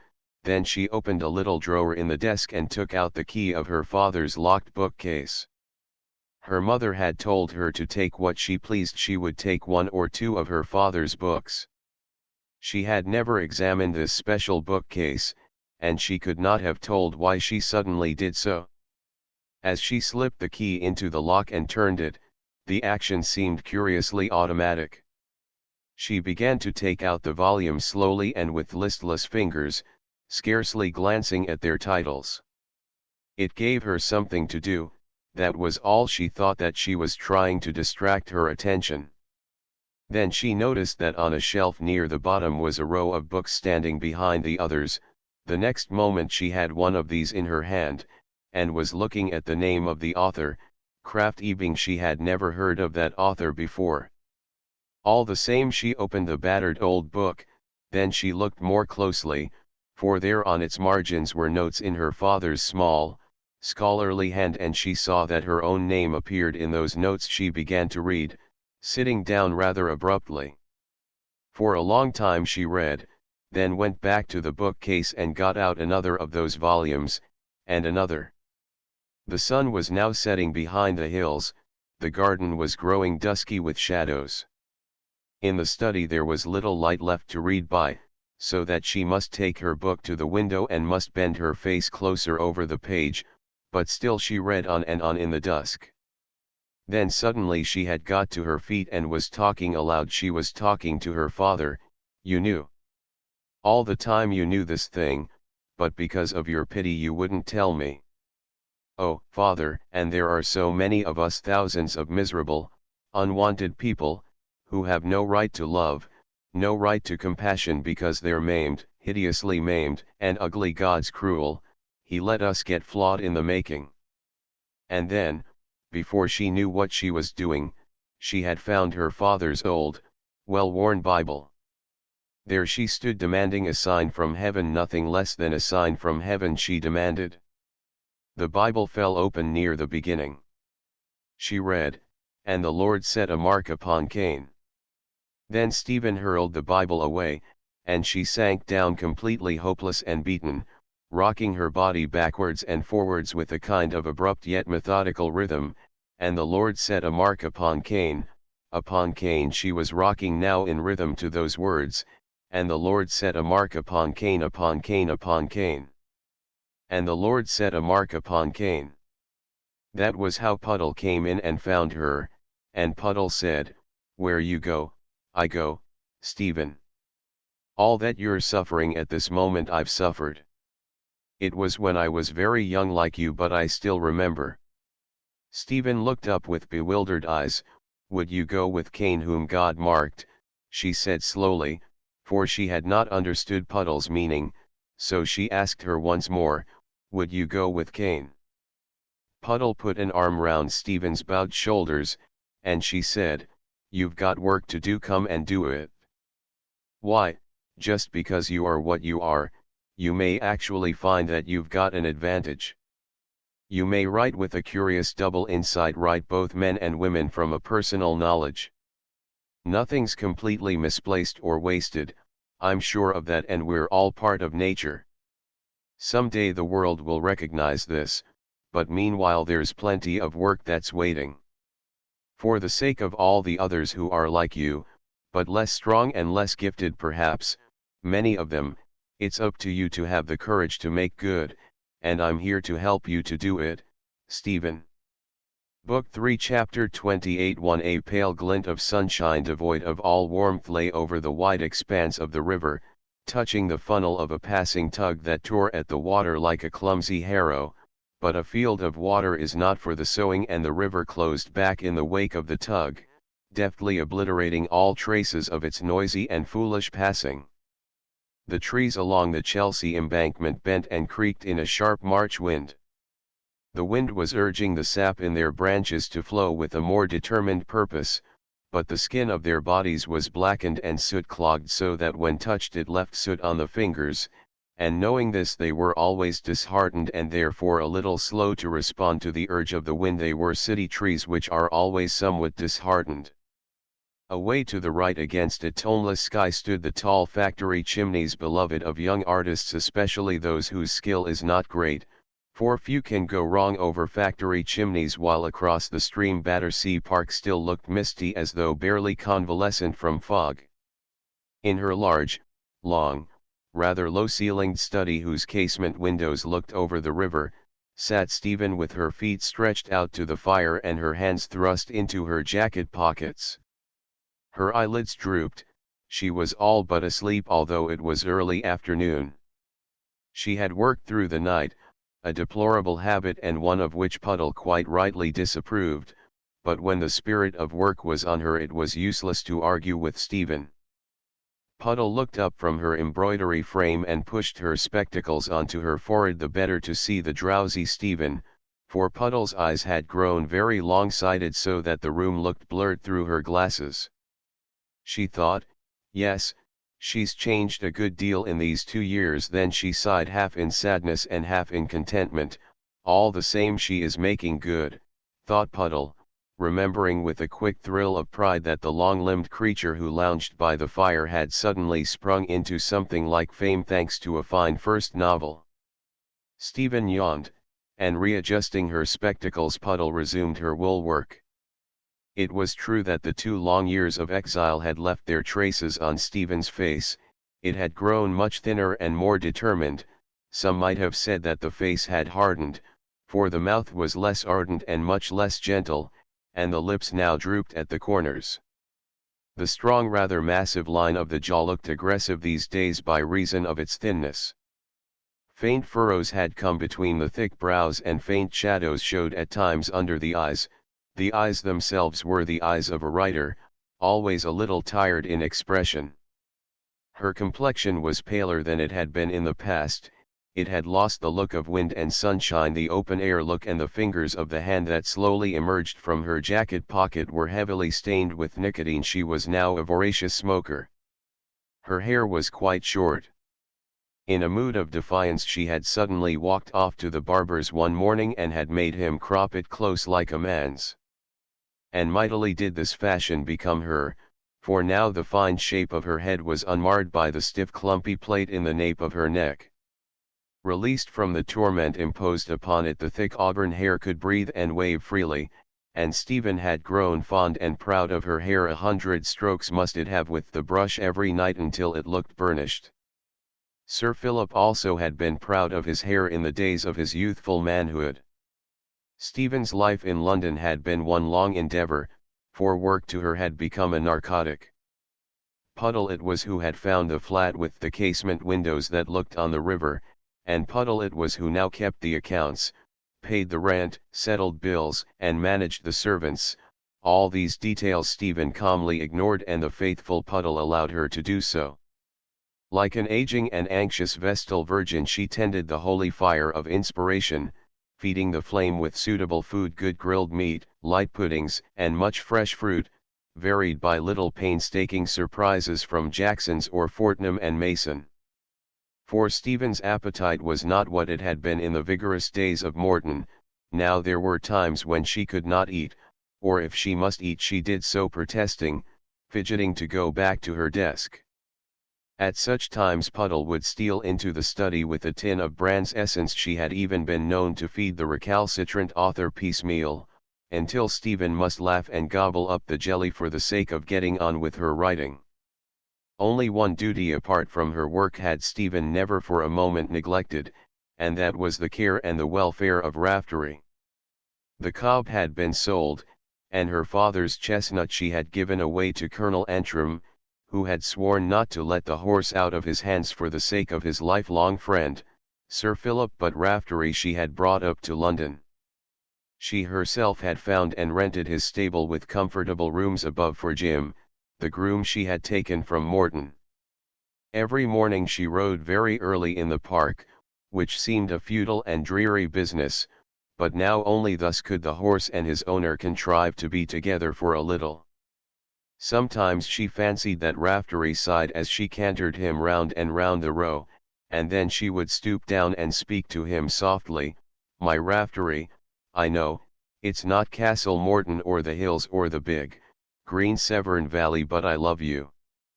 And because he had understood her he would throw up his head and begin to prance sideways, pretending that he still felt very youthful, pretending that he was wild with delight at the prospect of cantering round the row. But after a while these two sorry exiles would droop and move forward without much spirit. Each in a separate way would divine the ache in the other, the ache that was Morton, so that Stephen would cease to urge the beast forward, and Raftery would cease to pretend to Stephen. But when twice a year at her mother's request, Stephen must go back to visit her home, then Raftery went too, and his joy was immense when he felt the good springy turf beneath him, when he sighted the red brick stables of Morton, when he rolled in the straw of his large, airy loose box. The years would seem to slip from his shoulders, he grew sleeker, he would look like a 5-year-old, yet to Stephen these visits of theirs were anguish because of her love for Morton. She would feel like a stranger within the gates, an unwanted stranger there only on sufferance. It would seem to her that the old house withdrew itself from her love very gravely and sadly, that its windows no longer beckoned, invited, come home, come inside quickly, Stephen." And she would not dare to proffer her love, which would burden her heart to breaking.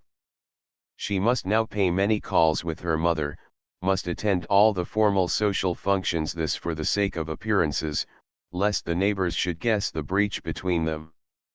She must keep up the fiction that she found in a city the stimulus necessary to her work, she who was filled with a hungry longing for the green of the hills, for the air of wide spaces, for the mornings and the noontides and the evenings of Morton. All these things she must do for the sake of her father, and for the sake of Morton. On her first visit home Anna had said very quietly one day, "There's something, Stephen, that I think I ought to tell you perhaps, though it's painful to me to reopen the subject. There has been no scandal that man held his tongue. You'll be glad to know this because of your father. And Stephen, the Crosbys have sold the Grange and gone to America." I believe she had stopped abruptly, not looking at Stephen, who had nodded, unable to answer. So now there were quite different folk at the Grange, folk very much more to the taste of the County Admiral Carson and his apple-cheeked wife who, childless herself, adored mothers' meetings. Stephen must sometimes go to the Grange with Anna, who liked the Carsons. Very grave and aloof had Stephen become, too reserved, too self-assured, thought her neighbors. They supposed that success had gone to her head, for no one was now allowed to divine the terrible shyness that made social intercourse such a miserable torment. Life had already taught Stephen one thing, and that was that never must human beings be allowed to suspect that a creature fears them. The fear of the one is a spur to the many, for the primitive hunting instinct dies hard. It is better to face a hostile world than to turn one's back for a moment. But at least she was spared meeting Roger Antrim, and for this she was most profoundly thankful. Roger had gone with his regiment to Malta, so that they two did not see each other. Violet was married and living in London in the perfect duck of a house in Belgravia. From time to time she would blow in on Stephen, but not often, because she was very much married with one baby already and another on the way. She was somewhat subdued and much less maternal than she had been when first she met Alec. If Anna was proud of her daughter's achievement, she said nothing beyond the very few words that must of necessity be spoken. "I'm so glad your book has succeeded, Stephen." "Thank you, mother." Then as always these two fell silent. Those long and eloquent silences of theirs were now of almost daily occurrence when they found themselves together. Nor could they look each other in the eyes any more. Their eyes were forever shifting, and sometimes Anna's pale cheeks would flush very slightly when she was alone with Stephen, perhaps at her thoughts.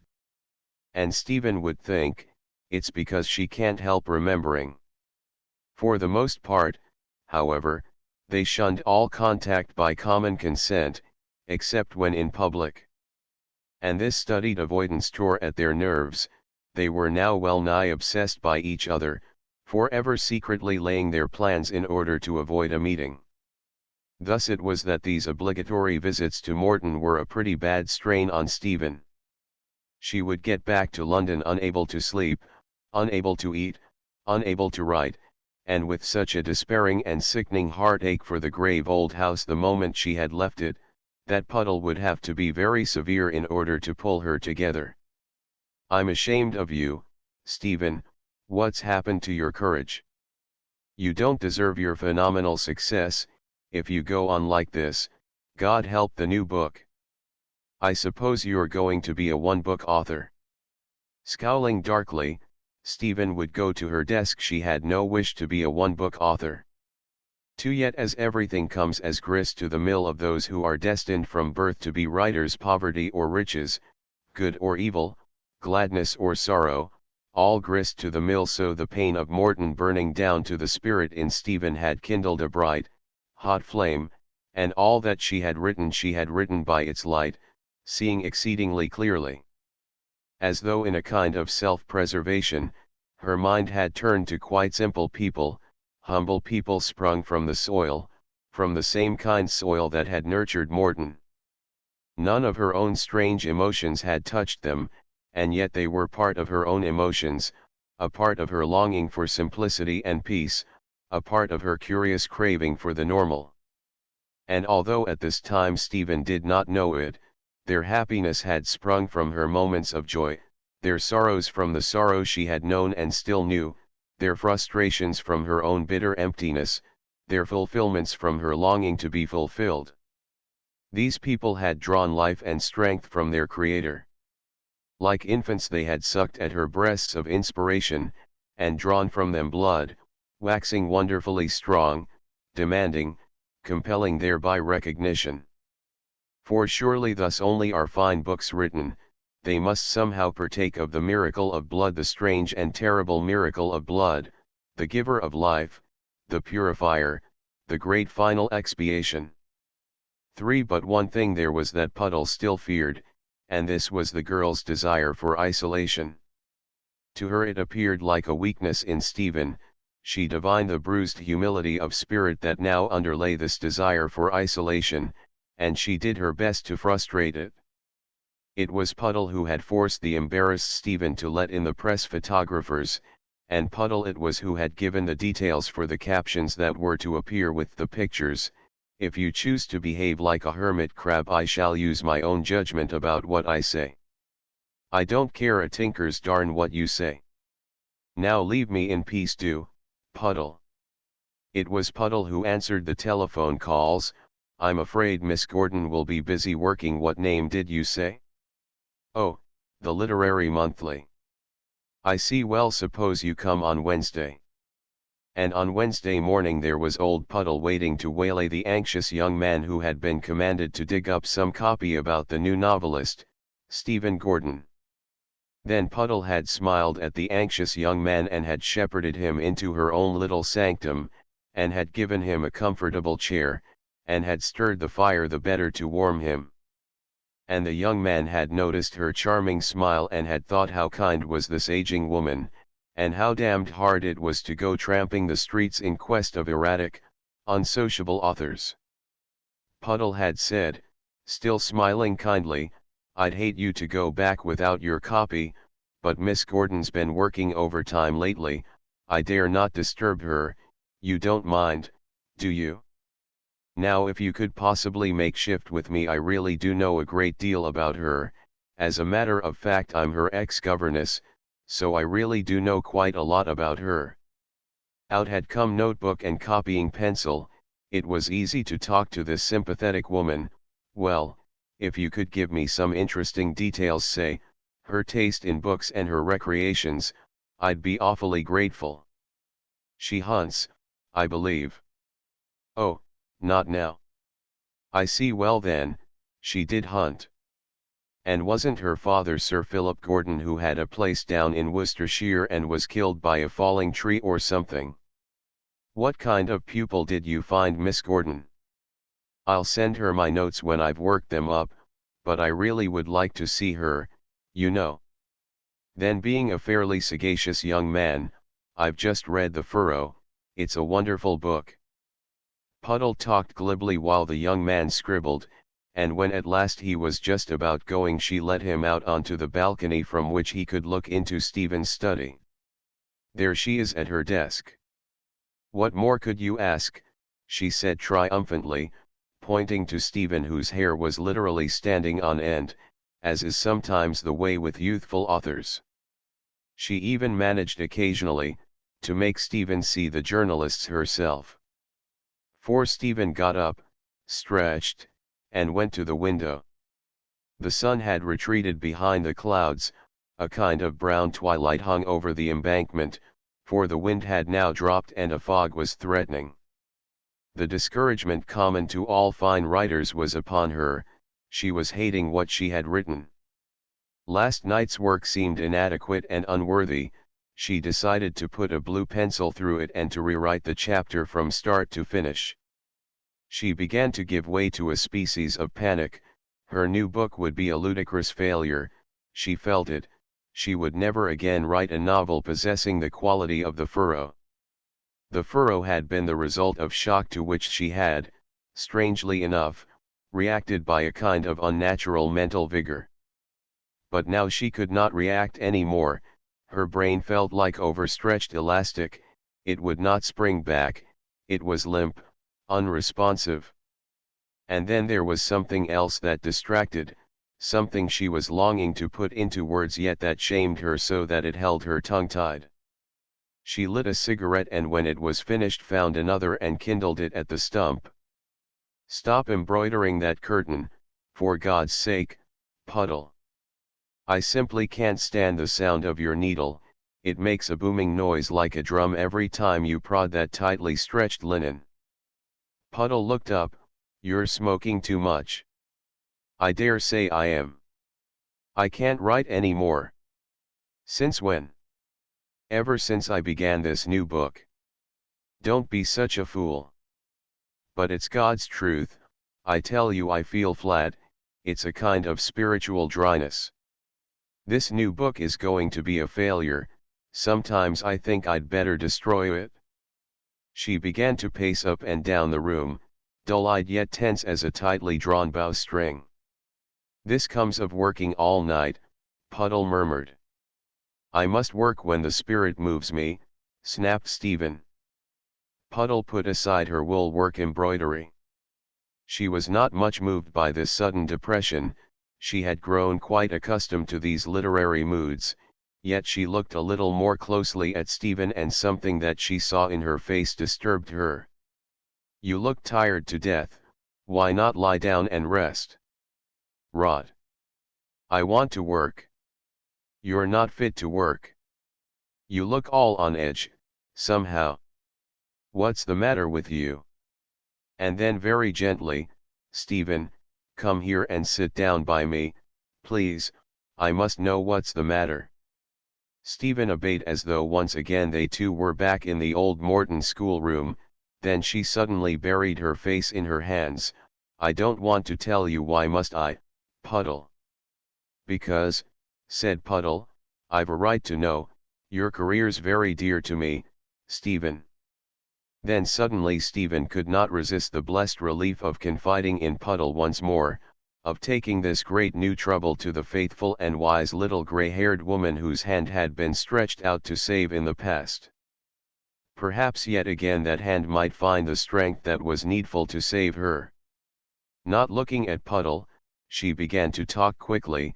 "There's something I've been wanting to tell you, Puddle. It's about my work. There's something wrong with it. I mean that my work could be much more vital. I feel it, I know it, I'm holding it back in some way. There's something I'm always missing. Even in the furrow I feel I missed something. I know it was fine, but it wasn't complete because I'm not complete and I never shall be. Can't you understand? I'm not complete." She paused, unable to find the words she wanted, then blundered on again blindly. "There's a great chunk of life that I've never known, and I want to know it. I ought to know it if I'm to become a really fine writer. There's the greatest thing perhaps in the world, and I've missed it. That's what's so awful, Puddle, to know that it exists everywhere, all round me, to be constantly near it yet always held back, to feel that the poorest people in the streets, the most ignorant people, know more than I do.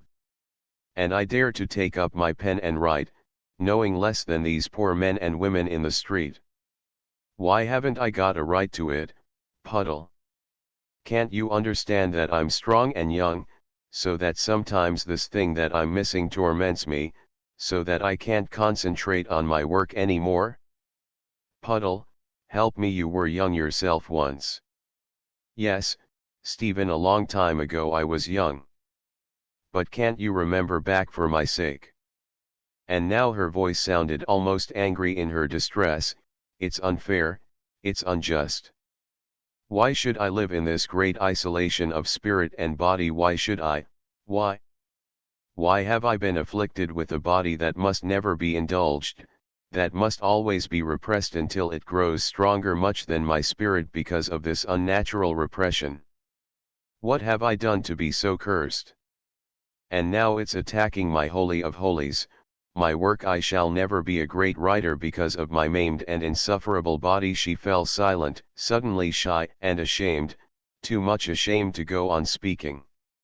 And there sat Puddle, as pale as death and as speechless, having no comfort to offer, no comfort, that is, that she dared to offer, while all her fine theories about making good for the sake of those others, being noble, courageous, patient, honorable, physically pure, enduring because it was right to endure, the terrible birthright of the invert, all Puddle's fine theories lay strewn around her like the ruins of some false and flimsy temple, and she saw at that moment but one thing clearly true.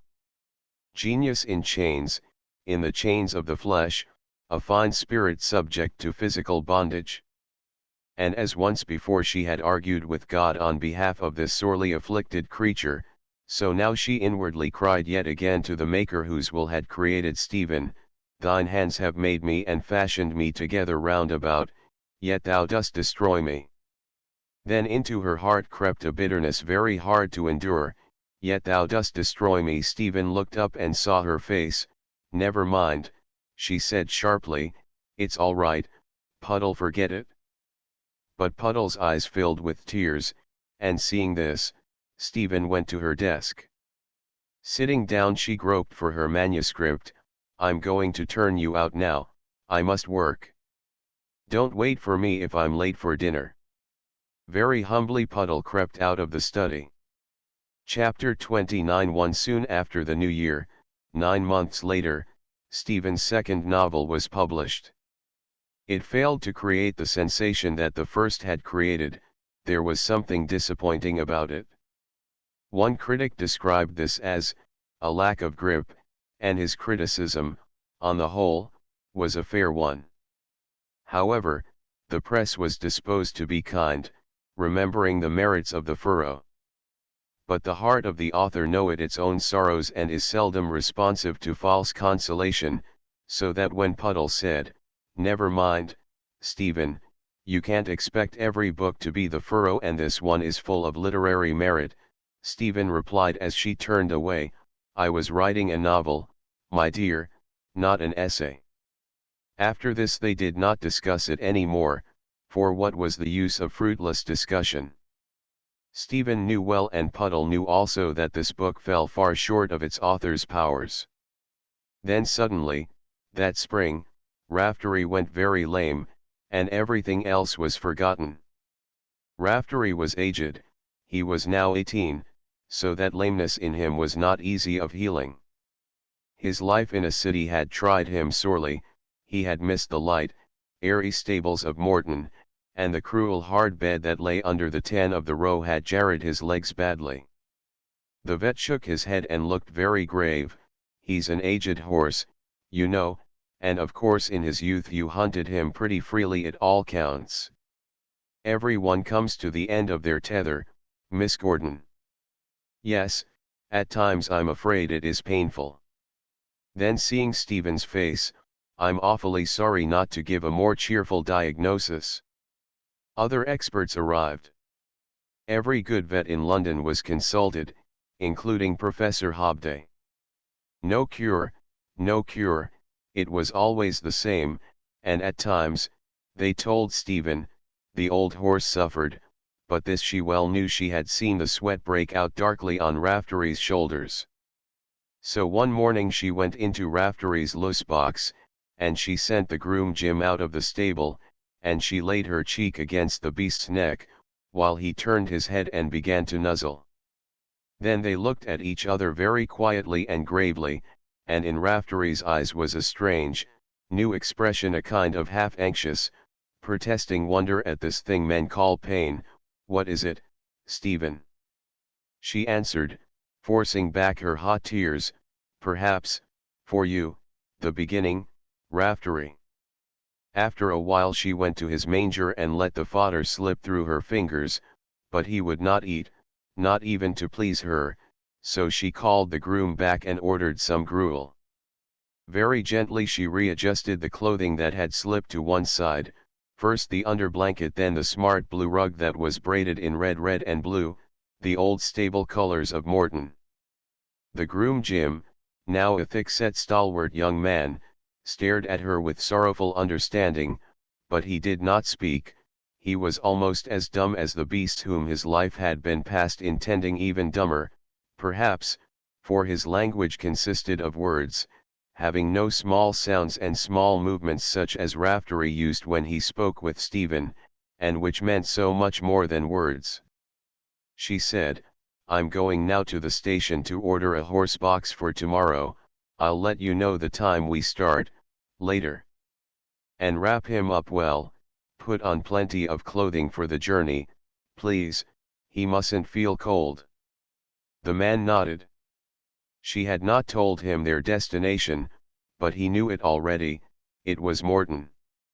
Then the great clumsy fellow must pretend to be busy with a truss of fresh straw for the horse's bedding, because his face had turned a deep crimson, because his coarse lips were actually trembling, and this was not really so very strange, for those who served Raftery loved him. Raftery stepped quietly into his horse box and Jim with great deftness secured the halter, then he touched his cap and hurried away to his third-class compartment, for Stephen herself would travel with Raftery on this last journey back to the fields of Morton. Sitting down on the seat reserved for a groom, she opened the little wooden window into the box, whereupon Raftery's muzzle came up and his face looked out of the window. She fondled the soft, grey plush of his muzzle.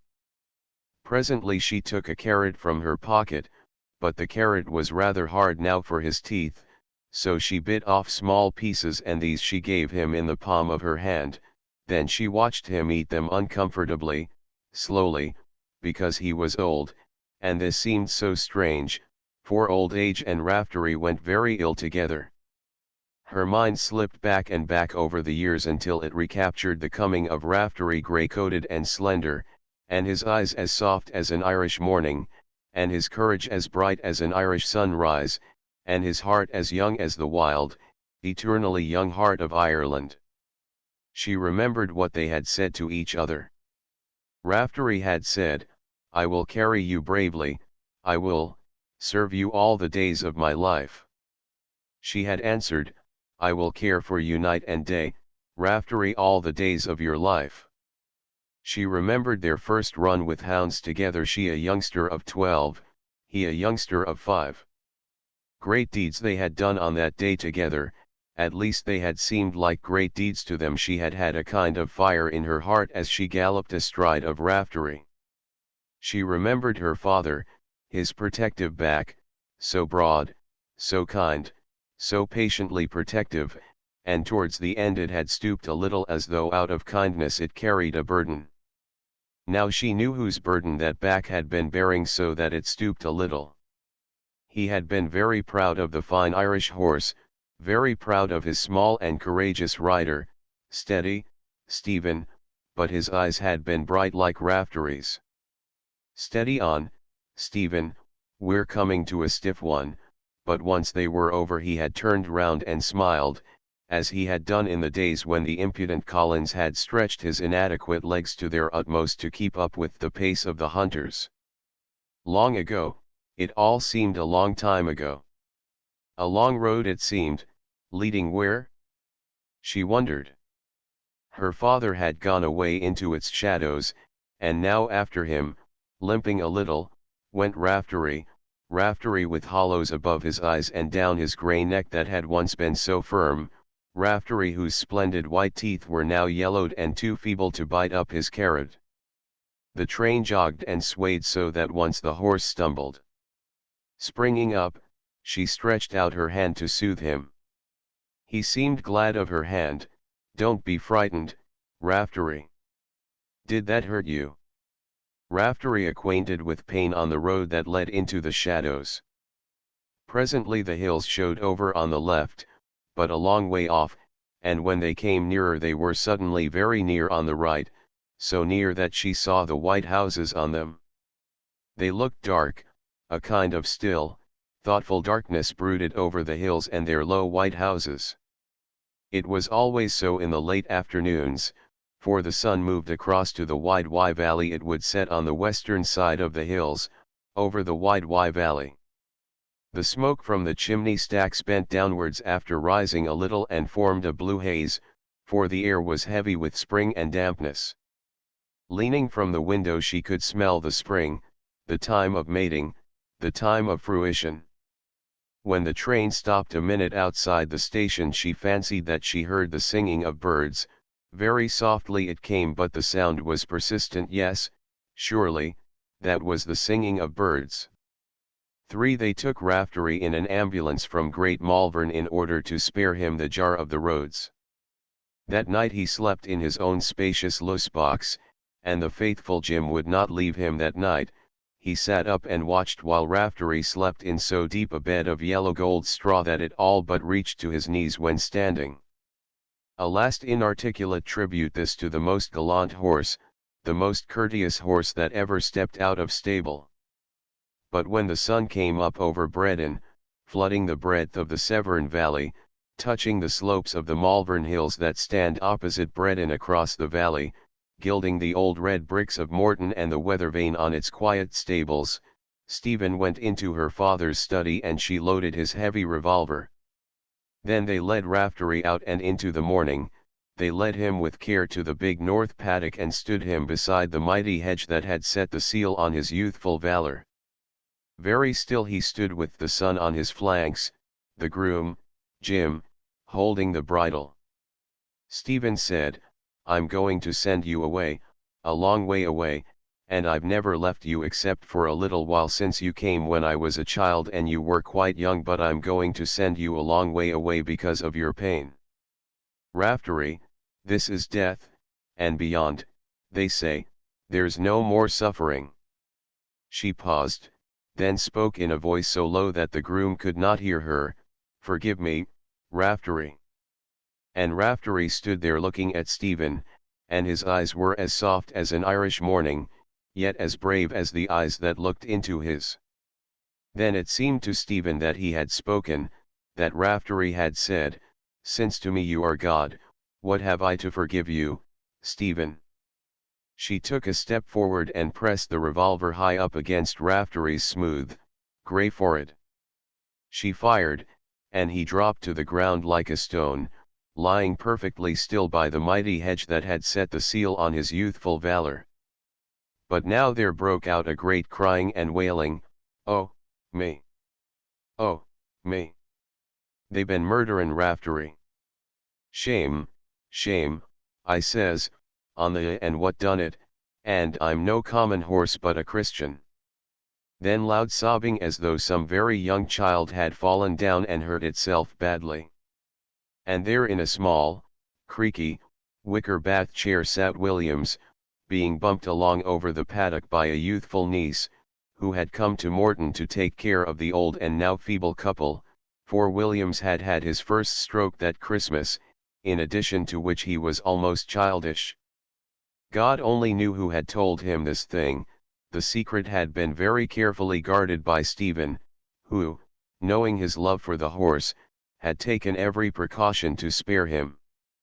Yet now here he was with his face all twisted by the stroke and the sobs that kept on rising. He was trying to lift his half-paralyzed hand which kept dropping back onto the arm of the bath chair. He was trying to get out of the bath chair and run to where Raftery lay stretched out in the sunshine. He was trying to speak again, but his voice had grown thick so that no one could understand him.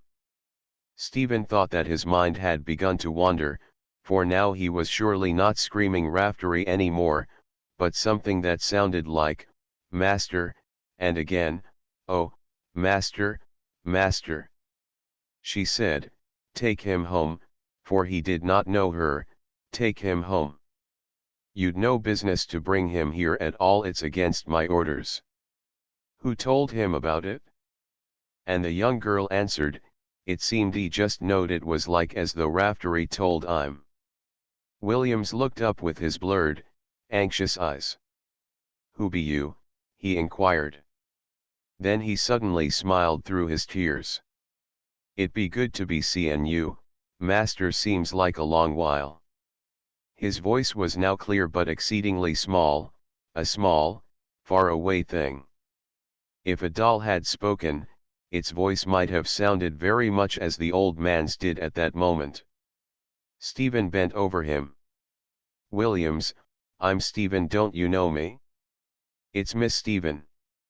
You must go straight home and get back to bed, it's still rather cold on these early spring mornings to please me, Williams, you must go straight home. Why, your hands are frozen. But Williams shook his head and began to remember. Raftery, he mumbled, something's happened to Raftery. And his sobs and his tears broke out with fresh vigor, so that his niece, frightened, tried to stop him. Now uncle be ket I do beseech ye. It's so bad for e carryin' on in this wise. What will auntie say when she sees e all mucked up with weepin', and your poor nose all red and dirt? I'll be talkin' e as Miss Stephen Eyre says. Now, uncle dear, do be ket. She lugged the bath chair round with a jolt and trundled it, lurching, towards the cottage. All the way back down the big north paddock Williams wept and wailed and tried to get out, but his niece put one hefty young hand on his shoulder, with the other she guided the lurching bath chair. Stephen watched them go, then she turned to the groom. Bury him here, she said briefly. For before she left Morton that same afternoon, she went once more into the large, bare stables. The stables were now completely empty, for Anna had moved her carriage horses to new quarters nearer the coachman's cottage. Over one loose box was a warped oak board bearing Collins' studbook title, Marcus, in red and blue letters, but the paint was dulled to a ghostly grey by encroaching mildew, while a spider had spun a large, purposeful web across one side of Collins' manger. A cracked, sticky wine bottle lay on the floor, no doubt used at some time for drenching Collins, who had died in a fit of violent colic a few months after Stephen herself had left Morton. On the window-sill of the farthest loose box stood a curry comb and a couple of brushes. The comb was being eaten by rust, the brushes had lost several clumps of bristles.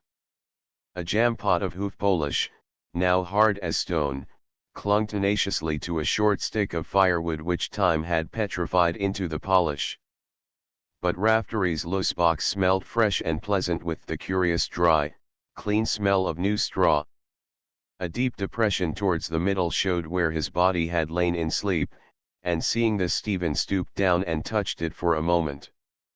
Then she whispered, "Sleep peacefully, Raftery." She could not weep, for a great desolation too deep for tears lay over her spirit, the great desolation of things that pass away in our lifetime. And then of what good, after all, are our tears, since they cannot hold back this passing away, no, not for so much as a moment? She looked round her now at the empty stables, the unwanted, uncared for stables of Morton. So proud they had been that were now so humbled, even unto cobwebs and dust were they humbled, and they had the feeling of all disused places that have once teemed with life. They felt pitifully lonely. She closed her eyes so as not to see them. Then the thought came to Stephen that this was the end of her courage and patient endurance, that this was somehow the end of Morton. She must not see the place any more, she would, go a long way away. Raftery had gone a long way away, she had sent him beyond all hope of recall, but she could not follow him over that merciful frontier, for her God was more stern than Raftery's, and yet she must fly from her love for Morton. Turning, she hurriedly left the stables. 5 Anna was standing at the foot of the stairs. "Are you leaving now, Stephen?" "Yes, I'm going, mother." "A short visit?" "Yes, I must get back to work." "I see." Then after a long, awkward pause, "Where would you like him buried?" "In the large north paddock where he died, I've told Jim." "Very well, I'll see that they carry out your orders." She hesitated, as though suddenly shy of Stephen again, as she had been in the past, but after a moment she went on quickly, I wondered, would you like a small stone with his name and some sort of inscription on it, just to mark the place? If you'd care to put one, I shan't need any stone to remember." The carriage was waiting to drive her to Malvern. "Goodbye, mother." "Goodbye, I shall put up that stone." "Thanks, it's a very kind thought of yours." Anna said, "I'm so sorry about this, Stephen." But Stephen had hurried into the brougham, the door closed, and she did not hear her mother. Chapter 31. At an old-fashioned, Kensington luncheon party, not very long after Raftery's death, Stephen met and renewed her acquaintance with Jonathan Brockett, the playwright. Her mother had wished her to go to this luncheon, for the Carringtons were old family friends, and Anna insisted that from time to time her daughter should accept their invitations. At their house it was that Stephen had first seen this young man, rather over a year ago. Brockett was a connection of the Carringtons. Had he not been, Stephen might never have met him, for such gatherings bored him exceedingly, and therefore it was not his habit to attend them. But on that occasion he had not been bored, for his sharp, grey eyes had lit upon Stephen, and as soon as he well could, the meal being over, he had made his way to her side and had remained there. She had found him exceedingly easy to talk to, as indeed he had wished her to find him. This first meeting had led to 1 or 2 rides in the road together, since they both rode early. Brockett had joined her quite casually one morning, after which he had called, and had talked to Puddle as if he had come on purpose to see her and her only. He had charming and thoughtful manners towards all elderly people. Puddle had accepted him while disliking his clothes, which were always just a trifle too careful.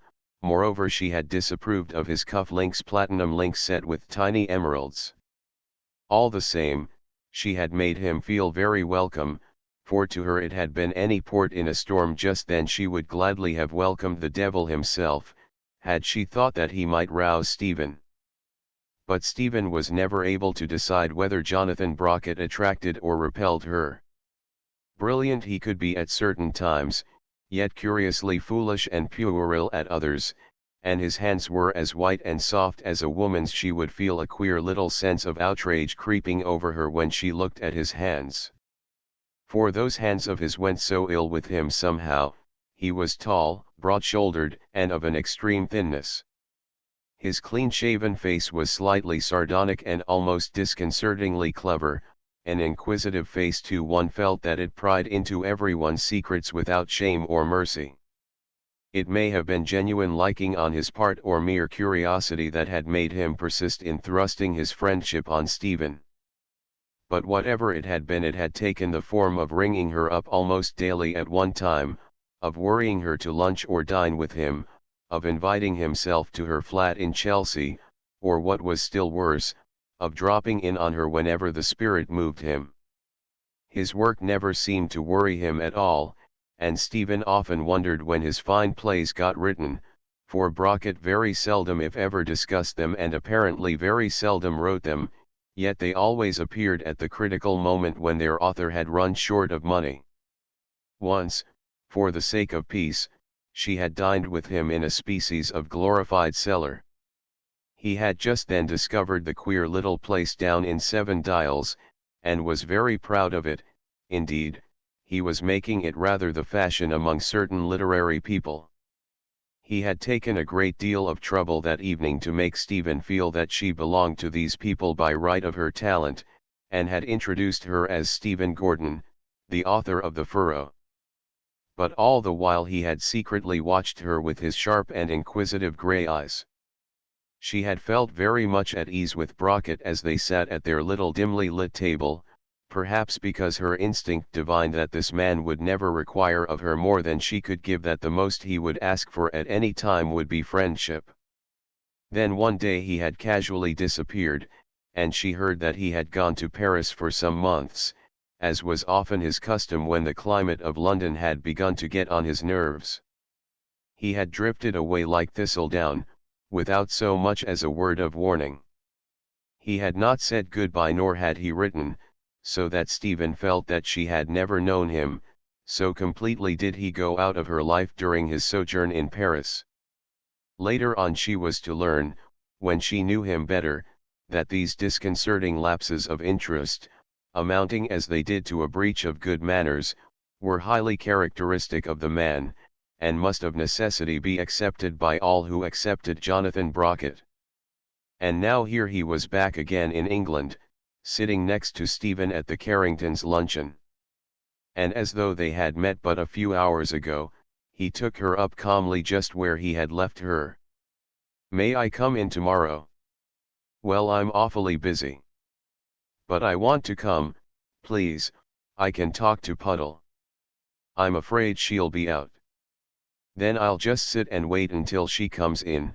I'll be quiet as a mouse." "Oh, no, Brockett, please don't. I should know you were there and that would disturb me." "I see. A new book?" "Well, no, I'm trying to write some short stories. I've got a commission from the Good Housewife." "Sounds thrifty. I hope you're getting well paid." Then after a rather long pause, "How's Raftery?" For a second she did not answer, and Brockett, with quick intuition, regretted his question. Not," he stammered. "Yes," she said slowly, "Raftery's dead. He went lame. I shot him." He was silent. Then he suddenly took her hand and, still without speaking, pressed it. Glancing up, she was surprised by the look in his eyes, so sorrowful it was, and so understanding. He had liked the old horse, for he liked all dumb creatures. But Raftery's death could mean nothing to him, yet his sharp, grey eyes had now softened with pity because she had had to shoot Raftery. She thought, what a curious fellow he is. At this moment I suppose he actually feels something almost like grief. It's my grief he's getting, and tomorrow, of course, he'll forget all about it. Which was true enough. Brockett could compress quite a lot of emotion into an incredibly short space of time, could squeeze a kind of emotional beef tea from all those with whom life brought him in contact, a strong brew, and one that served to sustain and revivify his inspiration. For 10 days Stephen heard nothing more of Brockett, then he rang up to announce that he was coming to dinner at her flat that very same evening. "You'll get awfully little to eat," warned Stephen, who was tired to death and who did not want him. "Oh, all right, I'll bring some dinner along," he said blithely, and with that he hung up the receiver. At 8:15 he arrived, late for dinner and loaded like a pack mule with brown paper parcels. He looked cross. He had spoiled his new reindeer gloves with mayonnaise that had oozed through a box containing the lobster salad. He thrust the box into Stephen's hands. "Here, you take it, it's dripping. Can I have a wash rag?" But after a moment he forgot the new gloves. "I've raided Fortnum and Mason, such fun. I do love eating things out of cardboard boxes. Hello, Puddle darling. I sent you a plant. Did you get it? A nice little plant with brown baubles. It smells good, and it's got a ridiculous name like an old Italian dowager or something. Wait a minute, what's it called? Oh, yes, a Baronia. It's so humble to have such a pompous name.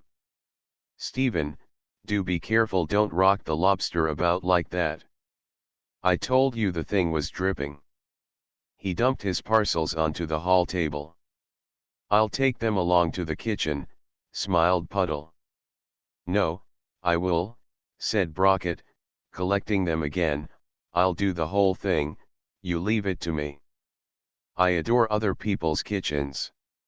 He was in his most foolish and tiresome mood, the mood when his white hands made odd little gestures, when his laugh was too high and his movements too small for the size of his broad-shouldered, rather gaunt body. Stephen had grown to dread him in this mood. There was something almost aggressive about it. It would seem to her that he thrust it upon her, showing off like a child at a Christmas party. She said sharply, "If you'll wait, I'll ring for the maid."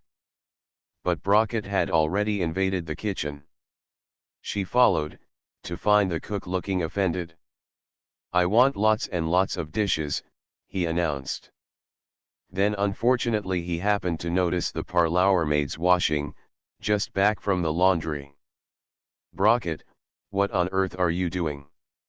He had put on the girl's ornate frilled cap, and was busily tying on her small apron. He paused for a moment. "How do I look? What a perfect duck of an apron." The parlour maid giggled and Stephen laughed. That was the worst of Jonathan Brockett. He could make you laugh in spite of yourself. When you most disapproved you found yourself laughing. The food he had brought was the oddest assortment: lobster, caramels, pâté de foie gras, olives, a tin of rich mixed biscuits and a camembert cheese that was smelling loudly. There was also a bottle of Rose's lime juice and another of ready-made cocktails. He began to unpack the things one by one, clamoring for plates and entree dishes. In the process he made a great mess on the table by upsetting most of the lobster salad. He swore roundly. "Damn the thing, it's too utterly bloody. It's ruined my gloves, and now look at the table." In grim silence the cook repaired the damage. This mishap appeared to have damped his ardor, for he sighed and removed his cap and apron. Can anyone open this bottle of olives? And the cocktails? Here, Stephen, you can tackle the cheese, it seems rather shy, it won't leave its kennel.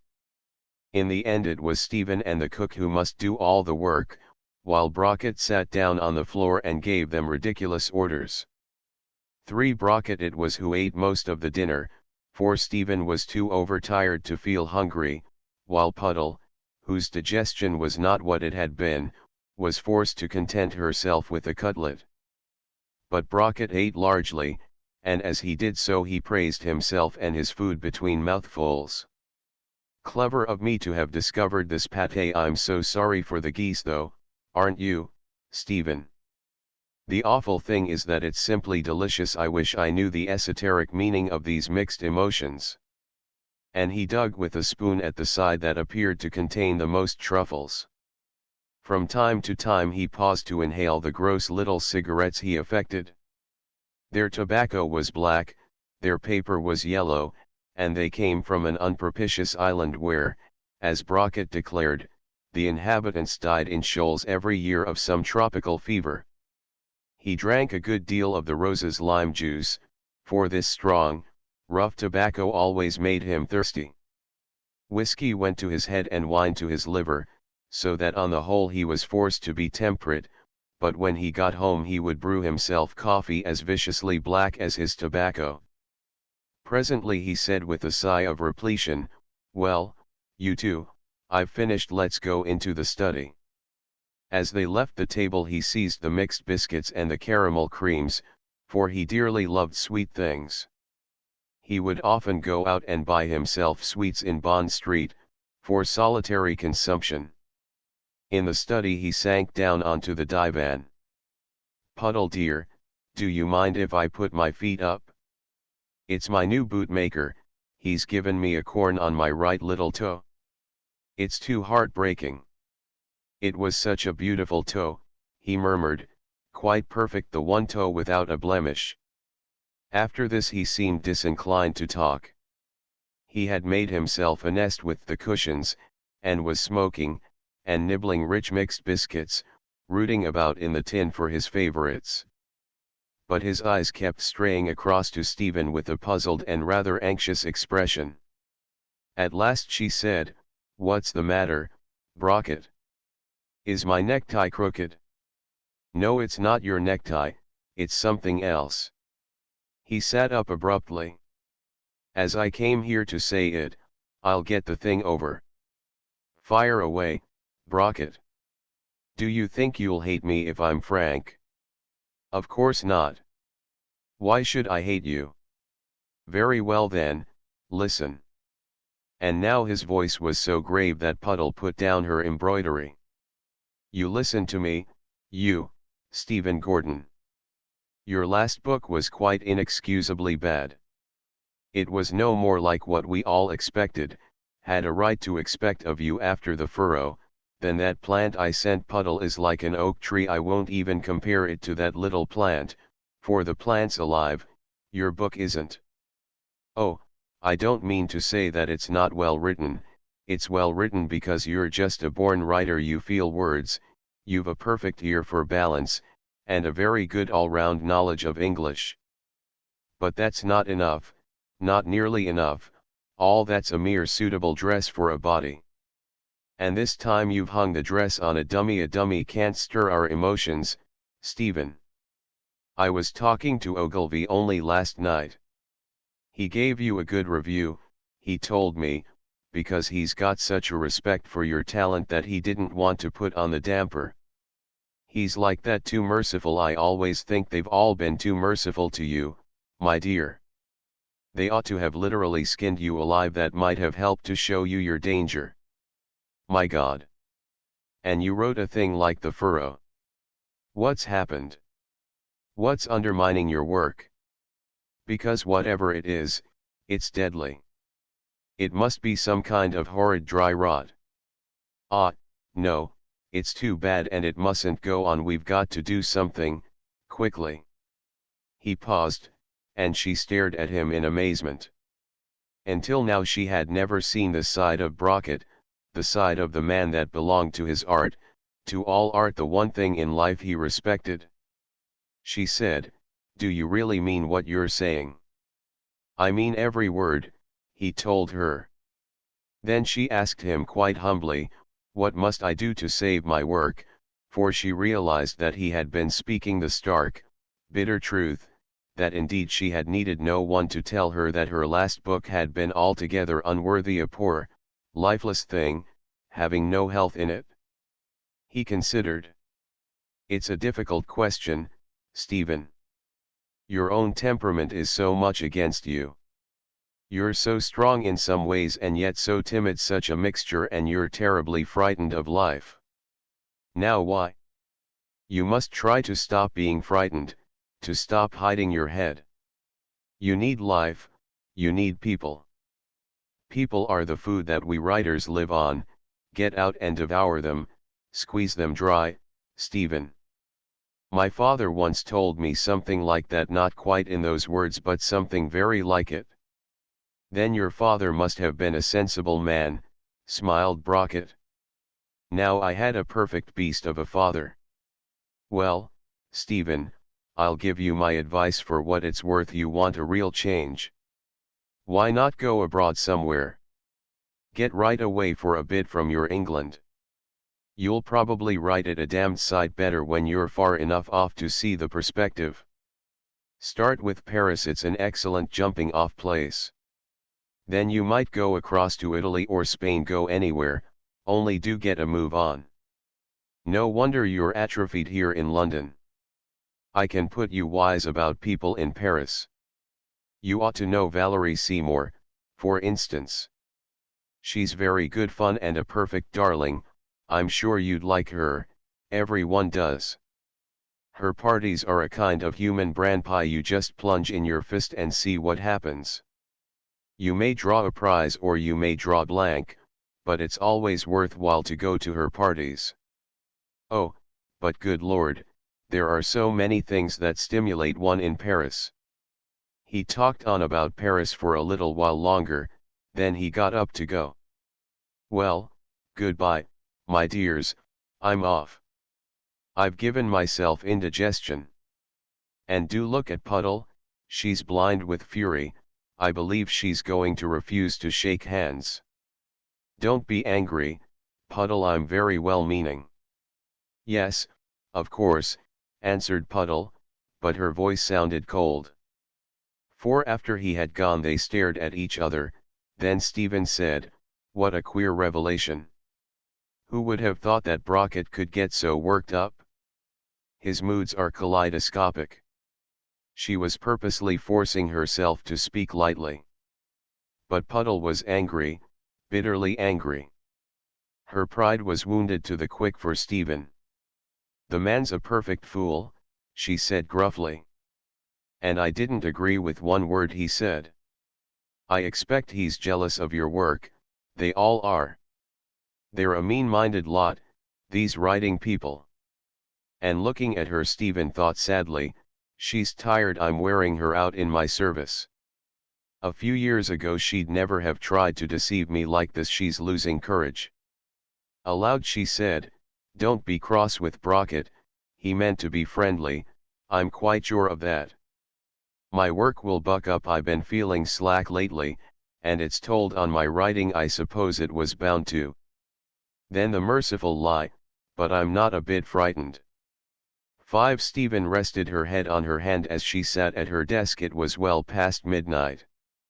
She was heartsick as only a writer can be whose day has been spent in useless labor. All that she had written that day she would destroy, and now it was well past midnight. She turned, looking wearily round the study, and it came upon her with a slight sense of shock that she was seeing this room for the very first time, and that everything in it was abnormally ugly. The flat had been furnished when her mind had been too much afflicted to care in the least what she bought, and now all her possessions seemed clumsy or puerile, from the small, foolish chairs to the large, roll-top desk. There was nothing personal about any of them. How had she endured this room for so long? Had she really written a fine book in it? Had she sat in it evening after evening and come back to it morning after morning? Then she must have been blind indeed. What a place for any author to work in! She had taken nothing with her from Morton but the hidden books found in her father's study. These she had taken, as though in a way they were hers by some intolerable birthright. For the rest she had shrunk from depriving the house of its ancient and honored possessions.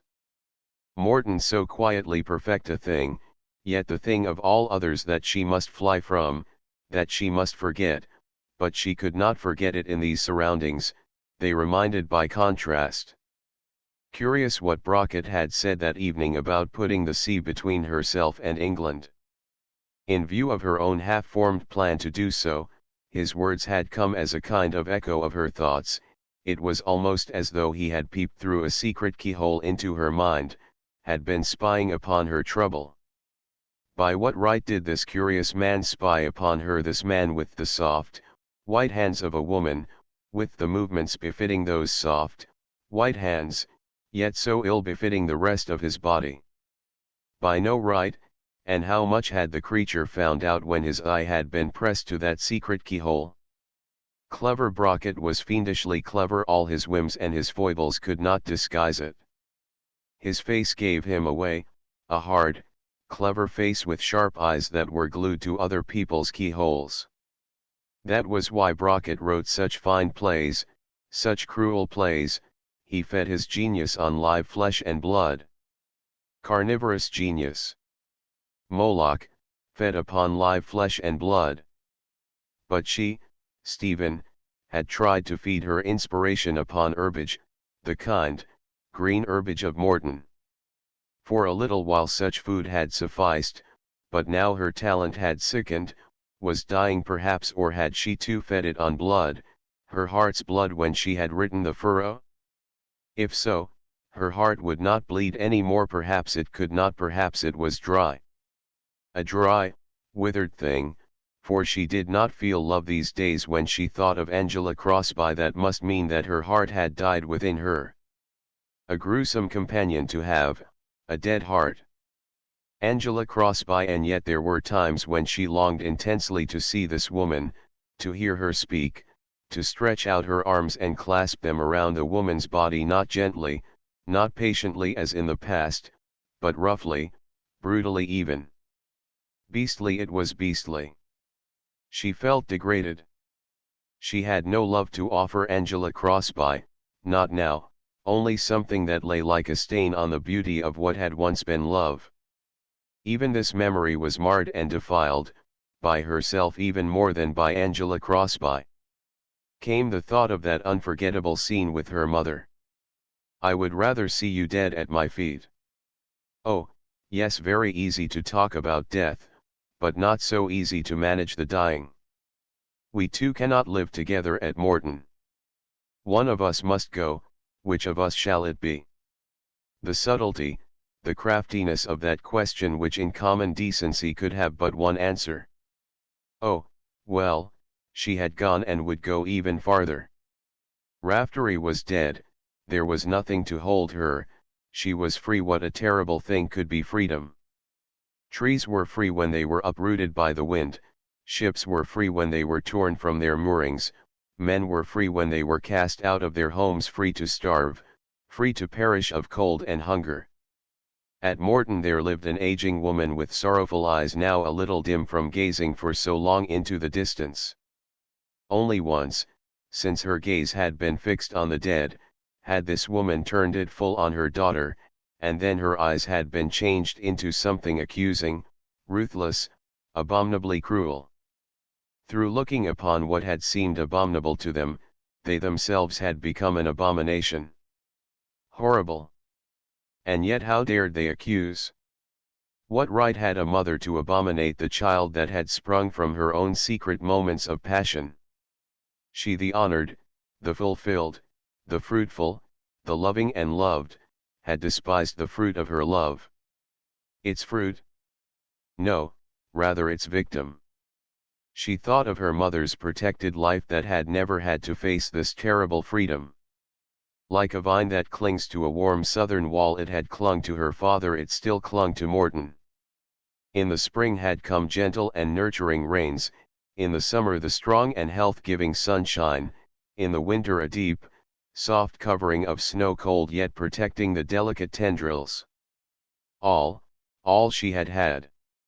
She had never gone empty of love in the days of her youthful ardor, had never known longing, shame, degradation, but rather great joy and great pride in her loving. Her love had been pure in the eyes of the world, for she had been able to indulge it with honor. Still with honor, she had borne a child to her mate, but a child who, unlike her, must go unfulfilled all her days, or else live in abject disennure. Oh, but a hard and pitiless woman this mother must be for all her soft beauty, shamelessly finding shame in her offspring. I would rather see you dead at my feet. Too late, your love gave me life. Here am I, the creature you made through your loving, by your passion you created the thing that I am. Who are you to deny me the right to love? But for you I need never have known existence. And now there crept into Stephen's brain the worst torment of all, a doubt of her father. He had known, and knowing he had not told her, he had pitied and pitying had not protected, he had feared and fearing had saved only himself. Had she had a coward for a father? She sprang up and began to pace the room.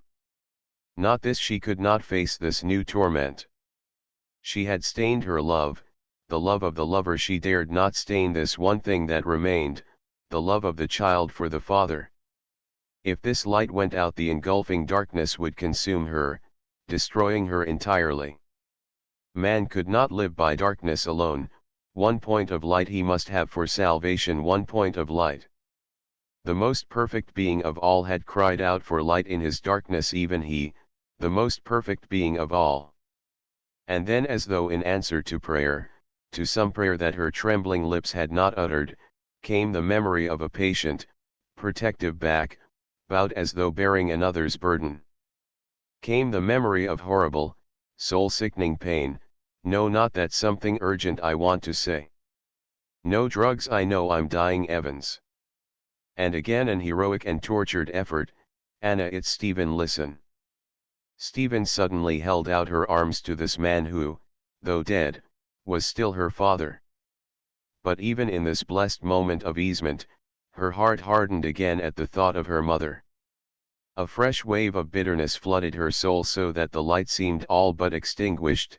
Very faintly it gleamed like the little lantern on a buoy that is tossed by tempest. Sitting down at her desk, she found pen and paper. She wrote, "Mother, I am going abroad quite soon, but I shall not see you to say goodbye, because I don't want to come back to Morton. These visits of mine have always been painful, and now my work is beginning to suffer that I can not allow. I live only for my work, and so I intend to guard it in future. There can now be no question of gossip or scandal, for everyone knows that I am a writer and as such may have occasion to travel. But in any case I care very little these days for the gossip of neighbors. For nearly 3 years I have borne your yoke. I have tried to be patient and understanding. I have tried to think that your yoke was a just one, a just punishment, perhaps, for my being what I am, the creature whom you and my father created, but now I am going to bear it no longer. If my father had lived he would have shown pity, whereas you showed me none, and yet you were my mother. In my hour of great need you utterly failed me, you turned me away like some unclean thing that was unfit to live any longer at Morton. You insulted what to me seemed both natural and sacred. I went, but now I shall not come back any more to you or to Morton. Puddle will be with me because she loves me. If I'm saved at all it is she who has saved me, and so for as long as she wishes to throw in her lot with mine I shall let her. Only one thing more, she will send you our address from time to time, but don't write to me, Mother, I am going away in order to forget, and your letters would only remind me of Morton." She read over what she had written, 3 times, finding nothing at all that she wished to add, no word of tenderness, or of regret. She felt numb and then unbelievably lonely, but she wrote the address in her firm handwriting.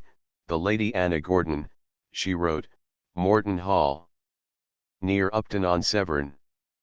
And when she wept, as she presently must do, covering her face with her large, brown hands, her spirit felt unrefreshed by this weeping, for the hot, angry tears seemed to scorch her spirit. Thus was Anna Gordon baptized through her child as by fire, unto the loss of their mutual salvation. Chapter 31. It was Jonathan Brockett who had recommended the little hotel in the Rue St. Roch, and when Stephen and Puddle arrived one evening that June, feeling rather tired and dejected, they found their sitting room bright with roses for Puddle and on the table 2 boxes of Turkish cigarettes for Stephen. Brockett, they learned, had ordered these things by writing specially from London. Barely had they been in Paris a week, when Jonathan Brockett turned up in person. "Hello, my dears, I've come over to see you. Everything all right? Are you being looked after?" He sat down in the only comfortable chair and proceeded to make himself charming to Puddle. It seemed that his flat in Paris being let, he had tried to get rooms at their hotel but had failed, so had gone instead to the Meurice. "But I'm not going to take you to lunch there," he told them, "the weather's too fine, we'll go to Versailles. Stephen, ring up and order your car, there's a darling. By the way, how is Burton getting on? Does he remember to keep to the right and to pass on the left?" His voice sounded anxious. Stephen reassured him good-humoredly. She knew that he was apt to be nervous in motors. They lunched at the Hotel de Reservoirs, Brockett taking great pains to order special dishes. The waiters were zealous, they evidently knew him. "Oui, monsieur, tout de suite à l'instant, monsieur." Other clients were kept waiting while Brockett was served, and Stephen could see that this pleased him. All through the meal he talked about Paris with ardor, as a lover might talk of a mistress. "Stephen, I'm not going back for ages. I'm going to make you simply adore her. You'll see, I'll make you adore her so much that you'll find yourself writing like a heaven-born genius. There's nothing so stimulating as love. You've got to have an affair with Paris." Then looking at Stephen rather intently, "I suppose you're capable of falling in love?" She shrugged her shoulders, ignoring his question, but she thought, he's putting his eye to the keyhole. His curiosity's positively childish at times, for she saw that his face had fallen. "Oh, well, if you don't want to tell me," he grumbled. "Don't be silly." "There's nothing to tell," smiled Stephen. But she made a mental note to be careful. Brockett's curiosity was always most dangerous when apparently merely childish. With quick tact he dropped the personal note. No good trying to force her to confide, he decided. She was too damn clever to give herself away, especially before the watchful old Puddle. He sent for the bill and when it arrived, went over it item by item, frowning. "Maître d'hôtel." "Oui, monsieur." "You've made a mistake, only 1 liqueur brandy, and here's another mistake. I ordered 2 portions of potatoes, not 3, I do wish to God you'd be careful." When Brockett felt cross he always felt mean. "Correct this at once, it's disgusting," he said rudely. Stephen sighed, and hearing her Brockett looked up unabashed. "Well, why pay for what we've not ordered?" Then he suddenly found his temper again and left a very large tip for the waiter. There is nothing more difficult to attain to than the art of being a perfect guide. Such an art, indeed, requires a real artist, one who has a keen perception for contrasts, and an eye for the large effects rather than for details, above all one possessed of imagination, and Brockett, when he chose, could be such a guide.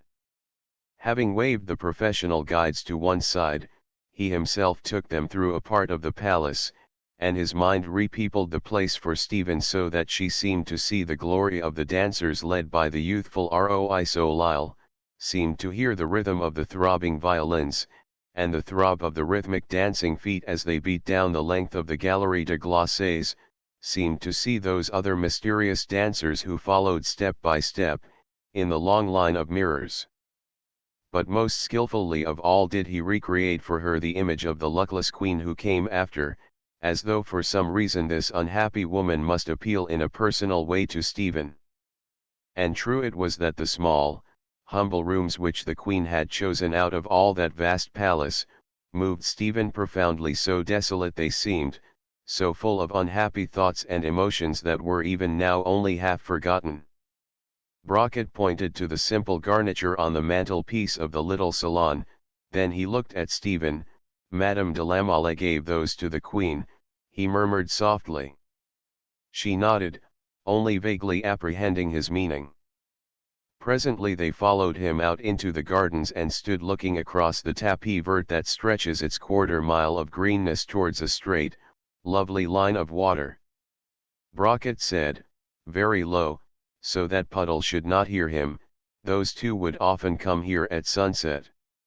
Sometimes they were rowed along the canal in the sunset. Can't you imagine it, Stephen? They must often have felt pretty miserable, poor souls, sick to death of the subterfuge and pretenses. Don't you ever get tired of that sort of thing? My God, I do. But she did not answer, for now there was no mistaking his meaning. Last of all he took them to the Temple d'Amour, where it rests amid the great silence of the years that have long lain upon the dead hearts of its lovers, and from there to the Hameau, built by the queen for a whim, the tactless and foolish whim of a tactless and foolish but loving woman by the queen, who must play at being a peasant, at a time when her downtrodden peasants were starving. The cottages were badly in need of repair, a melancholy spot it looked, this Hameau, in spite of the birds that sang in its trees and the golden glint of the afternoon sunshine. On the drive back to Paris they were all very silent. Puddle was feeling too tired to talk, and Stephen was oppressed by a sense of sadness, the vast and rather beautiful sadness that may come to us when we have looked upon beauty, the sadness that aches in the heart of Versailles. Brockett was content to sit opposite Stephen on the hard little let-down seat of her motor. He might have been comfortable next to the driver, but instead he preferred to sit opposite Stephen, and he too was silent, surreptitiously watching the expression of her face in the gathering twilight. When he left them he said with his cold little smile, "Tomorrow, before you've forgotten Versailles, I want you to come to the conciergerie. It's very enlightening, cause and effect." At that moment Stephen disliked him intensely. All the same he had stirred her imagination.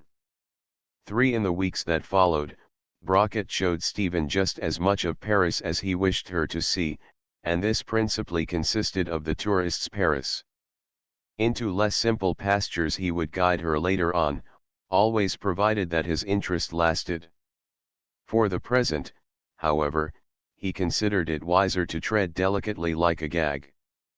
The thought of this girl had begun to obsess him to a very unusual extent. He who had prided himself on his skill in ferreting out other people's secrets, was completely baffled by this youthful abnormal. That she was abnormal he had no doubt whatever, but what he was keenly anxious to find out was just how her own abnormality struck her. He felt pretty sure that she worried about it. And he genuinely liked her. Unscrupulous he might be in his vivisection of men and women, cynical too when it came to his pleasures, himself an invert, secretly hating the world which he knew hated him in secret, and yet in his way he felt sorry for Stephen, and this amazed him, for Jonathan Brockett had long ago, as he thought, done with pity. But his pity was a very poor thing at best, it would never defend and never protect her, it would always go down before any new whim, and his whim at the moment was to keep her in Paris. All unwittingly Stephen played into his hands, while having no illusions about him. He represented a welcome distraction that helped her to keep her thoughts off England.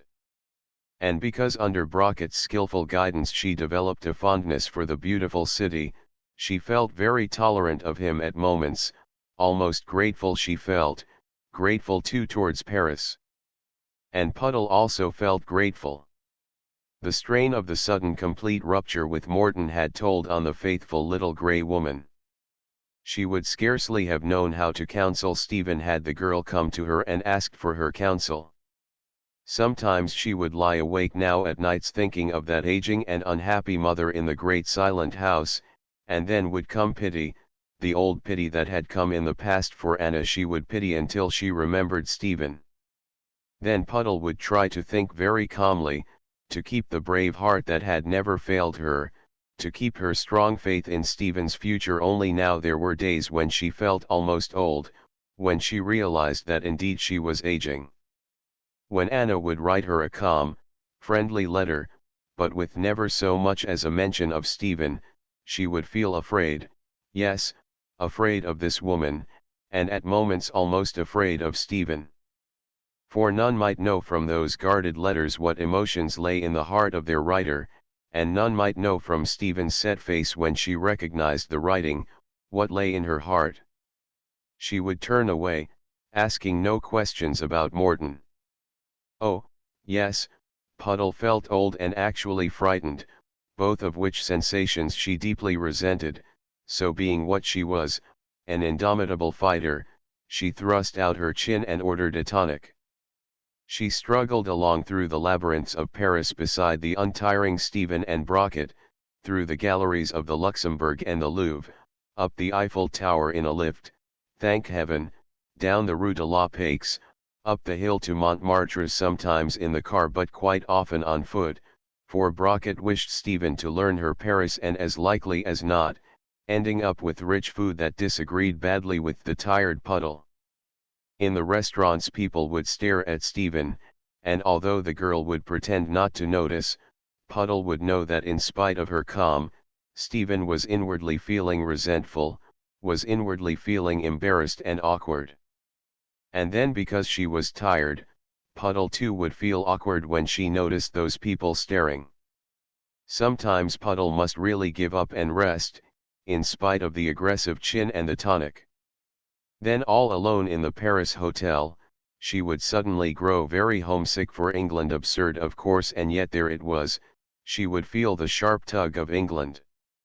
At such moments she would long for ridiculous things, a penny bun in the train at Dover, the good red faces of English porters, the old ones with little stubby side whiskers, Harrods stores, a properly upholstered armchair, bacon and eggs, the sea front at Brighton.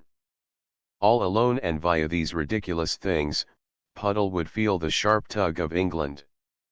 And one evening her weary mind must switch back to the earliest days of her friendship with Stephen. What a lifetime ago it seemed since the days when a lanky colt of a girl of 14 had been licked into shape in the schoolroom at Morton. She could hear her own words, "You've forgotten something, Stephen, the books can't walk to the bookcase, but you can, so suppose that you take them with you, and then, even my brain won't stand your complete lack of method." Stephen 14, that was 12 years ago. In those years she, Puddle, had grown very tired, tired with trying to see some way out, some way of escape, of fulfillment for Stephen. And always they seemed to be toiling, they two, down an endless road that had no turning, she an aging woman herself unfulfilled, Stephen still young and as yet still courageous, but the day would come when her youth would fail, and her courage, because of that endless toiling. She thought of Brockett, Jonathan Brockett, surely an unworthy companion for Stephen, a thoroughly vicious and cynical man, a dangerous one too because he was brilliant. Yet she, Puddle, was actually grateful to this man, so dire were their straits that she was grateful to Brockett. Then came the remembrance of that other man, of Martin Hallam. She had had such high hopes. He had been very simple and honest and good. Puddle felt that there was much to be said for goodness. But for such as Stephen, men like Martin Hallam could seldom exist, as friends they would fail her, while she in her turn would fail them as lover. Then what remained? Jonathan Brockett. Like to like. No, no, an intolerable thought. Such a thought as that was an outrage on Stephen. Stephen was honorable and courageous, she was steadfast in friendship and selfless in loving. Intolerable to think that her only companions must be men and women like Jonathan Brockett, and yet after all, what else? What remained? Loneliness, or worse still, far worse because it so deeply degraded the spirit, a life of perpetual subterfuge, of guarded opinions and guarded actions, of lies, of omission if not of speech, of becoming an accomplice in the world's injustice by maintaining at all times a judicious silence, making and keeping the friends one respected, on false pretenses, because if they knew they would turn aside, even the friends one respected. Puddle abruptly controlled her thoughts. This was no way to be helpful to Stephen. Sufficient unto the day was the evil thereof. Getting up, she went into her bedroom, where she bathed her face and tidied her hair. I look scarcely human, she thought ruefully, as she stared at her own reflection in the glass, and indeed at that moment she looked more than her age. For it was not until nearly the middle of July that Brockett took Stephen to Valerie Seymour's. Valerie had been away for some time, and was even now only passing through Paris en route for her villa at Saint-Tropez. As they drove to her apartment on the Quai Voltaire, Brockett began to extol their hostess, praising her wit, her literary talent.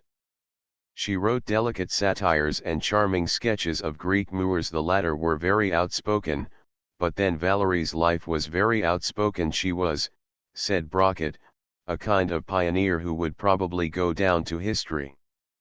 Most of her sketches were written in French, for among other things Valerie was bilingual. She was also quite rich. An American uncle had had the foresight to leave her his fortune. She was also quite young, being just over 30, and according to Brockett, good-looking. She lived her life in great calmness of spirit, for nothing worried and few things distressed her. She was firmly convinced that in this ugly age one should strive to the top of one's bent after beauty. But Stephen might find her a bit of a freelance. She was libre penseuse when it came to the heart. Her love affairs would fill quite 3 volumes, even after they had been expurgated.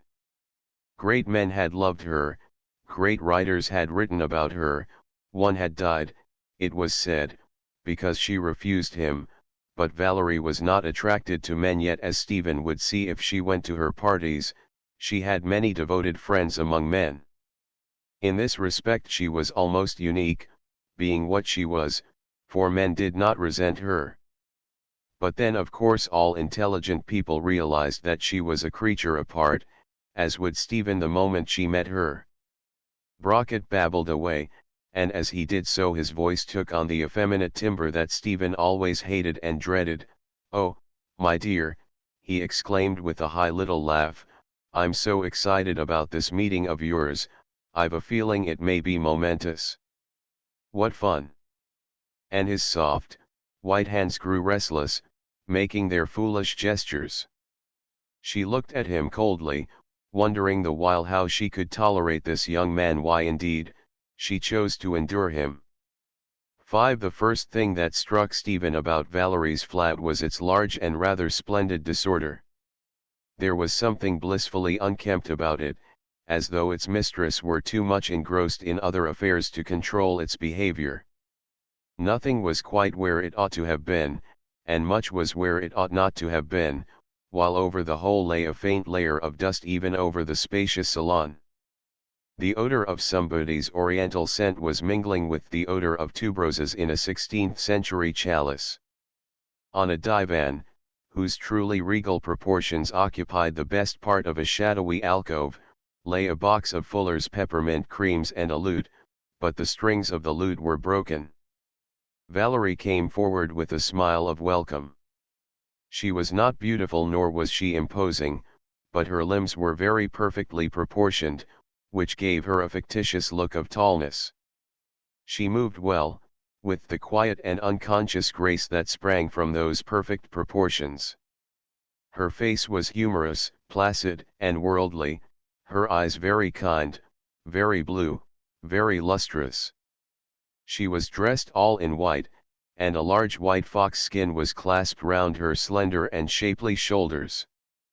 For the rest she had masses of thick fair hair, which was busily ridding itself of its hairpins. One could see at a glance that it hated restraint, like the flat it was in rather splendid disorder. She said, "I'm so delighted to meet you at last, Miss Gordon, do come and sit down.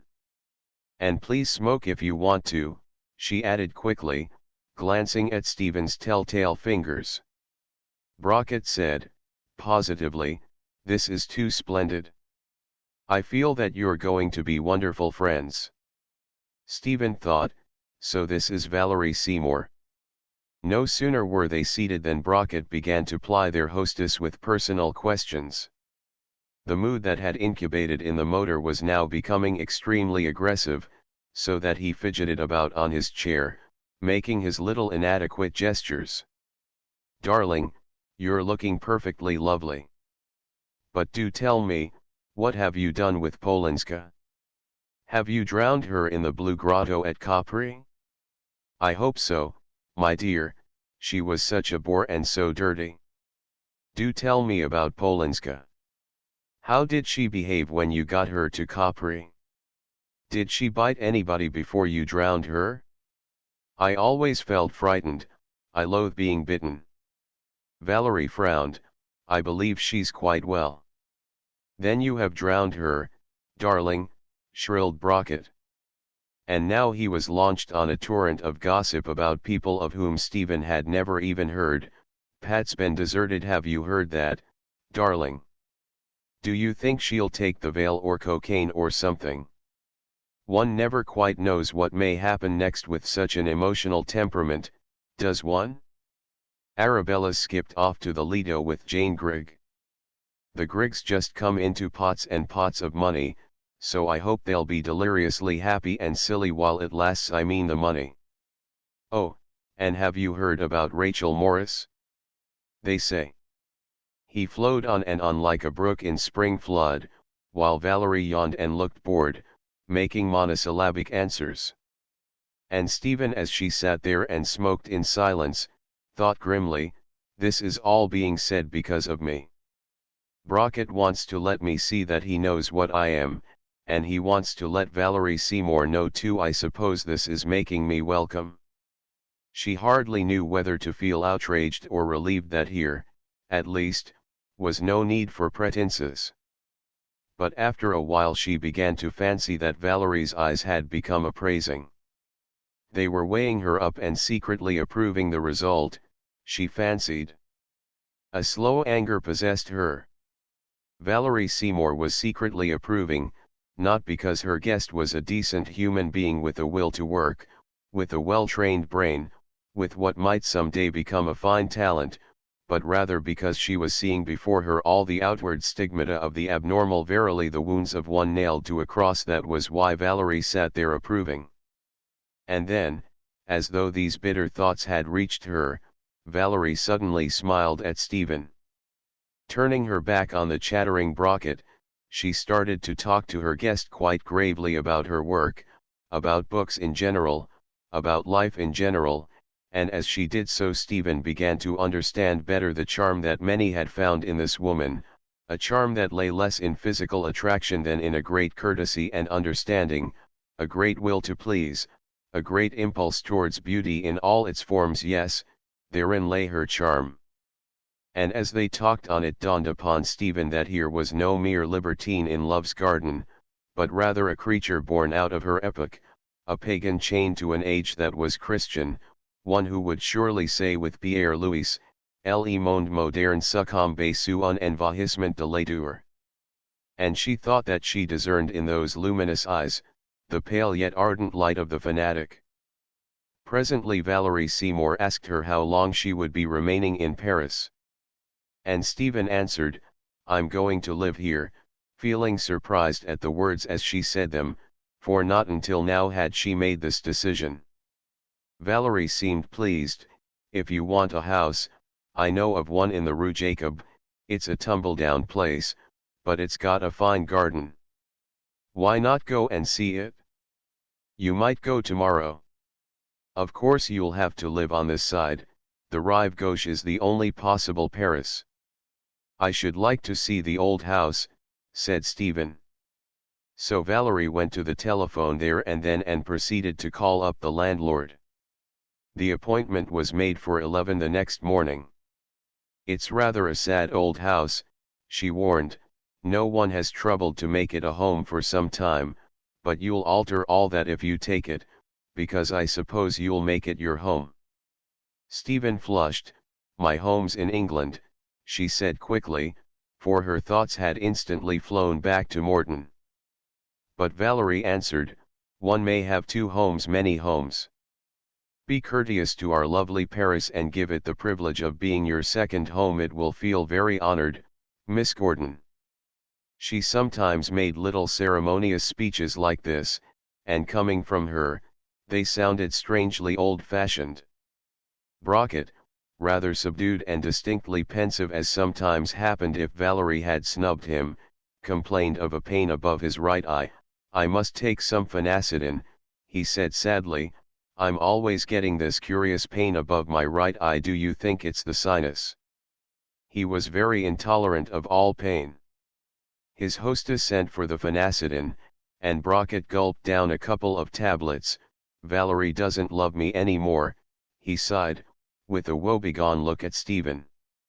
I do call it hard, but it's always what happens when I introduce my best friends to each other. They foregather at once and leave me in the cold, but then, thank heaven, I'm very forgiving.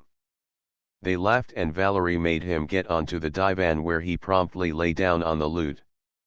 Oh God, he moaned, now I've injured my spine, I'm so badly upholstered. Then he started to strum on the one sound string of the lute. Valerie went over to her untidy desk and began to write out a list of addresses. These may be useful to you, Miss Gordon. Stephen, exclaimed Brockett, call the poor woman Stephen. May I? Stephen acquiesced, yes, please do. Very well then, I'm Valerie. Is that a bargain?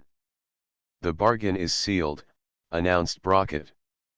With extraordinary skill he was managing to strum O Sol Mio on the single string, when he suddenly stopped.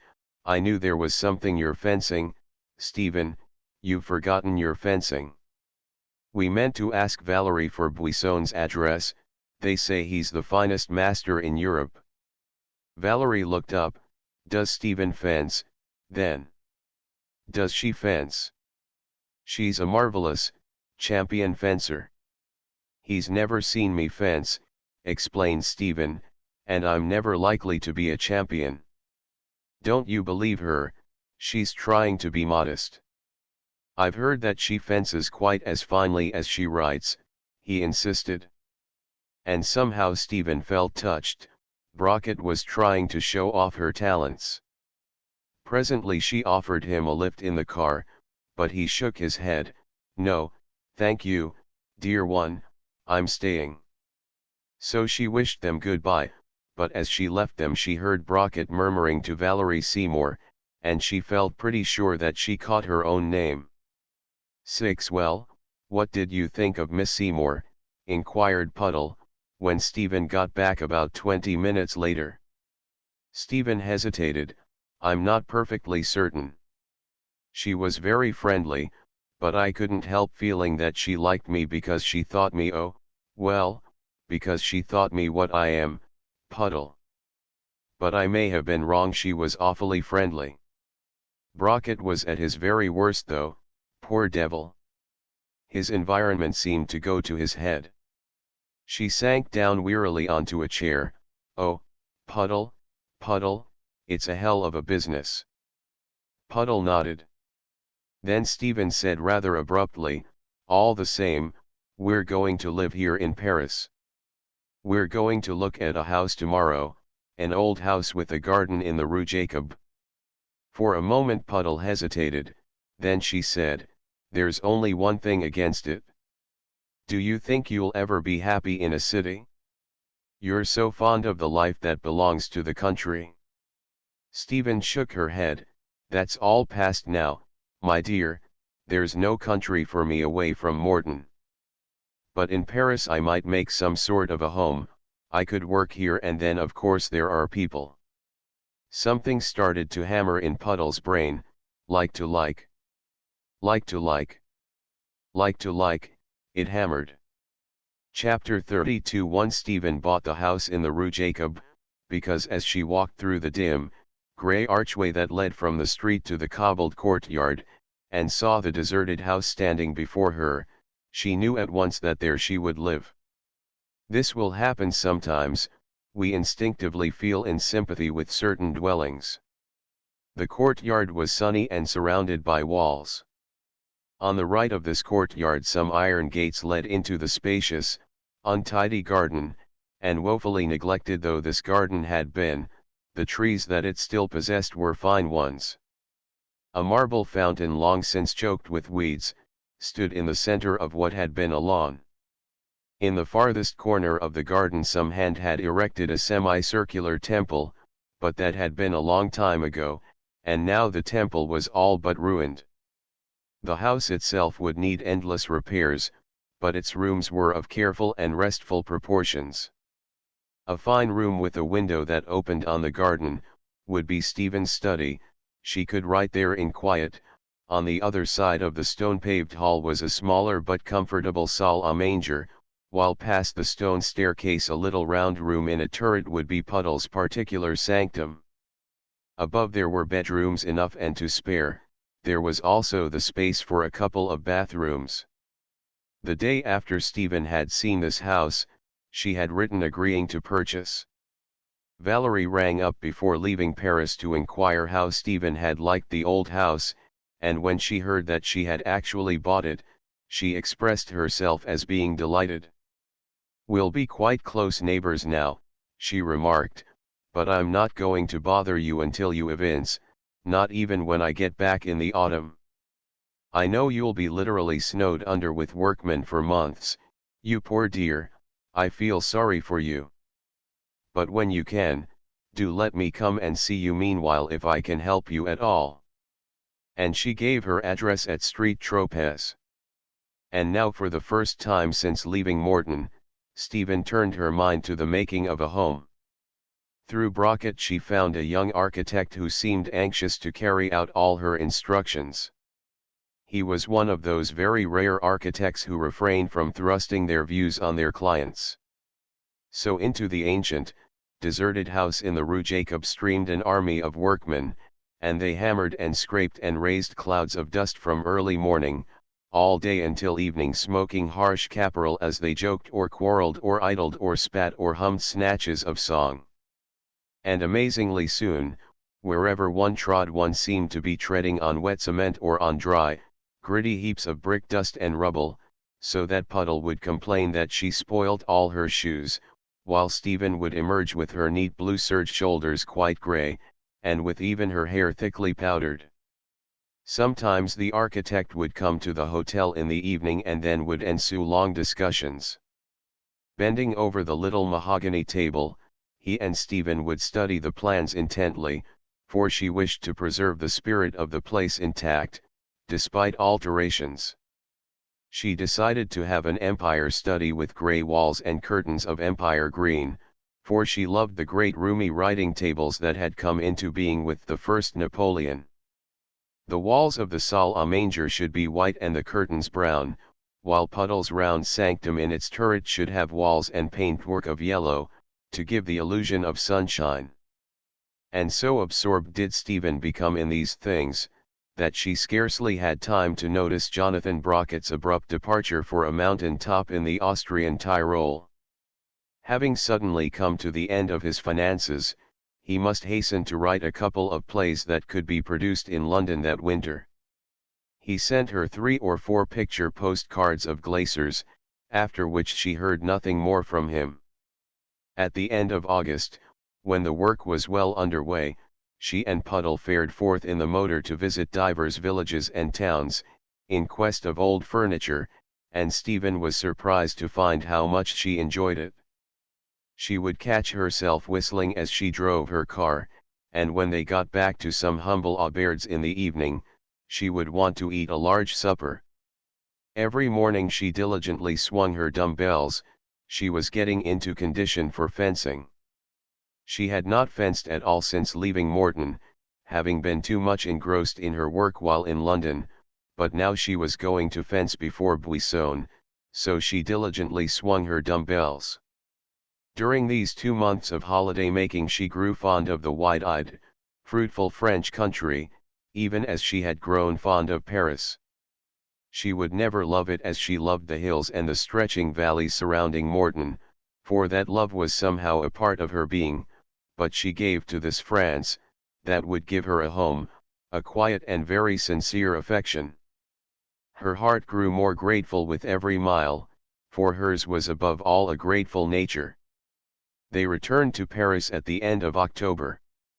And now came the selecting of carpets and curtains, of fascinating blankets from the Magasin de Blanc, blankets craftily dyed to match any bedroom, of fine linen, and other expensive things, including the copper batterie de cuisine, which latter, however, was left to Puddle. At last the army of workmen departed, its place being taken by a Breton menage, brown-faced folk, strong-limbed and capable-looking, a mother, father, and daughter. Pierre, the butler, had been a fisherman once, but the sea with its hardships had prematurely aged him. He had now been in service for several years, having contracted rheumatic fever which had weakened his heart and made him unfit for the strenuous life of a fisher. Pauline, his wife, was considerably younger, and she it was who would reign in the kitchen, while their daughter Adele, a girl of 18, would help both her parents and look after the housework. Adele was as happy as a blackbird in springtime, she would often seem just on the verge of chirping. But Pauline had stood and watched the great storms gather over the sea while her men were out fishing. Her father had lost his life through the sea, as had also a brother, so Pauline smiled seldom. Doer she was, with a predilection for dwelling in detail on people's misfortunes. As for Pierre, he was stolid, kind, and pious, with the eyes of a man who has looked on vast spaces. His grey stubbly hair was cut short to his head and brows, and he had an ungainly figure. When he walked he straddled a little as though he could never believe in a house without motion. He liked Stephen at once, which was very propitious, for one cannot buy the goodwill of a Breton. Thus gradually chaos gave place to order, and on the morning of her 27th birthday, on Christmas Eve, Stephen moved into her home in the Rue Jacob on the old Rive Gauche, there to start her new life in Paris. Two all alone in the brown and white salle à manger, Stephen and Puddle ate their Christmas dinner.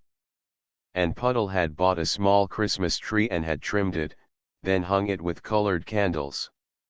A little wax Christ child bent downwards and sideways from his branch, as though he were looking for his presents, only now there were not any presents.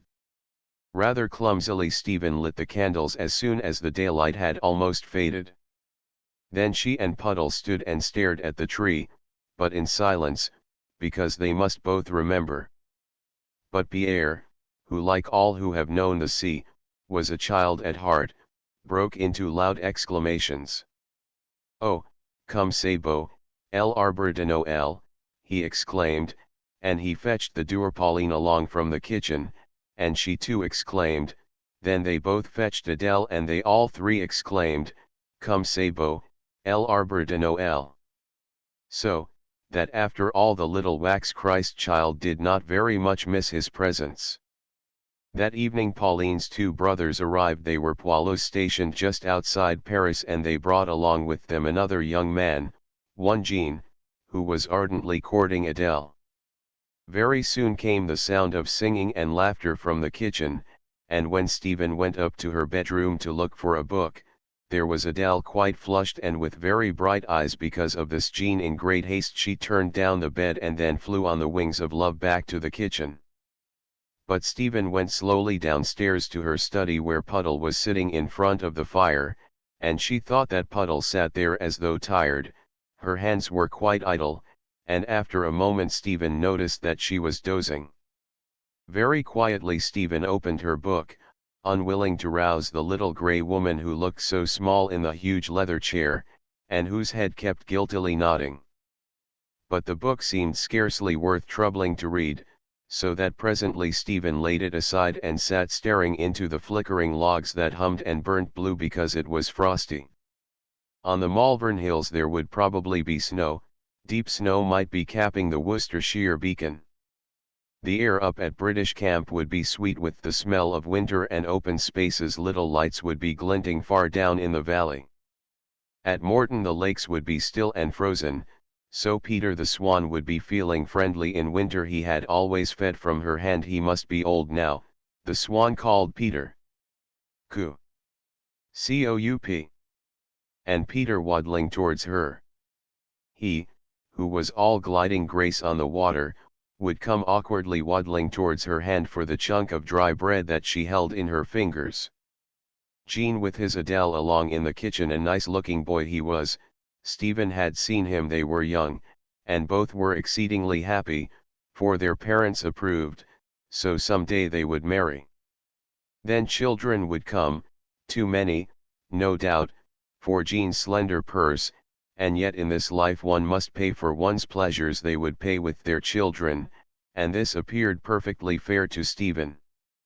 She thought that it seemed a long time ago since she herself had been a small child, romping about on the floor with her father, bothering Williams down at the stables, dressing up as young Nelson and posing for Collins, who had sometimes been cross to young Nelson. She was nearly 30, and what had she done?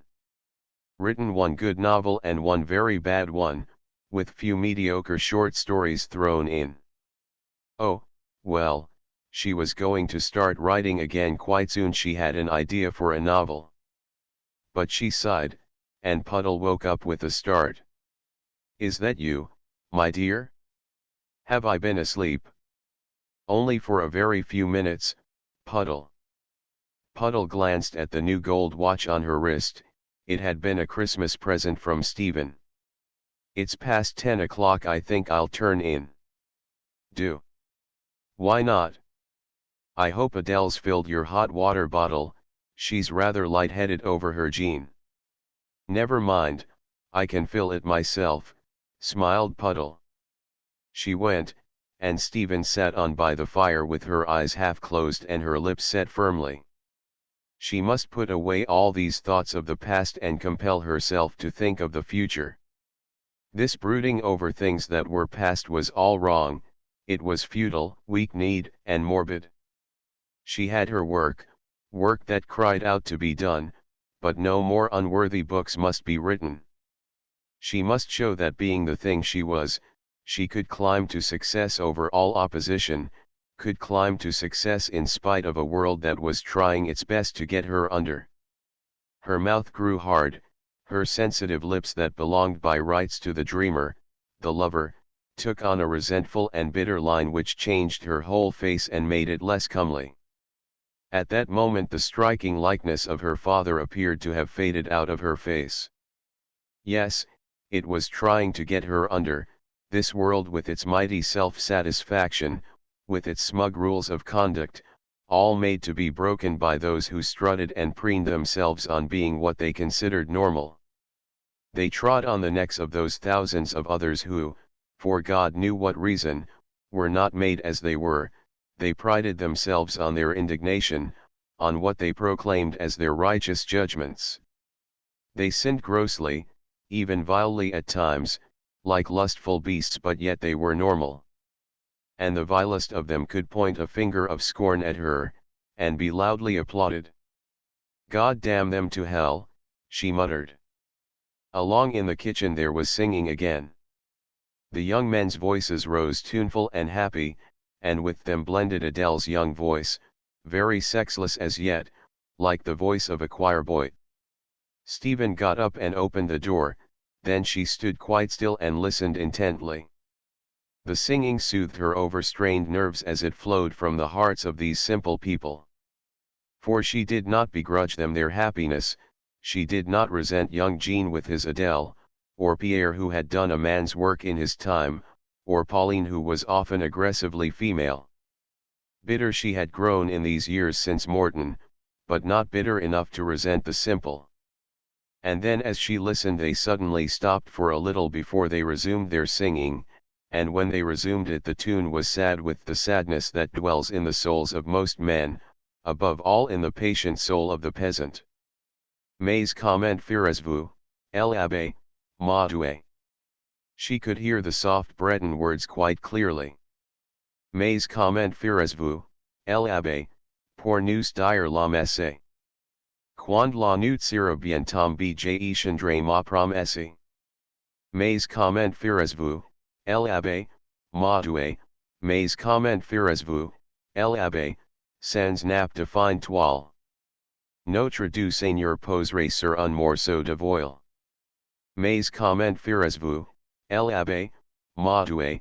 Mais comment ferez-vous, l'abbe, sans chandelle et sans cierge?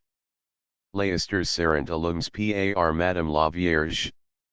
Mais comment ferez-vous, l'abbe, ma douce? Mais comment ferez-vous, l'abbe, sans orgue résonante? Jesus touchera le clavier de vos muges santes. Mais comment ferez-vous, l'abbe, ma douce? Mais comment ferez-vous, l'abbe, si l'ennemi nous trouble? Un seul fois je vous bénirai, les blues bénirai double. Closing the study door behind her, Stephen thoughtfully climbed the stairs to her bedroom. Chapter 33. One with the new year came flowers from Valerie Seymour, and a little letter of New Year's greeting. Then she paid a rather ceremonious call and was entertained by Puddle and Stephen. Before leaving she invited them both to luncheon, but Stephen refused on the plea of her work. I'm hard at it again. At this Valerie smiled. Very well then, à bientôt. You know where to find me, ring up when you're free, which I hope will be soon. After which she took her departure. But Stephen was not to see her again for a very considerable time, as it happened. Valerie was also a busy woman. There are other affairs beside the writing of novels. Brockett was in London on account of his plays. He wrote seldom, though when he did so he was cordial, affectionate even, but now he was busy with success, and with gathering in the shekels. He had not lost interest in Stephen again, only just at the moment she did not fit in with his brilliant and affluent scheme of existence. So once more she and Puddle settled down together to a life that was strangely devoid of people, a life of almost complete isolation, and Puddle could not make up her mind whether she felt relieved or regretful. For herself she cared nothing, her anxious thoughts were as always centered in Stephen. However, Stephen appeared quite contented. She was launched on her book and was pleased with her writing. Paris inspired her to do good work, and as recreation she now had her fencing twice every week. She now fenced with Buisson, that severe but incomparable master.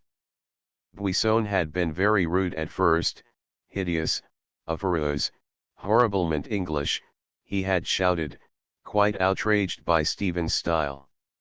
All the same he took a great interest in her. You write books, what a pity. I could make you a fine fencer. You have the man's muscles, and the long, graceful lunge when you do not remember that you are a Briton and become what you say. Ah, mais oui, self-conscious.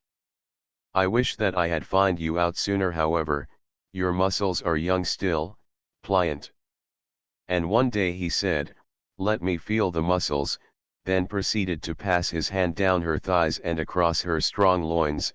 Tiens, tiens, he murmured. After this he would sometimes look at her gravely with a puzzled expression, but she did not resent him, nor his rudeness, nor his technical interest in her muscles. Indeed, she liked the cross little man with his bristling black beard and his peppery temper, and when he remarked à propos of nothing, we are all great imbeciles about nature.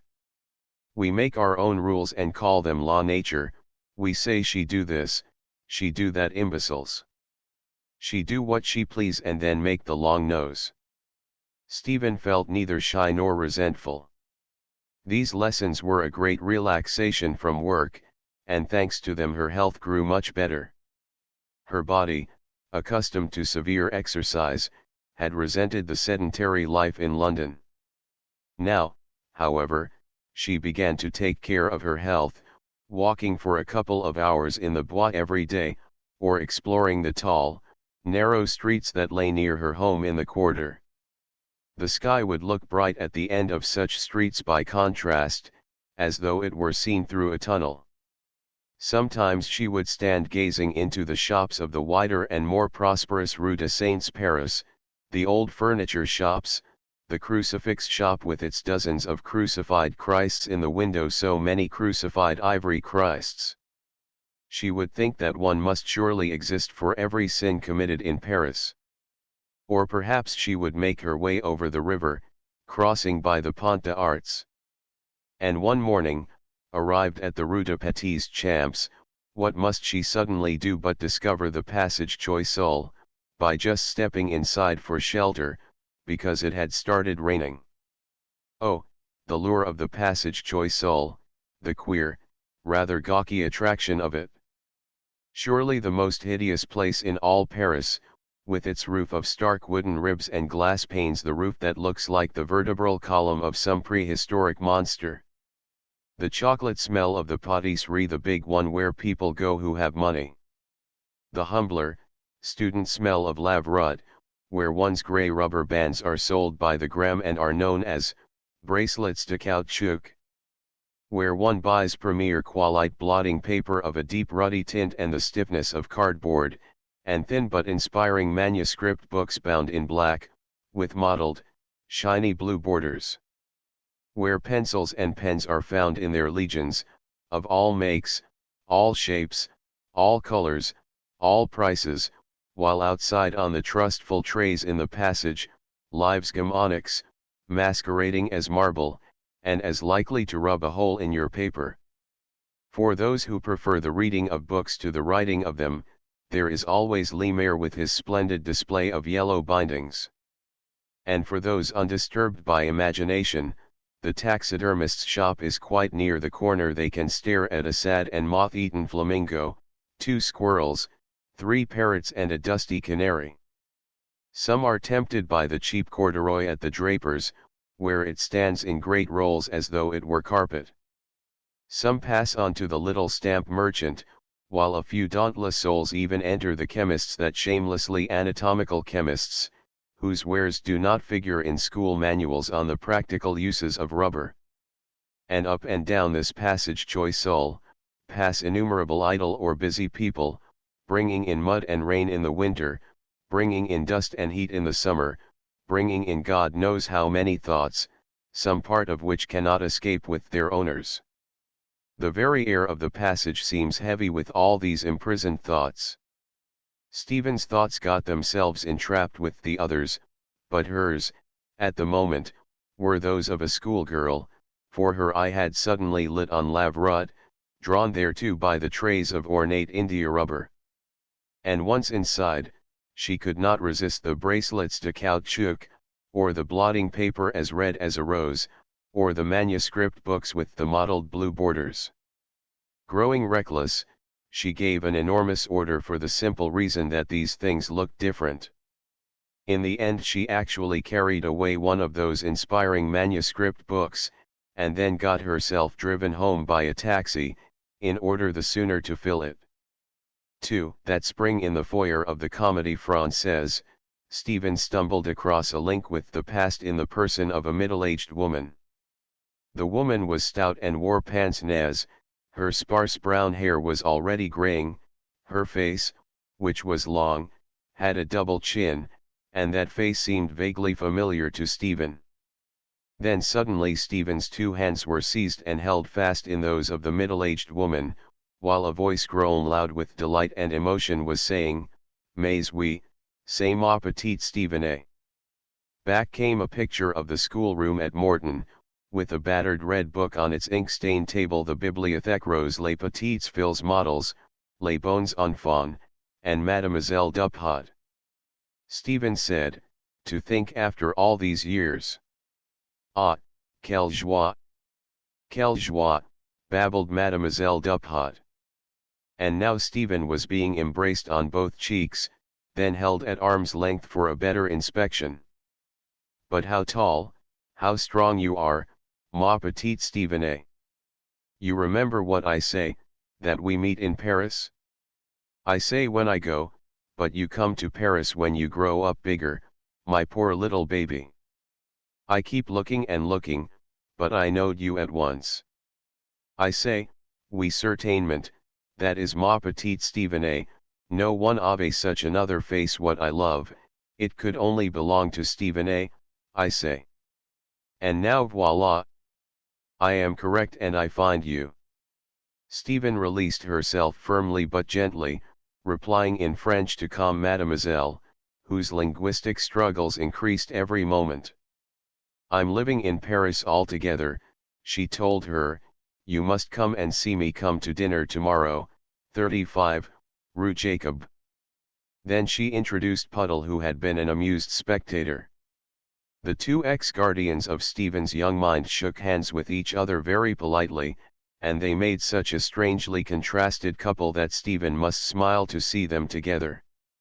The one was so small, so quiet, and so English, the other so portly, so tearful, so French in her generous, if somewhat embarrassing emotion.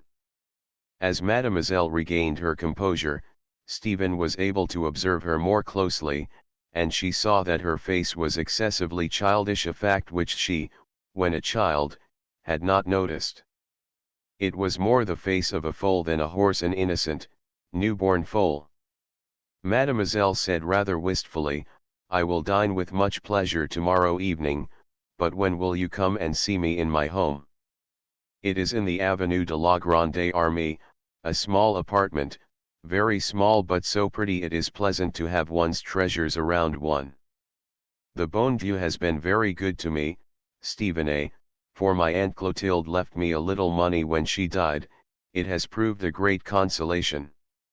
I'll come very soon, promised Stephen. Then Mademoiselle spoke at great length of her aunt, and of Maman, who had also passed on into glory, Maman, who had had her chicken on Sunday right up to the very last moment, Dieu merci. Even when her teeth had grown loose in the gums, Maman had asked for her chicken on Sunday. But alas, the poor sister who once made little bags out of beads for the shops in the Rue de la Paix, and who had such a cruel and improvident husband, the poor sister had now become totally blind, and therefore dependent on Mademoiselle Duphot. So after all, Mademoiselle Duphot still worked, giving lessons in French to the resident English, and sometimes she taught the American children who were visiting Paris with their parents. But then it was really far better to work. One might grow too fat if one remained idle. She beamed at Stephen with her gentle brown eyes. They are not as you were, ma chère petite Stephen, not clever and full of intelligence, no, and at times I almost despair of their accent. However, I am not at all to be pitied, thanks to Aunt Clotilde and the good little saints who surely inspired her to leave me that money. When Stephen and Puddle returned to their stalls, Mademoiselle climbed to a humbler seat somewhere under the roof, and as she departed she waved her plump hand at Stephen. Stephen said, she's so changed that I didn't know her just at first, or else perhaps I'd forgotten. I felt terribly guilty, because after you came I don't think I ever answered her letters. It's 13 years since she left. Puddle nodded. Yes, it's 13 years since I took her place and forced you to tidy that abominable schoolroom. And she laughed. All the same, I like her, said Puddle. 3 Mademoiselle Duphot admired the house in the Rue Jacob, and she ate very largely of the rich and excellent dinner. Quite regardless of her increasing proportions, she seemed drawn to all those things that were fattening. "I cannot resist," she remarked with a smile, as she reached for her fifth marron glacé. They talked of Paris, of its beauty, its charm. Then Mademoiselle spoke yet again of her maman and of Aunt Clotilde who had left them the money, and of Julie, her blind sister. But after the meal she quite suddenly blushed. "Oh, Stephen, I have never inquired for your parents. What must you think of such great impoliteness? I lose my head the moment I see you and grow selfish. I want you to know about me and my maman. I babble about my affairs. What must you think of such great impoliteness? How is that kind and handsome Sir Philip? And your mother, my dear, how is Lady Anna?" And now it was Stephen's turn to grow red. "My father died." She hesitated, then finished abruptly, "I don't live with my mother any more, I don't live at Morton." Mademoiselle gasped. "You no longer live," she began, then something in Stephen's face warned her kind but bewildered guest not to question. "I am deeply grieved to hear of your father's death, my dear," she said very gently. Stephen answered, "Yes, I shall always miss him." There ensued a long, rather painful silence, during which Mademoiselle Duphat felt awkward.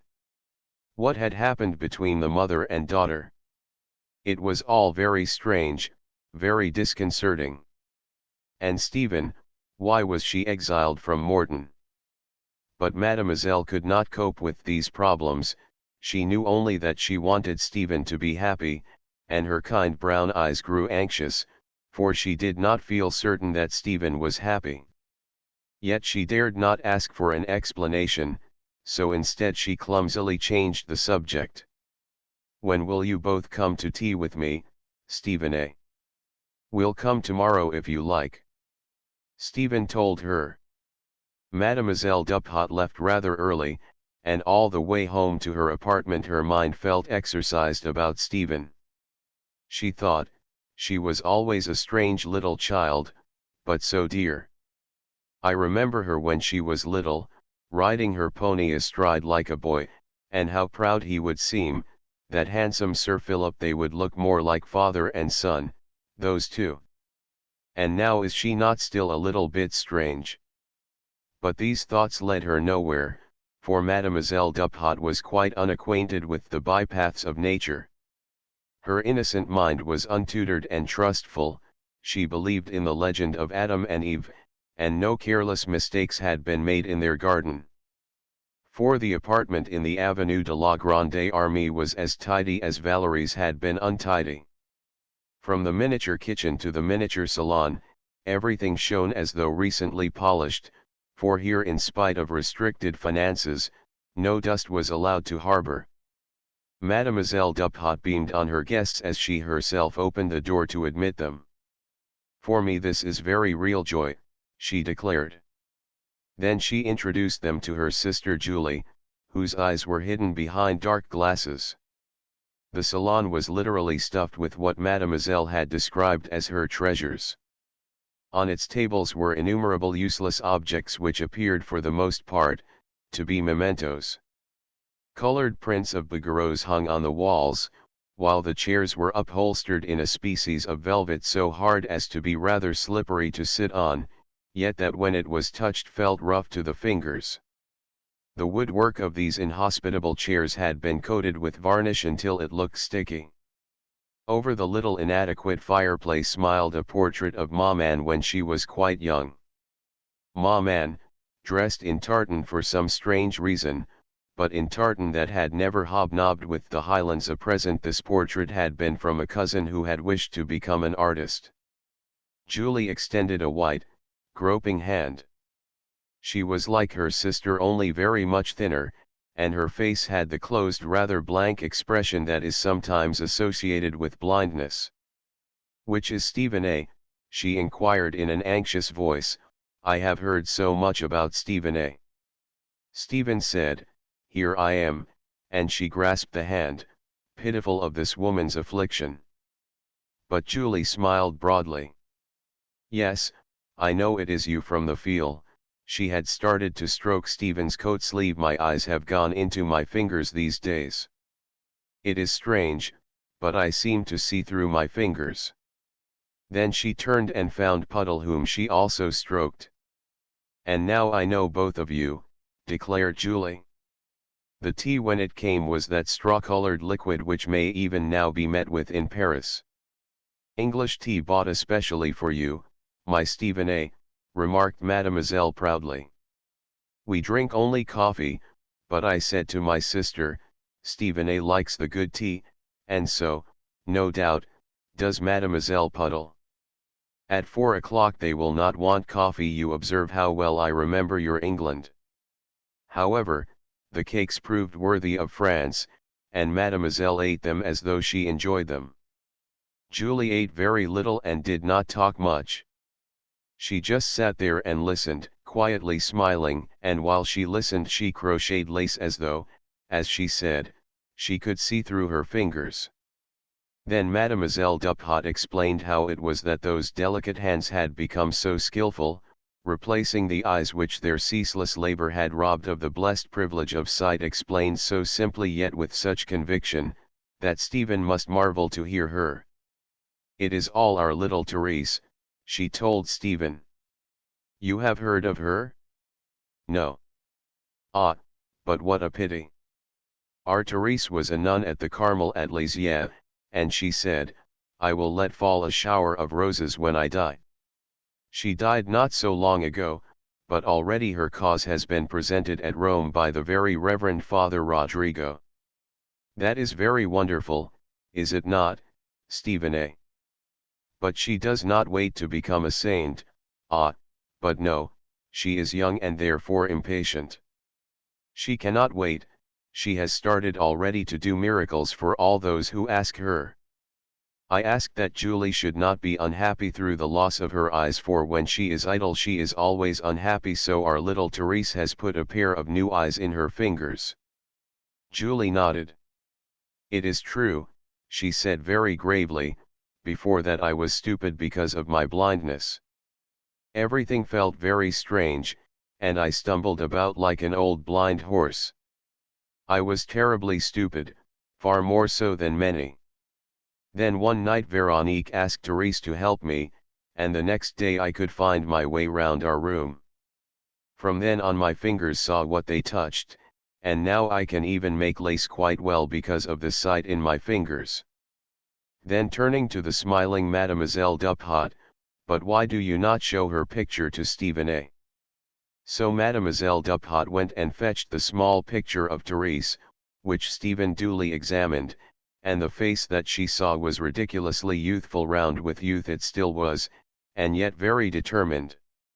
So Therese looked as though if she really intended to become a saint, the devil himself would be hard put to it to stop her. Then Puddle must also examine the picture, while Stephen was shown some relics, a piece of the habit and other things such as collect in the wake of sainthood. When they left, Julie asked them to come again. She said, come often, it will give us such pleasure. Then she thrust on her guests 12 yards of coarse lace which neither of them liked to offer to pay for. Mademoiselle murmured, our home is so humble for Stephen A., we have very little to offer. She was thinking of the house in the Rue Jacob, a grand house, and then too she remembered Morton. But Julie, with the strange insight of the blind, or perhaps because of those eyes in her fingers, answered quickly, she will not care, Veronique, I cannot feel that sort of pride in your Stephen A. 5. After their first visit they went very often to Mademoiselle's modest little apartment. Mademoiselle Duphat and her quiet blind sister were indeed their only friends now in Paris, for Brockett was in America on business, and Stephen had not rung up Valerie Seymour. Sometimes when Stephen was busy with her work, Puddle would make her way there all alone.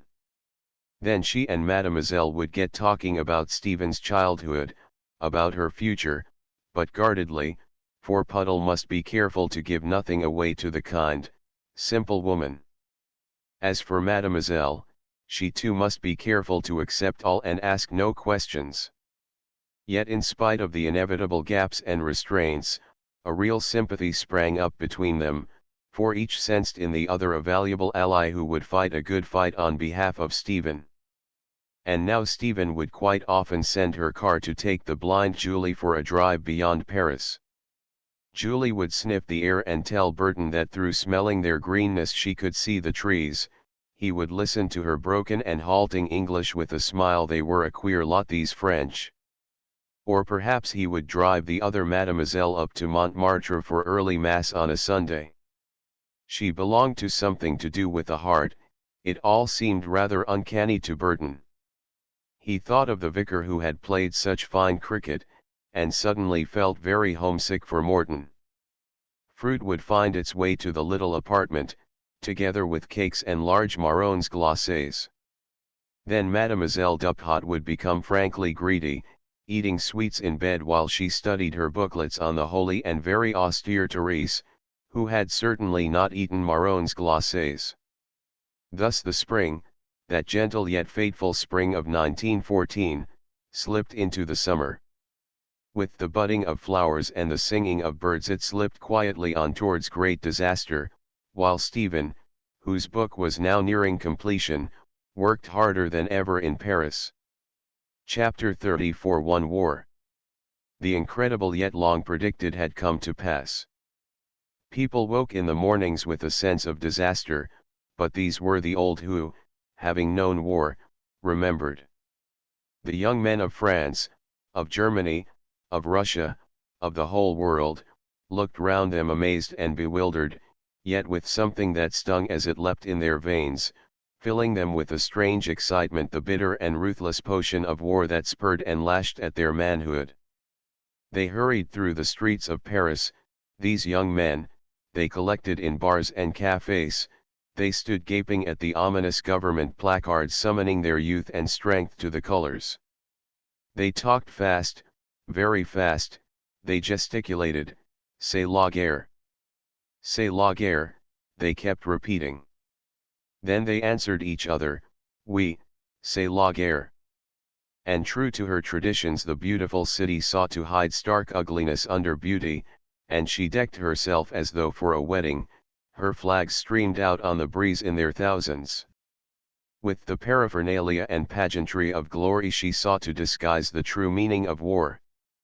But where children had been playing a few days before, troops were now encamped along the Champs-Élysées. Their horses nibbled the bark from the trees and pawed at the earth, making little hollows. They neighed to each other in the watches of the night, as though in some fearful anticipation. In by-streets the unreasoning spirit of war broke loose in angry and futile actions. Shops were raided because of their German names and their wares hurled out to lie in the gutters. Around every street corner some imaginary spy must be lurking, until people tilted at shadows. "C'est la guerre," murmured women, thinking of their sons. Then they answered each other, "Oui, c'est la guerre." Pierre said to Stephen, "They will not take me because of my heart." And his voice shook with anger, and the anger brought tears which actually splashed the jaunty stripes of his livery waistcoat. Pauline said, "I gave my father to the sea and my eldest brother. I have still 2 young brothers, they alone are left and I give them to France. Bon Dieu! It is terrible being a woman, one gives all." But Stephen knew from her voice that Pauline felt proud of being a woman. Adele said, "Jean is certain to get promotion, he says so, he will not long remain a poilu. When he comes back he may be a captain, that will be fine, I shall marry a captain. War, he says, is better than piano tuning, though I tell him he has a fine ear for music. But Mademoiselle should just see him now in his uniform.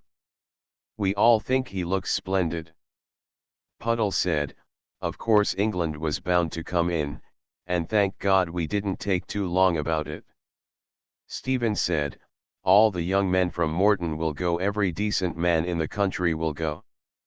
Then she put away her unfinished novel and sat staring dumbly at Puddle. To England, the land of bountiful pastures, of peace, of mothering hills, of home. England was fighting for her right to existence. Face to face with dreadful reality at last, England was pouring her men into battle, her army was even now marching across France. Tramp, tramp, tramp, tramp, the tread of England whose men would defend her right to existence. Anna wrote from Morton. She wrote to Puddle, but now Stephen took those letters and read them. The agent had enlisted and so had the bailiff. Old Mr. Percival, agent in Sir Philip's lifetime, had come back to help with Morton.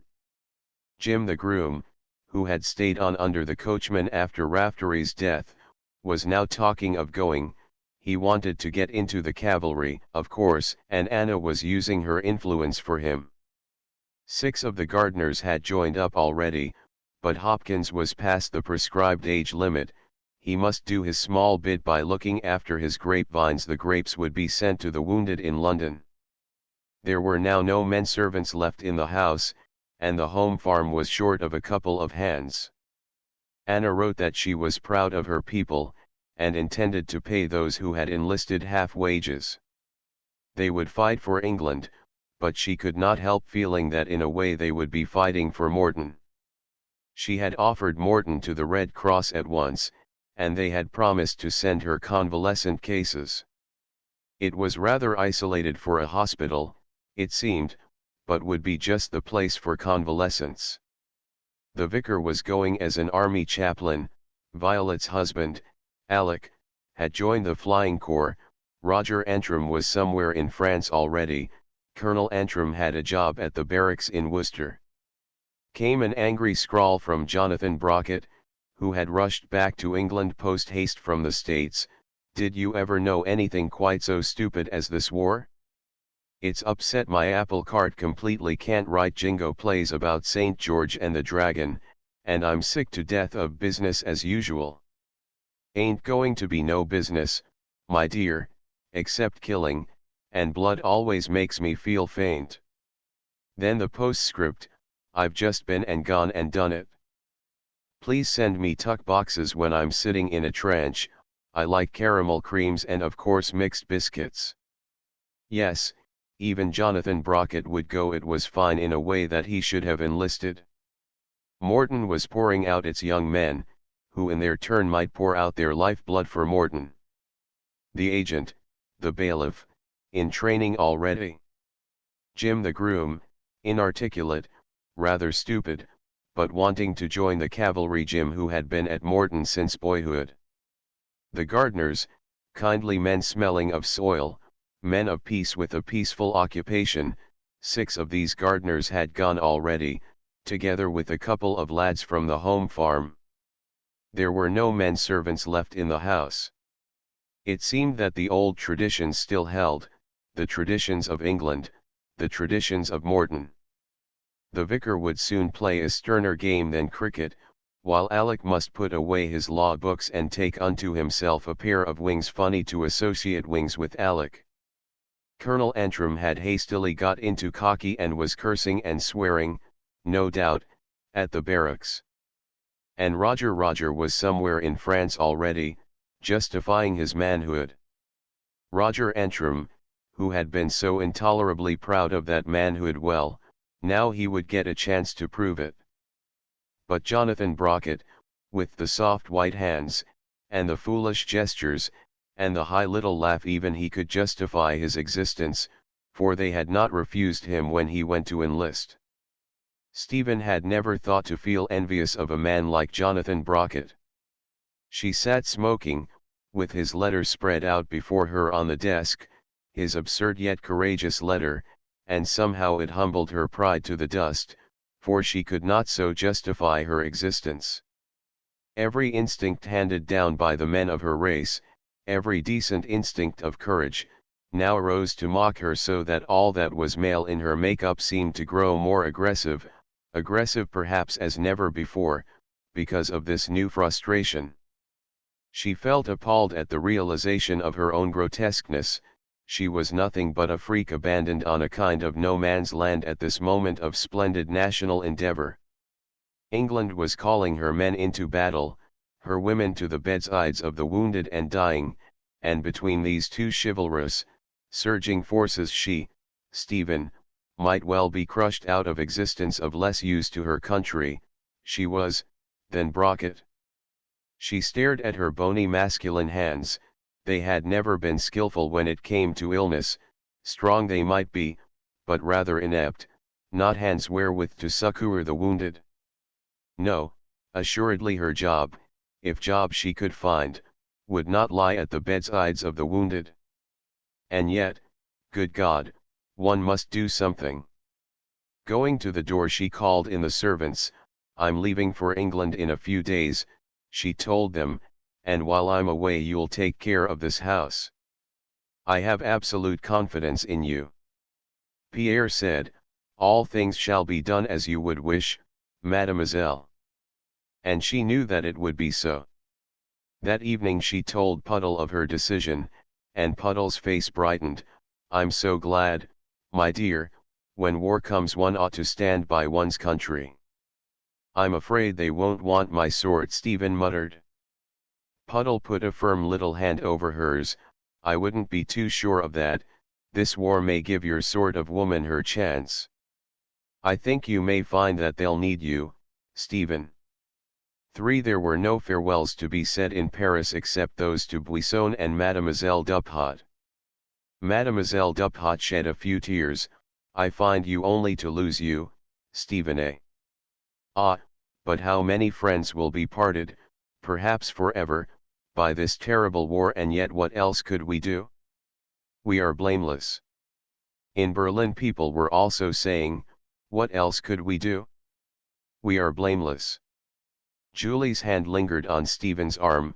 You feel so strong, she said, sighing a little. It is good to be strong and courageous these days, and to have one's eyes. Alas, I am quite useless. No one is useless who can pray, my sister, reproved Mademoiselle almost sternly. And indeed there were many who thought as she did. The churches were crowded all over France. A great wave of piety swept through Paris, filling the dark confessional boxes, so that the priests had now some ado to cope with such shoals of penitent people, the more so as every priest fit to fight had been summoned to join the army. Up at Montmartre the church of the Sacré-Cœur echoed and re-echoed with the prayers of the faithful, while those prayers that were whispered with tears in secret, hung like invisible clouds round its altars. Save us, most sacred heart of Jesus. Have pity upon us, have pity upon France. Save us, O, heart of Jesus. So all day long must the priest sit and hear the time-honored sins of body and spirit, a monotonous hearing because of its sameness, since nothing is really new under the sun, least of all our manner of sinning. Men who had not been to Mass for years, now began to remember their first communion. Thus it was that many a hardy blasphemer, grown suddenly tongue-tied and rather sheepish, clumped up to the altar in his new army boots, having made an embarrassed confession. Young clericals changed into uniform and marched side by side with the roughest poilus, to share in their hardships, their hopes, their terrors, their deeds of supremest valor. Old men bowed their heads and gave of the strength which no longer animated their bodies, gave of that strength through the bodies of their sons who would charge into battle shouting and singing. Women of all ages knelt down and prayed, since prayer has long been the refuge of women. No one is useless who can pray, my sister. The women of France had spoken through the lips of the humble Mademoiselle Duphat. Stephen and Puddle said goodbye to the sisters, then went on to Buisson's Academy of Fencing, where they found him engaged upon greasing his foils. He looked up. Ah, it's you. I must go on greasing. God knows when I shall use these again. Tomorrow I join my regiment. But he wiped his hands on a stained overall and sat down, after clearing a chair for Puddle. An ungentlemanly war it will be, he grumbled. Will I lead my men with a sword? Ah, but no. I will lead my men with a dirty revolver in my hand. Parbleu! Such is modern warfare. A machine could do the whole cursed thing better. We shall all be nothing but machines in this war. However, I pray that we may kill many Germans. Stephen lit a cigarette while the master glared. He was evidently in a very vile temper. Go on, smoke your heart to the devil, then come here and ask me to teach you fencing. You smoke in lighting one from the other. You remind me of your horrible Birmingham chimneys, but of course a woman exaggerates always, he concluded, with an evident wish to annoy her. Then he made a few really enlightening remarks about Germans in general, their appearance, their morals, above all their personal habits, which remarks were more seemly in French than they would be in English. For, like Valerie Seymour, this man was filled with a loathing for the ugliness of his epoch, an ugliness to which he felt the Germans were just now doing their best to contribute. Buisson's heart was not buried in Mytilene, but rather in the glories of a bygone Paris, where a gentleman lived by the skill of his rapier and the graceful courage that lay behind it. In the old days we killed very beautifully, sighed Buisson. Now we merely slaughter or else do not kill at all, no matter how gross the insult. However, when they got up to go, he relented. War is surely a very necessary evil. It thins down the imbecile populations who have murdered their most efficacious microbes. People will not die. Very well, here comes war to mow them down in their tens of thousands. At least for those of us who survive, there will be more breathing space. Thanks to the Germans, perhaps they too are a necessary evil. Arrived at the door, Stephen turned to look back. Buisson was once more greasing his foils, and his fingers moved slowly yet with great precision. He might almost have been a beauty doctor engaged upon massaging ladies' faces. Preparations for departure did not take very long, and in less than a week's time Stephen and Puddle had shaken hands with their Breton servants, and were driving at top speed en route for Havre, from whence they would cross to England. For Puddle's prophecy proved to have been correct. Work was very soon forthcoming for Stephen. She joined the London ambulance column, which was well underway by that autumn, and presently Puddle herself got a job in one of the government departments.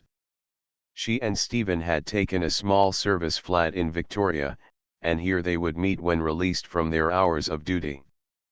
But Stephen was obsessed by her one idea, which was, willy-nilly, to get out to the front, and many and varied were the plans and discussions that were listened to by the sympathetic Puddle. An ambulance had managed to slip over to Belgium for a while and had done some very fine service. Stephen had hit on a similar idea, but in her case the influence required had been lacking. In vain did she offer to form a unit at her own expense. The reply was polite but always the same, a monotonous reply: England did not send women to the front line trenches. She disliked the idea of joining the throng who tormented the patient passport officials with demands to be sent out to France at once, on no matter how insufficient a pretext. What was the use of her going to France unless she could find there the work that she wanted? She preferred to stick to her job in England. And now quite often while she waited at the stations for the wounded, she would see unmistakable figures, unmistakable to her they would be at first sight. She would single them out of the crowd as by instinct. For as though gaining courage from the terror that is war, many a one who was even as Stephen, had crept out of her hole and come into the daylight and faced her country. Well, here I am, will you take me or leave me? And England had taken her, asking no questions. She was strong and efficient, she could fill a man's place, she could organize too, given scope for her talent. England had said, thank you very much. You're just what we happen to want at the moment. So, side by side with more fortunate women, worked Miss Smith, who had been breeding dogs in the country, or Miss Oliphant who had been breeding nothing since birth but a litter of hefty complexes, or Miss Traying who had lived with a very dear friend in the humbler purlieus of Chelsea. One great weakness they all had, it must be admitted, and this was for uniforms. Yet why not? The good workman is worthy of his Sam Brown belt. And then too, their nerves were not at all weak, their pulses beat placidly through the worst air raids, for bombs do not trouble the nerves of the invert, but rather that terrible silent bombardment from the batteries of God's good people.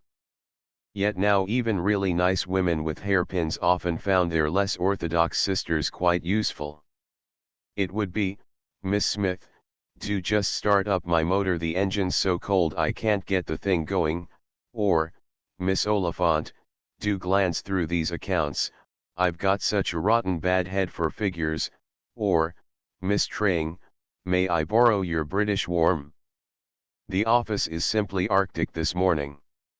Not that those purely feminine women were less worthy of praise, perhaps they were more so, giving as they did of their best without stint, for they had no stigma to live down in the war, no need to defend their right to respect. They rallied to the call of their country superbly, and may it not be forgotten by England. But the others, since they too gave of their best, may they also not be forgotten. They might look a bit odd, indeed some of them did, and yet in the streets they were seldom stared at, though they strode a little, perhaps from shyness, or perhaps from a slightly self-conscious desire to show off, which is often the same thing as shyness. They were part of the universal convulsion and were being accepted as such, on their merits. And although their Sam Brown belts remained swordless, their hats and their caps without regimental badges, a battalion was formed in those terrible years that would never again be completely disbanded. War and death had given them a right to life, and life tasted sweet, very sweet to their palates. Later on would come bitterness, disillusion, but never again would such women submit to being driven back to their holes and corners. They had found themselves thus. The whirligig of war brings in its abrupt revenges. 5 time passed, the first year of hostilities became the second, while Stephen still hoped, though no nearer to her ambition. Try as she might, she could not get to the front. No work at the actual front seemed to be forthcoming for women. Brockett wrote wonderfully cheerful letters. In every letter was a neat little list telling Stephen what he wished her to send him, but the sweets he loved were getting quite scarce, they were no longer always so easy to come by. And now he was asking for Haubegan soap to be included in his tuck box. "Don't let it get near the coffee fondants or it may make them taste like it smells," he cautioned, "and do try to send me 2 bottles of hair wash, Oethenine, I used to buy it at Truffit's." He was on a perfectly damnable front, they had sent him to Mesopotamia. Violet Peacock, who was now a VAD with a very imposing red cross on her apron, occasionally managed to catch Stephen at home, and then would come reams of tiresome gossip. Sometimes she would bring her overfed children along, she was stuffing them up like capons. By fair means or foul Violet always managed to obtain illicit cream for her nursery. She was one of those mothers who reacted to the war by wishing to kill off the useless aged. "What's the good of them? Eating up the food of the nation," she would say, "I'm going all out on the young, they'll be needed to breed from." She was very extreme, her perspective had been upset by the air raids. Raids frightened her as did the thought of starvation, and when frightened she was apt to grow rather sadistic, so that now she would want to rush off and inspect every ruin left by the German marauders. She had also been the first to applaud the dreadful descent of a burning Zeppelin. She bored Stephen intensely with her ceaseless prattle about Alec, who was one of London's defenders, about Roger, who had got the Military Cross and was just on the eve of becoming a major, about the wounded whose faces she sponged every morning, and who seemed so pathetically grateful. From Morton came occasional letters for Puddle, they were more in the nature of reports now, these letters. Anna had such and such a number of cases, the gardeners had been replaced by young women, Mr. Percival was proving very devoted, he and Anna were holding the estate well together, Williams had been seriously ill with pneumonia. Then a long list of humble names from the farms, from among Anna's staff or from cottage homesteads, together with those from such houses as Morton for the rich and the poor were in death united. Stephen would read that long list of names, so many of which she had known since her childhood, and would realize that the stark arm of war had struck deep at the quiet heart of the Midlands. Book 4 Chapter 35 1 A stump of candle in the neck of a bottle flickered once or twice and threatened to go out. Getting up, Stephen found a fresh candle and lit it, then she returned to her packing case upon which had been placed the remnants of a chair minus its legs and arms. The room had once been the much-prized salon of a large and prosperous villa in Compiègne, but now the glass was gone from its windows, there remained only battered and splintered shutters which creaked eerily in the bitter wind of a March night in 1918. The walls of the salon had fared little better than its windows, their brocade was detached and hanging, while a recent rainstorm had lashed through the roof making ugly splotches on the delicate fabric. A dark stain on the ceiling was perpetually dripping. The remnants of what had once been a home, little broken tables, an old photograph in a tarnished frame, a child's wooden horse, added to the infinite desolation of this villa that now housed the Breakspear unit, a unit composed of English women, that had been serving in France just over 6 months, attached to the French Army Ambulance Corps. The place seemed full of grotesquely large shadows cast by figures that sat or sprawled on the floor. Miss Peel in her Jaeger sleeping bag snored loudly, then choked because of her cold. Miss May Howard was gravely engaged upon making the best of a difficult toilet. She was brushing out her magnificent hair which gleamed in the light of the candle. Miss Bless was sewing a button on her tunic, Miss Thillow was peering at a half-finished letter, but most of the women who were herded together in this, the safest place in the villa and none too safe at that be it said, were apparently sleeping quite soundly. An uncanny stillness had descended on the town, after many hours of intensive bombardment, the Germans were having a breathing space before training their batteries once more upon Compiègne. Stephen stared down at the girl who lay curled up at her feet in an army blanket. The girl slept the sleep of complete exhaustion, breathing heavily with her head on her arm. Her pale and rather triangular face was that of someone who was still very young, not much more than 19 or 20. The pallor of her skin was accentuated by the short black lashes which curled back abruptly, by the black arched eyebrows and dark brown hair, sleek hair which grew to a peak on the forehead, and had recently been bobbed for the sake of convenience. For the rest her nose was slightly tip-tilted, and her mouth resolute considering her youth, the lips were well modelled and fine in texture, having deeply indented corners. For more than a minute Stephen considered the immature figure of Mary Llewellyn.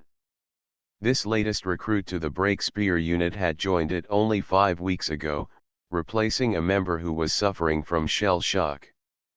Mrs. Breakspear had shaken her head over Mary, but in these harassed days of the German offensive she could not afford to remain short-handed, so in spite of many misgivings she had kept her. Still shaking her head she had said to Stephen, "Needs must when the bodies get busy, Miss Gordon. Have an eye to her, will you? She may stick it all right, but between you and me I very much doubt it. You might try her out as your second driver." And so far Mary Llewellyn had stuck it. Stephen looked away again, closing her eyes, and after a while forgot about Mary. The events that had preceded her own coming to France, began to pass through her brain in procession. Her chief in the London ambulance column, through whom she had first met Mrs. Claude Breakspear, a good sort, the chief, she had been a staunch friend. The great news that she, Stephen, had been accepted and would go to the front as an ambulance driver. Then Puddle's grave face, "I must write to your mother, this means that you will be in real danger." Her mother's brief letter: "Before you leave I should very much like you to come and see me," the rest of the letter mere polite empty phrases. The impulse to resist, the longing to go, culminating in that hurried visit to Morton. Morton so changed and yet so changeless. Changed because of those blue-clad figures, the lame, the halt and the partially blinded who had sought its peace and its kindly protection. Changeless because that protection and peace belonged to the very spirit of Morton. Mrs. Williams a widow, her niece melancholic ever since the groom Jim had been wounded and missing. They had married while he had been home on leave, and quite soon the poor soul was expecting a baby. Williams now dead of his third and last stroke, after having survived pneumonia. The Swan called Peter no longer gliding across the lake on his white reflection, and in his stead an unmannerly offspring who struck out with his wings and tried to bite Stephen. The family vault where her father lay buried, the vault was in urgent need of repair. No men left, Miss Stephen, we're that short of stonemasons. Her ladyship's been complainin' already, but it don't be no use complainin' these times. Raftery's grave a slab of rough granite, in memory of a gentle and courageous friend, whose name was Raftery, after the poet. Moss on the granite half effacing the words, the thick hedge growing wild for the want of clipping. And her mother a woman with snow-white hair and a face that was worn almost down to the spirit, a woman of quiet but uncertain movements, with a new trick of twisting the rings on her fingers. "It was good of you to come. You sent for me, mother." Long silences filled with the realization that all they dared hope for was peace between them. Too late to go back, they could not retrace their steps even though there was now peace between them. Then those last poignant moments in the study together. Memory, the old room was haunted by it, a man dying with love in his eyes that was deathless, a woman holding him in her arms, speaking words such as lovers will speak to each other. Memory, they're the one perfect thing about me. Stephen, promise to write when you're out in France. I shall want to hear from you. I promise, mother. The return to London, Puddle's anxious voice. Well, how was she? Very frail. You must go to Morton. Puddle's sudden and almost fierce rebellion. I would rather not go. I've made my choice, Stephen. But I ask this for my sake. I'm worried about her. Even if I weren't going away, I couldn't go back now and live at Morton. Our living together would make us remember. I remember too, Stephen, and what I remember is hard to forgive. It's hard to forgive an injury done to someone one loves. Puddle's face, very white, very stern. Strange to hear such words as these on the kind lips of Puddle. I know, but she's terribly alone, and I can't forget that my father loved her. A long silence, and then, I've never yet failed you, and you're right, I must go to Morton. Stephen's thoughts stopped abruptly. Someone had come in and was stumping down the room in squeaky trench boots. It was Blakeney, holding the time-sheet in her hand, funny old monosyllabic Blakeney, with her curly white hair cropped as close as a Newland's, and her face that suggested a sensitive monkey. Service, Gordon, wake the kid. Howard Thillow ready. They got up and hustled into their trench coats, found their gas masks and finally put on their helmets. Then Stephen shook Mary Llewellyn very gently. It's time. Mary opened her clear, grey eyes. Who? What? She stammered. It's time. Get up, Mary. The girl staggered to her feet, still stupid with fatigue. Through the cracks in the shutters the dawn showed faintly. To the grey of a bitter, starved-looking morning. The town like a mortally wounded creature, torn by shells, gashed open by bombs. Dead streets, streets of death, death in streets and their houses, yet people still able to sleep and still sleeping. Stephen. Yes, Mary. How far is the post? I think about 30 kilometers. Why? Oh, nothing, I only wondered. The long stretch of an open country road. On either side of the road wire netting hung with pieces of crudely painted raga camouflage, this to represent leaves. A road bordered by rag leaves on tall wire hedges. Every few yards or so a deep shell hole. Are they following, Mary? Is Howard all right? The girl glanced back. Yes, it's all right, she's coming. They drove on in silence for a couple of miles. The morning was terribly cold. Mary shivered. What's that? It was rather a foolish question, for she knew what it was, knew only too well. They're at it again, Stephen muttered. A shell burst in a paddock, uprooting some trees. All right, Mary. Yes, look out. We're coming to a crater. They schemed it by less than an inch and dashed on, Mary suddenly moving nearer to Stephen. Don't joggle my arm, for the Lord's sake, child. Did I? I'm sorry. Yes, don't do it again, and once more they drove forward in silence. Farther down the road they were blocked by a farm cart. Militaires. Militaires. Militaires. Stephen shouted. Rather languidly the farmer got down and went to the heads of his thin, stumbling horses. Il faut vivre, he explained, as he pointed to the cart, which appeared to be full of potatoes. In a field on the right worked three very old women. They were hoeing with a diligent and fatalistic patience. At any moment a stray shell might burst, and then, presto! Little left of the very old women. But what will you? There is war, there has been war so long one must eat, even under the noses of the Germans. The bon Dieu knows this, he alone can protect, so meanwhile one just goes on diligently hoeing. A blackbird was singing to himself in a tree.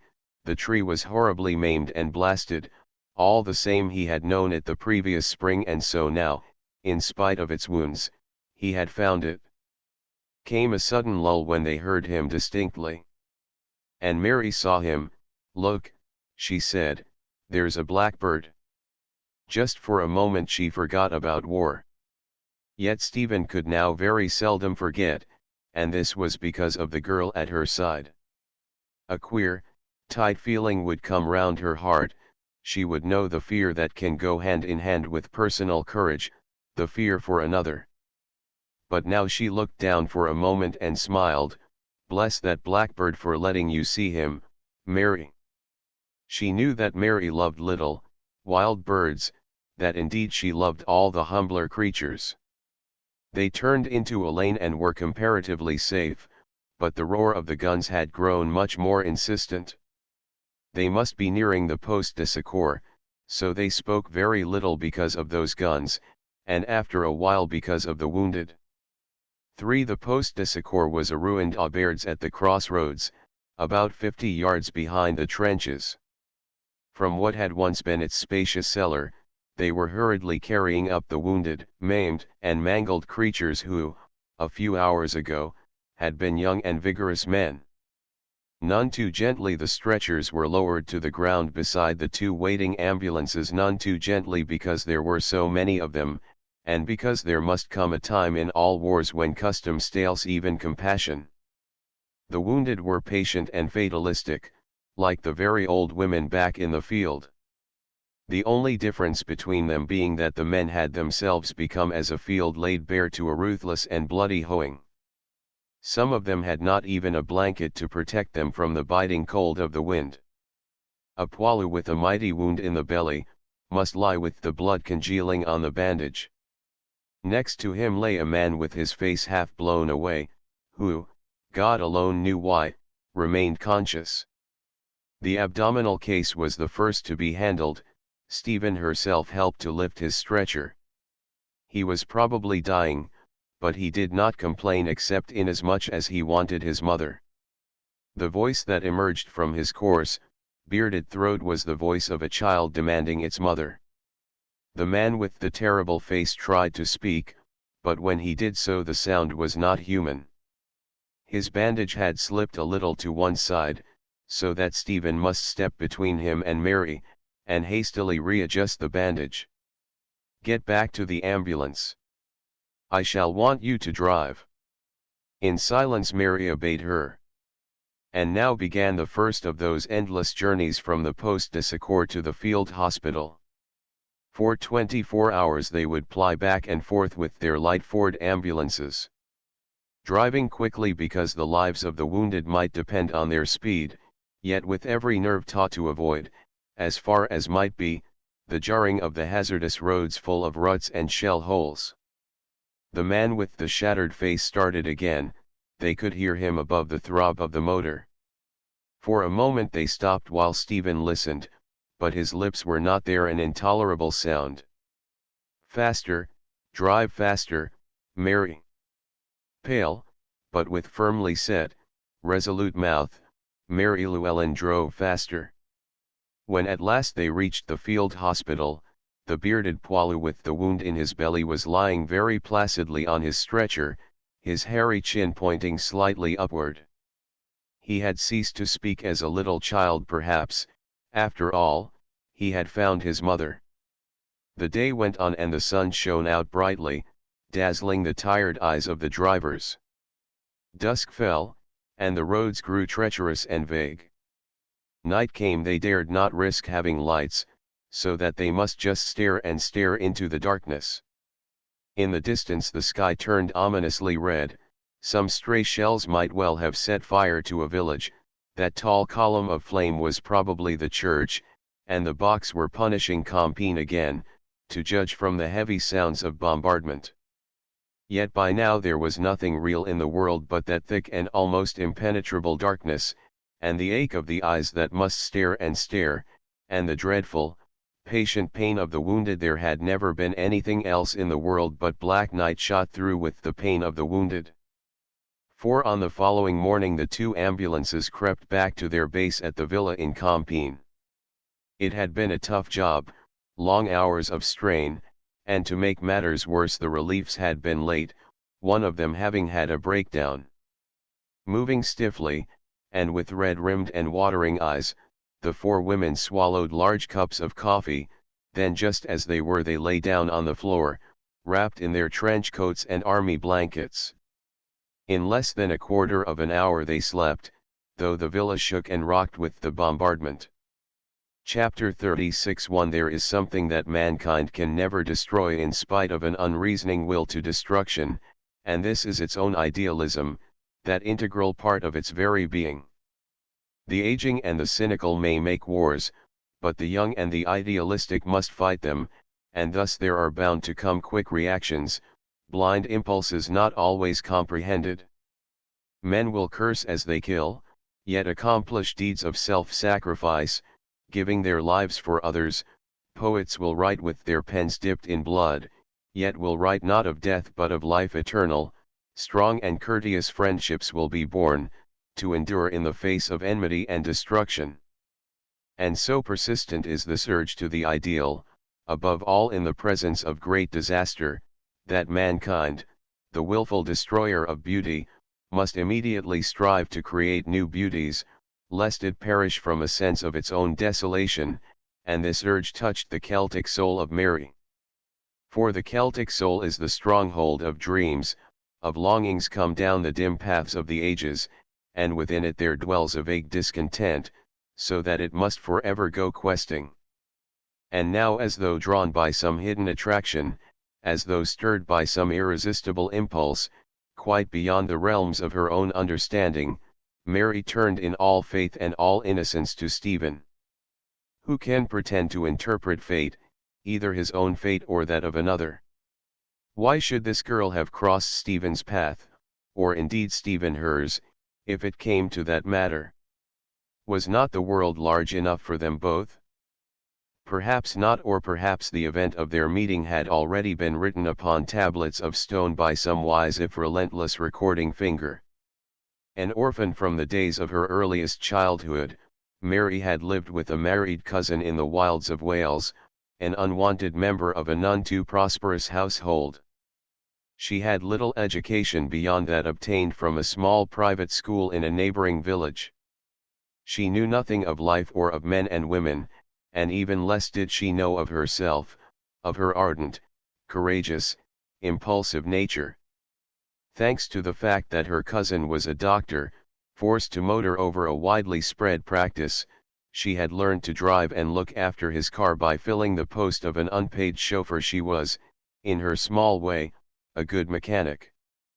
But the war had made her much less contented with her narrow life, and although at its outbreak Mary had been not quite 18, she had felt a great longing to be independent, in which she had met with no opposition.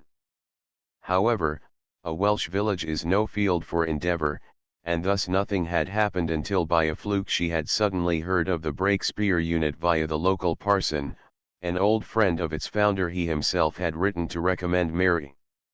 And so, straight from the quiet seclusion of Wales, this girl had managed the complicated journey that had finally got her over to France, then across a war-ravaged, dislocated country.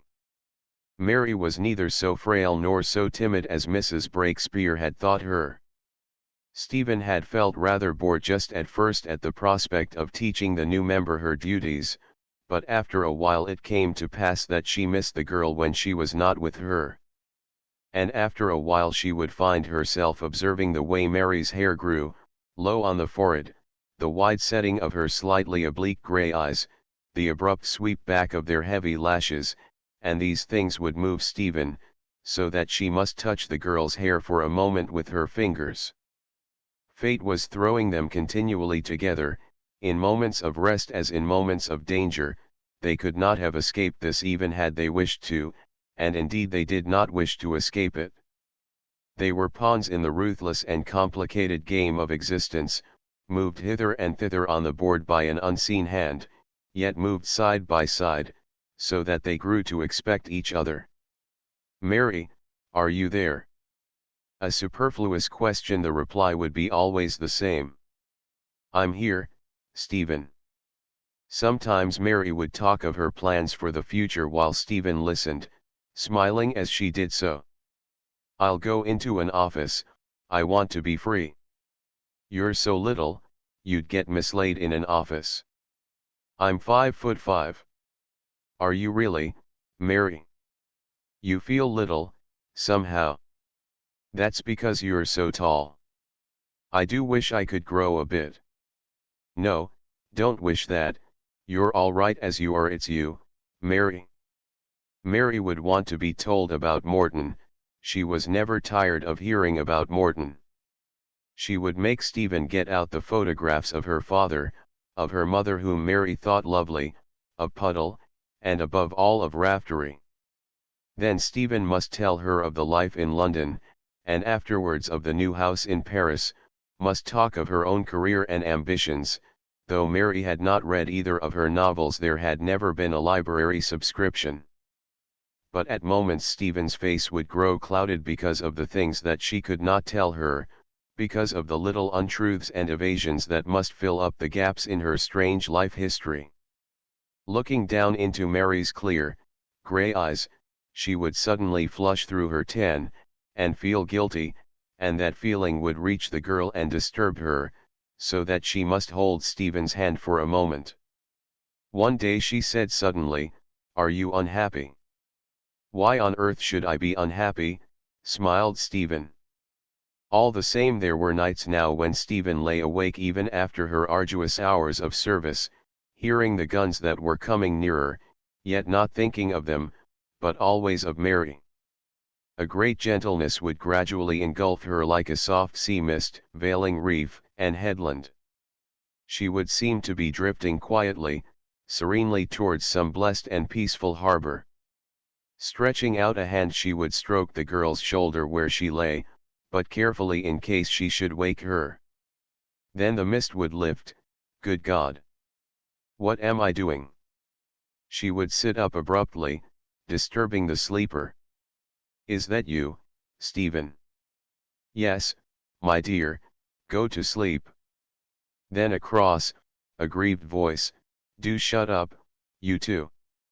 It's rotten of you, I was just getting off. Why must you always persist in talking?" Stephen would lie down again and would think, I'm a fool, I go out of my way to find trouble. Of course I've grown fond of the child, she's so plucky, almost anyone would grow fond of Mary. Why shouldn't I have affection and friendship? Why shouldn't I have a real human interest? I can help her to find her feet after the war. If we both come through, I might buy her a business. That gentle mist, hiding both reef and headland, it would gather again, blurring all perception, robbing the past of its crude, ugly outlines. After all, what harm can it do the child to be fond of me? It was so good a thing to have won the affection of this young creature. The Germans got perilously near to Compiègne, and the Breakspear unit was ordered to retire. Its base was now at a ruined chateau on the outskirts of an insignificant village, yet not so very insignificant either. It was stuffed to the neck with ammunition. Nearly all the hours that were spent off duty must be passed in the gloomy, damp-smelling dugouts, which consisted of cellars, partly destroyed but protected by sandbags on heavy timbers. Like foxes creeping out of their holes, the members of the unit would creep into the daylight, their uniforms covered with mold and rubble, their eyes blinking, their hands cold and numb from the dampness, so cold and so numb that the starting up of motors would often present a real problem. At this time there occurred one or two small mishaps. Bless broke her wrist while cranking her engine. Blakeney and 3 others at a poste de secours were met by a truly terrific bombardment and took cover in what had once been a brick field, crawling into the disused furnace. There they squatted for something over 8 hours, while the German gunners played hit as hit can with the tall and conspicuous chimney. When at last they emerged, half stifled by brick dust, Blakeney had got something into her eye, which she rubbed. The result was acute inflammation. Howard had begun to be irritating, with her passion for tending her beautiful hair. She would sit in the corner of her dugout as calmly as though she were sitting at a Bond Street hairdresser's, and having completed the ritual brushing, she would gaze at herself in a pocket mirror. With a bandage over her unfortunate eye, Blakeney looked more like a monkey than ever, a sick monkey, and her strictly curtailed conversation was not calculated to enliven the unit. She seemed almost entirely bereft of speech these days, as though reverting to species. Her one comment on life was, "Oh, I dunno," always said with a jaunty, rising inflection. It meant everything or nothing as you chose to take it, and had long been her panacea for the ills of what she considered a stupid creation. "Oh, I dunno." And indeed she did not, poor, old, sensitive, monosyllabic Blakeney. The poilu who served out the unit's rations, cold meat, sardines, bread, and sour red pinard, was discovered by Stephen in the very act of attempting to unload an aerial bomb. He explained with a smile that the Germans were sly in their methods of loading. "I cannot discover just how it is done." Then he showed his left hand. It was minus one of the fingers. That, he told her, still smiling, was caused by a shell, a quite little shell, which I was also unloading. And when she remonstrated none too gently, he sulked, "But I wish to give this one to Mom Ann." Everyone had begun to feel the nerve strain, except perhaps Blakeney, who had done with all feeling. Short-handed by 2, the remaining members of the unit must now work like veritable niggers. On one occasion Stephen and Mary worked for 70 hours with scarcely a respite. Strained nerves are invariably followed by strained tempers, and sudden, hot quarrels would break out over nothing. Bless and Howard loathed each other for 2 days, then palled up again, because of a grievance that had recently been evolved against Stephen. For everyone knew that Stephen and Blakeney were by far the best drivers in the Breakspear unit, and as such should be shared by all the members in turn, but poor Blakeney was nursing a very sore eye, while Stephen still continued to drive only with Mary. They were splendidly courageous and great-hearted women, every one of them, glad enough as a rule to help one another to shoulder burdens, to be tolerant and kind when it came to friendships. They petted and admired their youngest recruit, and most of them liked and respected Stephen. All the same, they had now grown childishly jealous, and this jealousy reached the sharp ears of Mrs. Breakspear. Mrs. Breakspear sent for Stephen one morning. She was sitting at a Lewis Quinn's writing table which had somehow survived the wreck of the chateau and was now in her gloomy, official dugout. Her right hand reposed on an ordnance map.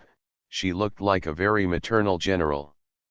The widow of an officer killed in the war, and the mother of 2 large sons and 3 daughters, she had led the narrow, conventional life that is common to women in military stations. Yet all the while she must been filling her subconscious reservoir with knowledge, for she suddenly blossomed forth as leader with a fine understanding of human nature. So now she looked over her ample bosom not unkindly, but rather thoughtfully at Stephen. "Sit down, Miss Gordon. It's about Llewellyn, whom I asked you to take on as second driver. I think the time has now arrived when she ought to stand more on her own in the unit. She must take her chance like everyone else, and not cling quite so close. Don't misunderstand me, I'm most grateful for all you've done for the girl, but of course you are one of our finest drivers, and fine driving counts for a great deal these days. It may mean life or death, as you yourself know. And well, it seems scarcely fair to the others that Mary should always go out with you." "No, it certainly is not quite fair to the others." Stephen said. "Do you mean that she's to go out with everyone in turn, with Thurlow for instance? And do what she would to appear indifferent?" She could not quite keep her voice from trembling. Mrs. Breakspear nodded. "That's what I do mean." Then she said rather slowly, "These are strenuous times, and such times are apt to breed many emotions which are purely fictitious, purely mushroom growths that spring up in a night and have no roots at all, except in our imaginations. But I'm sure you'll agree with me, Miss Gordon, in thinking it our duty to discourage anything in the nature of an emotional friendship, such as I fancy Mary Llewellyn is on the verge of feeling for you. It's quite natural, of course, a kind of reaction, but not wise. No, I cannot think it wise. It savors a little too much of the schoolroom and might lead to ridicule in the unit. Your position is far too important for that. I look upon you as my second in command." Stephen said quietly, "I quite understand. I'll go at once and speak to Blakeney about altering Mary Llewellyn's time-sheet." "Yes, do, if you will," agreed Mrs. Breakspear. Then she stooped and studied her ordnance map, without looking again at Stephen. If Stephen had been fearful for Mary's safety before, she was now 10 times more so. The front was in a condition of flux and the posts de secours were continually shifting. An Allied ambulance driver had been fired on by the Germans, after having arrived at the spot where his post had been only the previous evening. There was very close fighting on every sector. It seemed truly amazing that no grave casualties had so far occurred in the unit. For now the Allies had begun to creep forward, yard by yard, mile by mile, very slowly but surely, refreshed by a splendid transfusion of blood from the youthful veins of a great child nation. Of all the anxieties on Mary's account that now beset Stephen, Thurlow was the gravest, for Thurlow was one of those irritating drivers who stake all on their own inadequate judgment. She was brave to a fault, but inclined to show off when it came to a matter of actual danger. For long hours Stephen would not know what had happened, and must often leave the base before Mary had returned, still in doubt regarding her safety. Grimly, yet with unfailing courage and devotion, Stephen now went about her duties. Every day the risks that they all took grew graver, for the enemy, nearing the verge of defeat, was less than ever a respecter of persons. Stephen's only moments of comparative peace would be when she herself drove Mary. And as though the girl missed some vitalizing force, some strength that had hitherto been hers to draw on, she flagged, and Stephen would watch her flagging during their brief spells together off duty, and would know that nothing but her Celtic pluck kept Mary Llewellyn from a breakdown. And now, because they were so often parted, even chance meetings became of importance. They might meet while preparing their cars in the morning, and if this should happen they would draw close together for a moment, as though finding comfort in nearness. Letters from home would arrive for Stephen, and these she would want to read to Mary. In addition to writing, Puddle sent food, even luxuries sometimes, of a pre-war nature. To obtain them she must have used bribery and corruption, for food of all kinds had grown scarce in England.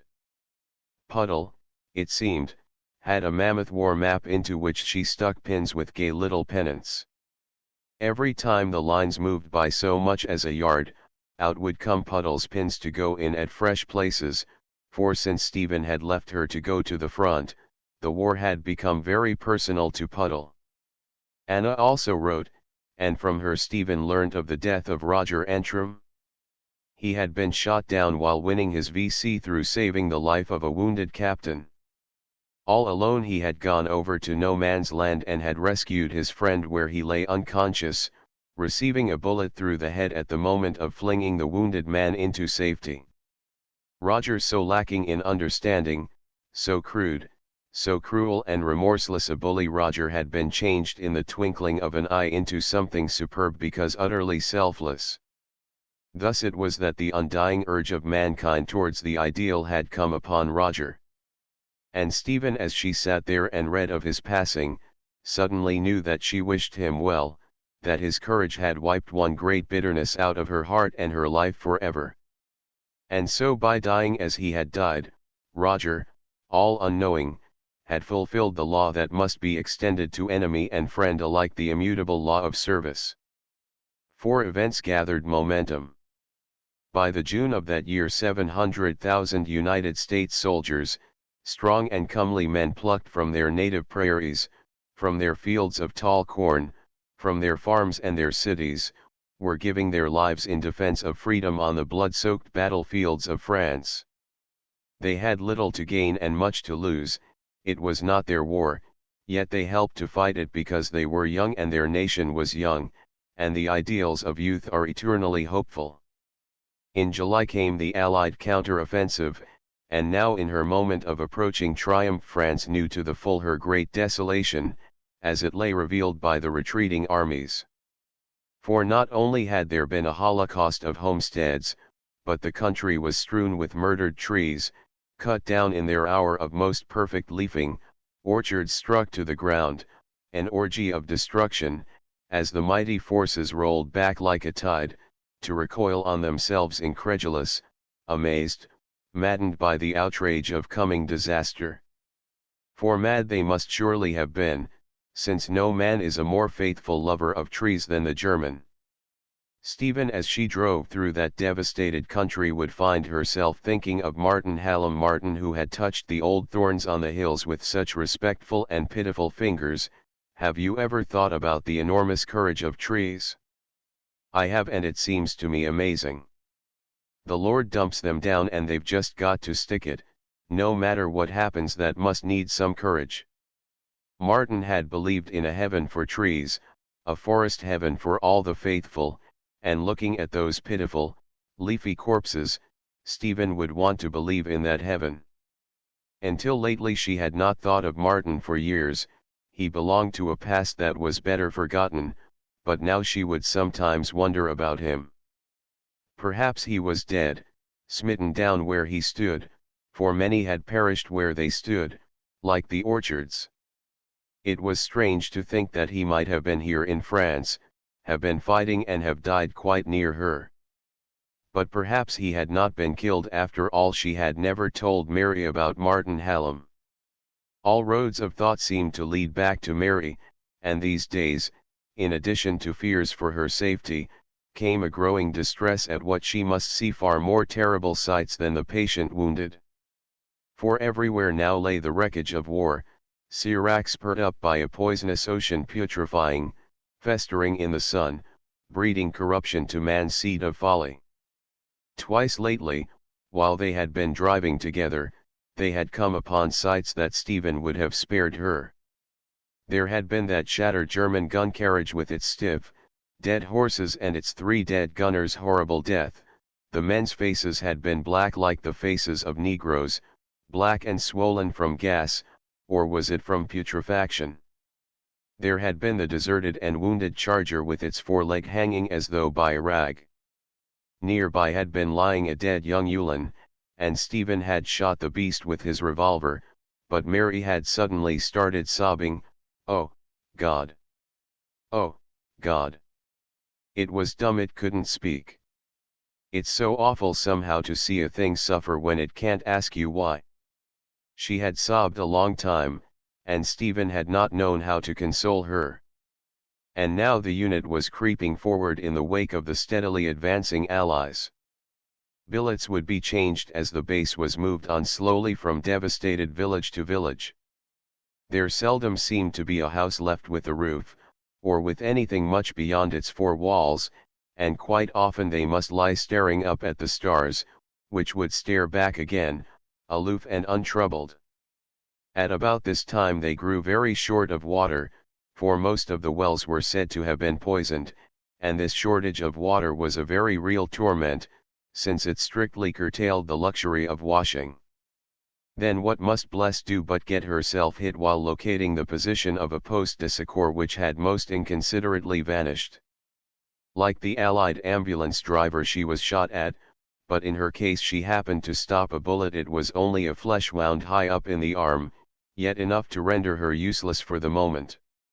She had had to be sent back to hospital, so once again the unit was short-handed.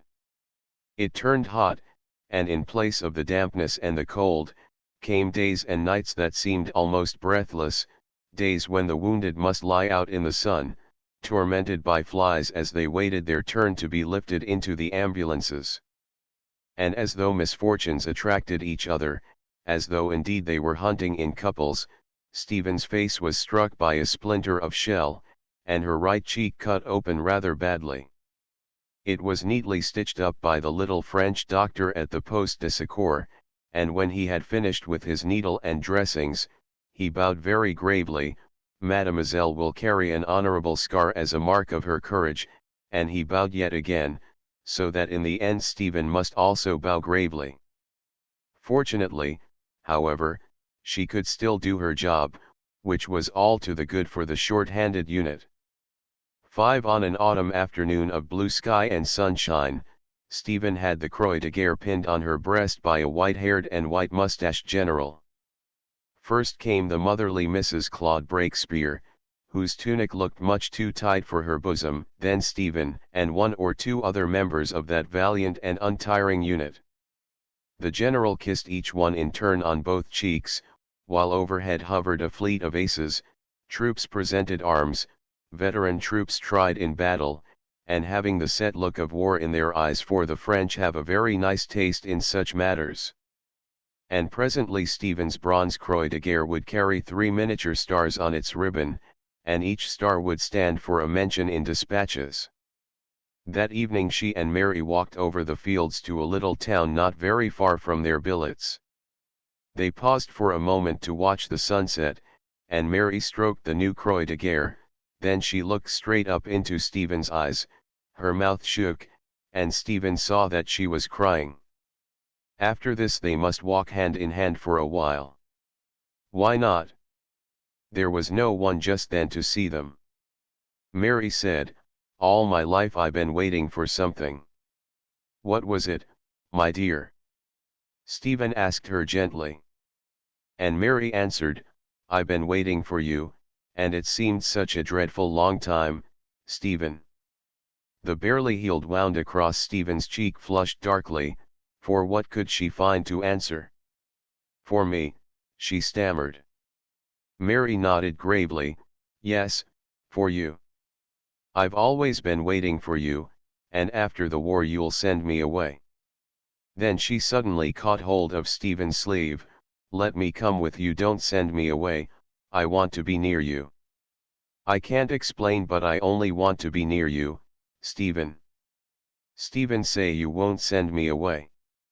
Stephen's hand closed over the Croix de Guerre, but the metal of valor felt cold to her fingers, dead and cold it felt at that moment, as the courage that had set it upon her breast. She stared straight ahead of her into the sunset, trembling because of what she would answer. Then she said very slowly, "After the war, no, I won't send you away from me, Mary." Chapter 37. The most stupendous and heartbreaking folly of our times drew towards its abrupt conclusion. By November the unit was stationed at St. Quentin in a little hotel, which although very humble, seemed like paradise after the dugouts. A morning came when a handful of the members were together in the coffee room, huddled round a fire that was principally composed of damp brushwood. At one moment the guns could be heard distinctly, the next, something almost unnatural had happened. There was silence, as though death had turned on himself, smiting his own power of destruction. No one spoke, they just sat and stared at each other with faces entirely devoid of emotion. Their faces looked blank, like so many masks from which had been sponged every trace of expression, and they waited listening to that silence. The door opened and in walked an untidy poilu. His manner was casual, his voice apathetic.